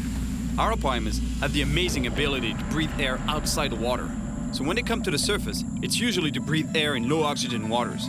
But sometimes, it means they're chasing prey. And from the splashes I'm hearing, it sounds like they're hunting. But right now, it feels like they're hunting everything but my bait.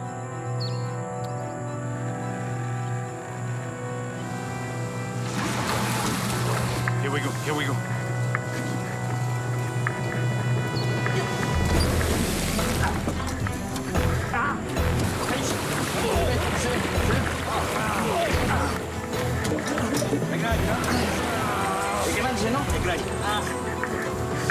The line's really burning my hands. I don't know if I can hold this fish much longer.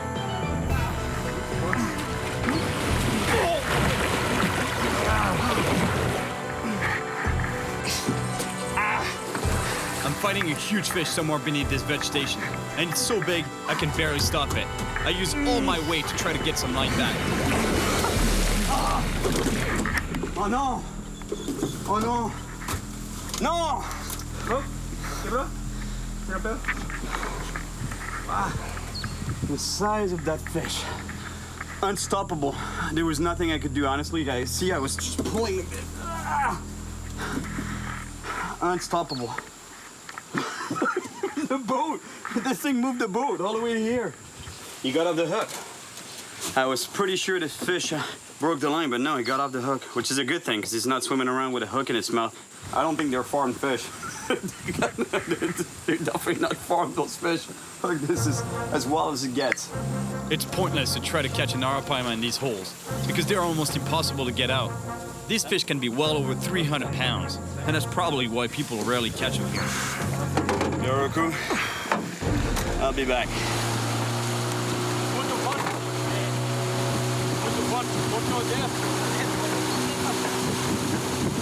Well, I thought I had done some pretty extreme headlining with groupers, giant groupers, sharks, sailfish. Let me tell you, that was something. So much structure, unstoppable. It's like trying to stop a freight train. You can't do it. I haven't managed to collect a single fin sample from a wild arapaima yet. I really need to get some if I want to help the research team protect the species against poaching. The chief thinks my work for the research is important, so to keep my spirits up, he's invited me to share a drink at his home. É bom, muito bom. E a gente quanto tempo vivendo aqui? 50 e poucos anos. 50 e poucos anos. Aqui, no mesmo lugar. Manuel tells me how important it is to live in harmony with our environment, which can provide all we need if we take care of it. I'm telling you, this guy's life, I think he's just got it. You know, like we Westerners and people that live in the cities, we always want more things, more objects, more money, more whatever. You know, it's always more, and in the end, it's what more stress. Whereas he eats his own chickens, he's got his own fruit, his own vegetables, he's got his own everything, and he doesn't have much, but in the end, I think he's more happy than a lot of people. This is my last day in Brazil, and I still haven't collected even one fin sample from an arapaima. Catita can't come with me today, so I'll have to venture alone into the jungle. Negro, pouco negro. E esse aqui é o lago que a informação que eu tenho que tem muito tem muitos paus. Muito obrigado por eso. No sé. Check this out. This is my map. You go straight through the woods, and then you're gonna come up to a river, apparently dark water, black water. You can give it a shot there, and if you don't find any fish there, keep going through the woods all the way to a lake, apparently green color, green muddy water type lake with a lot of logs in there. That's my map, guys. That's my plan of the day.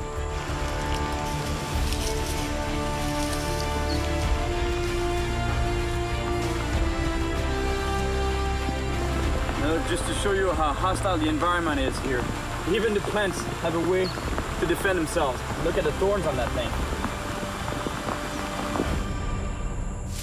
Luckily for me, the storm doesn't last long, and eventually I found the river Catita told me about.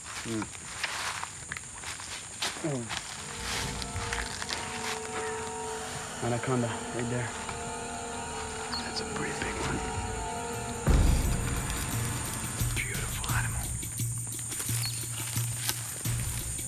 I've caught an anaconda before in the Amazon. It was a bit smaller than this one. Pega foquilha. That's a pretty solid one. This one is over 10 feet. I'd like to show it to you, but it's a bit big. You know, I don't want to take any risk for nothing. Anacondas can grow to almost 30 feet long, and there's just one more thing I need to be careful of. Looks good, but it looks infested with snakes. I think it opens up into a lake there, though. I'm gonna go check it out. I hope that Catita's information is good, and that there really is a lake in this direction. And if there is, I really hope there are huge arapaimas in it. Yes, that's gotta be a lake he was talking about. I have to walk carefully, since there could be caimans lying on the bank, sunning themselves. A small one. Something came up on the surface over there. There was a small one. I don't know, it might be an arowana, I'm not sure. I really feel good about this lake. Lost and wild, just the way I like it. This is definitely my kind of place, and it feels really fishy. Oh my gosh. For sure there's a big arapaima in here. I saw it there, came up to the surface. That's a big one. I threw the bait right in the area where it surfaced to gulp air.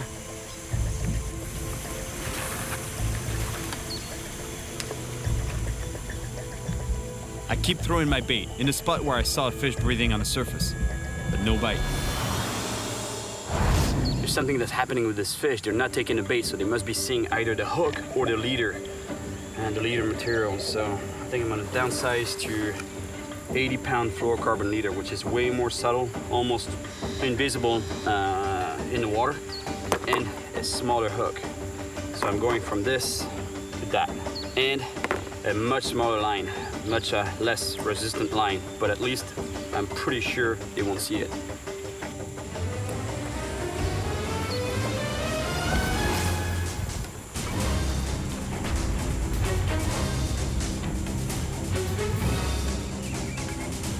Come on. Oh, here we go. Here we go.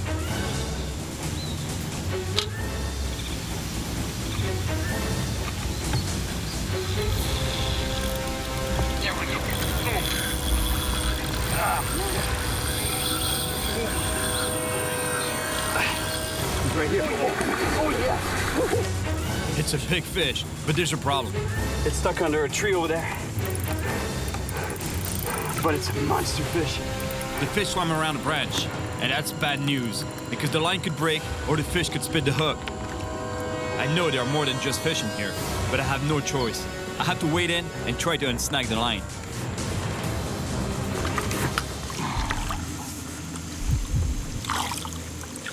I just lost a really big fish. There's so much dead wood on this part of the lake. The fish swam under a couple of logs. That's it, lost him. Got off the hook.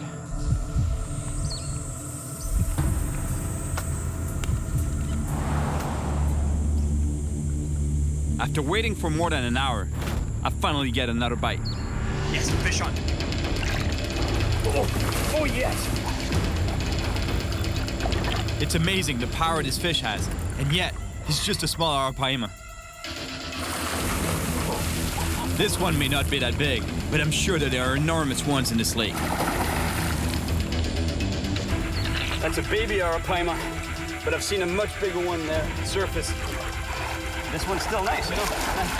At least it's confirmation to hear. It might be small, but at least I'll be able to take a DNA sample for the research team. That's a baby arapaima, let me tell you. His grandpa is swimming around in this lake somewhere. That's what I love about circle hooks. See, he's hooked right in the corner of the mouth. No harm to this fish at all. I'm taking a tiny sample from the tip of the caudal fin, which is painless for the animal. The little thing there, that's the fin clipping. He's gonna be really happy. That's exactly what they needed. Yes. I've got one sample, but I need more. And I know there are monsters in here somewhere. The forest is dense along the banks, and I'm forced to walk in the water. I know there are piranhas, caimans, and anacondas lurking around, but I have to get closer to where I'm sure I saw a big arapaima. There's a big arapaima that came up to the surface over there to breathe. I think he's heading to the left. I'm aiming right where the fish is headed. Now, I just hope he's hungry. My God, look at all the dead wood in this part of the lake. Branches, trunks, laid down on the bottom everywhere. Even if I hook up, it's gonna be a challenge to land the fish. A real challenge. Oh, oh, oh. Fish. Yep, he's on. He's on. Oh yeah. It's a big fish. It's huge. It's the fish I've been looking for. And to avoid losing it, I have to get in the water to go around the branch that the line is tangled in. All right, it's untangled.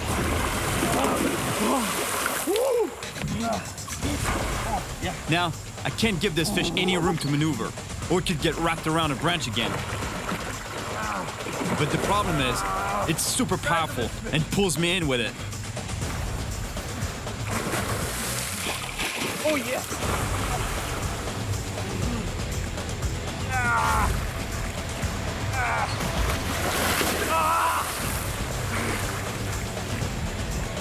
Oh my gosh! I can't believe it. Look at the size of this fish. With all the splashing, I can't see a thing. And knowing what could be swimming in here, I'm dying to get back to the shallow water.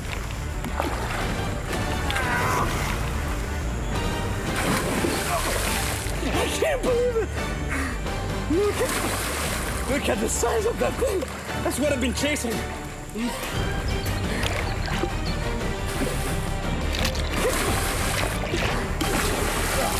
All right, let's take a fin clipping on this fish real quick so I can get back in the water. Beautiful, beautiful. I can't believe it. Such a spectacular animal. It's literally armored plated. Look at the scales. They're like an armor that was used in medieval times, sort of like a scale mail. Oh my gosh. It's no wonder caimans and piranhas can't even get their teeth through them. See what it just did now? It took a breath, because those fish, they're air breathers. They live in very low oxygen water. Like here, this lake has almost no oxygen, plus the water is really warm. So that's why they have this ability to come up to the surface and gulp air.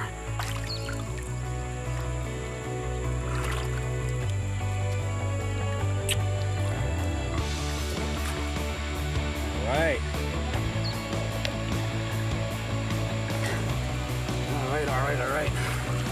Got all I need right there. For Yuzeni, she's gonna be really happy with this. I've always believed in fishing with respect, in harmony with nature, but not everyone shares the same values when it comes to animals.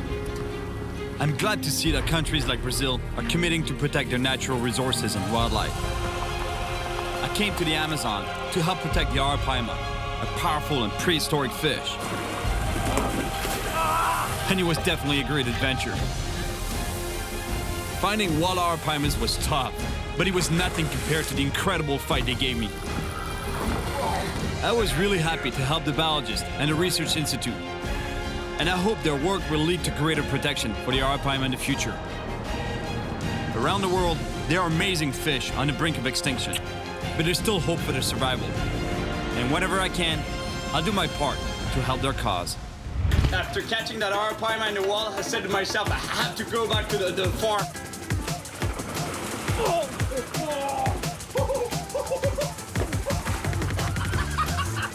Man, that barracuda just came ballistic right for my face.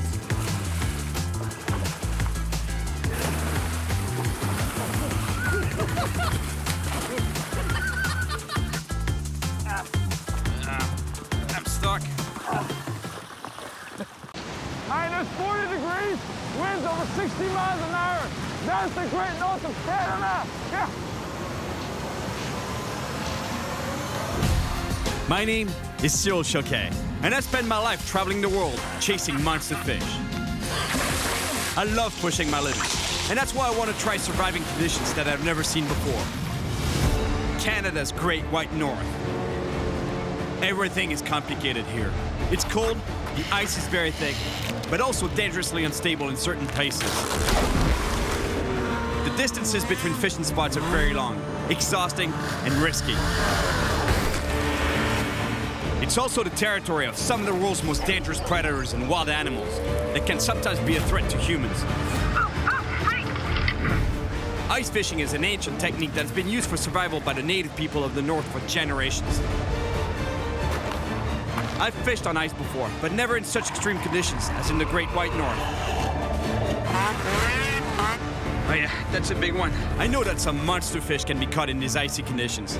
And this time, I'm here on a mission to catch one of the Arctic's strongest fighters. A fish known here as the laker.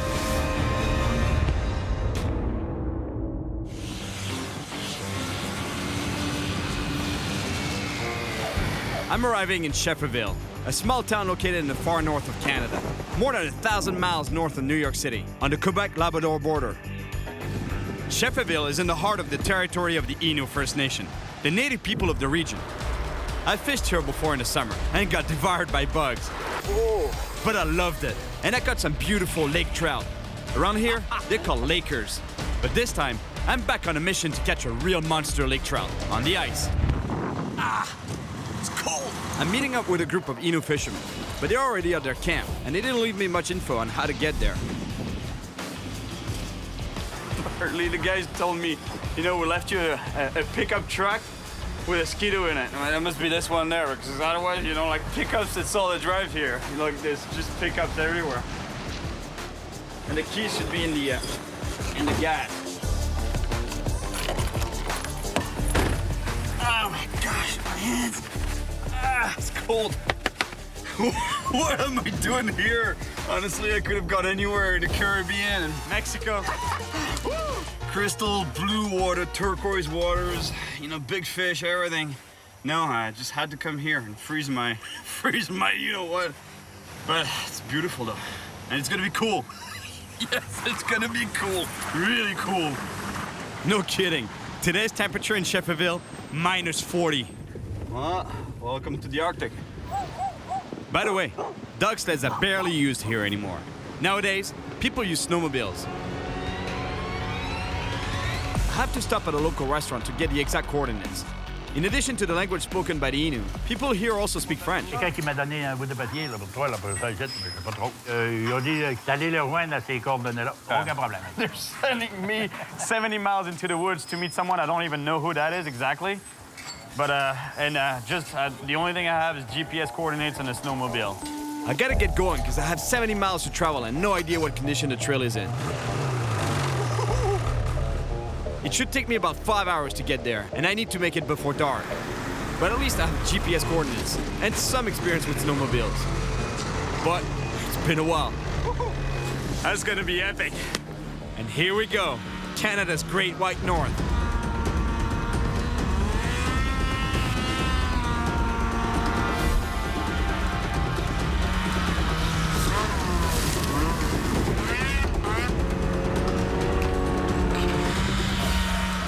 Well, let's try to stay on the trails.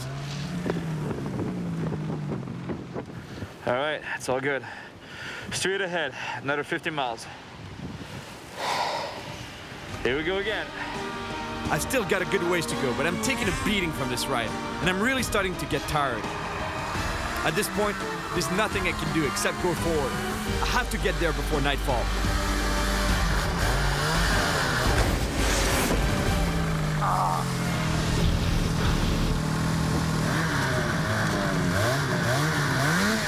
My snowmobile is flipped on its side, and I can't get it straight again. I'm really stuck. And just to make things worse, there's 5 feet of powder, and every time I hit the gas, I just go deeper and deeper. Oh no. I'm 5 miles from the camp. I just did 65 miles, and the total was 70 miles. I just jammed myself right here. Now I know why I got stuck. You see how thick it is? The only thing I can do now is wait for the guys to come and get me. But I have to stay warm. In the Amazon, soldiers build fires to keep animals away. Animais, eles não se aproximam do fogo. Here, it's so you don't freeze to death. Plus, this should help my friends find me.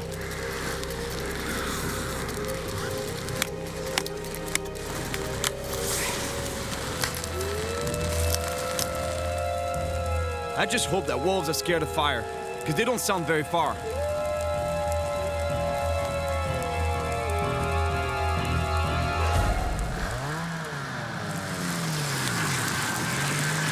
Yes.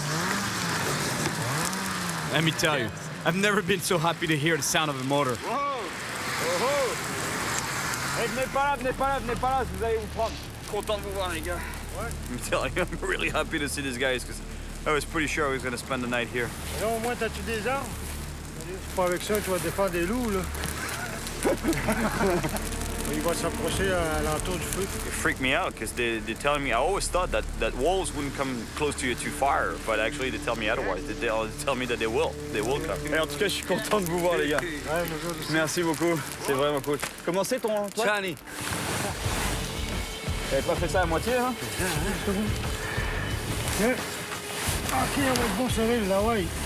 It's clearly not the first time that these guys pull out a snowmobile. They know exactly what to do.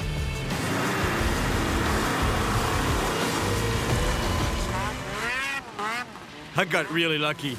Tonight, I get to sleep in a warm bed before going fishing tomorrow. Rule number 1 when traveling alone on a snowmobile: never leave the trail. I think I'll let the guys take the lead to the camp.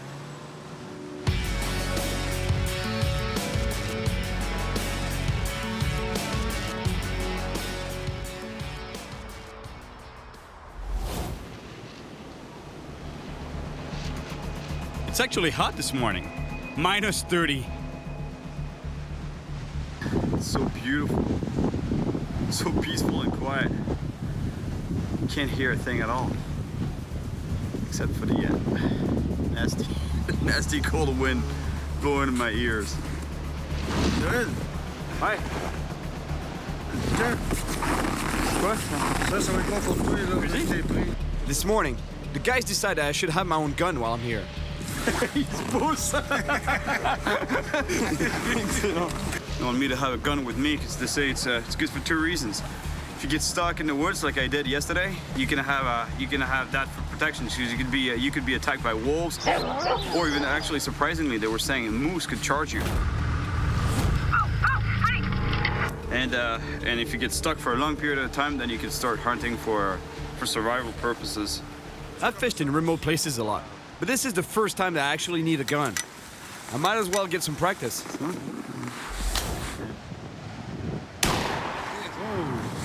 Je crois que je l'ai eu. All right, it's time to go check out the ice for some lake trout.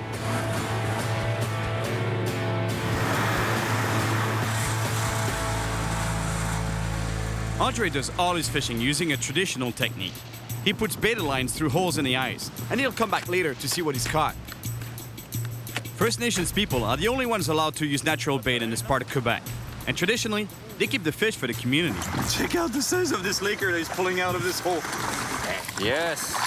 And imagine, they get much bigger than that.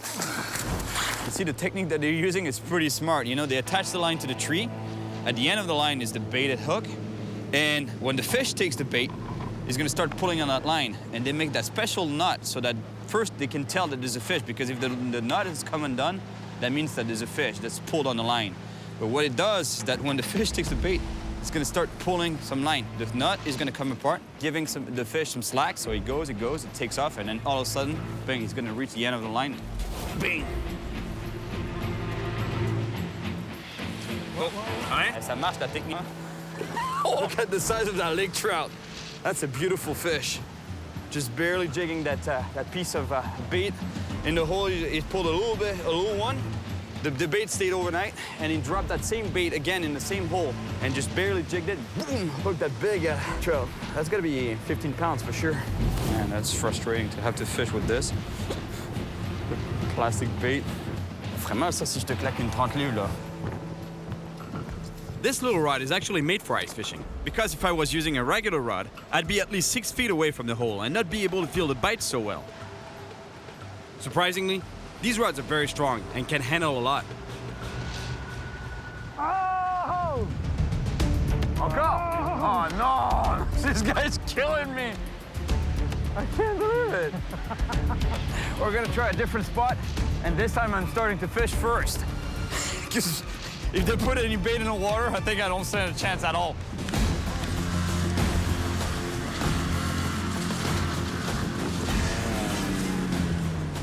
Ce que je devrais faire, c'est faire peut-être plusieurs trous, puis changer, de jigger dans un, tu jigues dans l'autre, c'est ça, comme tu fais? Ouais. Well, guys, if you've never seen this, it's a nice drill, or a nice auger, that would be the right term for it. And what it is, it's basically sort of like a chainsaw motor on a giant corkscrew. And it's gonna get me through the ice. Il y a de l'essence au moins dans votre machine là? Let's go.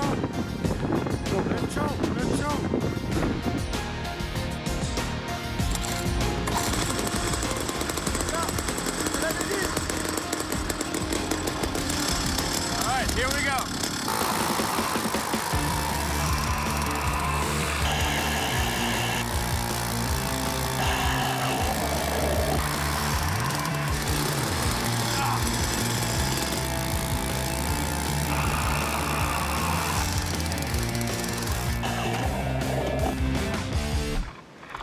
Let me tell you, ice fishing, it's definitely a sport. Try to drilling 3 holes like I just did. You'll see what I'm talking about.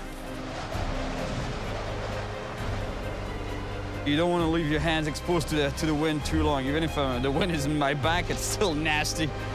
All right, let's catch a monster laker on that jig. But the guys don't seem convinced by my artificial lures. Yes! Oh! Je l'ai loupé. Laisse-les là. Faut pas la bouger en fait. Oh, yes! Ouais. Oh, elle est revenue. C'est ton absence, t'avais dit. Il est pas assez gros. No wonder. These guys use giant hooks that are normally used for sharks. Let me tell you, the Inuits, they don't fool around with their fishing. They're after monsters.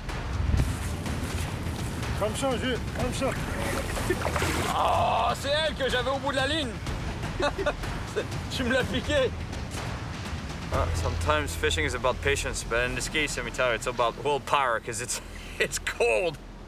If this was a competition, they'd be destroying me right now. I don't even have a catch to my name yet. But I can't give up. Even with my artificial lures, I know I'll land one eventually. Fish on, fish on. I got one. Oh. See, that's what I was telling you. Look how cool it is to fight a fish on such a tiny rod. You feel the fight. Oh. He doesn't like the sight of that hole. Okay, here it is. It's coming. Okay, here it is. Come on, fish. Show me your face. Yes! Woohoo! Yes! Ma première! My first lake trout. Beautiful. Man, that was quite a fight. Ça te dérange pas, t'es sûr si je le remets à l'eau? Nope. I put this fish back as the guys told me they've caught enough for the community. One down. Woohoo! Yes! It was my first trout on the ice, but it's far from the monster I'm looking for. It's not gonna happen today though. It's getting dark and we have to head back to camp.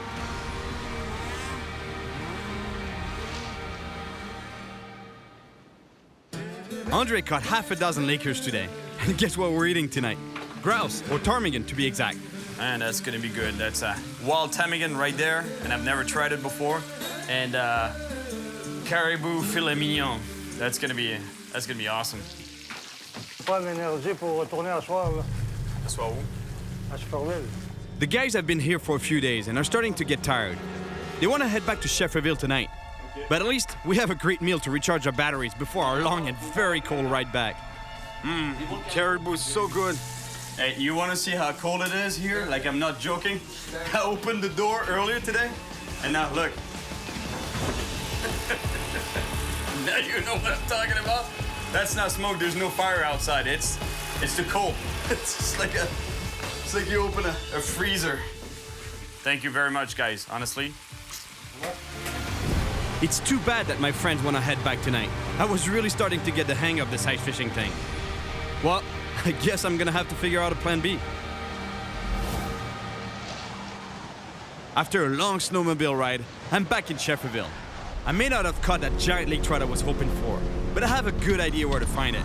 On the ancestral land of my old friends, Christian and Albert.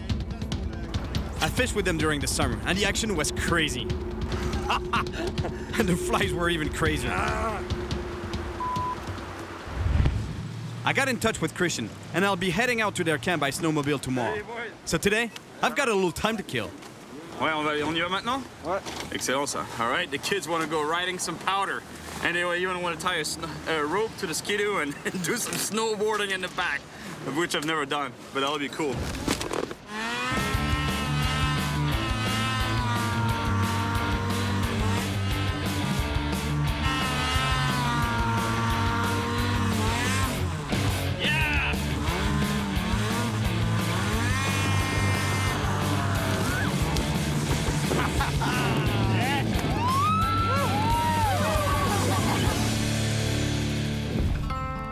The snowboarding was really fun, but it's a giant lake trout with my name on it, 185 miles away from here, on Christian and Albert's land. That means 10 hours of riding to catch a fish. The great news is that Alexander, a friend from around here, has offered to get me there. And tonight, he's invited me for a traditional Innu supper. Bonjour Alexandre, comment vas-tu? Ça fait plaisir de te voir. Aside from Alexander, I'm also greeted by the chief of the village and other members of the community. Caribou meat is on the menu, and so is the head. There's no waste whatsoever in the traditional ways. Before eating, the village elder, Ms. André, wants to have a word. She explains that she's proud to share this traditional supper with us all. It's crazy how much their diet consists mainly of meat. They were nomads, right? So they would need the protein to travel long distances and hunt. And I don't know if you know that one, but vegetarian is an old Innu word that stands for bad hunter. Merci beaucoup. Comment on dit merci déjà en Innu? Tenuskometen. Tenuskometen. T'as compris. True to the Innu ways, after a good meal, it's time for some music and dancing.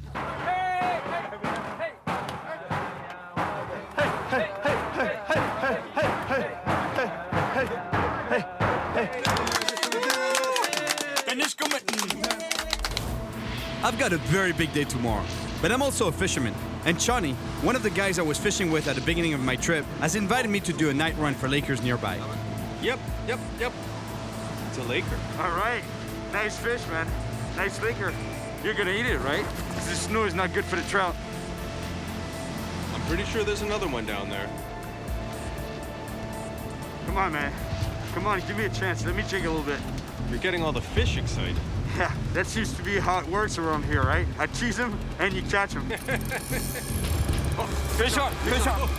Oh man, that's a nice fish too. I hope I shot a 40-pounder or you'll break your line. Yeah. All right. Yes. Nice fish. Yeah, man. Nice Laker. Not a monster, but it's the right species. It's definitely a nice fish, but far from the monster trout I want. All right. Yeah. Yes. Beautiful catch.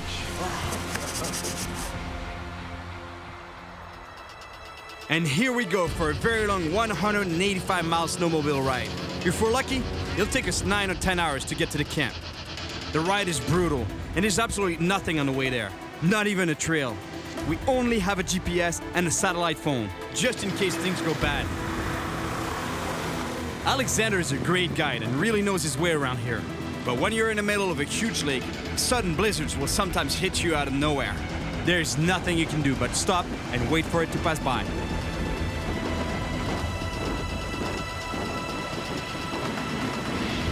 Minus 40 degrees, winds over 60 miles an hour. After what seemed like forever, the blizzards eventually died down and we can keep going.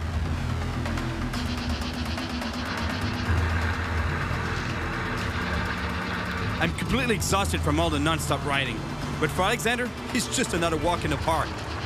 Honestly, I'm surprised that we actually made it to the camp. Hey, Albert! Quick. Merci beaucoup. Christian invites us into his tent for some tea so we can warm up. I'm totally exhausted from the trip, and I really need a good night's rest. Merci beaucoup pour l'accueil encore une fois. Tomorrow, we're going out to find some monster Lakers.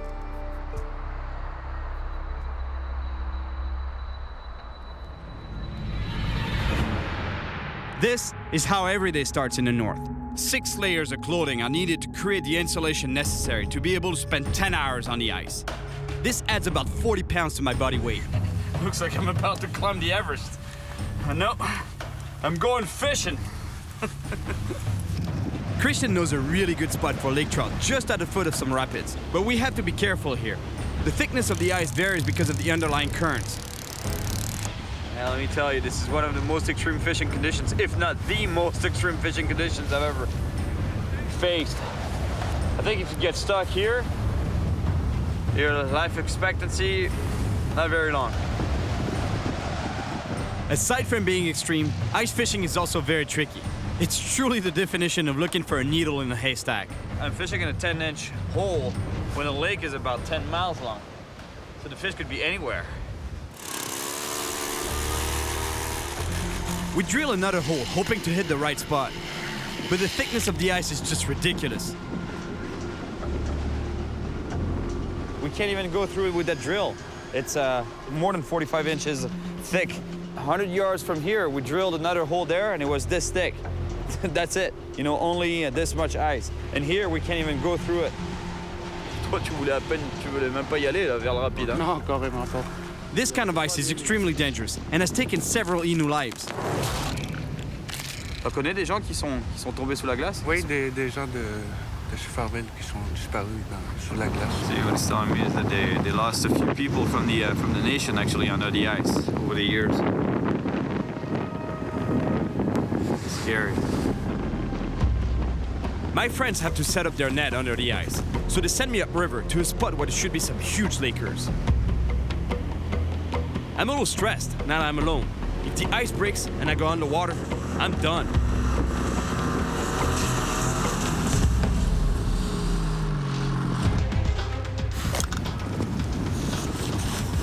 Oh, it's nasty on the hands.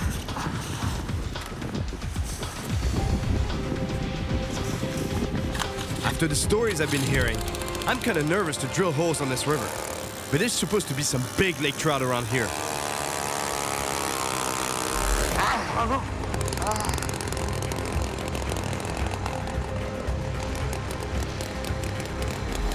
See, that's the snow. But here, I'm in some slush. I'm in some wet snow. And the ice is right there. So when I drill, the ice is actually underneath the slushy part, the wet part here. So when I drill right through it, that's why the machine almost went under, because he went into the slush. It's pretty tricky, huh? I don't even see the hole there, I just see slush. I don't even see where it is, but it's drilled through. Actually, when spring arrives, the snow becomes so heavy that it starts pushing down on the ice. The water is pushed up through the cracks and over the ice from the shores. Then the water mixes into the snow to create slush on top of the ice.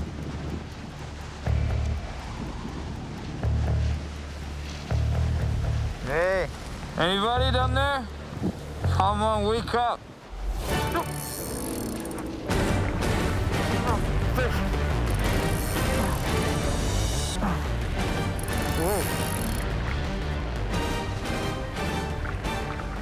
Oh yes, speckled trout.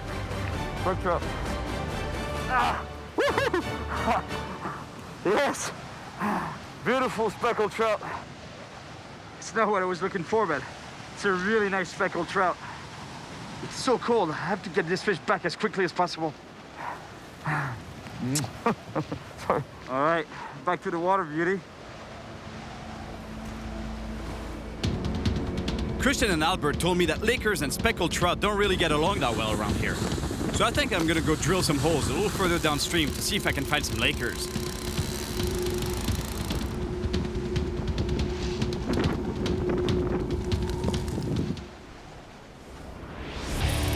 Fish on, fish on. I think that's a Laker and a nice fish. Come on, fish, get your head in that hole. All right, nice Laker. I just wish it was 20 pounds heavier. But still, it's a beautiful lake trout. I caught 2 fish, but no big one yet. I'd keep on drilling holes and jigging for that monster trout. But I have to get back to camp and check out what the guys caught in their net. Alexander and Christian are having a serious conversation. They thought they were gonna catch a lot of fish with the net, but only got a couple of small ones. And I released everything, thinking that they would already have enough for dinner. Ok, non, je vous garantis que les prochains poissons, Monsieur Mackenzie, je les remets pas à l'eau. Je les ramène ici. I guess catch and release here, it's a big no-no. They do subsistence fishing, and you know, so they have to have a lot of fish. Plus, they bring it back to the community for people that don't have access to the stand and can't fish. So.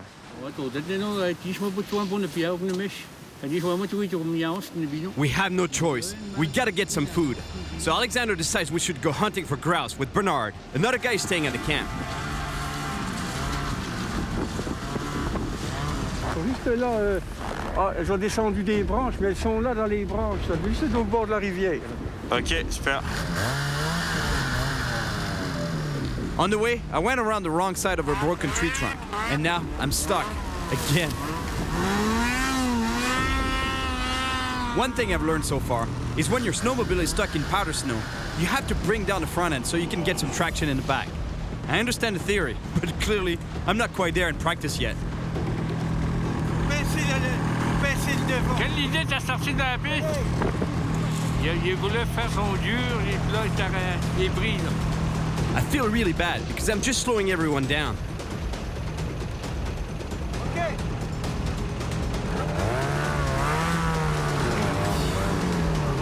Vas-y!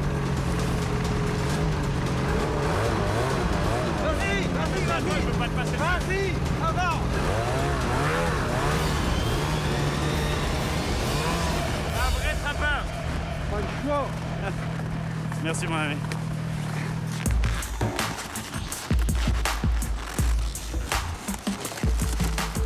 Alexandre, les miennes, elles sont un peu moins traditionnelles, disons. Hein?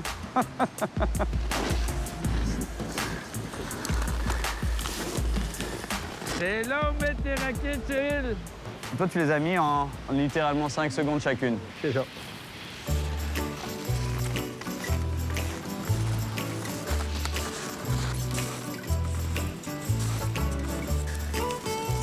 I'm seriously having problems with my little modern snowshoes.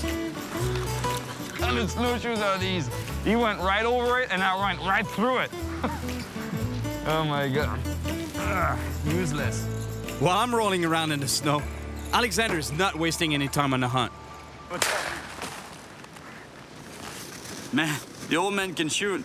He got 3 birds with 2 shells.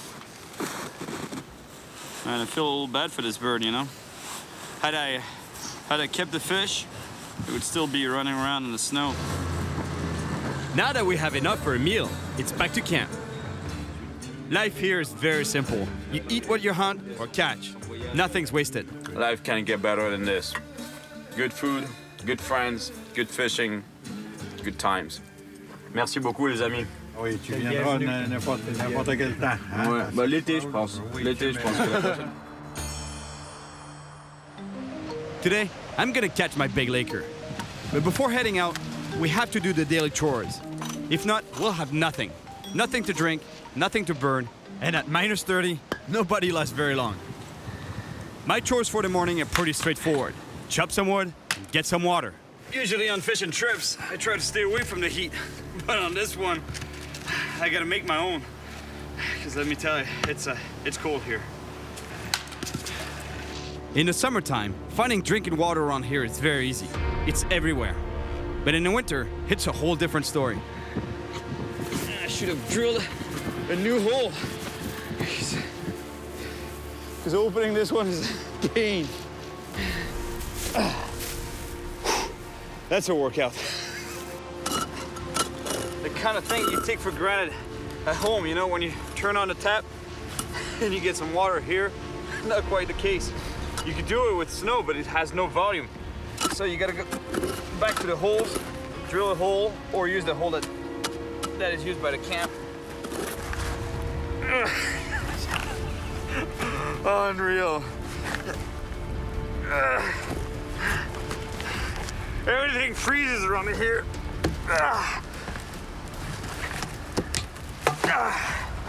Damn.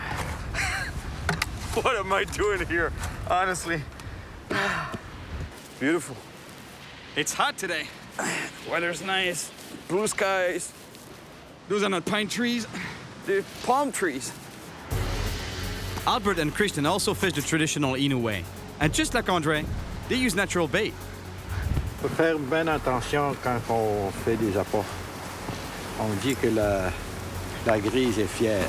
La grise est fière, huh? Look at the size of that bait. That is huge.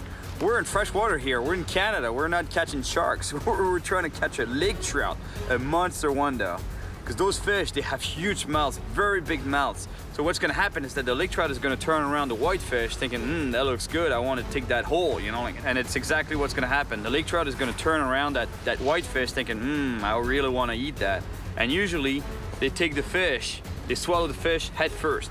So it's gonna swallow the fish head first, the white fish, and when it's gonna start feeling some tension, the line, the rope actually, it's gonna want to try to get rid of that bait that's in their throat. But the problem, that's gonna get stuck by the hook here. And let me tell you, whatever takes that bait, he's gonna be big. Christian and I head out to one of his favorite spots. While he sets up his traditional lines, I keep on jigging with a spoon.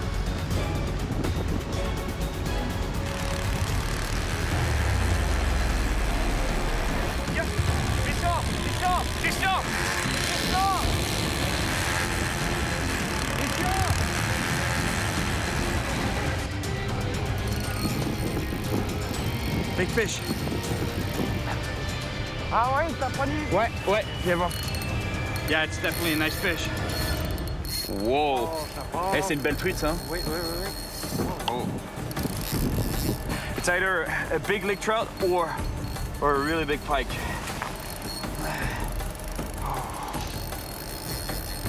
I don't like that. You know, it's rubbing against the ice on the edges of the hole. Oh. It's just like exactly the same thing as jigging in salt water, in the ocean. You know, butterfly jigging, you fish vertically, and when you get a hit, Yeah, that's gotta be a big fish. I've been on this fight for at least 6 or 7 minutes. Easy.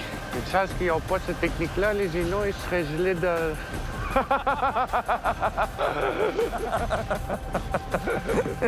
I've been on this fight for so long that what he said, that's why my ancestors wouldn't use that, you know, like this technique, because otherwise they would be frozen on the ice right there. And I don't think he would be here to tell me that. Okay, elle arrive, je la vois. Ouais, elle est là. The fish doesn't want to stick its head in the hole. All right, I've got it. Yes!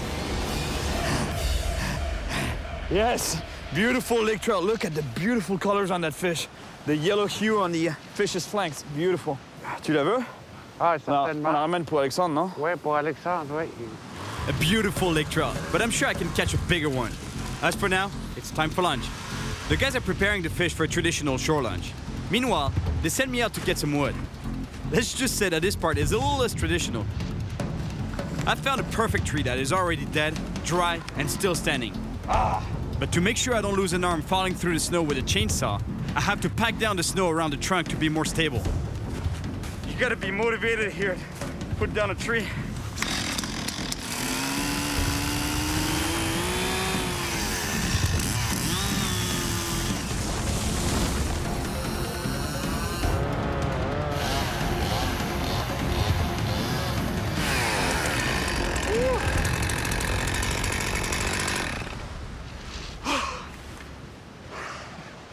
The advantage of cutting your own wood is that it heats you up twice. First when you cut it, second when you burn it.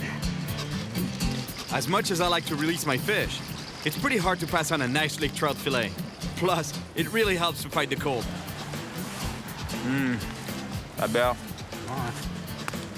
So tasty. Feels so good to eat something hot, especially the freshly caught fish. We just caught it right there. About 5 minutes ago. No, maybe 10. I'm not giving up on my giant trout yet. But today's the return to Shefferville.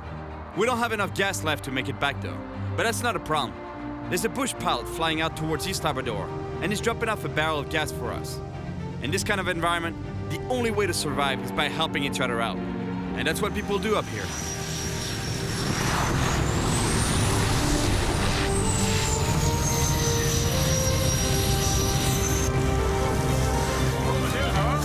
First time I see a plane landing on snow. That was really cool. Really amazing.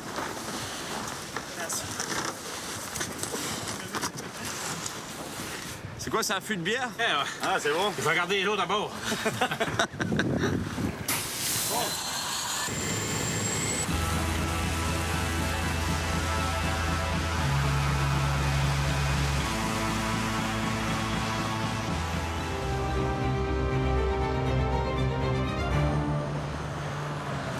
Even though I didn't catch the monster laker I wanted, I have to head back to Shefferville. But at least I'll get one last chance to land a huge lake trout there. Last night, Christian told me that I was wanting it too much. According to Innu belief, it has to be the animal that wants to offer itself to us, not the other way around. He also told me that I should visit a shaman to purify myself and get a closer connection with nature.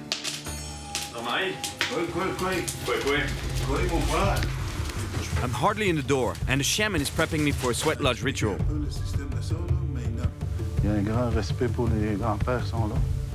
That's going to be quite an experience. It's the first time I try this. This is Jean-Marie is a shaman, so he's invited me to his sweat lodge, and it's meant to purify me. On va chercher un nouveau Cyril.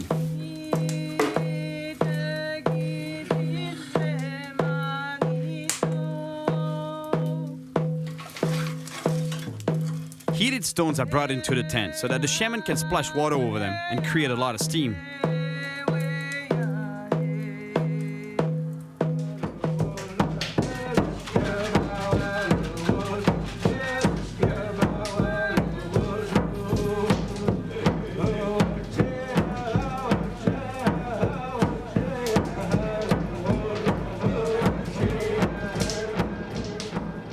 What an amazing experience. It's impossible for me to explain just what happened in there, but it was intense. Even though I'm kind of lost in my thoughts right now, there's one thing I haven't forgotten about, that monster lake trout. Since I'm back in Shefferville, I get in touch with Andre and Chani, the same guys I started this adventure with. They invited me to head out to one of their favorite fishing spots not too far away. And here we go again. Drilling a few holes to maximize our chances of catching a big lake trout. And then, I keep jigging. It's pretty cool actually, fishing in a hole like this. It's really mysterious. You have no idea what's going on down there. You can't see anything. Everything goes on here, in your mind. You can imagine that the fish going around the spoon and looking at it. Fish on! Ah, dropped it again. I just lost a pretty big fish. That was quite a hit. I can't believe I just lost that fish. It might have been my last shot at a big laker. Fish on! Allez belle, les gars! Nice fish. That's quite a fight I'm getting right here. I think we got a big trout here. Yeah, the line is only 10 pounds, so I can't really put a lot of pressure on that fish. Otherwise, I might break it off, and that's a big fish.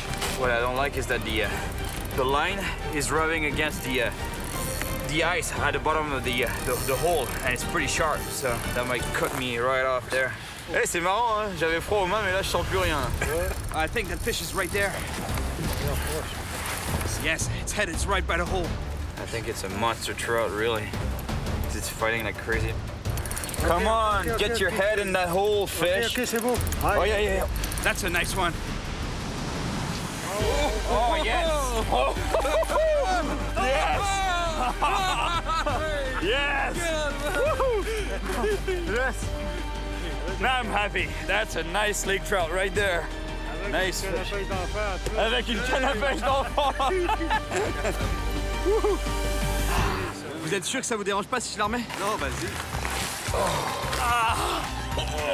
my hands, man. Ah. Yes. Ça marche finalement la cuillère. Merci beaucoup. I came here to catch a monster lake trout on the ice. And I ended up living a true northern and cultural experience with my new friends. Merci beaucoup. Even though the cold was brutal, What am I doing here? the scenery, the snowmobiles, the fishing, and the amazing people made me forget about the sub-zero temperatures. And I got to live one of my best adventures yet. Woohoo! Yes! Sure, I got stuck with my snowmobile a couple of times, but in the end, all was good. I even got to snowboard behind a snowmobile. Ice fishing in the Great White North is not easy. You have to be ready to take the pain on a trip like this. And every fish caught is well deserved. This kind of fishing is great, and I loved it. But let me tell you, it's no vacation. Beautiful. It's hot today. Weather's nice. Blue skies. Those are not pine trees. They're palm trees. I think I'm gonna go to bed. Come on, show me a little respect here.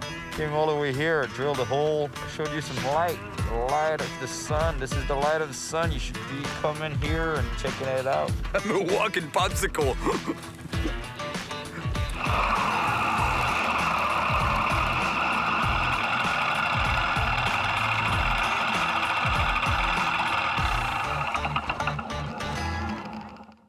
All right, Cyril, this is it. This is what? Where we separate the boys from the Glades men. What do you mean? Well, this is where you and I get off the boat into the gators' habitat.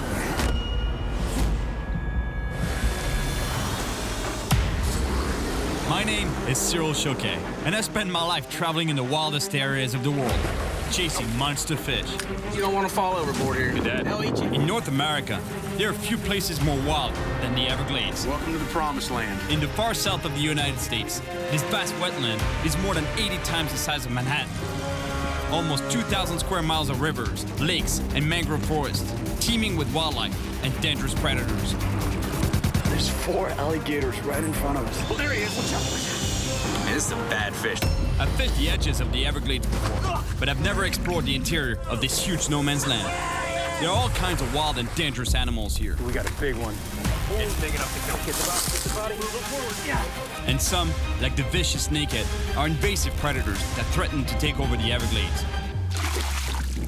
I want to discover the secrets of this mysterious world where few venture, and then work my way to the edge of the Everglades on the Gulf of Mexico to catch the ultimate predator. Oh yeah, big bull. A huge bull shark. Oh yeah, look at this shark. Oh yeah.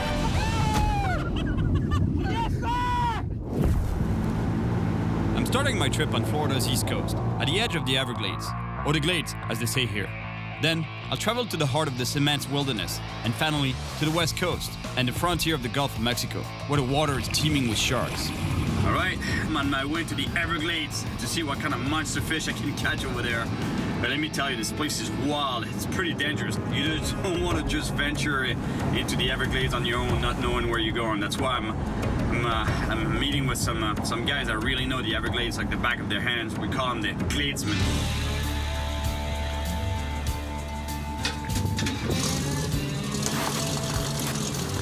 Hey, what's up, buddy? Hey, Nate. Made it. How you doing, man? Good to see you, buddy. Welcome to the Everglades. Corey, Cyril. Trey? Cyril. Nice to meet you, man. I just got here, and already I spot a snake. Man, this thing moves. It's a yellow rat. But before I get to go fishing, these guys have planned a little challenge for me. He wants us to take us to our secret places, right? Yeah, we need to give him a test. Before we take you to our stuff, man, you're gonna have to man up a little bit. To be able to protect our ecosystem we have out here, I mean, you gotta do your part. So many invasive species that flourish here, really, you know? It's great to see how they care for their environment. Before showing me their fishing spots, they want me to catch 2 invasive species that are threatening the Glades. And they're ecosystem destroyers.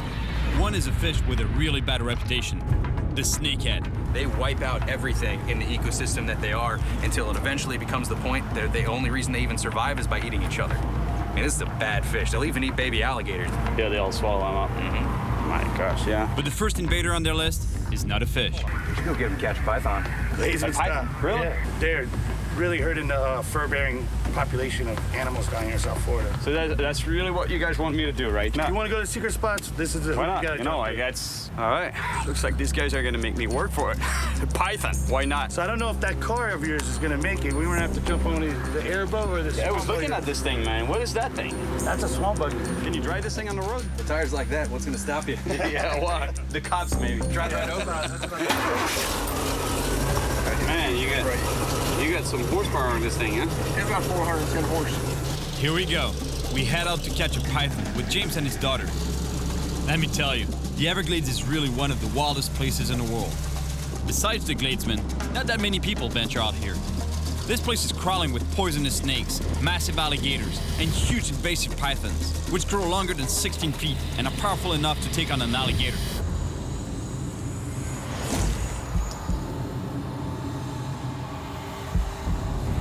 Man, this is a great way to discover the Everglades. Look how vast it is, how beautiful it is. I think we're coming up to that spot where me and Corey saw those pythons a couple weeks ago.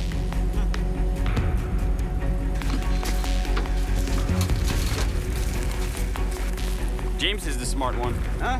You got it, man. You stay on top. See you guys. Are you sure the flip-flops would be the most appropriate shoes for here? What we're used to.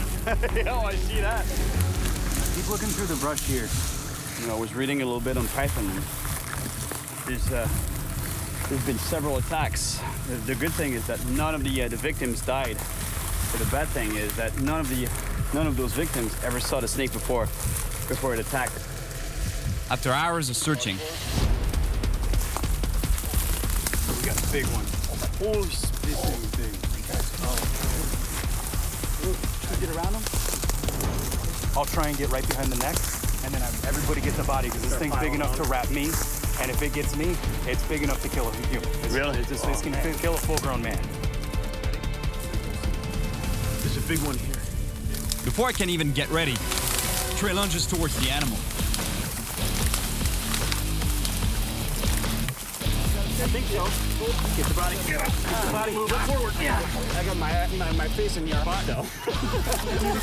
You're welcome. We've only just managed to control the snake, and already there's a small problem. Where's our bag? Do we have a bag? You didn't bring the bag? You're gonna use my boxers. Oh, we need something to hold a big snake. Luckily, Nate finds the bag quickly. We're not gonna kill him. We don't do that. The biologists decide what happens with the snake. How big do you think he is? That's the biggest one we got. Really? Yeah, we haven't gotten one that's this big. Since this is your first time coming out here, you get to bring it back. I get to walk it back. It's a pretty good walk. That's pretty heavy. We bring the python to the wildlife department.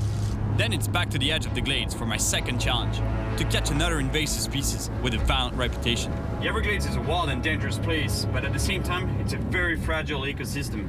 And there's one invasive predator fish that's on the verge of taking over. It's called the snakehead. The snakehead was introduced here in Florida by the Asian community as a source of food because its meat is very popular in Asia.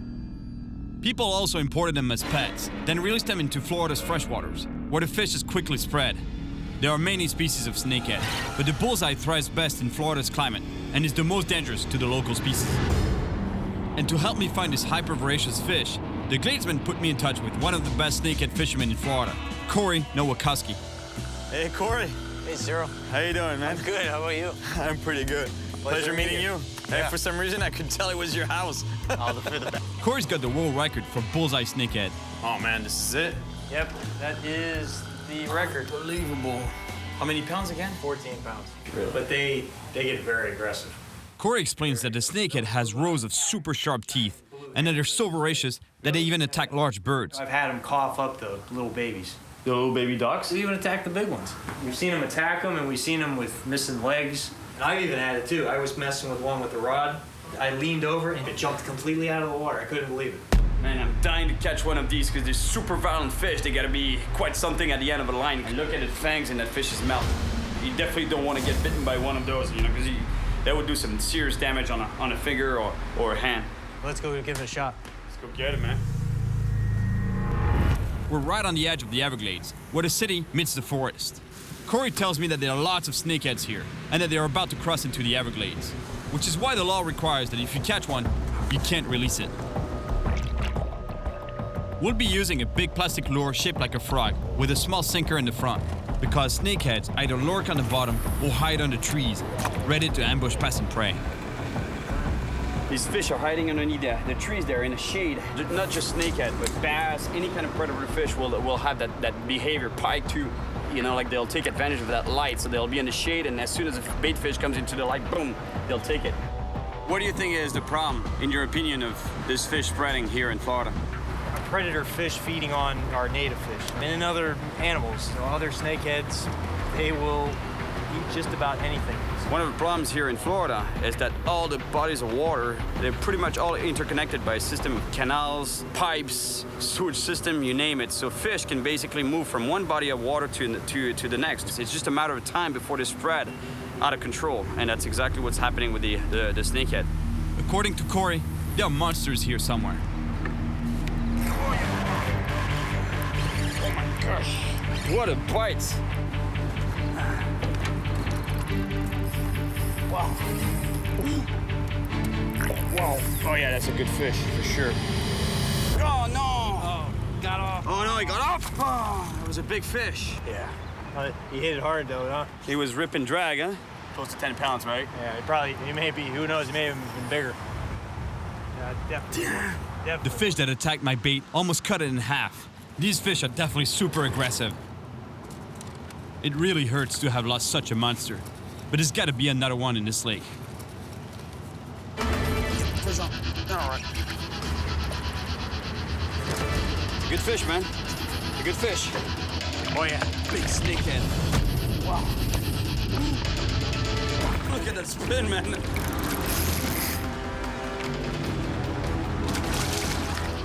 How do we want to grab it? I'll get it with these grips. It's a big snakehead, and Corey's not gonna try grabbing it by hand. He knows how much damage this fish can do. Oh, that's a nice fish. For sure, 9 pounds. Maybe 10. Maybe 10. Yes, my first snakehead, an invasive species right there. And I guess it's pretty obvious where they're called a snakehead. The head looks pretty much like a snake. My God, the teeth in that fish's mouth, unbelievable. They have so much power, and I think that comes from the fact that between the dorsal fin here, the anal fin, and the caudal fin, is just one solid fin. If this fish ever gets to the Everglades, that'll be pretty dramatic on the native species of the Everglades. Well, this fish is not gonna get released though. It's an invasive species, so they have to be kept. I've passed the test. Yeah, we need to give it a test. Catch 2 invasive species, a python and a snakehead. Now my goal is to fish deep in the heart of the Everglades to see what kind of monsters I can find in this no man's land. And in the end, what I really want is to catch the ultimate Everglades predator, the bull shark. It's finally time to go fishing inside the Everglades. But before we do, we have to drop off some equipment at a camp. Nate's celebrating his birthday tonight, and it's up to us to catch dinner for all the guests.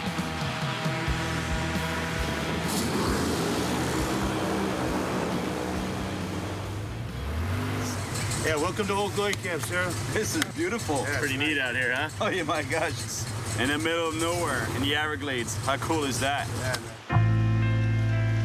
This place is beautiful, and I'm looking forward to the party tonight. But right now, we gotta catch some big fish. They're hard to find, but I know there are huge bass out here, and the record is over 16 pounds. We're surrounded by predators here, and the guys tell me that snakeheads have been spotted here too.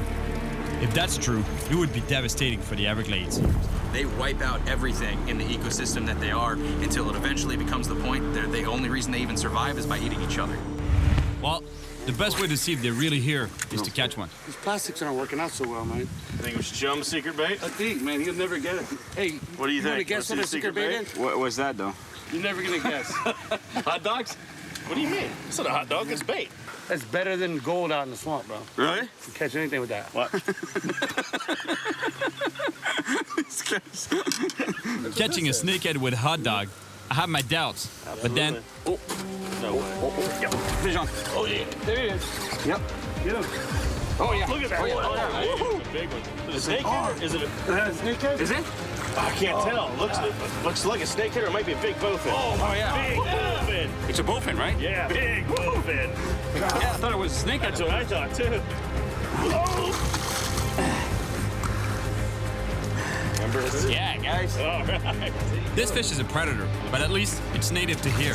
It's easy, an 8-pounder. I still have to pay really close attention to its mouth though, because like the snakehead, they have serious teeth. Oh, look at him. Oh my God, that's a good looking fish, man. They're a great fighter, but don't get your hands near their mouth. Yes, a bowfin. That's a pretty cool looking fish. Now you understand why a lot of people get confused, you know, when catching bowfin in the Everglades. They think it's a snakehead because it really looks like a snakehead in a way. You know, it's an elongated fish. And the main difference between a bowfin and a snakehead is that on the snakehead, there's a very long anal fin here that goes from basically here all the way to the tail. Is that what you're here for? You want to eat that fish, huh? They're used to watching people fish. Yeah, huh? So they know that this fish is going to go back in the water eventually. You know? Yeah. I would kiss my fish, man. I love them. The guys now want to catch dinner for the party tonight, and I still haven't caught a monster fish. Trey, what's up, buddy? Yeah, we could head over there. What do you guys got, a gator? Well, it looks like our fishing plans will have to wait. An alligator has wandered out of the wild and is terrorizing a trailer park. Where is it? Do you know? Apparently, Trey, the guy we caught the python with, needs our help to capture the alligator. Yep, we're gonna have to do this fast. If we see it, we gotta get it before it can take somebody's dog. Where is it at? Oh, There you go. That's your property here? You want to be a Gladesman, man. This is how you do it. What do I do? Just follow me, stay with me. Once I hit the alligator, I want you to go ahead and jump on it. Right behind me, I'm gonna need your weight to get it down. This one's kind of big. Okay. Well, it looks like we're just gonna go for it, Gladesman style. He doesn't look happy to see you, but... So jump on the back, right? We're right behind you. Yep, right behind me.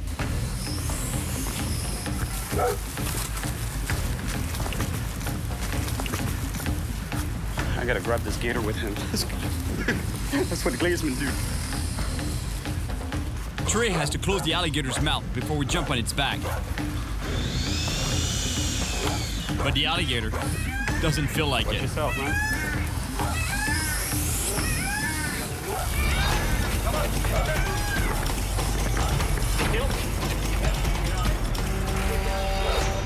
I didn't do much to catch it, but now we have to tape its mouth a nice shut to be able to control it and calm it down. Put a couple rows of tape right here.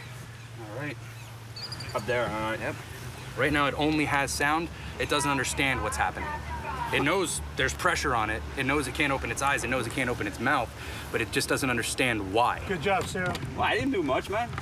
He did all the work. Do I deserve one of those yet? I don't know about that. You gotta catch a few more gators before that. Got him on back. All right, the park. Nice. Good job, man. Yeah, brother. I think I know what the gator was here. Felt like a little bit of a duck meat. Pretty close call for you, buddy. We've lost a lot of time, and we still haven't caught a monster fish or anything for dinner tonight.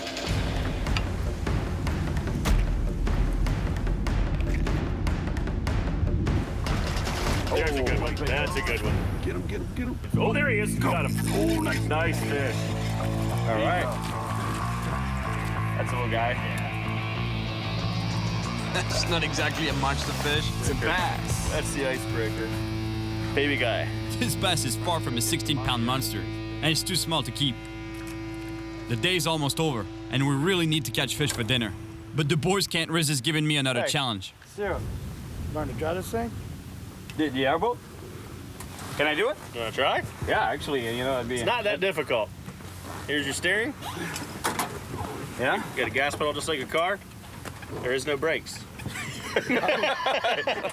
Well, if I crash, it can't be too bad, right? It's pretty shallow around Get here, in the right? seat, Yeah, Captain. it should be pretty. You can flip over, though. You can absolutely flip over. All right, you guys ready? Yep. I guess. I guess. He's not sure anymore. It's really cool that Corey trusts me enough to let me drive his boat. Well, maybe he doesn't completely trust me. As for Nate, he's pretty relaxed. Everything goes well until...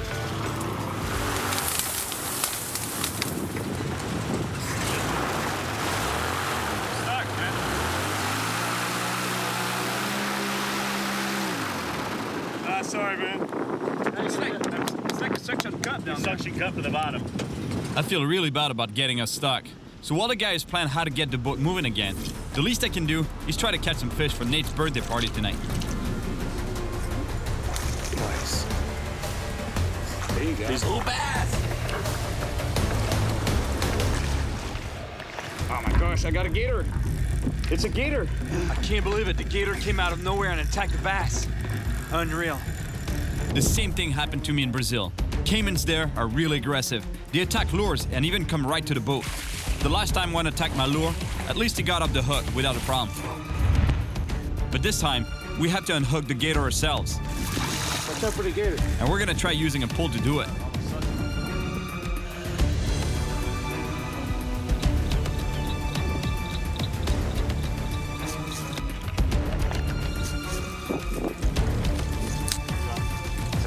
Good job, man. That's great. The alligator is released without the hook. But now we're really late. We have to start catching fish for dinner. The guests are arriving and there's nothing to eat. But first, we have to get the boat unstuck.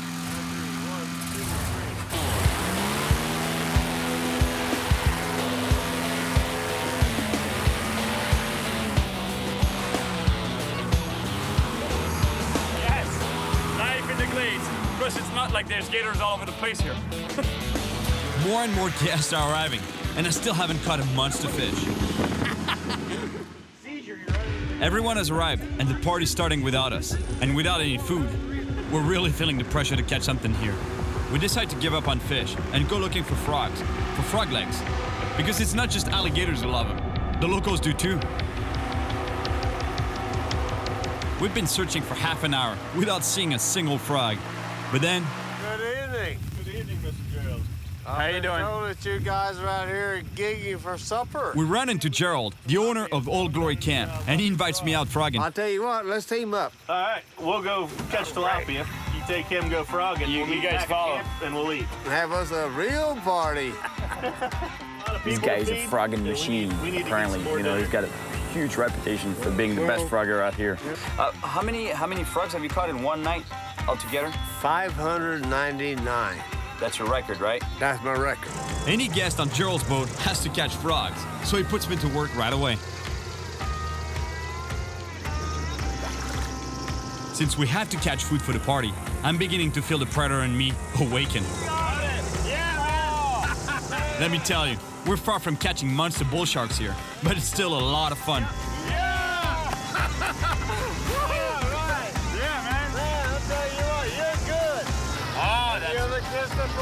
I kiss my fish usually, but normally I release them. My girlfriends, I kiss them and release them. Alligators are hyperactive at night, and it's their favorite time to hunt. And of course, now Gerald tells me that to be a true gladesman, I have to be able to catch a frog by hand.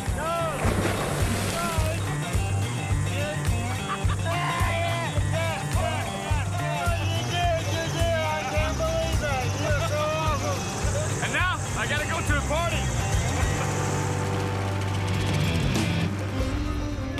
We're back at camp for Nate's party, and everyone's pretty happy since we cut their fill of frog legs.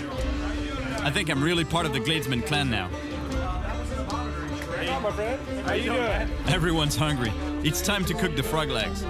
Gerald prepares them breaded and deep fried, and let me tell you, they're delicious. If you're mad enough, I gotta drink that. Be careful. I'm definitely part of the family now. Gerald just pulled out his house specialty. Moonshine. This is good, man. We gotta share this. Yeah, that's awesome. It's called Foggy Morning. I know why. I didn't get a lot of sleep last night between the frog gigging and the party, but if there's one thing I haven't been able to do so far is to catch a big bass. And Gerald was telling me that this gladesman I'm about to meet, he knows some really, really good spots. The only problem is it's really far, really remote, and it's infested with alligators. This is my last mission in the interior of the Everglades. Next, I'll head out for the ultimate predator in the mangroves found at the edge of the glades, the bull shark.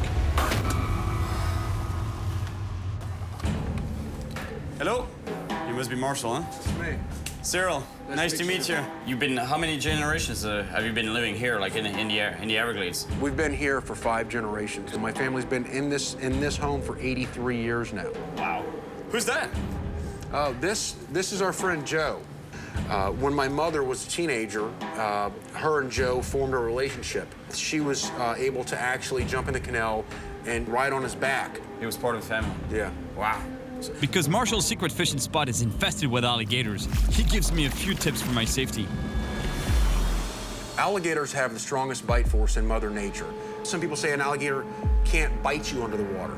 That's completely false. They can. We have a healthy respect for the alligators, but they're more afraid of us than we are of them. Right. And if you would like to earn a rite of passage to go fishing with me, I have a task for you. Really, eh? Marshall's kids spend their days swimming in the canal. The rule is that if they see an alligator diving in the water, it's time to get out quickly.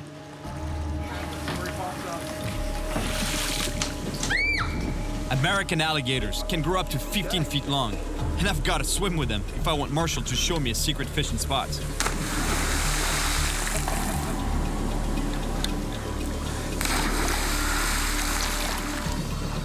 Who usually gets bit first? The one that leads or the one in the back? Well, I guess that really depends. Normally, nobody gets attacked. I love the normally part. Check this out. There's 4 alligators right in front of us. You see the heads popping up at the surface over there?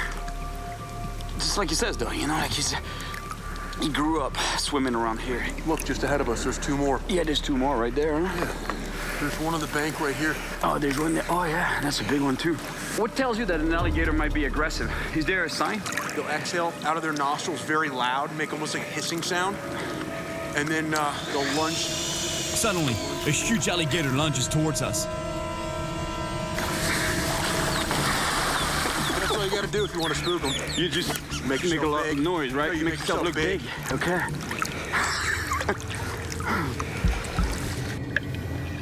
There are alligators all around us, and we have to be very careful not to provoke them. I can't believe it. I'm swimming within 3 feet of a wild alligator. As Marshall says, they're more afraid of us than we are of them. I passed the test. We should probably get out because we don't want to stress the animals. No, for sure. I agree. All right. Swimming with gators. Check. Now, it's time for some serious fishing. And for that, we're going deeper into the Everglades than I've ever been before.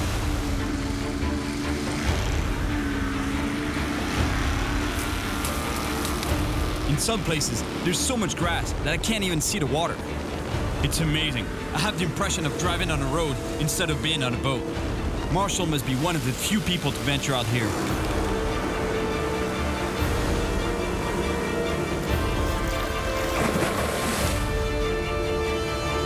Welcome to the promised land. Man, this looks good. That looks awesome. like an awesome bass.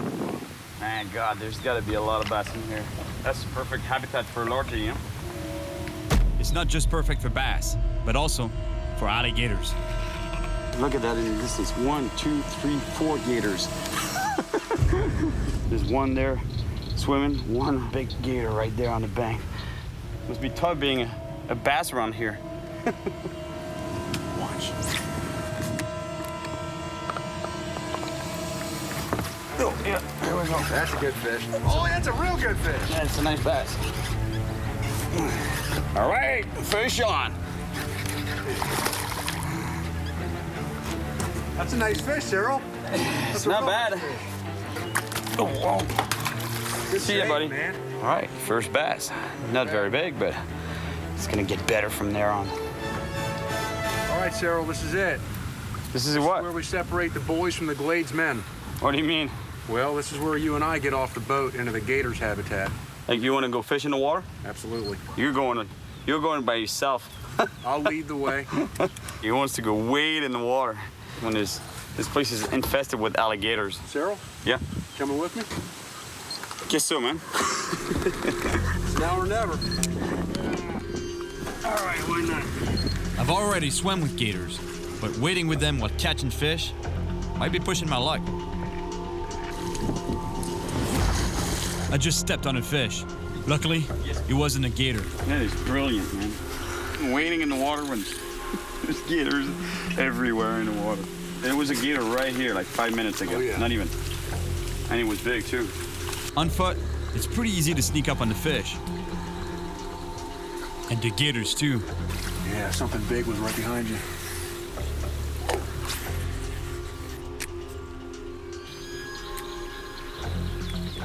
Yep. Oh, big fish, big fish. He's stuck in the tree in the lily pads, though. I'm getting this fish, man. There's no way we're leaving this fish behind. You want to hold the rock? Hold tension on the pole for me. It's fine with gators, you think, yeah? That one's getting too close for comfort. Maybe it's not safe enough for us to be here. There's no way I'm leaving this fish. It's good fish. He's down about 2 feet under the water. He's like armpit deep under the water. You see him? I have to be quick. The fish on my line is attracting an alligator. Got him? Almost. All right. Yeah! Yeah. That's the way to do it. We never leave a fish behind, right? Nice Everglades bass. I thought it was much bigger than this, but still, it's a nice fish. It's a really good bass, but not the monster I was hoping for. I gotta say though, with all the gators around, it's definitely a fish I'll never forget. Now that I've been deep in the heart of the Everglades, I set out to the west coast, at the edge of the Gulf of Mexico. That's it. I finally reached the coast, where the fresh water of the Everglades meets the salt water of the Gulf of Mexico, and where all kinds of predator fish can be found. And at the top of them all, the bull shark. I want to go kayak fishing in an area called the 10,000 Islands, but it's a huge wild maze, and without the help of a local, honestly, it's almost certain I'd get lost in there. So I'm meeting a pretty notorious ex-fisherman who knows all the secrets of these islands, and not only thanks to fishing. Give us a drink, please. And the Daniels family is one of the first families here. I said I was 10 generations. Really? That's it. You used to run the town here, huh? Well, yes, pretty much we did. We used to run the area at night when most people couldn't. It's pretty much of a maze. For one wrong turn, you wind up out in the trees, and you don't want to run aground with blue lights behind you. Wow. But DEA must have been after you, no? Well, DA, everybody was after us. In the 1970s, the Everglades was the hub of marijuana trafficking in the United States. Kent Randall Daniels, with other members of his family, was among the biggest and most wanted drug traffickers. I was out commercial fishing one night, mullet fishing, but a man approached me and said, I need your boat. And I said, I kind of need it too to make a living. I've got to have fish at the fish house in the morning. I got to have money. And he said, come with me. He said, you'll have money. So I went with him. And heck, $50,000 or $60,000 a night didn't sound bad. $50,000, $60,000? How many years did you do in jail? Federal, I've done 4 years. Altogether, I've done 11 years. It's a lot of time away. Man, this guy sounds like a script from a Hollywood movie. Anybody that got fed to the crocs back then? Or the gators? Ex-wife, mother-in-laws. Ken says he often raced through these channels at over 60 miles an hour in order to evade the police. Just slightly faster than me in my kayak.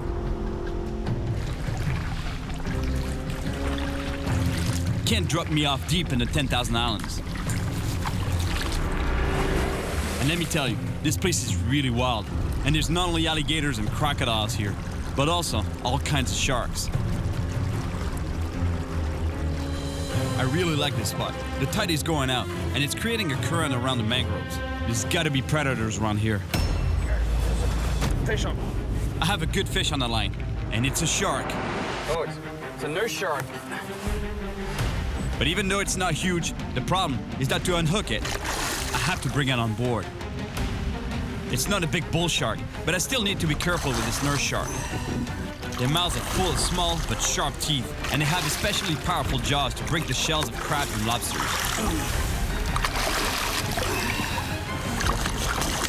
I just really don't want to capsize. I know there are monster bull sharks around here. Yes. It's not a huge shark, but clearly it can still hurt you. Little nurse shark from a kayak. How cool is that?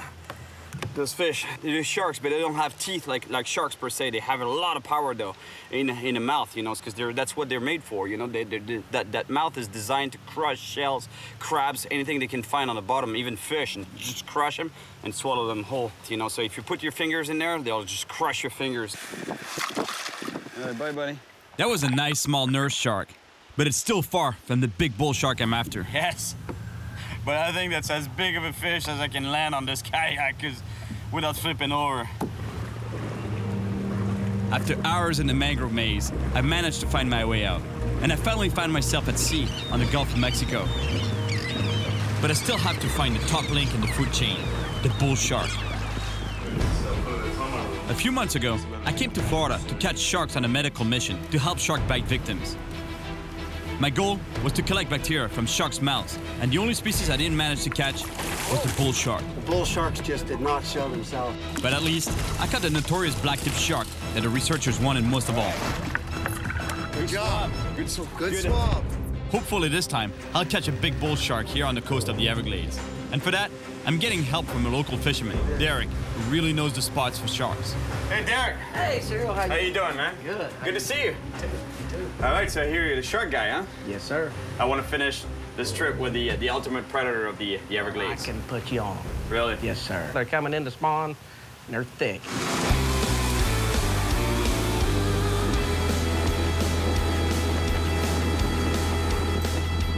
We stop at the border of the Everglades. The plan is to move up the food chain, starting with small bait that will help us catch bigger bait, and finally, catch sharks. Under the boat is a large wreck in 30 feet of water, and according to Derek, it's home to big predators. Barracudas here. Man, there's some big fish out here. The size of that barracuda right there.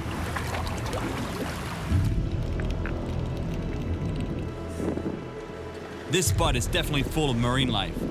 We even get a visit from a turtle that takes a gulp of air before returning to hide in the wreck below. There are huge sharks around here, and to catch them, the ideal bait would be a small jack crevalle. Fish on! All right, man. Fish on! I just had to show you how to do it. Fish on! Derek gets the first bite, but just a bite. Oh, you got on. Now I gotta show you how to land a fish. Oh, man. Let me show you how it's done. Oh, bull shark, big bull shark. Big bull. You saw him? Yep. Huge! That's a huge bull right there. A big bull shark just chased my jack. It's confirmed. They're here. So this is how you land a fish, man. You just work it slow and eventually bring it to the boat. I'm telling you, we're working up the food chain. The food chain is, the whole food chain is down there. Yes, sir. There's a big bull. Boys, you don't want to fall overboard here. No. Be dead. They'll eat you. We now have bait, so I'm ready to tackle the last link in the food chain. But for that, I need to tie a super strong leader, especially since the shark I just saw was over 8 feet long. You need to get that thing rigged and catch one of them. I'm working on it, man. You need to hurry up.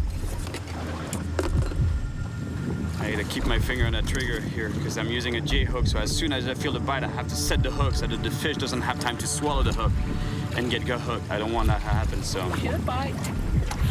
I hope so. Can't hardly get them in. There we go. I have a monster fish on the line, but it's not a shark. It's a Goliath predator. Let's pick this fish. Right into the wreck. Oh, in the wreck. Damn it. It's impossible to get this fish out. It's way too deep in the wreck. If that was me, I'd have put that fish in the boat. Come on, get him. Oh, man. All right. Pulling a huge fish out of a structure is almost impossible. And I can tell you that, because I've tried it before. Man, some big fish down there. Woo. Broke him off. And now, I'm right back to square one. Cyril. Yeah? Let's get your rig back, man. Oh, you want to go with a rope? Yes, sir. Let's go ahead and get it back. You want to? That hurts, man. I've been there before. Oh, no. Not this thing again. I tell you, I've been there before. I know it hurts. Yeah. Stop him. Yeah. All right. Stop. You got him. Okay, let's get some line back, man. It might be brutal on the hands, but it works. We barely drop the line in the water, and a Goliath grouper takes our bait. You got it. Whoa. Watch out.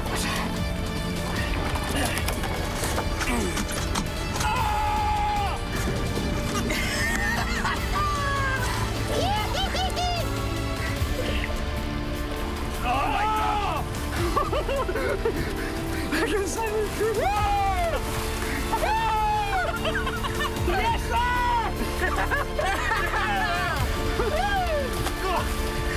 You think you were going to get away with a stop? Our rigs there? That's mine. Y'all. This is great. The fish is free from the hook, and I got my rig back. The same fish came back for the bait. They don't care. That's No, just they to don't show you, they care. really Exactly. don't care. Now, it's time to catch a huge bull shark.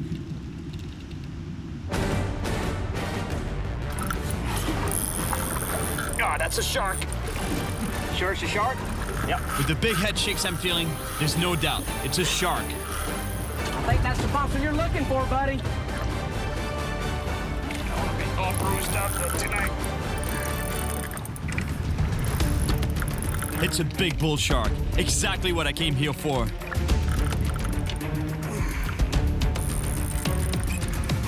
small one now. Oh, there he is. There he is. Gosh, look at the monster fish down there. The fight has attracted some massive Goliath groupers that are almost as big as the shark. Goliath there. Goliath there. This shark is really big, close to 9 feet long, and I've almost got it to the boat. Yeah, hook popped out. Man, did you see the size of that shark? That must have been a 9-foot shark, 9-foot bull shark. I want to catch one of those. I think it's thick with Goliath grouper in the wreck down there. So if we want to catch a shark, we're gonna have to move up that wreck a little bit, because Goliath grouper, they usually stay within the wreck, or they don't go far at all from it. Whereas shark, they can circle around it. It's, you know, quite a distance away from the wreck. So if we want to stay away from the Goliath grouper, we'd better move off of it. We have to get away from the wreck, but we've got a problem. The anchor is stuck in the wreck. Derek doesn't want to lose his anchor, so he hits the gas to try to pull it free. I head to the stern because I'm worried that the cleat might explode. Oh. That's a pretty good rope you got. Derek gives it full power, hoping to pull the anchor free. But instead, the rope breaks. We just lost the anchor, but we don't have time to waste. I have to put my line in the water right away before the boat drifts too far from the wreck. Oh, yeah. All right.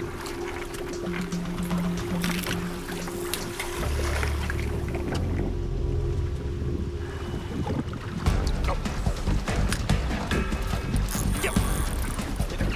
Here we go. I just got a massive hit. Big fish. Shark? And the way it's fighting, it feels like a shark. Oh, no, it's still on. Yeah, shark. Shark. All right, shark on. Oh, yeah, big bull right here. This shark is really powerful, and it's taking a lot of line.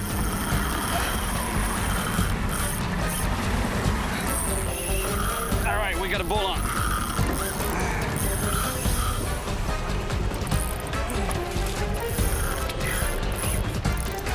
We're on to a big fish.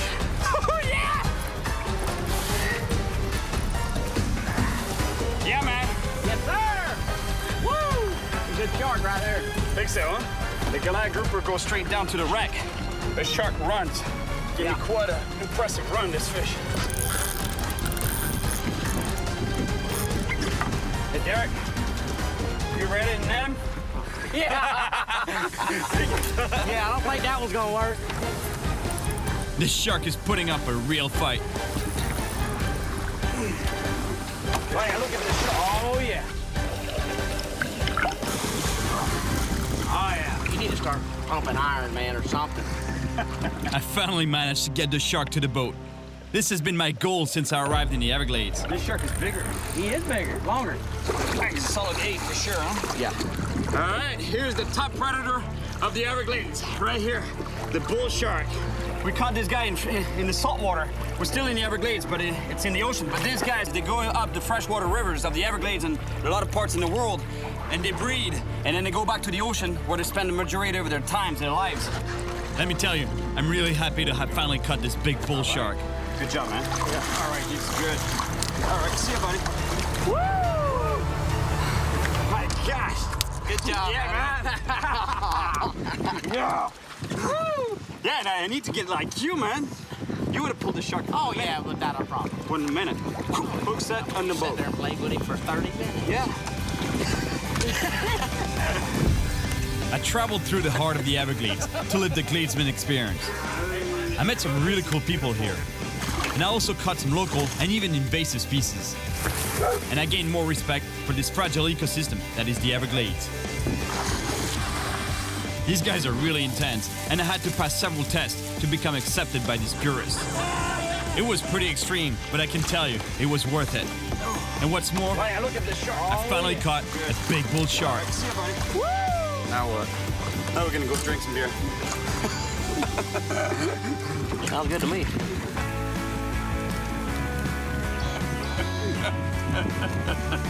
We're wrapping our microphones in condoms to be able to get deeper in the water.